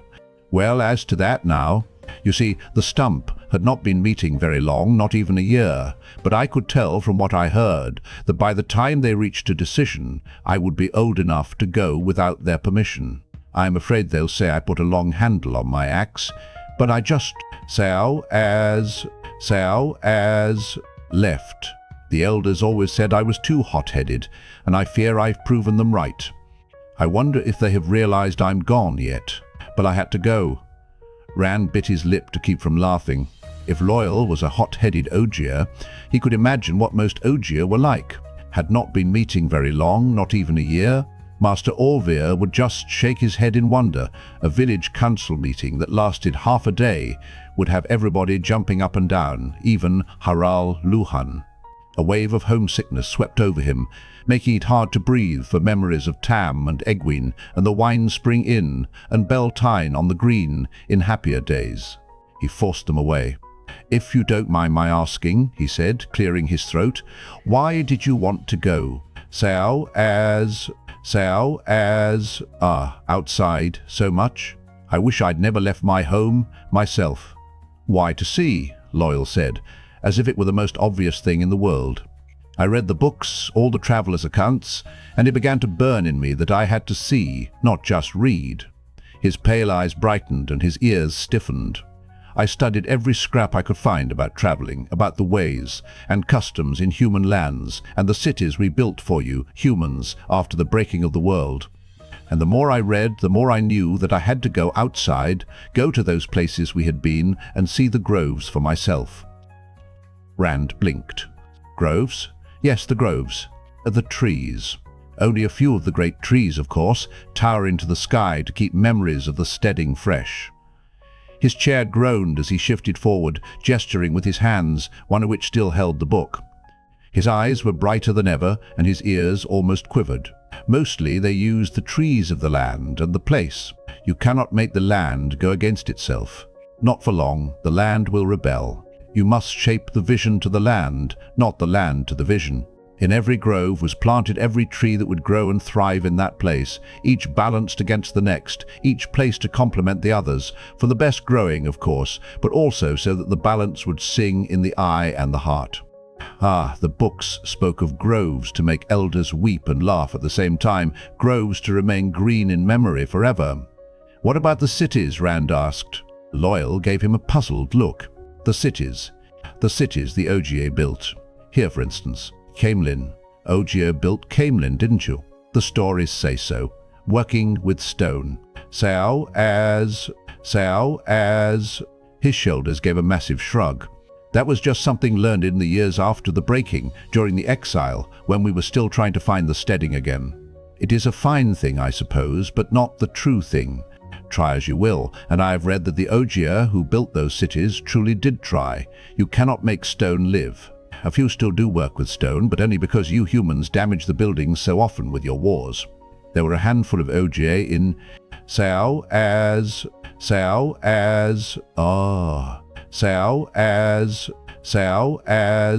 Caemlyn, it's called now. Sao as when I passed through. They were from another steading, luckily, so they didn't know about me, but they were still suspicious that I was outside alone, so young. I suppose it's just as well there was no reason for me to linger there. In any case, you see, working with stone is just something that was thrust on us by the weaving of the pattern. The groves came from the heart. Rand shook his head. Half the stories he had grown up with had just been stood on their heads. I didn't know Ogier believed in the pattern, Loyal. Of course we believe. The wheel of time weaves the pattern of the ages, and lives are the threads it weaves. No one can tell how the thread of his own life will be woven into the pattern, or how the thread of a people will be woven. It gave us the breaking of the world, and the exile, and stone, and the longing, and eventually it gave us back the steading before we all died. Sometimes I think the reason you humans are the way you are is because your threads are so short. They must jump around in the weaving. Oh, there, I've done it again. The elders say you humans don't like to be reminded of how short a time you live. I hope I didn't hurt your feelings. Rand laughed and shook his head. Not at all. I suppose it'd be fun to live as long as you do, but I never really thought about it. I guess if I live as long as old Sen Boy, that'll be long enough for anybody. He is a very old man. Rand just nodded. He was not about to explain that old Sen Boy was not quite as old as Loyal. Well, Loyal said, perhaps you humans do have short lives, but you do so much with them, always jumping around, always so hasty. And you have the whole world to do it in. We Ogier are bound to our steading. You're outside, for a time, Rand. But I must go back, eventually. This world is yours and your kind's. The steading are mine. There's too much hurly-burly outside, and so much is changed from what I read about. Well, things do change over the years. Some, anyway. Some. Half the cities I read about aren't even there any longer, and most of the rest are known by different names. You take Caerhien. The city's proper name is Alcaer Rahinalan, Hill of the Golden Dawn. They don't even remember for all of the sunrise on their banners. And the grove there, I doubt if it has been tended since the Trolloc Wars. It's just another forest now where they cut firewood. The great trees are all gone and no one remembers them. And here, Caemlyn is still Caemlyn, but they let the city grow right over the grove. We're not a quarter of a mile from the center of it, right where we sit, from where the center of it should be. Not a tree of it left. I've been to Tyr and Ilion too. Different names and no memories. There's only pasture for their horses where the grove was at Tyr, and at Ilion the grove is the king's park where he hunts his deer, and none allowed inside without his permission. It has all changed, Rand. I fear very much that I will find the same everywhere I go. All the groves gone, all the memories gone, all the dreams dead. You can't give up, Loyal. You can't ever give up. If you give up, you might as well be dead. Rand sank back in his chair as far as he could go, his face turning red. He expected the Ogier to laugh at him, but Loyal nodded gravely instead. Yes, that's the way of your kind, isn't it? The Ogier's voice changed, as if he were quoting something. Till shade is gone, till water is gone, into the shadow with teeth bared, screaming defiance with the last breath, to spit in Sightblinder's eye on the last day. Loyal cocked his shaggy head expectantly, but Rand had no idea what it was he expected. A minute went by with Loyal waiting, then another, and his long eyebrows began to draw down in puzzlement. But he still waited, the silence growing uncomfortable for Rand.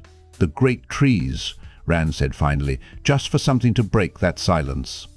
Are they like Avon the Soarer? Loyal sat up sharply. His chair squealed and cracked so loudly, Rand thought it was going to come apart. You know better than that. You, of all people. Me? How would I know? Are you playing a joke on me? Sometimes you Islemen think the oddest things are funny. What? I'm not an Isleman. I'm from the Two Rivers. I never even saw an Isleman. Loial shook his head, and the tufts on his ears drooped outward. You see, everything has changed, and half of what I know is useless. I hope I did not offend you. I'm sure your Two Rivers is a very fine place, wherever it is. Somebody told me, Rand said, that it was once called Manetherin. I'd never heard it, but maybe you. The Ogier's ears had perked up happily. Oh, yes, Manetherin. The tufts went down again. There was a very fine grove there. Your pain sings in my heart, Rand althor. We could not come in time. Loial bowed where he sat, and Rand bowed back. He suspected Loial would be hurt if he did not, would think he was rude at the least. He wondered if Loial thought he had the same sort of memories the Ogier seemed to. The corners of Loial's mouth and eyes were certainly turned down, as if he were sharing the pain of Rand's loss, just as if the destruction of Manetherin were not something that happened 2,000 years ago, near enough, something that Rand only knew about because of Moiraine's story. After a time, Loial sighed. The wheel turns, he said, and no one knows it's turning. But you have come almost as far from your home as I have. A very considerable distance as things are now.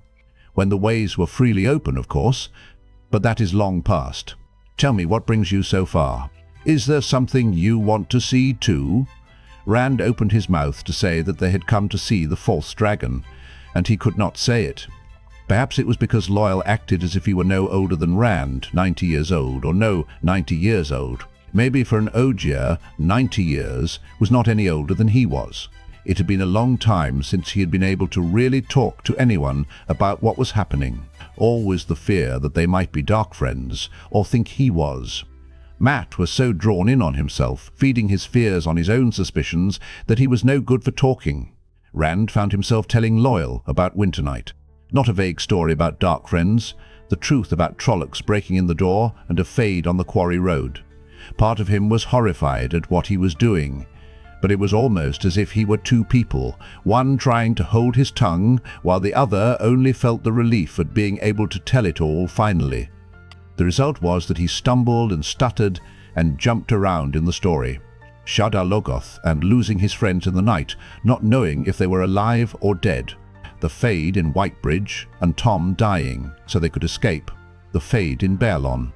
Darkfriends later, Howl Goad, and the boy who was afraid of them, and the woman who tried to kill Mat. The Hoffman outside the Goose and Crown.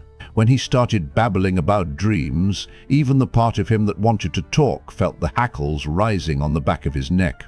He bit his tongue, clamping his teeth shut. Breathing heavily through his nose, he watched the Ogier warily, hoping he thought he had meant nightmares. The light knew it all sounded like a nightmare, or enough to give anyone nightmares. Maybe Loial would just think he was going mad. Maybe. Sao as Tavern, Loial said. Rand blinked. What Tavern?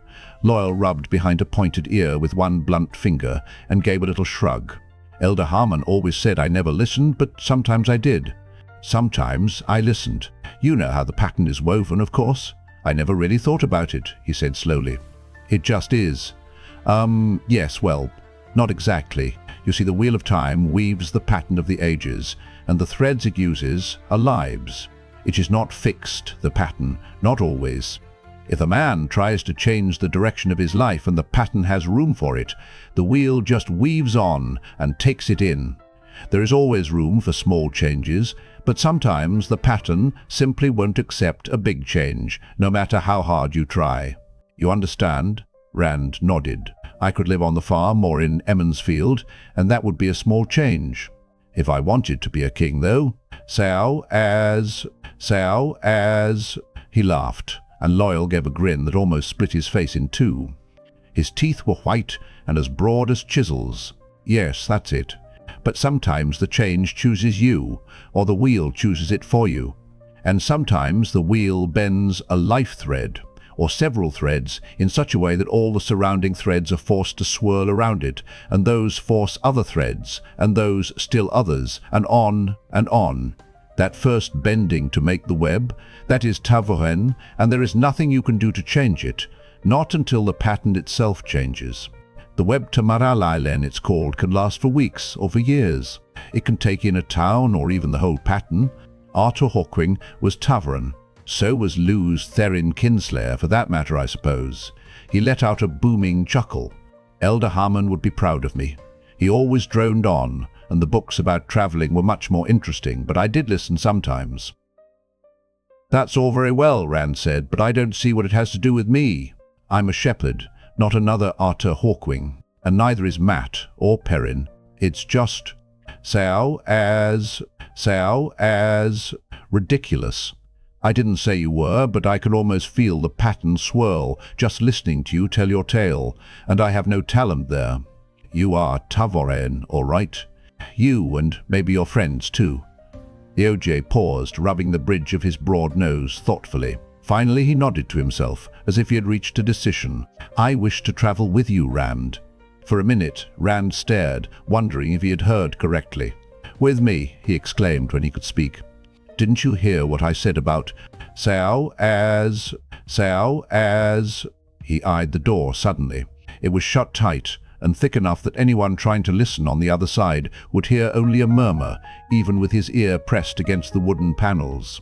Just the same, he went on in a lower voice. About who's chasing me. Anyway, I thought you wanted to go see your trees. There is a very fine grove at Tar Valon, and I've been told the Aes Sedai keep it well tended. Besides, it is not just the groves I want to see. Perhaps you are not another Arthur Hawkwing, but for a time, at least, part of the world will shape itself around you, perhaps is even now shaping itself around you. Even Elder Haman would want to see that. Rand hesitated. It would be good to have someone else along. The way Matt was behaving, being with him was almost like being alone. The Ogier was a comforting presence.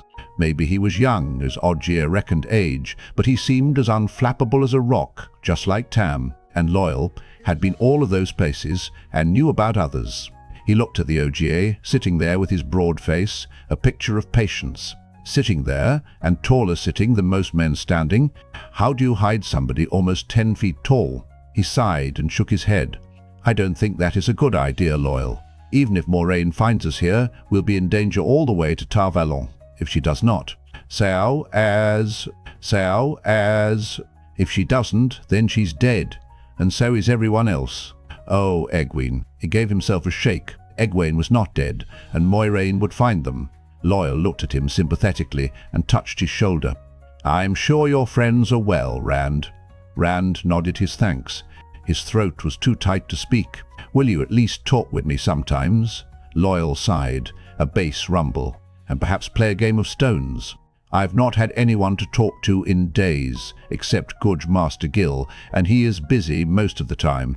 The cook seems to run him unmercifully. Perhaps she really owns the inn? Of course I will. His voice was hoarse. He cleared his throat and tried to grin. And if we meet in Tar Valon, you can show me the grove there. They have to be all right. Light send they're all right. Nynaeve gripped the reins of the 3 horses and peered into the night as if she could somehow pierce the darkness and find the Aes Sedai and the warder. Skeletal trees surrounded her, stark and black in the dim moonlight. The trees and the night made an effective screen for whatever Moiraine and Lan were doing, not that either of them had paused to let her know what that was. A low, keep the horses quiet from Lan, and they were gone, leaving her standing like a stable boy. She glanced at the horses and sighed with exasperation. Mandar blended into the night almost as well as his master's cloak. The only reason the battle-trained stallion was letting her get this close was because Lan had handed her the reins himself. He seemed calm enough now, but she remembered all too well the lips drawing back silently when she reached for his bridle without waiting for Lan's approval. The silence had made the bared teeth seem that much more dangerous. With a last wary look at the stallion, she turned to peer in the direction the other 2 had gone, idly stroking her own horse. She gave a startled jump when Aldib pushed a pale muzzle under her hand, but after a minute she gave the white mare a pat too.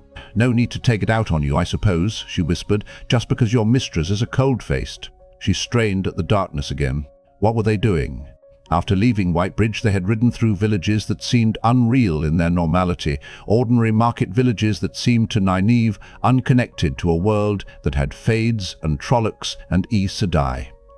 They had followed the Caemlyn Road until at last Moiraine sat forward in Audiobook's saddle, peering eastward as if she could see the whole length of the great highway, all the many miles to Caemlyn, and see too what waited there.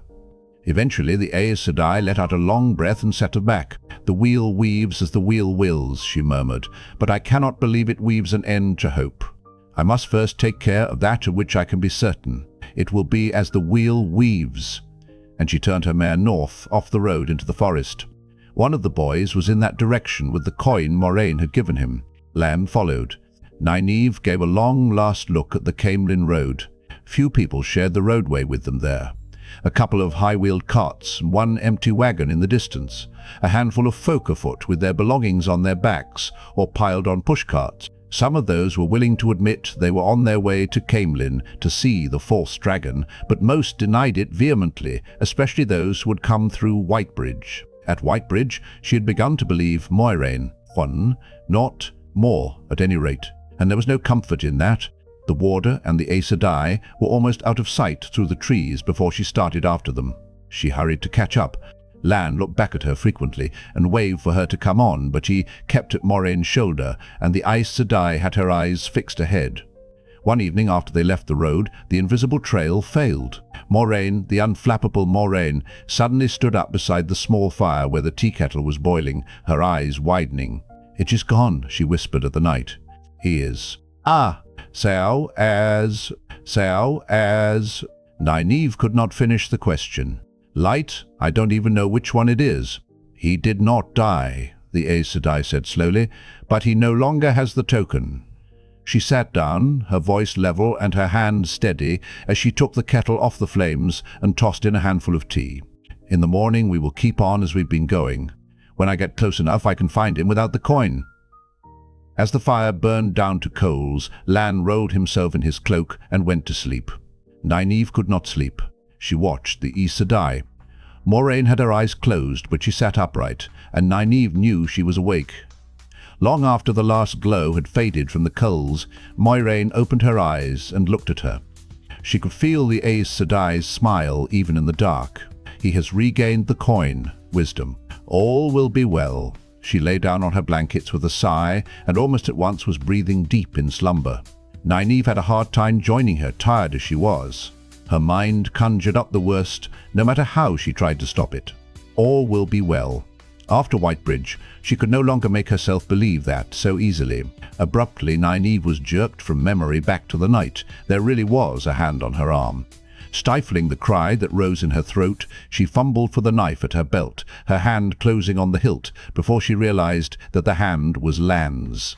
The warder's hood was thrown back, but his chameleon-like cloak blended so well with the night that the dim blur of his face seemed to hang suspended in the night. The hand on her arm appeared to come out of thin air. She drew a shuddering breath. She expected him to comment on how easily he had come on her unaware, but instead he turned to dig into his saddlebags. "You are needed," he said, and knelt to fasten hobbles on the horses. As soon as the horses were secured, he straightened, grasped her hand, and headed off into the night again. His dark hair fit into the night almost as well as his cloak, and he made even less noise than she did. Grudgingly, she had to admit that she could never have followed him through the darkness without his grip as a guide. She was not certain she could pull loose if he did not want to release her anyway. He had very strong hands. As they came up on a small rise, barely enough to be called a hill, he sank to one knee, pulling her down beside him. It took her a moment to see that Moiraine was there too. Unmoving, the Aes Sedai could have passed for a shadow in her dark cloak. Lan gestured down the hillside to a large clearing in the trees. Nynaeve frowned in the dim moonlight, then suddenly smiled in understanding. Those pale blurs were tents in regular rows, a darkened encampment. "White cloaks," Lan whispered. 200 of them, maybe more. "There's good water down there, and the lad we're after." "In the camp?" She felt, more than saw, Lan nod. "In the middle of it. Moiraine can point right to him. I went close enough to see he's under guard." "A prisoner?" Nynaeve said. "Why? I don't know. The children should not be interested in a village boy, not unless there was something to make them suspicious. The light knows it doesn't take much to make white cloaks suspicious, but it still worries me." "How are you going to free him?" It was not until he glanced at her that she realized how much assurance there had been in her that he could march into the middle of 200 men and come back with the boy. Well, he is a warder. Some of the stories must be true. She wondered if he was laughing at her, but his voice was flat and businesslike. I can bring him out, but he'll likely be in no shape for stealth. If we're seen, we may find 200 white cloaks on our heels, and us riding double. Unless they are too busy to chase us. Are you willing to take a chance? To help an Emmons fielder? Of course. What kind of chance? He pointed into the darkness again, beyond the tents. This time she could make out nothing but shadows. Their horse lines. If the picket ropes are cut, not all the way through, but enough so they'll break when Moiraine creates a diversion, the white cloaks will be too busy chasing their own horses to come after us. There are 2 guards on that side of the camp, beyond the picket lines, but if you are half as good as I think you are, they'll never see you. She swallowed hard. Stalking rabbits was one thing, guards, though, with spears and swords.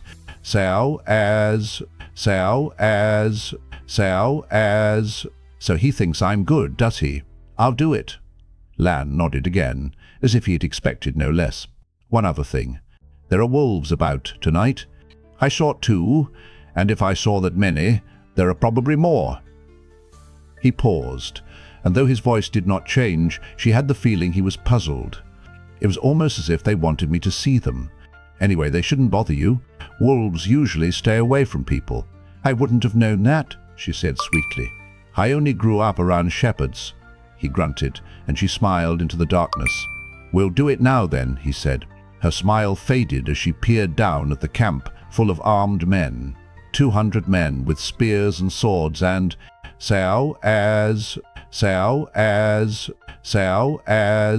Before she could reconsider, she eased her knife in its sheath and started to slip away.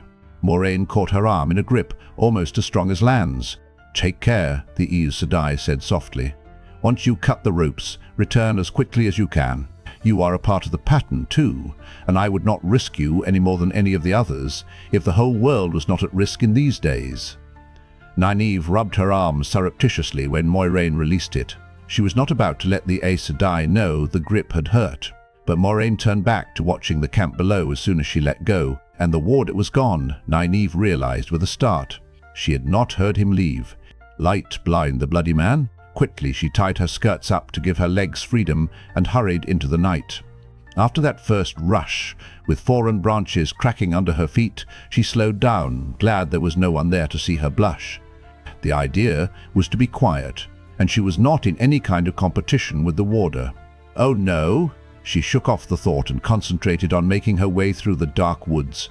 It was not hard in and of itself. The faint light of the waning moon was more than enough for anyone who had been taught by her father, and the ground had a slow, easy roll. But the trees, bare and stark against the night sky, constantly reminded her that this was no childhood game, and the keening wind sounded all too much like Trolloc horns. Now that she was alone in the darkness, she remembered that the wolves that usually ran away from people had been behaving differently in the 2 rivers this winter. Relief flooded through her like warmth when she finally caught the smell of horses. Almost holding her breath, she got down on her stomach and crawled upwind toward the smell. She was nearly on the guards before she saw them, marching toward her out of the night, white cloaks flapping in the wind and almost shining in the moonlight. They might as well have carried torches. Torchlight could not have made them much more visible. She froze, trying to make herself a part of the ground. Nearly in front of her, not 10 paces away, they marched to a halt with a stomp of feet facing each other, spears shouldered. Just beyond them she could make out shadows that had to be the horses. The stable smell, horse and manure, was strong. All is well with the night, one white-cloaked shape announced. The light illumine us and protect us from the shadow. All is well with the night, the other replied. The light illumine us and protect us from the shadow. With that, they turned and marched off into the darkness again. Nynaeve waited, counting to herself while they made their circuit twice. Each time they took exactly the same count, and each time they rigidly repeated the same formula, not a word more or less. Neither so much as glanced to one side. They stared straight ahead as they marched up, then marched away. She wondered if they would have noticed her, even if she had been standing up. Before the night swallowed the pale swirls of their cloaks a third time, she was already on her feet, running in a crouch toward the horses. As she came close, she slowed so as not to startle the animals. The white-cloaked guards might not see what was not shoved under their noses, but they would certainly investigate if the horses suddenly began whickering. The horses along the picket lines, there was more than one row, were barely realized, masses in the darkness, heads down. Occasionally one snorted or stamped a foot in its sleep. In the dim moonlight she was nearly on the end post of the picket line before she saw it. She reached for the picket line and froze when the nearest horse raised its head and looked at her. Its single lead rein was tied in a big loop around the thumb-thick line that ended at the post. One whinny. Her heart tried to pound its way out of her chest, sounding loud enough to bring the guards. Never taking her eyes off the horse, she sliced at the picket rope, feeling in front of her blade to see how far she had cut.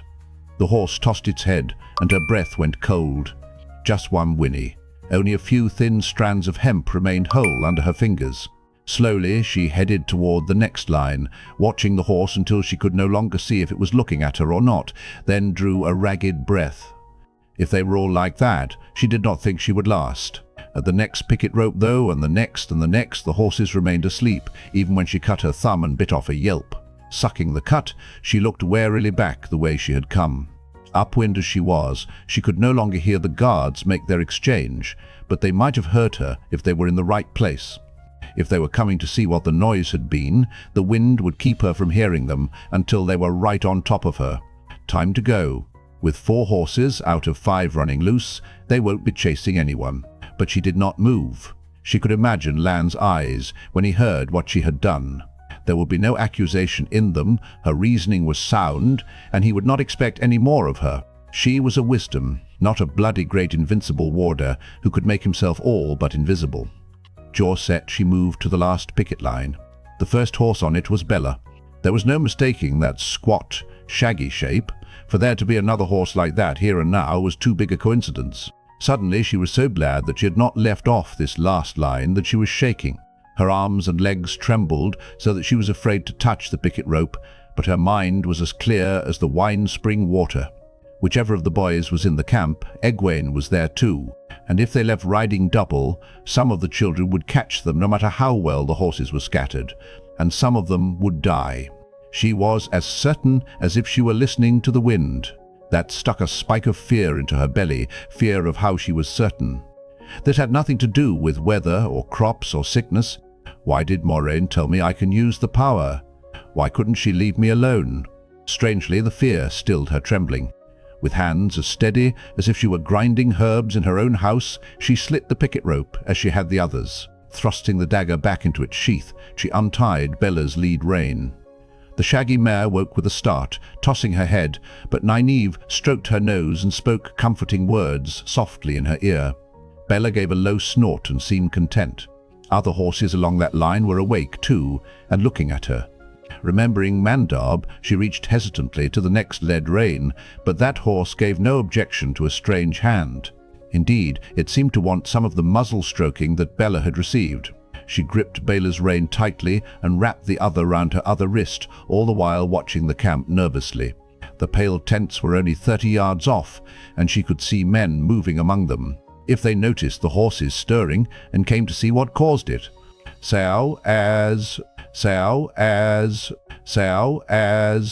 Desperately she wished for Moiraine not to wait on her return. Whatever the Aes Sedai was going to do, let her do it now. Light, make her do it now before.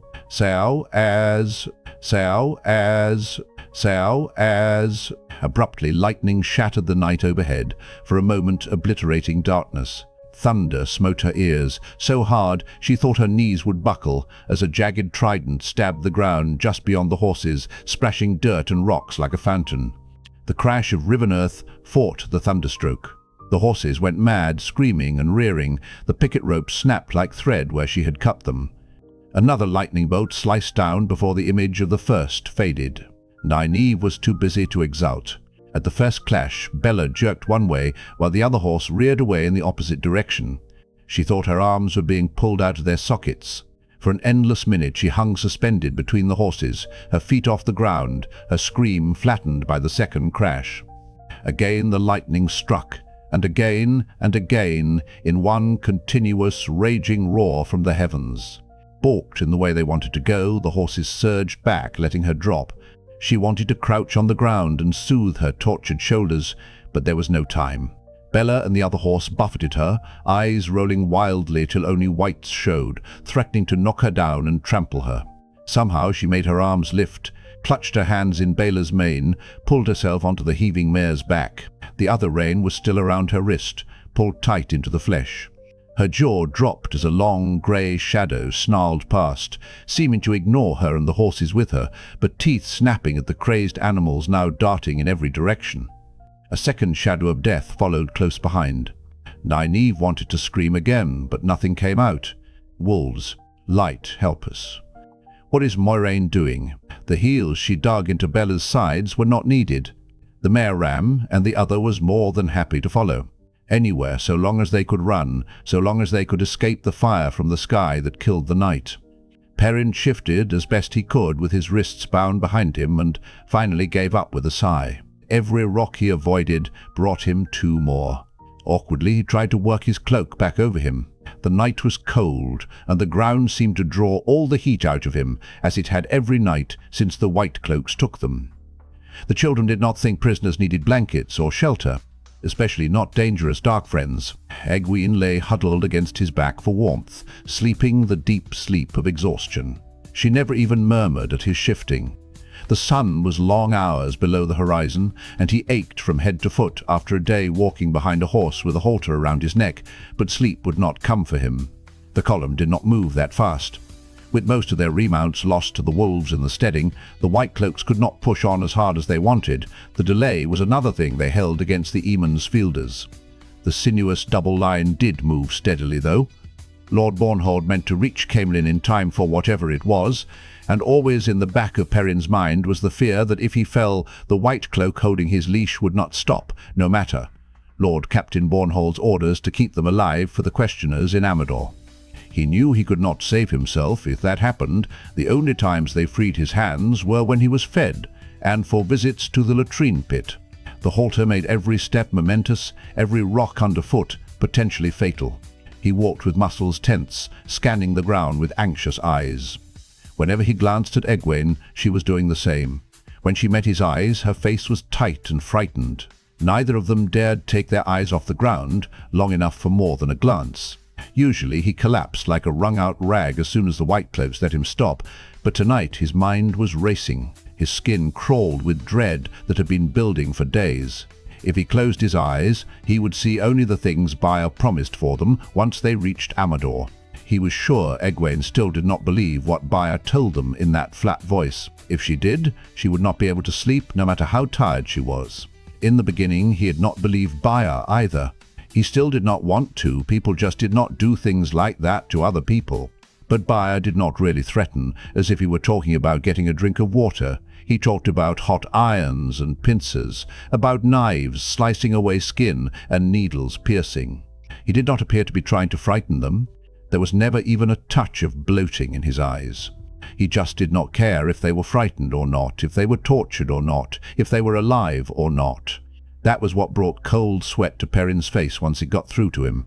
That was what finally convinced him Baia was telling the simple truth. The 2 guards' cloaks gleamed greyly in the faint moonlight. He could not make out their faces, but he knew they were watching, as if they could try something, tied hand and foot the way they were.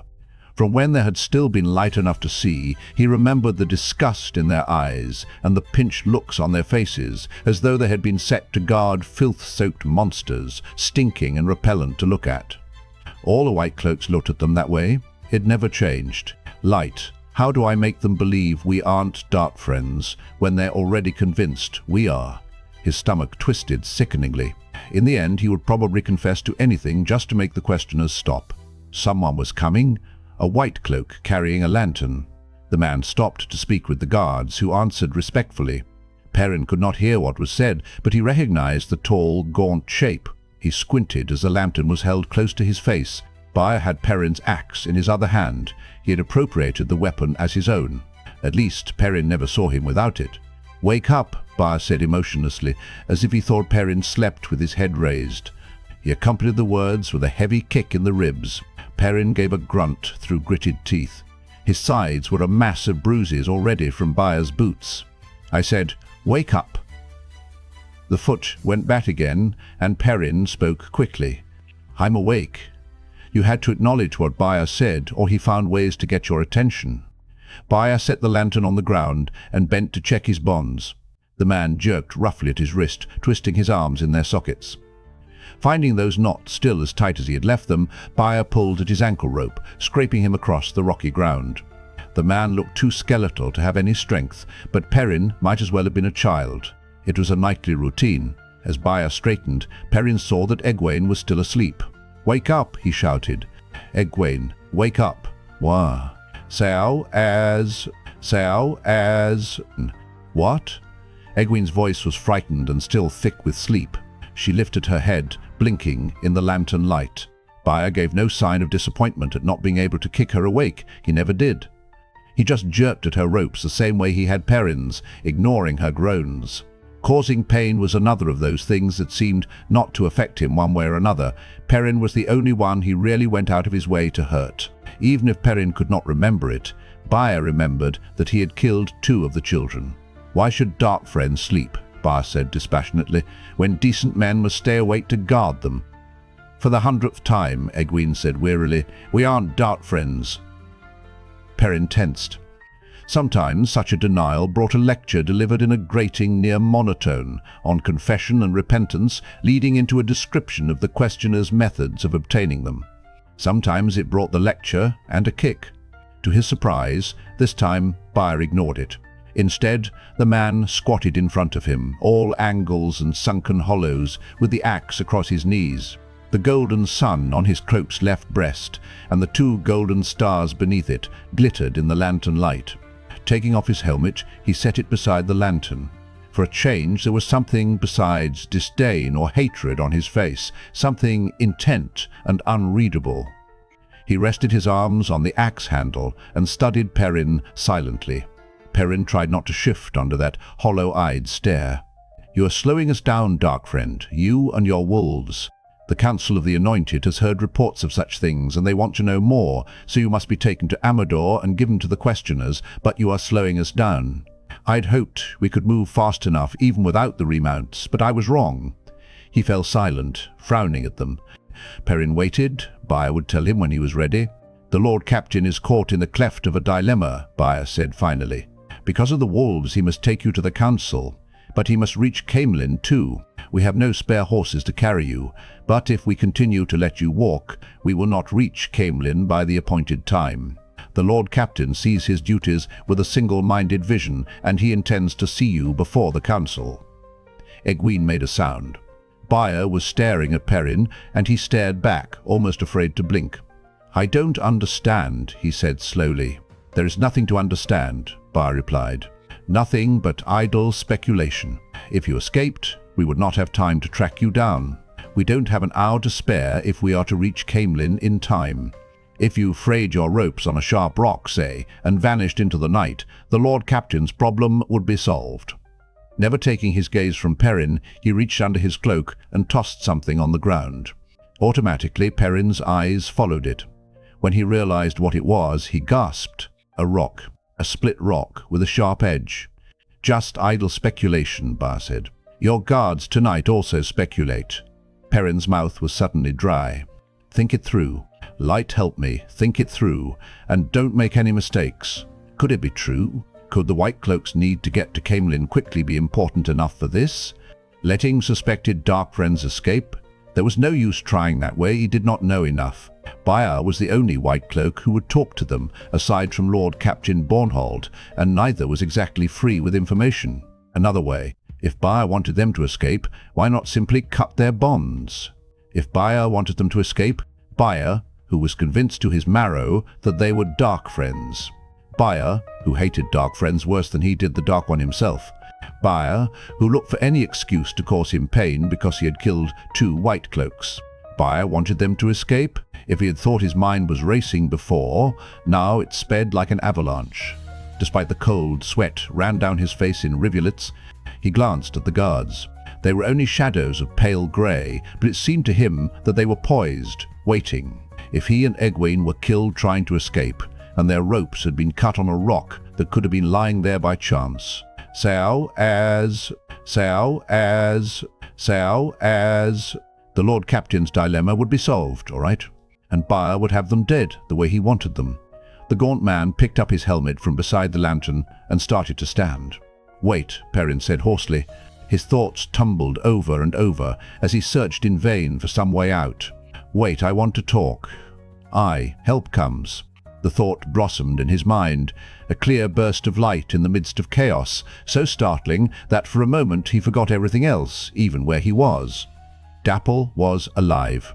Elias, he thought at the wolf, demanding without words to know if the man was alive. An image came back. Elias, lying on a bed of evergreen branches beside a small fire in a cave, tending a wound in his side. It all took only an instant. He gaped at Baer, and his face broke into a foolish grin. Elias was alive. Dapple was alive. Help was coming. Baer paused, risen only to a crouch, looking at him. "Some thought has come to you, Perrin of the Two Rivers, and I would know what it is." For a moment, Perrin thought he meant the thought from Dapple. Panic fled across his face, followed by relief. Baer could not possibly know. Baer watched his changes of expression, and for the first time the White Cloak's eyes went to the rock he had tossed on the ground. He was reconsidering, Perrin realized.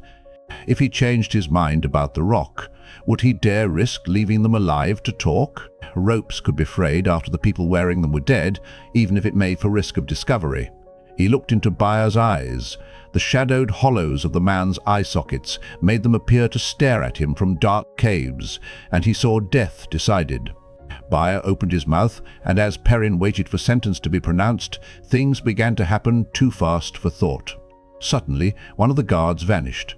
1 minute there were two dim shapes. The next, the night swallowed one of them.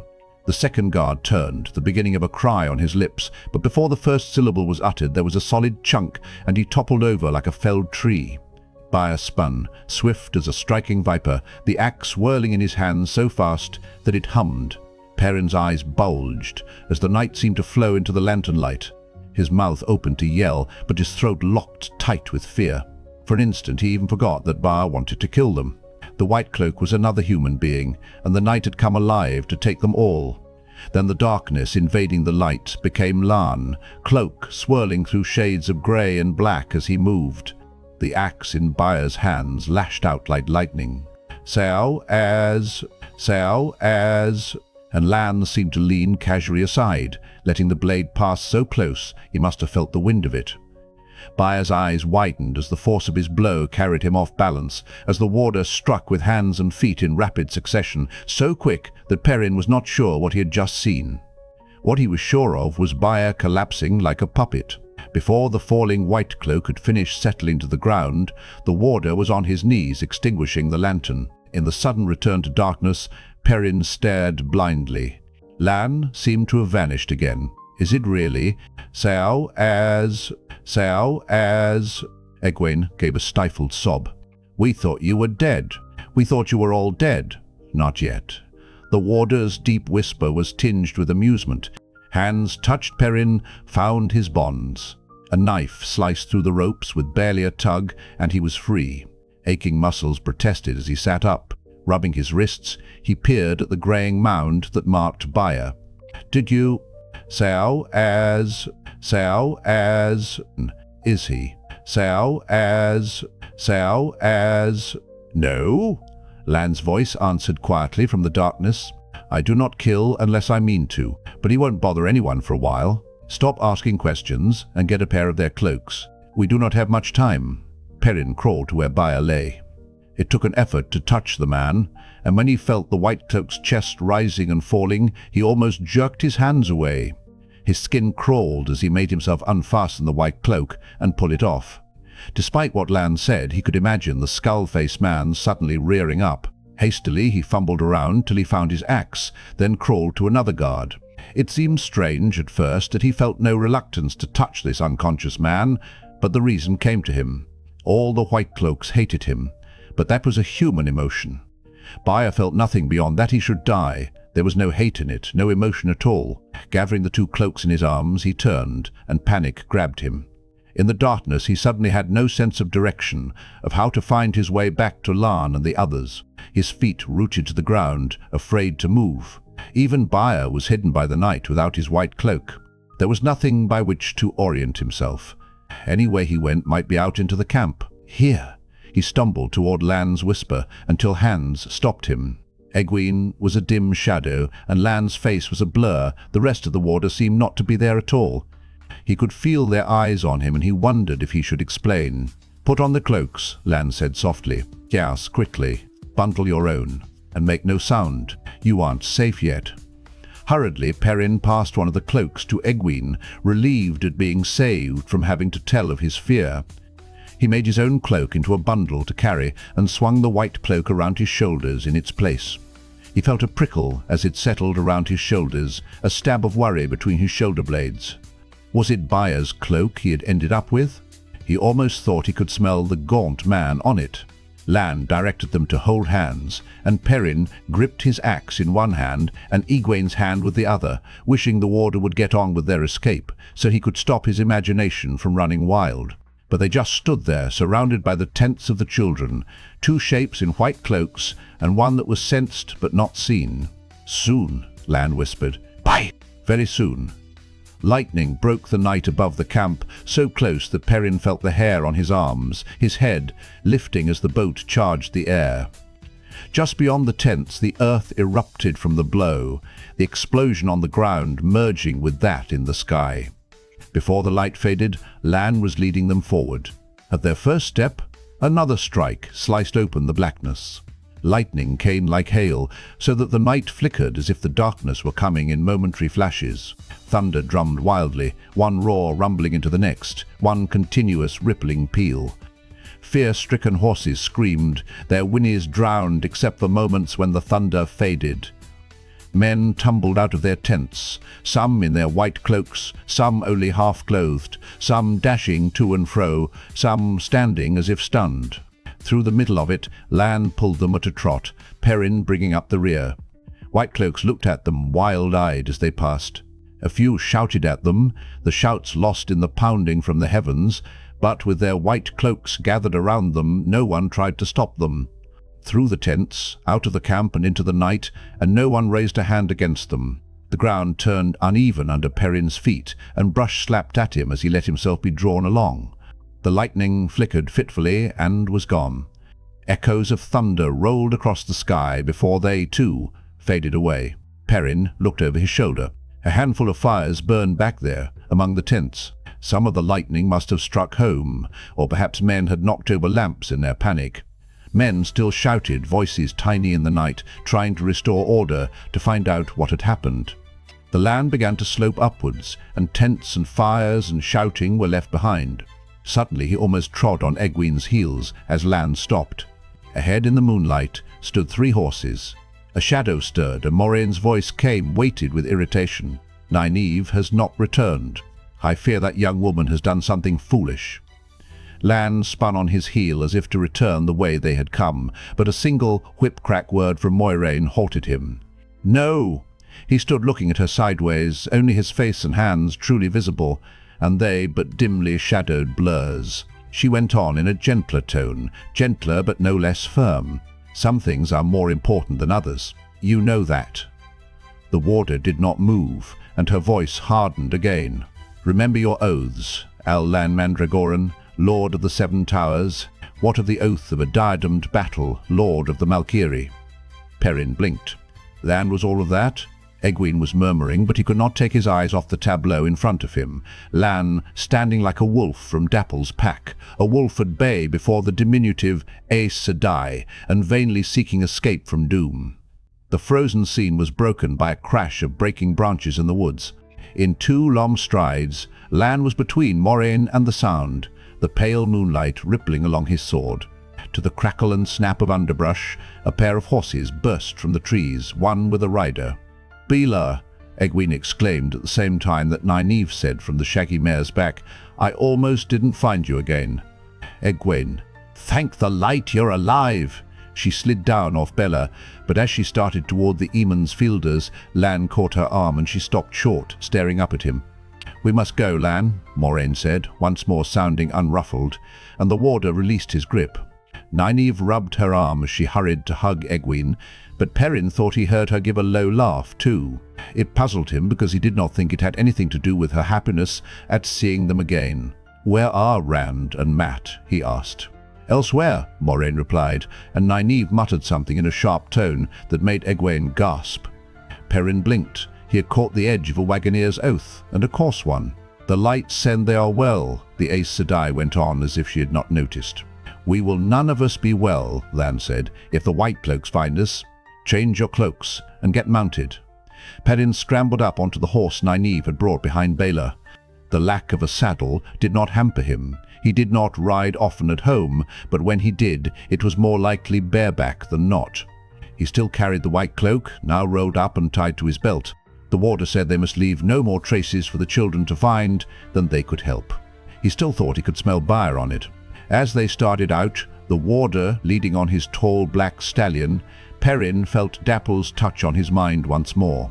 One day again, more a feeling than words, it sighed with the promise of a meeting foreordained, with anticipation of what was to come, with resignation to what was to come, all streaked in layers. He tried to ask when and why, fumbling in haste and sudden fear. The trace of the wolves grew fainter, fading. His frantic questions brought only the same heavy-laden answer. One day again, it hung, haunting in his mind, long after awareness of the wolves winked out. Lan pressed southward, slowly but steadily. The night-draped wilderness, all rolling ground and underbrush hidden until it was underfoot, shadowed trees thick against the sky, allowed no great speed in any case. Twice the warder left them riding back toward the slivered moon, he and Mandar becoming one with the night behind. Both times he returned to report no sign of pursuit. Egwene stayed close beside Nynaeve. Soft-spoken scraps of excited talk floated back to Perrin. Those two were as buoyed up as if they had found home again. He hung back at the tail of their little column. Sometimes the wisdom turned in her saddle to look back at him, and each time he gave her a wave, as if to say that he was all right, and stayed where he was. He had a lot to think about, though he could not get any of it straight in his head. What was to come?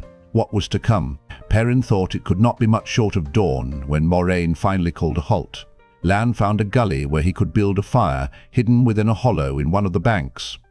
Finally, they were allowed to rid themselves of the white cloaks, burying them in a hole dug near the fire. As he was about to toss in the cloak he had used, the embroidered golden sun on the breast caught his eye, and the two golden stars beneath. He dropped the cloak as if it stung and walked away, scrubbing his hands on his coat to sit alone. "Now," Egwene said, once Lan was shoveling dirt into the hole, "will somebody tell me where Rand and Mat are?" "I believe they are in Caemlyn," Moiraine said carefully, "or on their way there." Nynaeve gave a loud, disparaging grunt, but the Aes Sedai went on as if she had not been interrupted. "If they are not, I will yet find them. That I promise." They made a quiet meal on bread and cheese and hot tea. Even Egwene's enthusiasm succumbed to weariness. The wisdom produced an ointment from her bag for the wheals the ropes had left on Egwene's wrists, and a different one for her other bruises. When she came to where Perrin sat on the edge of the firelight, he did not look up. She stood looking at him silently for a time, then squatted with her bag beside her, saying briskly, "Take your coat and shirt off, Perrin. They tell me one of the White Cloaks took a dislike to you." He complied slowly, still half lost in Dapple's message, until Nynaeve gasped. Startled, he stared at her, then at his own bare chest. It was a mass of colour. The newer purple blotches overlaying older ones faded into shades of brown and yellow. Only thick slabs of muscle earned by hours at Master Luhan's forge had saved him from broken ribs. With his mind filled by the wolves, he had managed to forget the pain, but he was reminded of it now, and it came back gladly. Involuntarily he took a deep breath and clamped his lips on a groan. "How could he have disliked you so much?" Nynaeve asked wonderingly. "I killed 2 men. Aloud he said, "I don't know." She rummaged in her bag, and he flinched when she began spreading a greasy ointment over his bruises. "Ground ivy, 5-finger, and sunburst root," she said. It was hot and cold at the same time, making him shiver while he broke into a sweat, but he did not protest. He had had experience of Nynaeve's ointments and poultices before, As her fingers gently rubbed the mixture in, the heat and cold vanished, taking the pain with them. The purple splotches faded to brown, and the brown and yellow paled, some disappearing altogether. Experimentally, he took a deep breath. There was barely a twinge. "You look surprised," Nynaeve said. She looked a little surprised herself, and strangely frightened. "Next time, you can go to her." "Not surprised," he said soothingly, "just glad." Sometimes Nynaeve's ointments worked fast and sometimes slow, but they always worked. What? What happened to Rand and Matt? Nynaeve began stuffing her vials and pots back into her bag, jamming each one in as if she were thrusting it through a barrier. "She says they're all right. She says we'll find them. In Caemlyn, she says it's too important for us not to, whatever that means. She says a great many things." Perrin grinned in spite of himself. Whatever else had changed, the wisdom was still herself, and she and the Aes Sedai were still far from fast friends. Abruptly, Nynaeve stiffened, staring at his face. Dropping her bag, she pressed the backs of her hands to his cheeks and forehead. He tried to pull back, but she caught his head in both hands and thumbed back his eyelids, peering into his eyes and muttering to herself. Despite her small size, she held his face easily. It was never easy to get away from Nynaeve when she did not want you to. "I don't understand," she said finally, releasing him and settling back to sit on her heels. "If it was yellow eye fever, you wouldn't be able to stand. But you don't have any fever, and the whites of your eyes aren't yellowed, just the irises." "Yellow?" Moiraine said, and Perrin and Nynaeve both jumped where they sat. The Aes Sedai's approach had been utterly silent. Egwene was asleep by the fire, wrapped in her cloaks, Perrin saw. His own eyelids wanted to slide closed. "It isn't anything," he said. But Moiraine put a hand under his chin and turned his face up so she could peer into his eyes the way Nynaeve had. He jerked away, prickling. The two women were handling him as if he were a child. "I said it isn't anything. There was no foretelling this." Moiraine spoke as if to herself. Her eyes seemed to look at something beyond him, something ordained to be woven, or a change in the pattern. If a change, by what hand? The wheel weaves as the wheel wills. It must be that. "Do you know what it is?" Nynaeve asked reluctantly, then hesitated. "Can you do something for him?" "Your healing?" The request for aid, the admission that she could do nothing, came out of her as if dragged. Perrin glared at both the women. "If you're going to talk about me, talk to me. I'm sitting right here." Neither looked at him. "Healing," Moiraine smiled. "Healing can do nothing about this. It is not an illness, and it will not. She hesitated briefly. She did glance at Perrin then, a quick look that regretted many things. The look did not include him, though, and he muttered sourly as she turned back to Nynaeve. "I was going to say it will not harm him, but who can say what the end will be? At least I can say it will not harm him directly." Nynaeve stood, dusting off her knees, and confronted the Aes Sedai eye to eye. "That's not good enough. If there's something wrong with... What is. What is woven already is past changing." Moiraine turned away abruptly. "We must sleep while we can, and leave at first light. If the Dark One's hand grows too strong,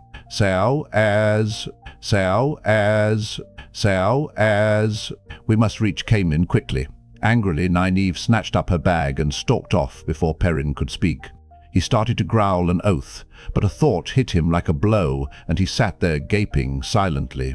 Moiraine knew, the Aes Sedai knew about the wolves, and she thought it could be the Dark One's doing. A shiver ran through him. Hastily, he shrugged back into his shirt, tucking it in awkwardly, and pulled his coat and cloak back on. The clothing did not help very much. He felt chilled right down to his bones, his marrow like frozen jelly. Lan dropped to the ground, cross-legged, tossing back his cloak. Perrin was glad of that. It was unpleasant looking at the warder and having his eyes slide past. For a long moment they simply stared at one another. The hard planes of the warder's face were unreadable, but in his eyes Perrin thought he saw. Something. Sympathy? Curiosity? Both? "You know," he said, and Lan nodded. "I know some, not all. Did it just come to you, or did you meet a guide, an intermediary?" "There was a man," Perrin said slowly. "He knows, but does he think the same as Moiraine?" "He said his name was Elias. Elias Machera. Lan drew a deep breath, and Perrin looked at him sharply. You know him? I knew him. He taught me much about the Blight and about this. Lan touched his sword hilt. He was a warder before. Before what happened? The Red Arja. He glanced to where Moiraine was, lying before the fire. It was the first time Perrin could remember any uncertainty in the warder. At Shadar Logoth, Lan had been sure and strong, and when he was facing Fades and Trollocs, he was not afraid now. Perrin was convinced of that, but he was wary, as if he might say too much, as if what he said could be dangerous. I've heard of the Red Arja, he told Lan, and most of what you've heard is wrong, no doubt. You must understand, there are factions within Tar Valon. Some would fight the Dark one way, some another. The goal is the same, but the differences. The differences can mean lives changed or ended. The lives of men or nations. He is well, Elias. I think so. The White Cloaks said they killed him, but Dapple. Perrin glanced at the warder uncomfortably. I don't know. Lan seemed to accept that he did not, reluctantly, and it emboldened him to go on. This communicating with the wolves. Moiraine seems to think it's something something the Dark One did. It isn't, is it? He would not believe Elias was a dark friend. But Lan hesitated, and sweat started on Perrin's face, chill beads made colder by the night. They were sliding down his cheeks by the time the warder spoke. Not in itself, no. Some believe it is, but they are wrong. It was old and lost long before the Dark One was found. But what of the chance involved, blacksmith? Sometimes the pattern has a randomness to it. To our eyes, at least. But what chance that you should meet a man who could guide you in this thing, and you one who could follow the guiding? The pattern is forming a great web, what some call the lace of ages, and you lads are central to it. I don't think there is much chance left in your lives now. Have you been chosen out then? And if so, by the light, or by the shadow? The Dark One can't touch us unless we name him. Immediately, Perrin thought of the dreams of Bar-Alzamon, the dreams that were more than dreams. He scrubbed the sweat off his face. He can't. Rock hard stubborn, the warder mused. Maybe stubborn enough to save yourself in the end. Remember the times we live in, blacksmith. Remember what Moiraine Sedai told you. In these times many things are dissolving and breaking apart. Old barriers weaken, old walls crumble. The barriers between what is and what was, between what is and what will be. His voice turned grim. The walls of the Dark One's prison. This may be the end of an age. We may see a new age born before we die. Or perhaps it is the end of ages, the end of time itself, the end of the world. Suddenly he grinned, but his grin was as dark as a scowl. His eyes sparkled merrily, laughing at the foot of the gallows. But that's not for us to worry about, eh, blacksmith? We'll fight the shadow as long as we have breath, and if it overruns us, we'll go under biting and clawing. You two Rivers folk are too stubborn to surrender. Don't you worry whether the Dark One has stirred in your life. You're back among friends now. Remember, the wheel weaves as the wheel wheels, and even the Dark One cannot change that, not with Moiraine to watch over you. But we had better find your friends soon. What do you mean? They have no Aes Sedai touching the true source to protect them. Blacksmith, perhaps the walls are weakened enough for the Dark One himself to touch events. Not with a free hand, or we'd be done already, but maybe tiny shiftings in the threads. A chance turning of one corner instead of another, a chance meeting, a chance word, or what seems like chance, and they could be so far under the shadow, not even Moiraine could bring them back. We have to find them, Perrin said, and the warder gave a grunt of a laugh. What have I been saying? Get some sleep, blacksmith. Lan's cloak swung back around him as he stood. In the faint light from fire and moon, he seemed almost part of the shadows beyond. We have a hard few days to Caemlyn. Just you pray we find them there. But, Moiraine, she can find them anywhere, can't she? She says she can, but can she find them in time? If the Dark One is strong enough to take a hand himself, time is running out. You pray we find them in Caemlyn, blacksmith, or we may all be lost. Rand looked down on the crowds from the high window of his room in the Queen's Blessing.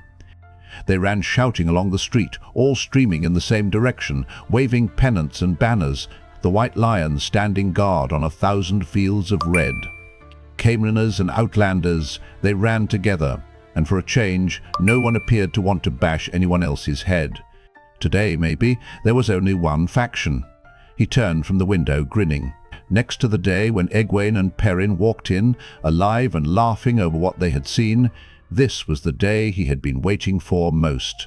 "Are you coming?" he asked again. Mat glowered from where he lay, curled up in a ball on his bed. "Take that Trolloc you're so friendly with.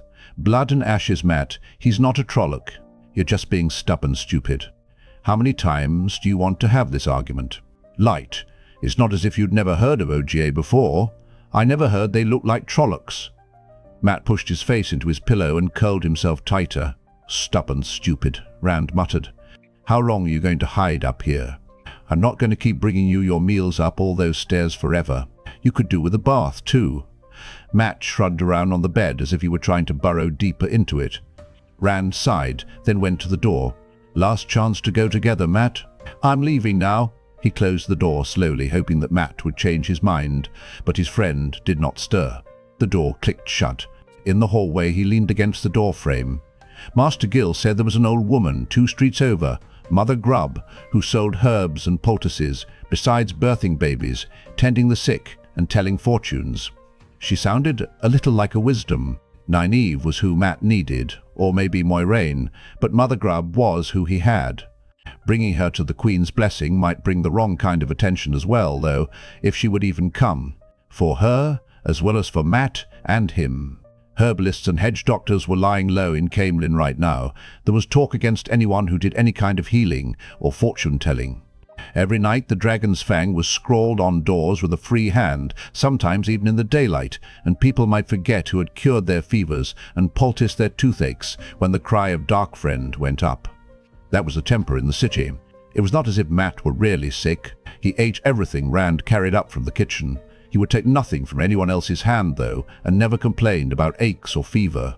He just refused to leave the room. But Rand had been sure today would bring him out. He settled his cloak on his shoulders and hitched his sword belt around, so the sword and the red cloth wrapped around it was covered more. At the foot of the stairs he met Master Gill, just starting up. "There's someone been asking after you in the city," the innkeeper said around his pipe. Rand felt a surge of hope. "Asking after you and those friends of yours, by name?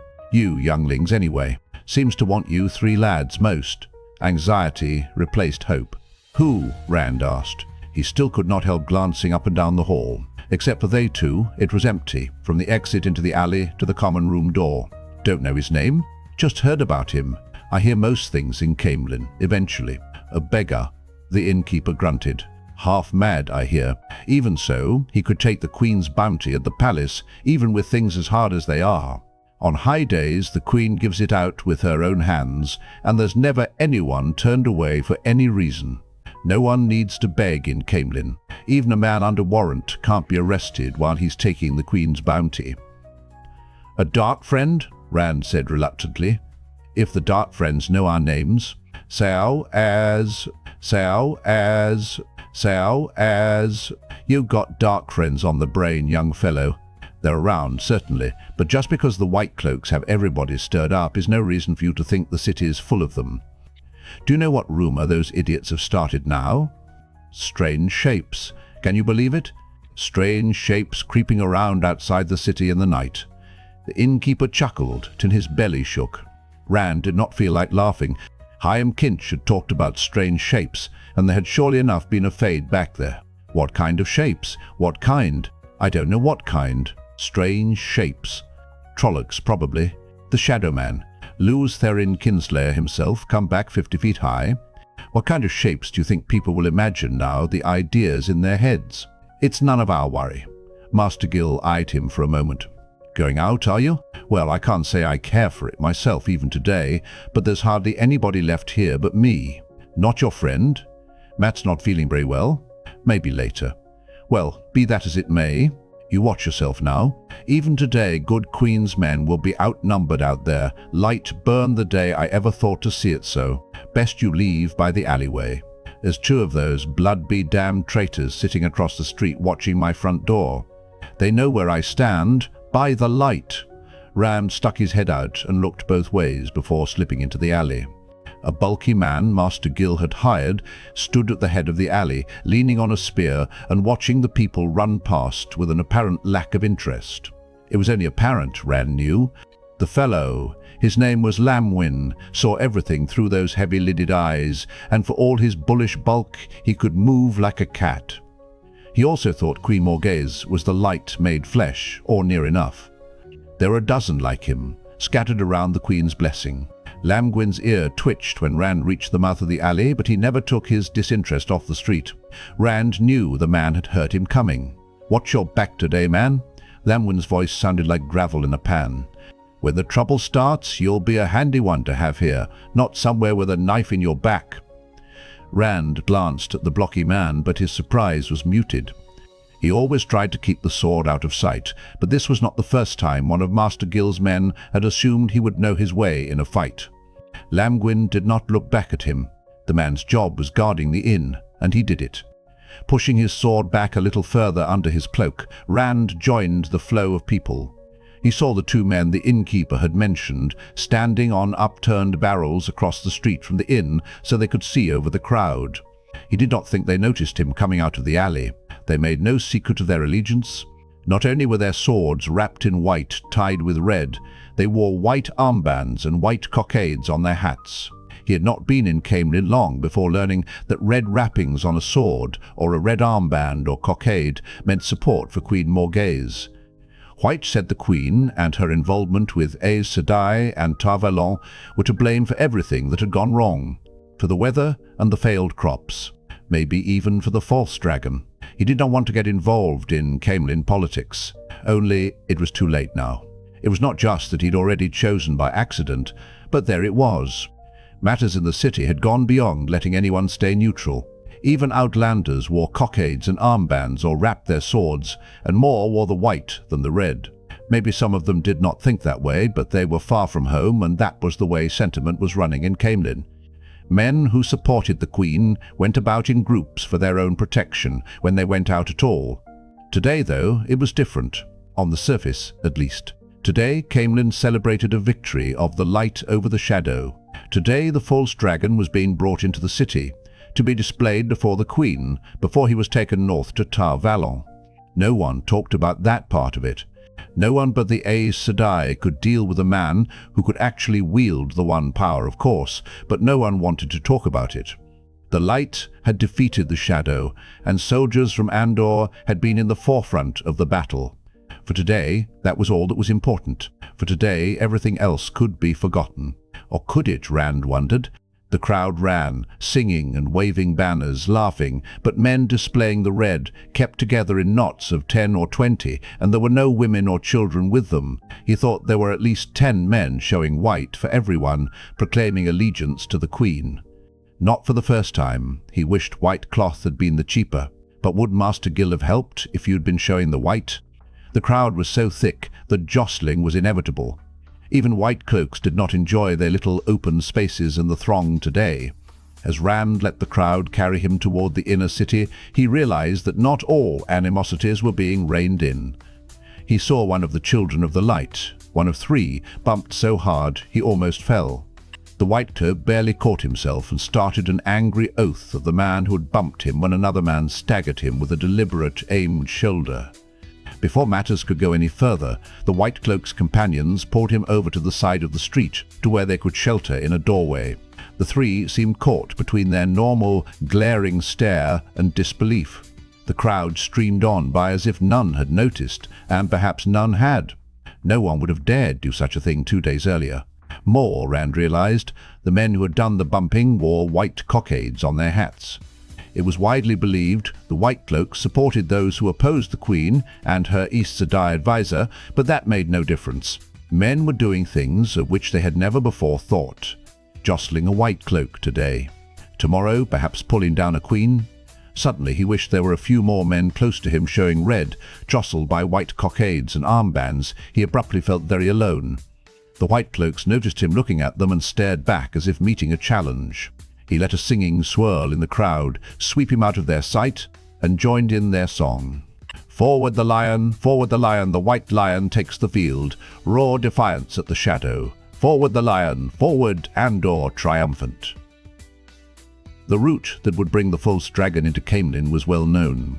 Those streets themselves were kept clear by solid lines of the Queen's guards and red-cloaked pikemen, but people packed the edges of them shoulder to shoulder, even the windows and the rooftops. Rand worked his way into the inner city, trying to get closer to the palace. He had some thought of actually seeing Logain displayed before the Queen.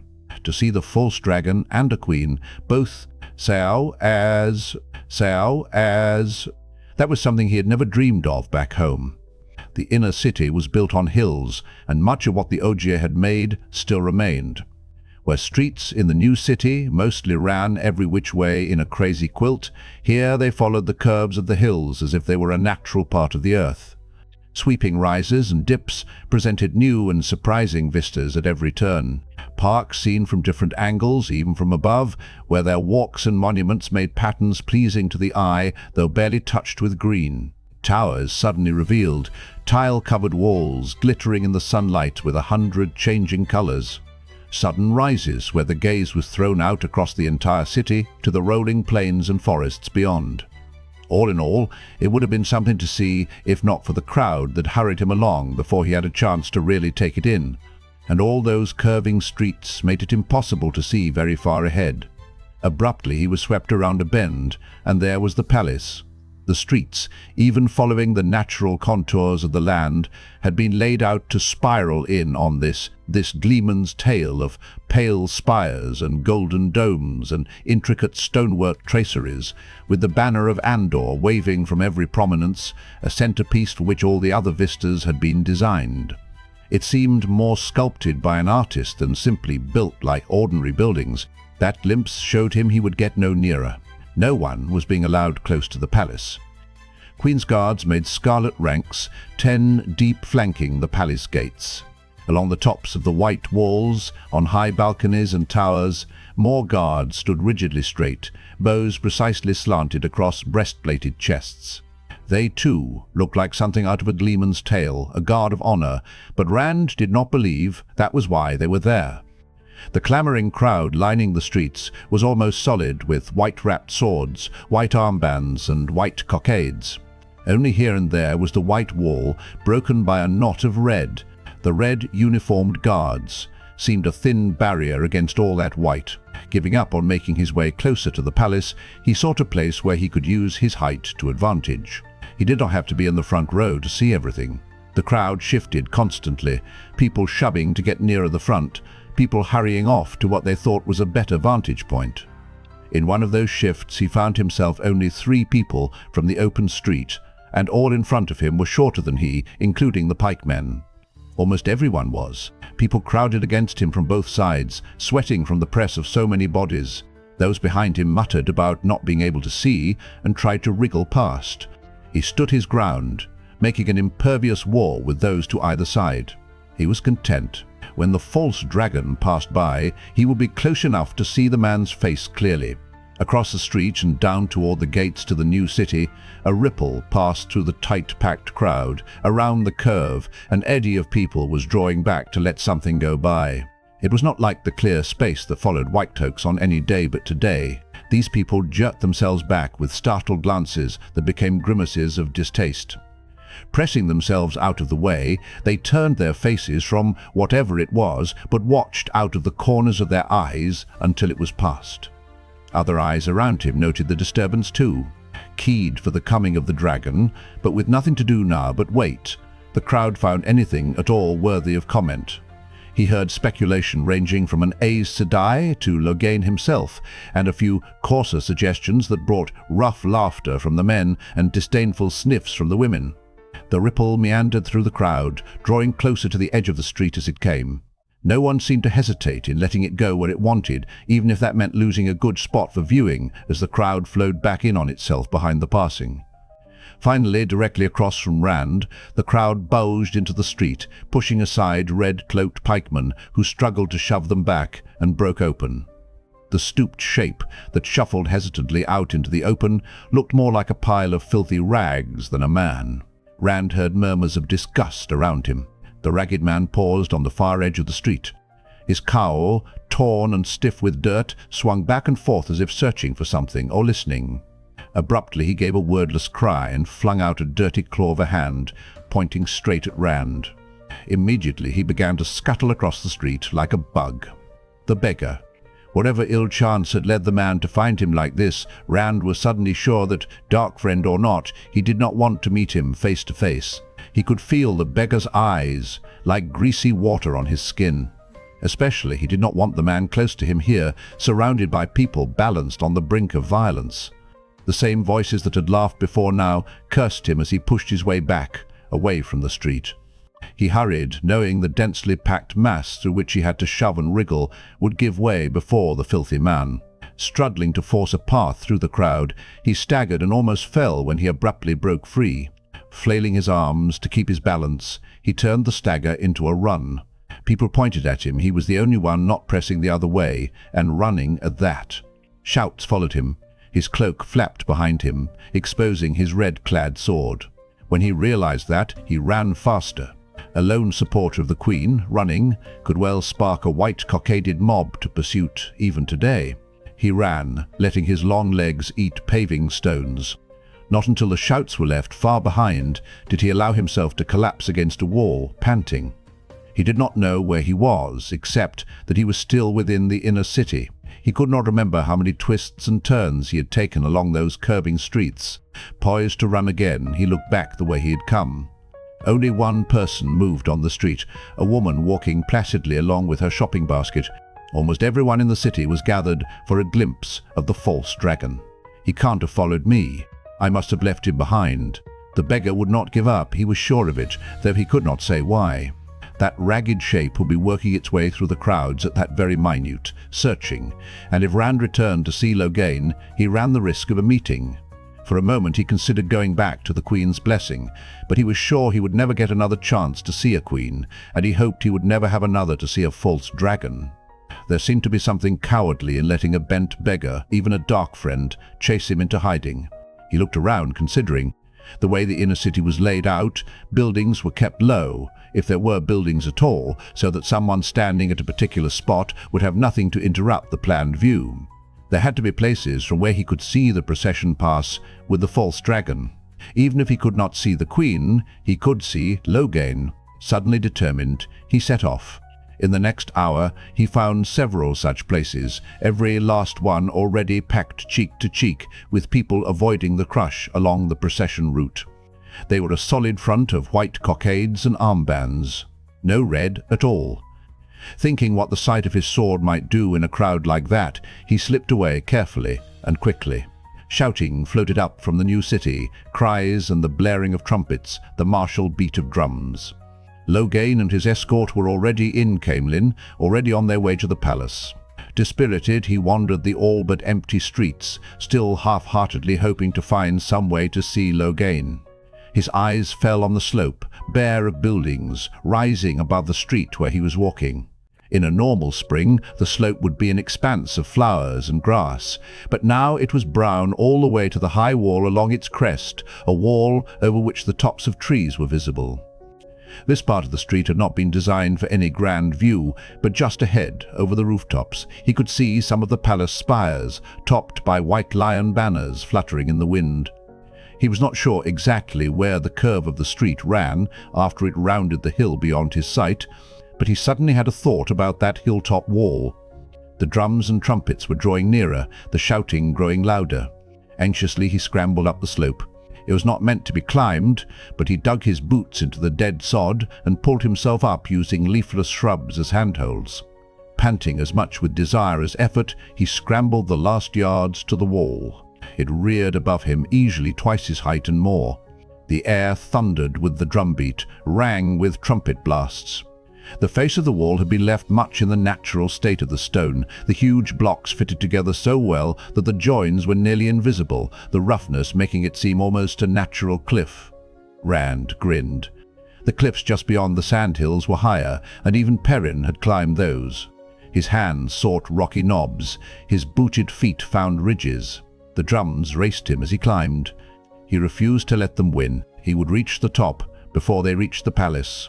In his haste, the stone tore his hands and scraped his knees through his breeches, but he flung his arms over the top and heaved himself up with a sense of victory. Hastily, he twisted himself around to a seat on the flat, narrow top of the wall. The leafy branches of a towering tree stuck out over his head, but he had no thought for that. He looked across tile rooftops, but from the wall his line of sight was clear. He leaned out just a little and could see the palace gate and the Queen's guards drawn up there and the expectant crowd. Expectant. Their shouts drowned out by the thunder of drums and trumpets, but waiting still, he grinned. I won. Even as he settled in place, the first part of the procession rounded the final curve before the palace.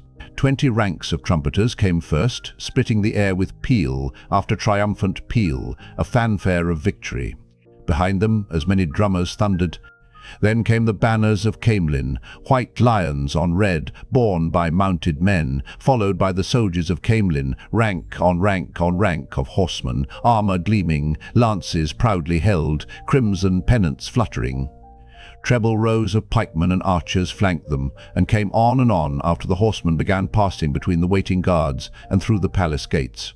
The last of the foot soldiers rounded the curve, and behind them was a massive wagon. 16 horses pulled it in, hitches of 4. In the center of its flat bed was a large cage of iron bars, and on each corner of the wagon bed sat 2 women, watching the cage as intently as if the procession and the crowd did not exist. Sedai, he was certain. Between the wagon and the footman, and to either side, rode a dozen warders, their cloaks swirling and tangling the eye. If the Sedai ignored the crowd, the warders scanned it as if there were no other guards but they. With all of that, it was the man in the cage who caught and held Rand's eyes. He was not close enough to see Logain's face as he had wanted to, but suddenly he thought he was as close as he cared for. The false dragon was a tall man, with long dark hair curling around his broad shoulders. He held himself upright against the sway of the wagon with one hand on the bars over his head. His clothes seemed ordinary, a cloak and coat and breeches that would not have caused comment in any farming village. But the way he wore them, the way he held himself, Logain was a king in every inch of him. The cage might as well not have been there. He held himself erect, head high, and looked over the crowd as if they had come to do him honor. And wherever his gaze swept, there the people fell silent, staring back in awe.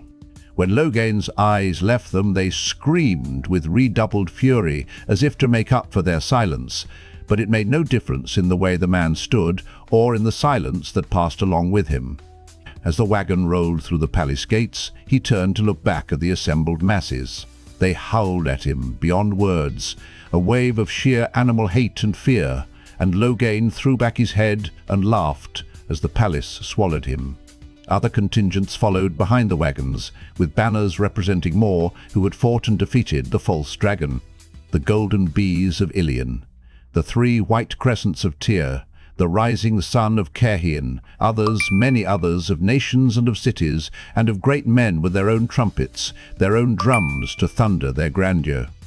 It was anticlimactic after Logain. Rand leaned out a bit further to try to catch one last sight of the caged man. He was defeated, wasn't he? Light, he wouldn't be in a bloody cage if he wasn't defeated. Overbalanced, he slipped and grabbed at the top of the wall, pulled himself back to a somewhat safer seat.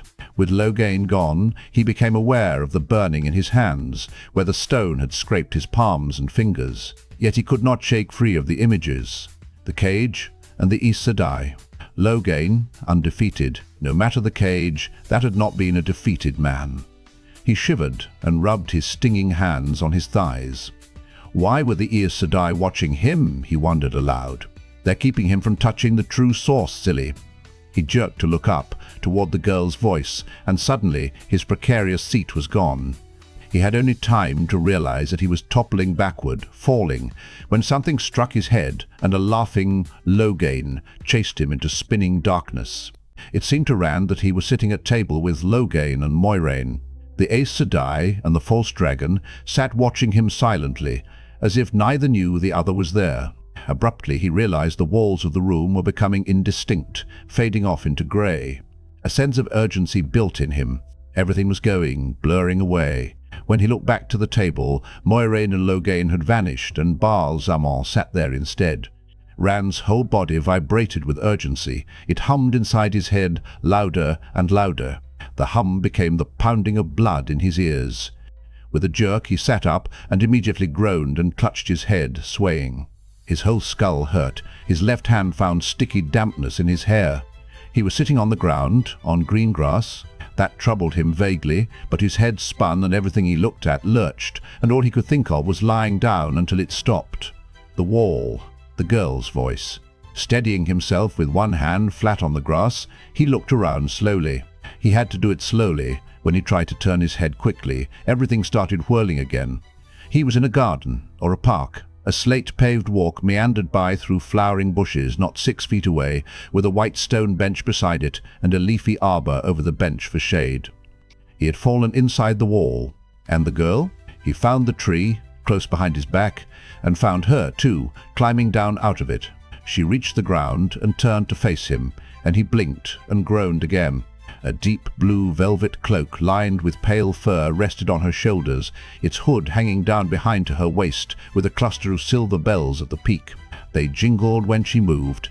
A silver filigree circlet held her long red-gold curls, and delicate silver rings hung at her ears, while a necklace of heavy silver links and dark green stones he thought were emeralds lay around her throat.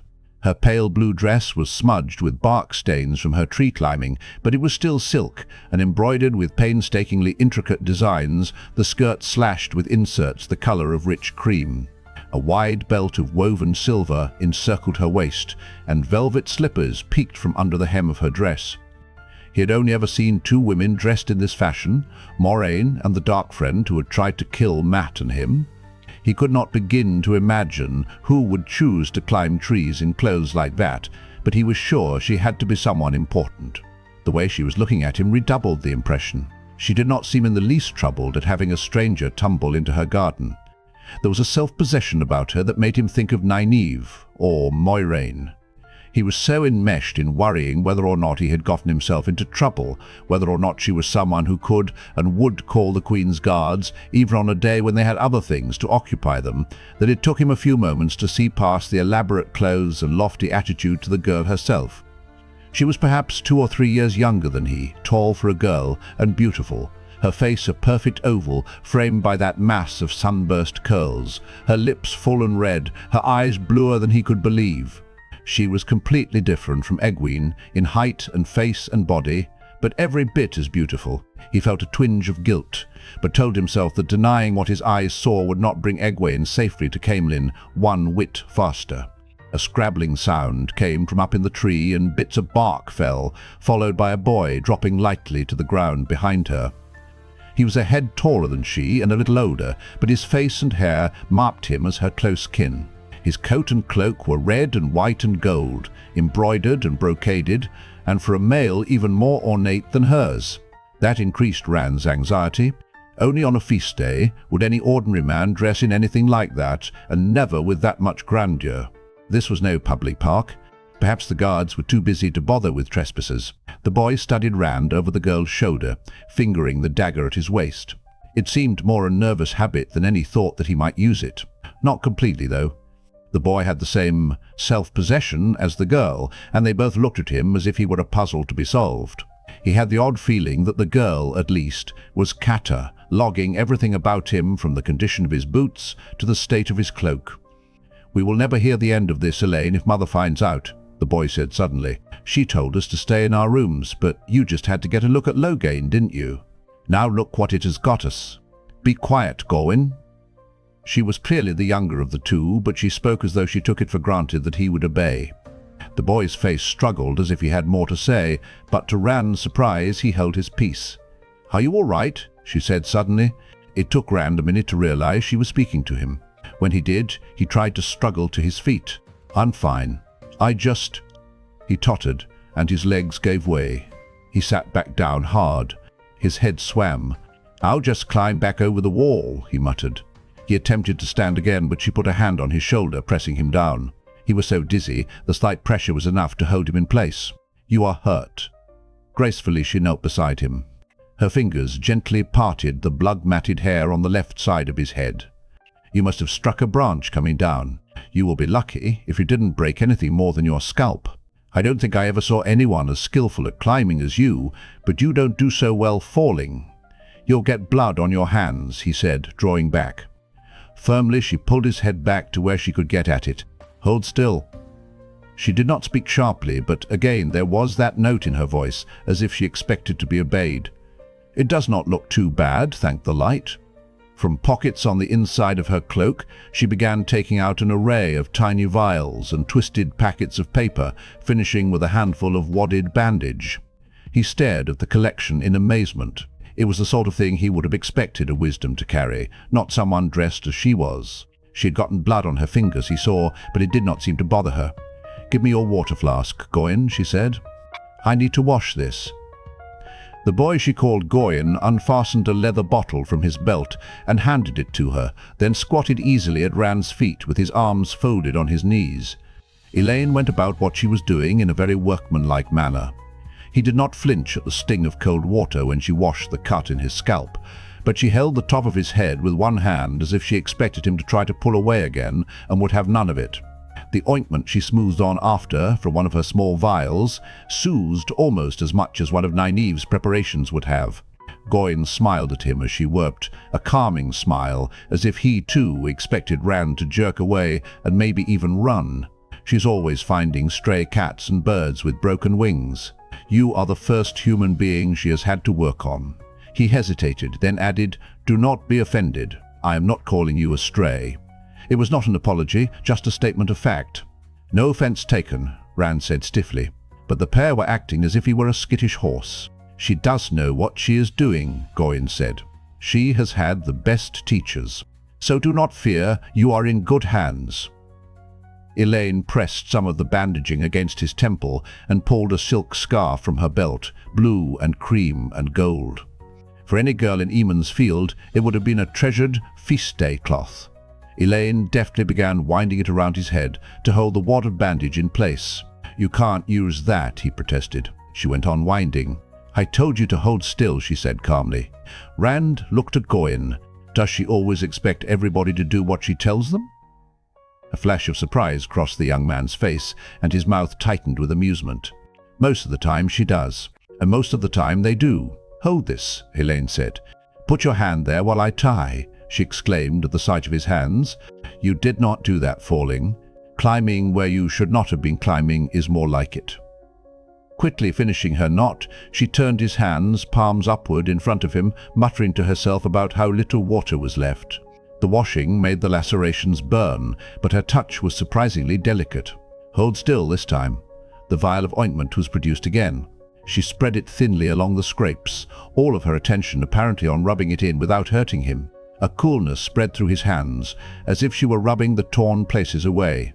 "Most of the time they do exactly what she says," Gawain went on with an affectionate grin at the top of her head. "Most people, not Mother of course, or Elaida, and not Linny. Linny was her nurse.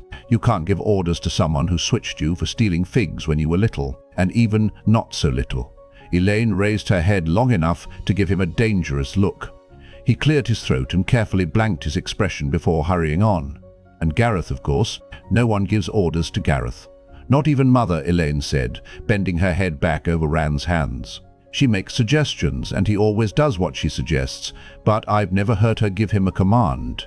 She shook her head. "I don't know why that always surprises you," Gawain answered her. "Even you don't try telling Gareth what to do. He served 3 queens and been Captain General and First Prince Regent for 2. I dare say there are some think he's more a symbol of the throne of Andor than the Queen is." "Mother should go ahead and marry him," she said absently. Her attention was on Rand's hands. "She wants to. She can't hide it from me, and it would solve so many problems." Gawain shook his head. "One of them must bend first. Mother cannot, and Gareth will not. If she commanded him, Sao as, he would obey, I think. But she won't. You know she won't." Abruptly they turned to stare at Rand. He had the feeling they had forgotten he was there. "Who? Sao as "Sao as—" He had to stop to wet his lips. "Who is your mother?" Elaine's eyes widened in surprise, but Gawain spoke in an ordinary tone that made his words all the more jarring. "Morghese, by the grace of the light, Queen of Andor, defender of the realm, protector of the people, high seat of the House Trakand." "The Queen," Rand muttered, shock spreading through him in waves of numbness. For a minute he thought his head was going to begin spinning again. Don't attract any attention. Just fall into the Queen's garden and let the daughter heir tend your cuts like a hedge doctor. He wanted to laugh, and knew it for the fringes of panic. Drawing a deep breath, he scrambled hastily to his feet.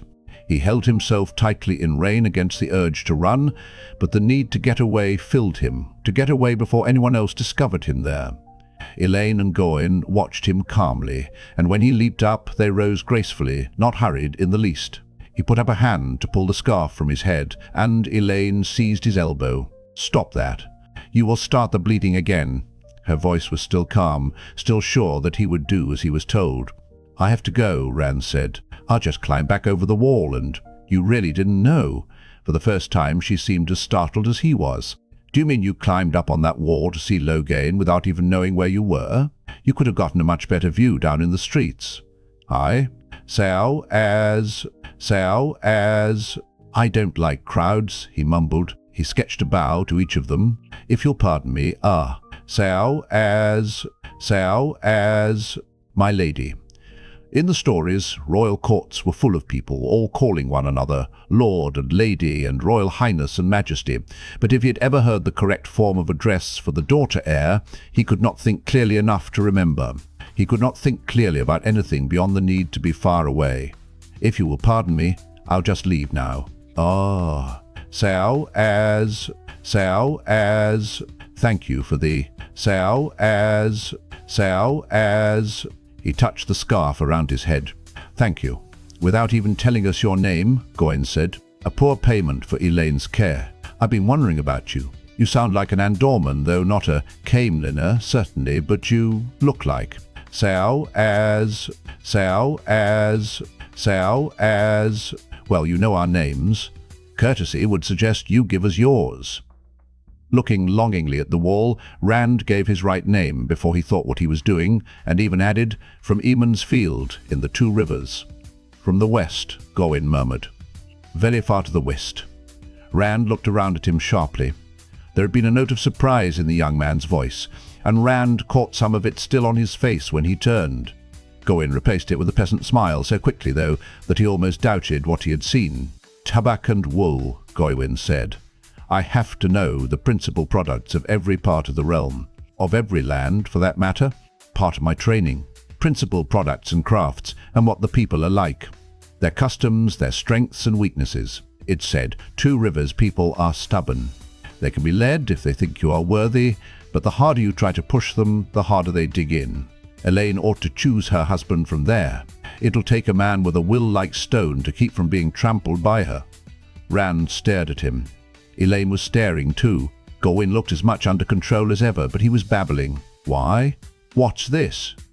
All three of them jumped at the sudden voice and spun to face it. The young man who stood there was the handsomest man Rand had ever seen, almost too handsome for masculinity. He was tall and slender, but his movement spoke of whipcord strength and a sure confidence. Dark of hair and eye, he wore his clothes, only a little less elaborate in red and white than Gawain's, as if they were of no importance. One hand rested on his sword hilt, and his eyes were steady on Rand. "Stand away from him, Elaine," the man said. "You too, Gawain." Elaine stepped in front of Rand, between him and the newcomer, head high and as confident as ever. "He is a loyal subject of our mother, and a good Queen's man. And he is under my protection, Galad." Rand tried to remember what he had heard from Master Kinch, and since from Master Gil. Galadadrid Damodrid was Elaine's half-brother. Elaine's and Gawain's, if he remembered correctly, the three shared the same father. Master Kinch might not have liked Ringale Damodred too well, neither did anyone else that he had heard, but the son was well thought of by wearers of the red and the white alike, if talk in the city was any guide. "I am aware of your fondness for strays, Elaine," the slender man said reasonably, "but the fellow is armed, and he hardly looks reputable." In these days, we cannot be too careful. If he's a loyal Queen's man, what is he doing here, where he does not belong? It is easy enough to change the wrappings on a sword, Elaine. He is here as my guest, Galad, and I vouch for him. Or have you appointed yourself my nurse to decide whom I may talk to and when?" Her voice was rich with scorn, but Galad seemed unmoved. "You know I make no claims for control over your actions, Elaine, but this so as guest of yours is not proper, and you know that as well as I. Gawain, help me convince her." "Our mother would." "Enough," Elaine snapped. "You are right that you have no say over my actions, nor have you any right to judge them. You may leave me now." Galad gave Gawain a rueful look. At one and the same time it seemed to ask for help while saying that Elaine was too headstrong to be helped. Elaine's face darkened, but just as she opened her mouth again, he bowed, in all formality yet with the grace of a cat, took a step back, then turned and strode down the paved path, his long legs carrying him quickly out of sight beyond the arbor. "I hate him," Elaine breathed. "He is vile and full of envy." "There you go too far, Elaine," Gawain said. "Galad does not know the meaning of envy. Twice he has saved my life, with none to know if he held his hand. If he had not, he would be your first prince of the sword in my place. Never, Gawain. I would choose anyone before Galad. Anyone. The lowest stable boy." Suddenly she smiled and gave her brother a mock-stern look. "You say I am fond of giving orders. Well, I command you to let nothing happen to you. I command you to be my first prince of the sword when I take the throne. The light send that day is far off, and to lead the armies of Andor with the sort of honor Galad cannot dream of." "As you command, my lady." Gawain laughed, his bow a parody of Galad's. Elaine gave Rand a thoughtful frown. "Now we must get you out of here quickly." "Galad always does the right thing," Gawain explained, "even when he should not. In this case, finding a stranger in the gardens, the right thing is to notify the palace guards, which I suspect he is on his way to do right this minute." "Then it's time I was back over the wall," Rand said. "A fine day for going unnoticed. I might as well carry a sign." He turned to the wall, but Elaine caught his arm. "Not after the trouble I went to with your hands. You'll only make fresh scrapes and then let some back-alley crone put the light knows what on them. There is a small gate on the other side of the garden. It's overgrown, and no one but me even remembers it's there." Suddenly Rand heard boots pounding toward them over the slate paving stones. "Too late," Gawain muttered. "He must have started running as soon as he was out of eyeshot." Elaine growled an oath, and Rand's eyebrows shot up. He had heard that one from the stableman at the Queen's blessing, and had been shocked then. The next moment she was in cool self-possession once more. Gawain and Elaine appeared content to remain where they were, but he could not make himself stay for the Queen's guards with such equanimity. He started once more for the wall, knowing he would be no more than halfway up before the guards arrived, but unable to stand still. Before he had taken 3 steps, red uniformed men burst into sight, breastplates catching the sun as they dashed up the path. Others came like breaking waves of scarlet and polished steel, seemingly from every direction. Some held drawn swords. Others only waited to set their boots before raising bows and knocking feathered shafts. Behind the barred face guards every eye was grim, and every broad-head arrow was pointed unwaveringly at him. Elaine and Gawain leaped as one, putting themselves between him and the arrows, their arms spread to cover him. He stood very still and kept his hands in plain sight, away from his sword. While the thud of boots and the creak of bowstrings still hung in the air, one of the soldiers, with the golden knot of an officer on his shoulder, shouted, "My lady! My lord! Down, quickly!" Despite her outstretched arms, Elaine drew herself up regally. "You dare to bring bare steel into my presence, Talamvor. Gareth Brine will have you mucking staples with the meanest trooper for this, if you are lucky." The soldiers exchanged puzzled glances, and some of the bowmen uneasily half-lowered their bows. Only then did Elaine let her arms down, as if she had only held them up because she wished to. Gawain hesitated, then followed her example. Rand could count the bows that had not been lowered. The muscles of his stomach tensed, as though they could stop a broadhead shaft at 20 paces. The man with the officer's knot seemed the most perplexed of all. "My lady, forgive me, but Lord Galadriel reported a dirty peasant skulking in the gardens, armed and endangering my lady Elaine and my Lord Gawain." His eyes went to Rand, and his voice thinned. "If my lady and my lord will please to step aside, I will take the villain into custody. There is too much riffraff in the city these days." "I doubt very much if Galad reported anything of the kind," Elaine said. "Galad does not lie. Sometimes I wish he would," Gawain said softly for Rand's ear. "Just once. It might make living with him easier." "This man is my guest," Elaine continued, "and here under my protection. You may withdraw, Talonvor." "I regret that will not be possible, my lady. As my lady knows, the Queen, your lady mother, has given orders regarding anyone on palace grounds without Her Majesty's permission, and word has been sent to Her Majesty of this intruder." There was more than a hint of satisfaction in Talonvor's voice. Rand suspected the officer had had to accept other commands from Elaine that he did not think proper. This time the man was not about to, not when he had a perfect excuse. Elaine stared back at Talonvor. For once she seemed at a loss. Rand looked a question at Gawain, and Gawain understood. "Prison," he murmured. Rand's face went white, and the young man added quickly, "Only for a few days, and you will not be harmed. You'll be questioned by Gareth Brine, the Captain General, personally, but you will be set free once it's clear you meant no harm." He paused, hidden thoughts in his eyes. "I hope you are telling the truth, Randall Thor from the Two Rivers. You will conduct all three of us to my mother," Elaine announced suddenly. A grin bloomed on Gawain's face. Behind the steel bars across his face, Talonvor appeared taken aback. "My lady, or else conduct all three of us to a cell," Elaine said. "We will remain together. Or will you give orders for hands to be laid upon my person?" Her smile was victorious, and the way Talonvor looked around as if he expected to find help in the trees, said he too thought she had won. Won what? How? "Mother is viewing Logain," Gawain said softly, as if he had read Rand's thoughts, and even if she was not busy, Talonvor would not dare troop into her presence with Elaine and me, as if we were under guard. "Mother has a bit of a temper sometimes."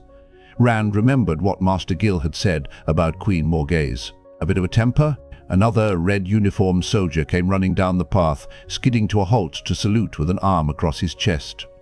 He spoke softly to Talonvor, and his words brought satisfaction back to Talonvor's face. "The Queen, your lady mother," Talonvor announced, "commands me to bring the intruder to her immediately. It is also the Queen's command that my lady Elaine and my Lord Gawain attend her. Also immediately." Gawain winced, and Elaine swallowed hard. Her face composed, she still began industriously brushing at the stains on her dress. Aside from dislodging a few pieces of bark, her effort did little good. "If my lady pleases," Talonvor said smugly. "My lord!" The soldiers formed around them in a hollow box that started along the slate path, with Talonvor leading. Gawain and Elaine walked on either side of Rand, both appearing lost in unpleasant thoughts. The soldiers had sheathed their swords and returned arrows to quivers, but they were no less on guard than when they had had weapons in hand. They watched Rand as if they expected him at any moment to snatch his sword and try to cut his way to freedom. "Try anything? I won't try anything, unnoticed." Ha! Watching the soldiers watching him, he suddenly became aware of the garden. One thing had happened after another.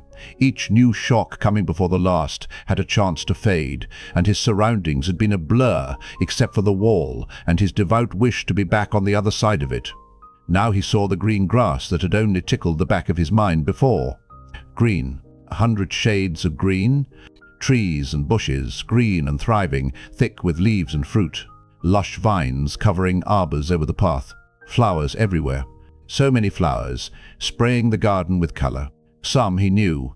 Bright golden sunburst and tiny pink tallow-end, crimson starblaze and purple Emond's glory, roses in every color from purest white to deep, deep red.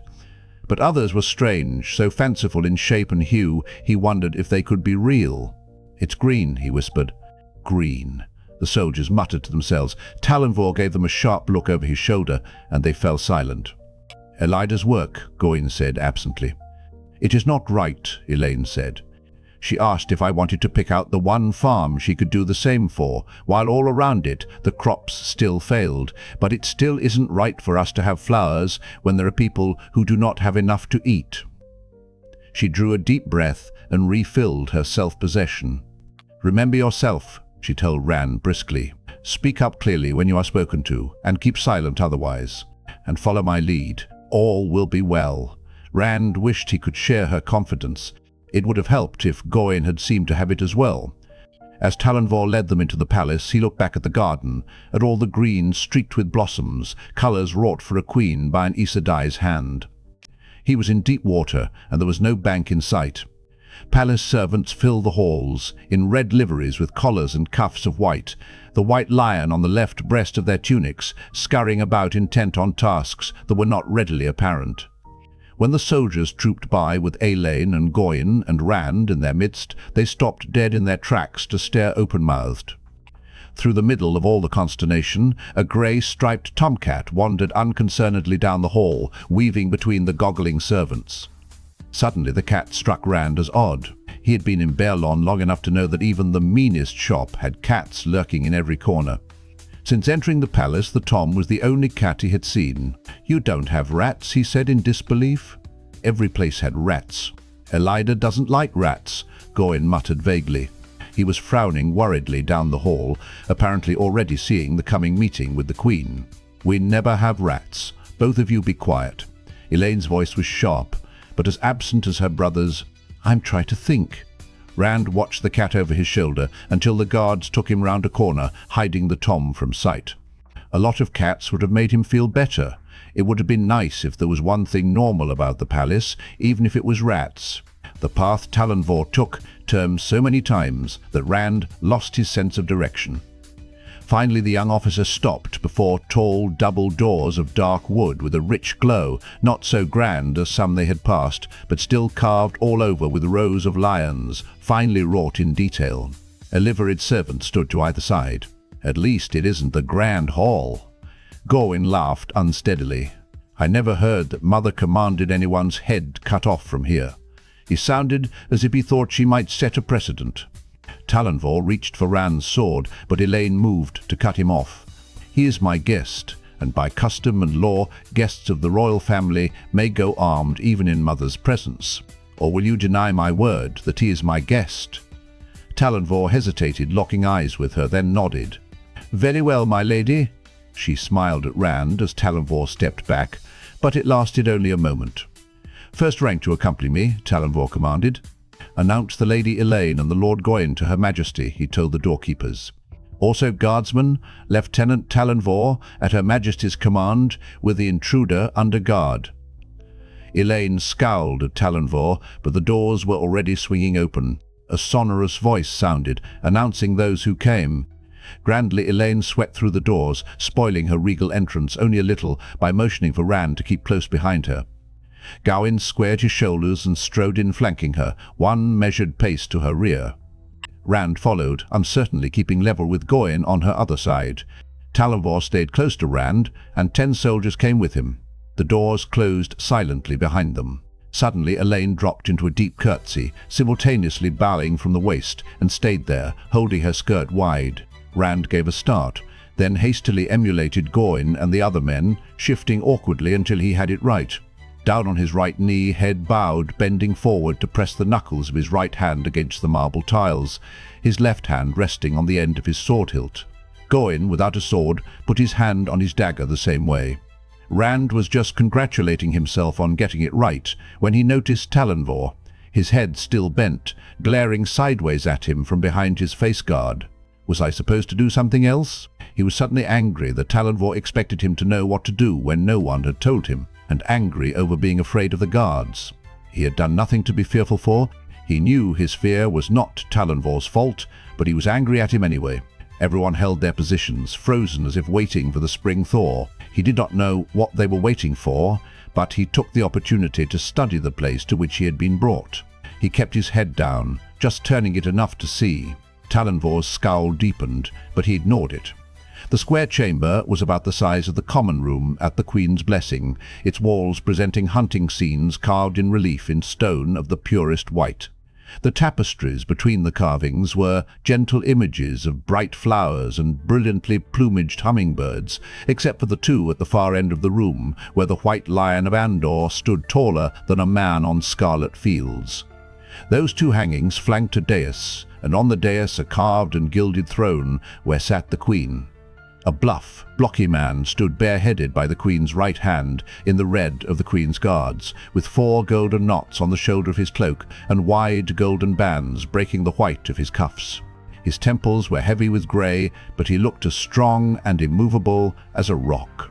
That had to be the Captain General, Gareth Bryne. Behind the throne and to the other side, a woman in deep green silk sat on a low stool, knitting something out of dark, almost black, wool. At first the knitting made Rand think she was old, but at second glance he could not put an age to her at all. Young, old, he did not know. Her attention seemed to be entirely on her needles and yarn, just as if there were not a queen within arm's reach of her. She was a handsome woman, outwardly placid, yet there was something terrible in her concentration. There was no sound in the room except for the click of her needles. He tried to look at everything, yet his eyes kept going back to the woman with the gleaming wreath of finely wrought roses on her brow, the rose crown of Andor. A long red stole, the Lion of Andor marching along its length, hung over her silken dress of red and white pleats, and when she touched the Captain General's arm with her left hand, a ring in the shape of the great serpent eating its own tail glittered. Yet it was not the grandeur of clothes or jewelry or even crown that drew Rand's eyes again and again. It was the woman who wore them. Morghese had her daughter's beauty, matured and ripened. Her face and figure, her presence, filled the room like a light that dimmed the other two with her. If she had been a widow in Emon's Field, she would have had a line of suitors outside her door, even if she was the worst cook and most slovenly housekeeper in the Two Rivers. He saw her studying him and ducked his head, afraid she might be able to tell his thoughts from his face. Light, thinking about the queen like she was a village woman. "You fool. You may rise," Morghese said in a rich, warm voice that held Elaine's assurance of obedience 100 times over. Rand stood with the rest. "Mother," Elaine began, but Morghese cut her off. "You have been climbing trees, it seems, daughter." Elaine plucked a stray fragment of bark from her dress and, finding there was no place to put it, held it clenched in her hand. "In fact," Morghese went on calmly, "it would seem that despite my orders to the contrary, you have contrived to take your look at this Logain. Go in. I have thought better of you. You must learn not only to obey your sister, but at the same time to be counterweight for her against disaster." The queen's eyes swung to the blocky man beside her, then quickly away again. Bryne remained impassive, as if he had not noticed, but Rand thought those eyes noticed everything. That, Gawain, is as much the duty of the first prince as is leading the armies of Andor. Perhaps if your training is intensified, you will find less time for letting your sister lead you into trouble. I will ask the Captain General to see that you do not lack for things to do on the journey north. Gawain shifted his feet as if about to protest, then bowed his head instead. "As you command, Mother," Elaine grimaced. "Mother, Gawain cannot keep me out of trouble if he is not with me. It was for that reason alone he left his rooms. Mother, surely there could be no harm in just looking at Logain. Almost everyone in the city was closer to him than we. Everyone in the city is not the daughter heir." Sharpness underlay the queen's voice. "I have seen this fellow Logain from close, and he is dangerous, child. Caged, with Ace Sedai to guard him every minute, he is still as dangerous as a wolf. I wish he had never been brought near Caemlyn. He will be dealt with in Tar Valon." The woman on the stool did not take her eyes from her knitting as she spoke. "What is important is that the people see that the light has once again vanquished the dark, and that they see you are part of that victory, Morghese." Morghese waved a dismissive hand. "I would still rather he had never come near Caemlyn. Elaine, I know your mind." "Mother," Elaine protested, "I do mean to obey you. Truly I do." "You do?" Morghese asked in mock surprise, then chuckled. "Yes, you do try to be a dutiful daughter, but you constantly test how far you may go. Well, I did the same with my mother. That spirit will stand you in good stead when you ascend to the throne, but you are not queen yet, child. You have disobeyed me and had your look at Logain. Be satisfied with that. On the journey north you will not be allowed within 100 paces of him, neither you nor Gawain. If I did not know just how hard your lessons will be in Tar Valon, I would send Linny along to see that you obey. She at least seems able to make you do as you must." Elaine bowed her head sullenly. The woman behind the throne seemed occupied with counting her stitches. "In 1 week," she said suddenly, "you will be wanting to come home to your mother. In a month you will be wanting to run away with the traveling people. But my sisters will keep you away from the unbeliever. That sort of thing is not for you, not yet." Abruptly she turned on the stool to look intently at Elaine, all her placidity gone as if it had never been. "You have it in you to be the greatest queen that Andor has ever seen, that any land has seen in more than 1,000 years. It is for that we will shape you, if you have the strength for it." Rand stared at her. She had to be Elaida, the Aes Sedai. Suddenly he was glad he had not come to her for help, no matter what her Aja. A sternness far beyond Moiraine's radiated from her. He had sometimes thought of Moiraine as steel covered with velvet. With Elaida, the velvet was only an illusion. "Enough, Elaida," Morgase said, frowning uneasily. "She has heard that more than enough. The wheel weaves as the wheel wheels." For a moment she was silent, looking at her daughter. "Now there is the problem of this young man," she gestured to Rand without taking her eyes off Elaine's face, "and how and why he came here, and why you claimed guest right for him to your brother. May I speak, Mother?" When Morgase nodded her assent, Elaine told of events simply, from the time she first saw Rand climbing up the slope to the wall. He expected her to finish by proclaiming the innocence of what he had done, but instead she said, "Mother, often you tell me I must know our people, from the highest to the lowest, but whenever I meet any of them, it is with a dozen attendants. How can I come to know anything real or true under such circumstances? In speaking with this young man, I have already learned more about the people of the Two Rivers, what kind of people they are, than I ever could from books. It says something that he has come so far and has put on the red when so many incomers wear the white from fear. Mother, I beg you not to misuse a loyal subject, and one who has taught me much about the people you rule. A loyal subject from the Two Rivers." Morgase sighed. "My child, you should pay more heed to those books. The Two Rivers has not seen a tax collector in 6 generations, nor the Queen's guards in 7. I dare say they seldom even think to remember they are part of the realm." Rand shrugged uncomfortably, recalling his surprise when he was told the Two Rivers was part of the realm of Andor. The Queen saw him and smiled ruefully at her daughter. "You see, child?" Elaida had put down her knitting, Rand realized, and was studying him. She rose from her stool and slowly came down from the dais to stand before him. "From the Two Rivers," she said. She reached a hand toward his head. He pulled away from her touch, and she let her hand drop. "With that red in his hair and grey eyes, Two Rivers people are dark of hair and eye, and they seldom have such height."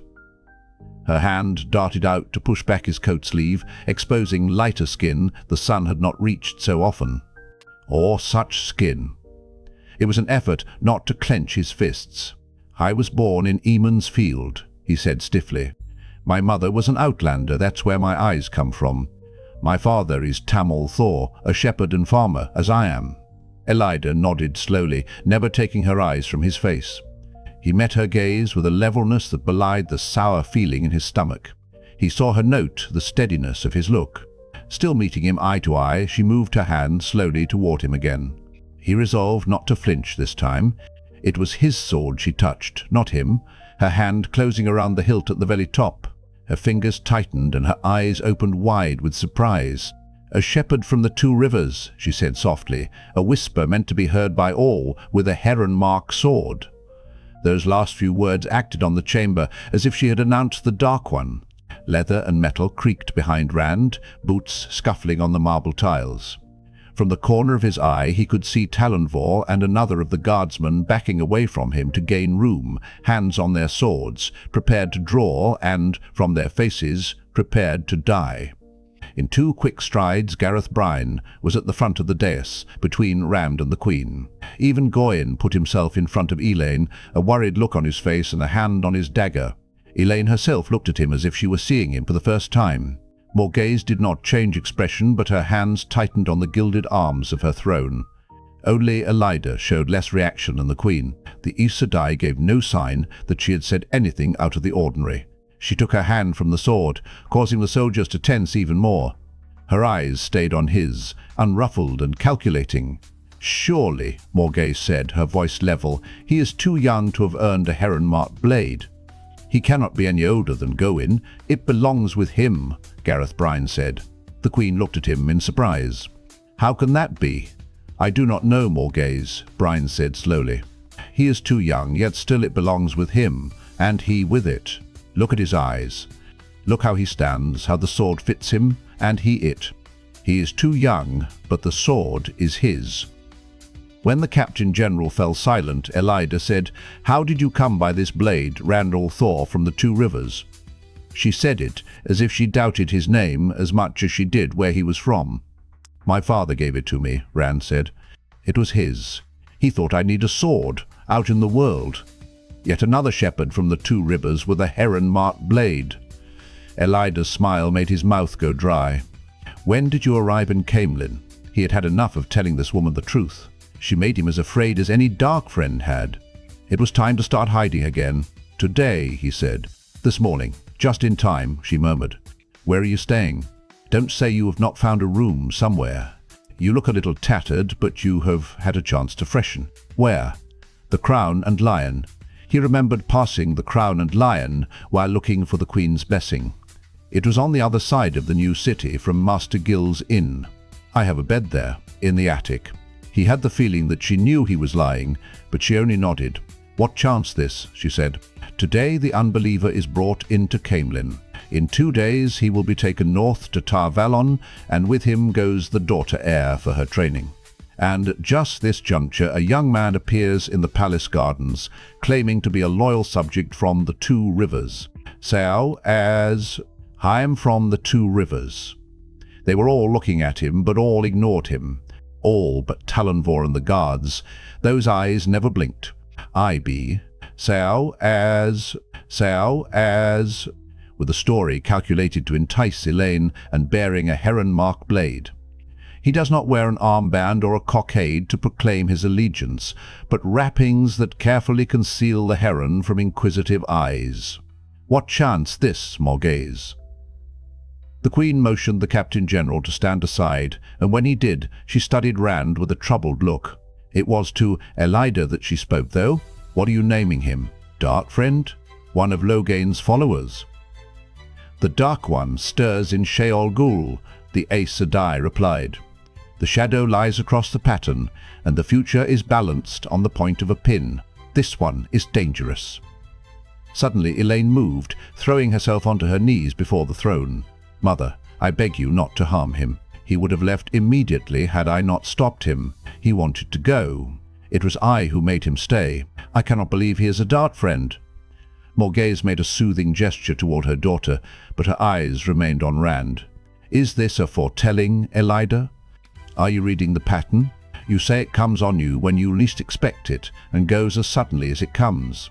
If this is a foretelling, Elida, I command you to speak the truth clearly, without your usual habit of wrapping it in so much mystery that no one can tell if you have said yes or no. Speak. What do you see?" "This I foretell," Elida replied, "and swear under the light that I can say no clearer. From this day Andor marches toward pain and division. The shadow has yet to darken to its blackest, and I cannot see if the light will come after. Where the world has wept one tear, it will weep thousands. This I foretell." A pall of silence clung to the room, broken only by Morgase expelling her breath as if it were her last. Elida continued to stare into Rand's eyes. She spoke again, barely moving her lips, so softly that he could barely hear her less than an arm's length away. "This too I foretell. Pain and division come to the whole world, and this man stands at the heart of it." "I obey the Queen," she whispered, "and speak it clearly." Rand felt as if his feet had become rooted in the marble floor. The cold and stiffness of the stone crept up his legs and sent a shiver up his spine. No one else could have heard, but she was still looking at him, and he had heard. "I'm a shepherd," he said for the entire room. "From the Two Rivers. A shepherd. "The wheel weaves as the wheel wheels," Elias said aloud, and he could not tell if there was a touch of mockery in her tone or not. "Lord Gareth," Morgase said, "I need the advice of my Captain General." The blocky man shook his head. "Elias Sedai says the lad is dangerous, my queen, and if she could tell more, I would say, summon the headsman. But all she says is what any of us can see with our own eyes. There's not a farmer in the countryside won't say things will get worse, without any foretelling. Myself, I believe the boy is here through mere happenstance, though an ill one for him. To be safe, my queen, I say, clap him in a cell till the Lady Elaine and the Lord Gawain are well on their way, then let him go. Unless, Aes Sedai, you have more to foretell concerning him." "I have said all that I have read in the pattern, Captain General," Elias said. She flashed a hard smile at Rand, a smile that barely bent her lips, mocking his inability to say that she was not telling the truth. "A few weeks imprisoned will not harm him, and it may give me a chance to learn more." Hunger filled her eyes, deepening his chill. Perhaps another foretelling will come. For a time, Morgase considered, chin on her fist, an elbow on the arm of her throne. Rand would have shifted under her frowning gaze if he could have moved at all, but Elida's eyes froze him solid. Finally the Queen spoke. "Suspicion is smothering Caemlyn, perhaps all of Andor. Fear and black suspicion. Women denounce their neighbors for Darkfriends. Men scrawl the dragon's fang on the doors of people they have known for years. I will not become part of it." "Morgase," Elida began, but the Queen cut her off. "I will not become part of it. When I took the throne, I swore to uphold justice for the high and the low, and I will uphold it even if I am the last in Andor to remember justice. Randall Thor, do you swear under the light that your father, a shepherd in the Two Rivers, gave you this heron-marked blade?" Rand worked his mouth to get enough moisture to speak. "I do." Abruptly remembering to whom he was speaking, he hastily added, "My queen." Lord Gareth raised a heavy eyebrow, but Morgase did not seem to mind. "And you climbed the garden wall simply to gain a look at the false dragon?" "Yes, my queen. Do you mean harm to the throne of Andor, or to my daughter or my son?" Her tone said the last two would gain him even shorter shrift than the first. "I mean no harm to anyone, my queen. To you and yours, least of all." "I will give you justice then, Randall Thor," she said. "First, because I have the advantage of Elida and Gareth in having heard Two Rivers' speech when I was young. You have not the look, but if a dim memory can serve me, you have the Two Rivers on your tongue.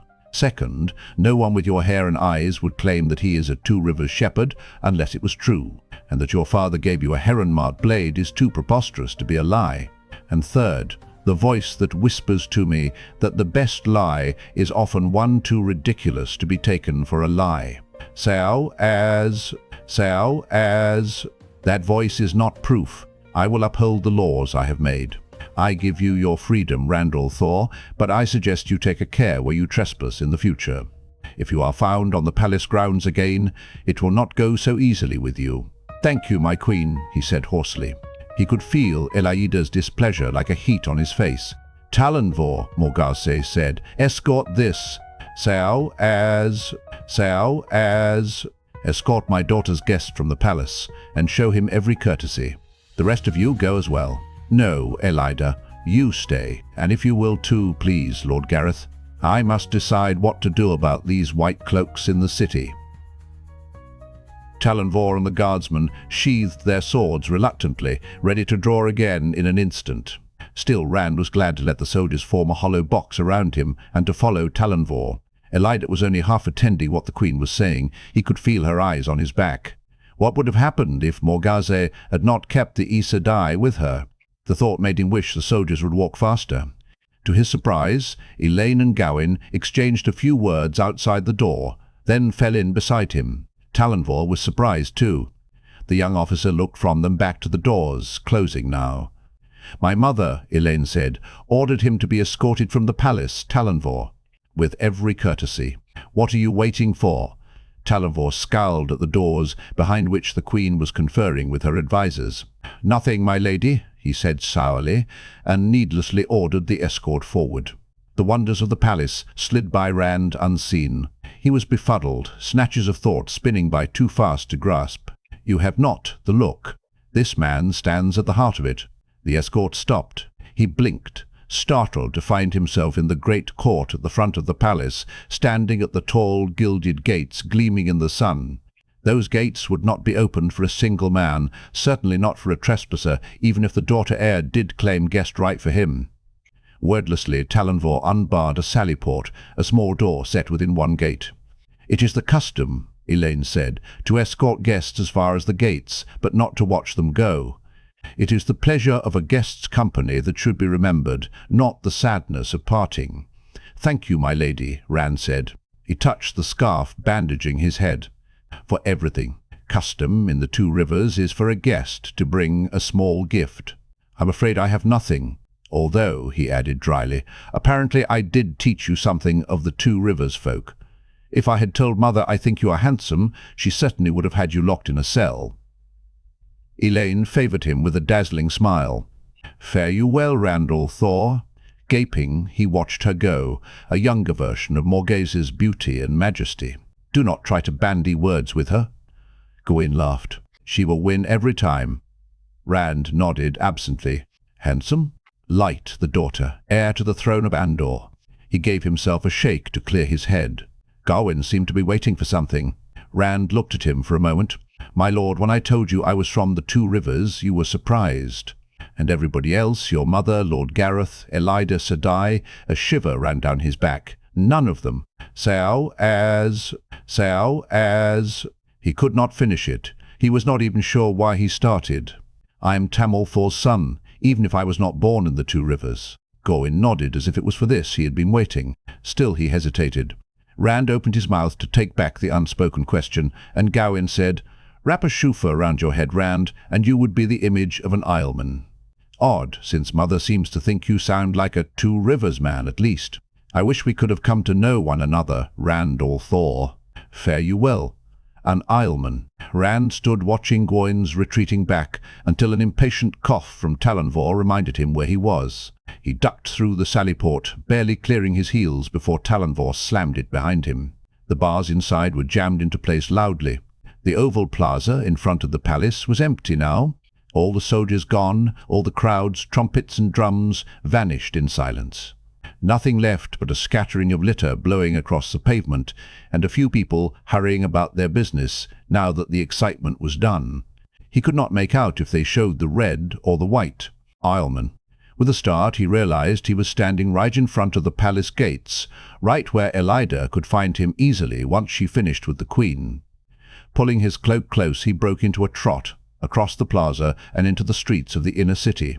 He looked back frequently to see if anyone was following him, but the sweeping curves kept him from seeing very far. He could remember Elida's eyes all too well, though, and imagined them watching. By the time he reached the gates to the new city, he was running.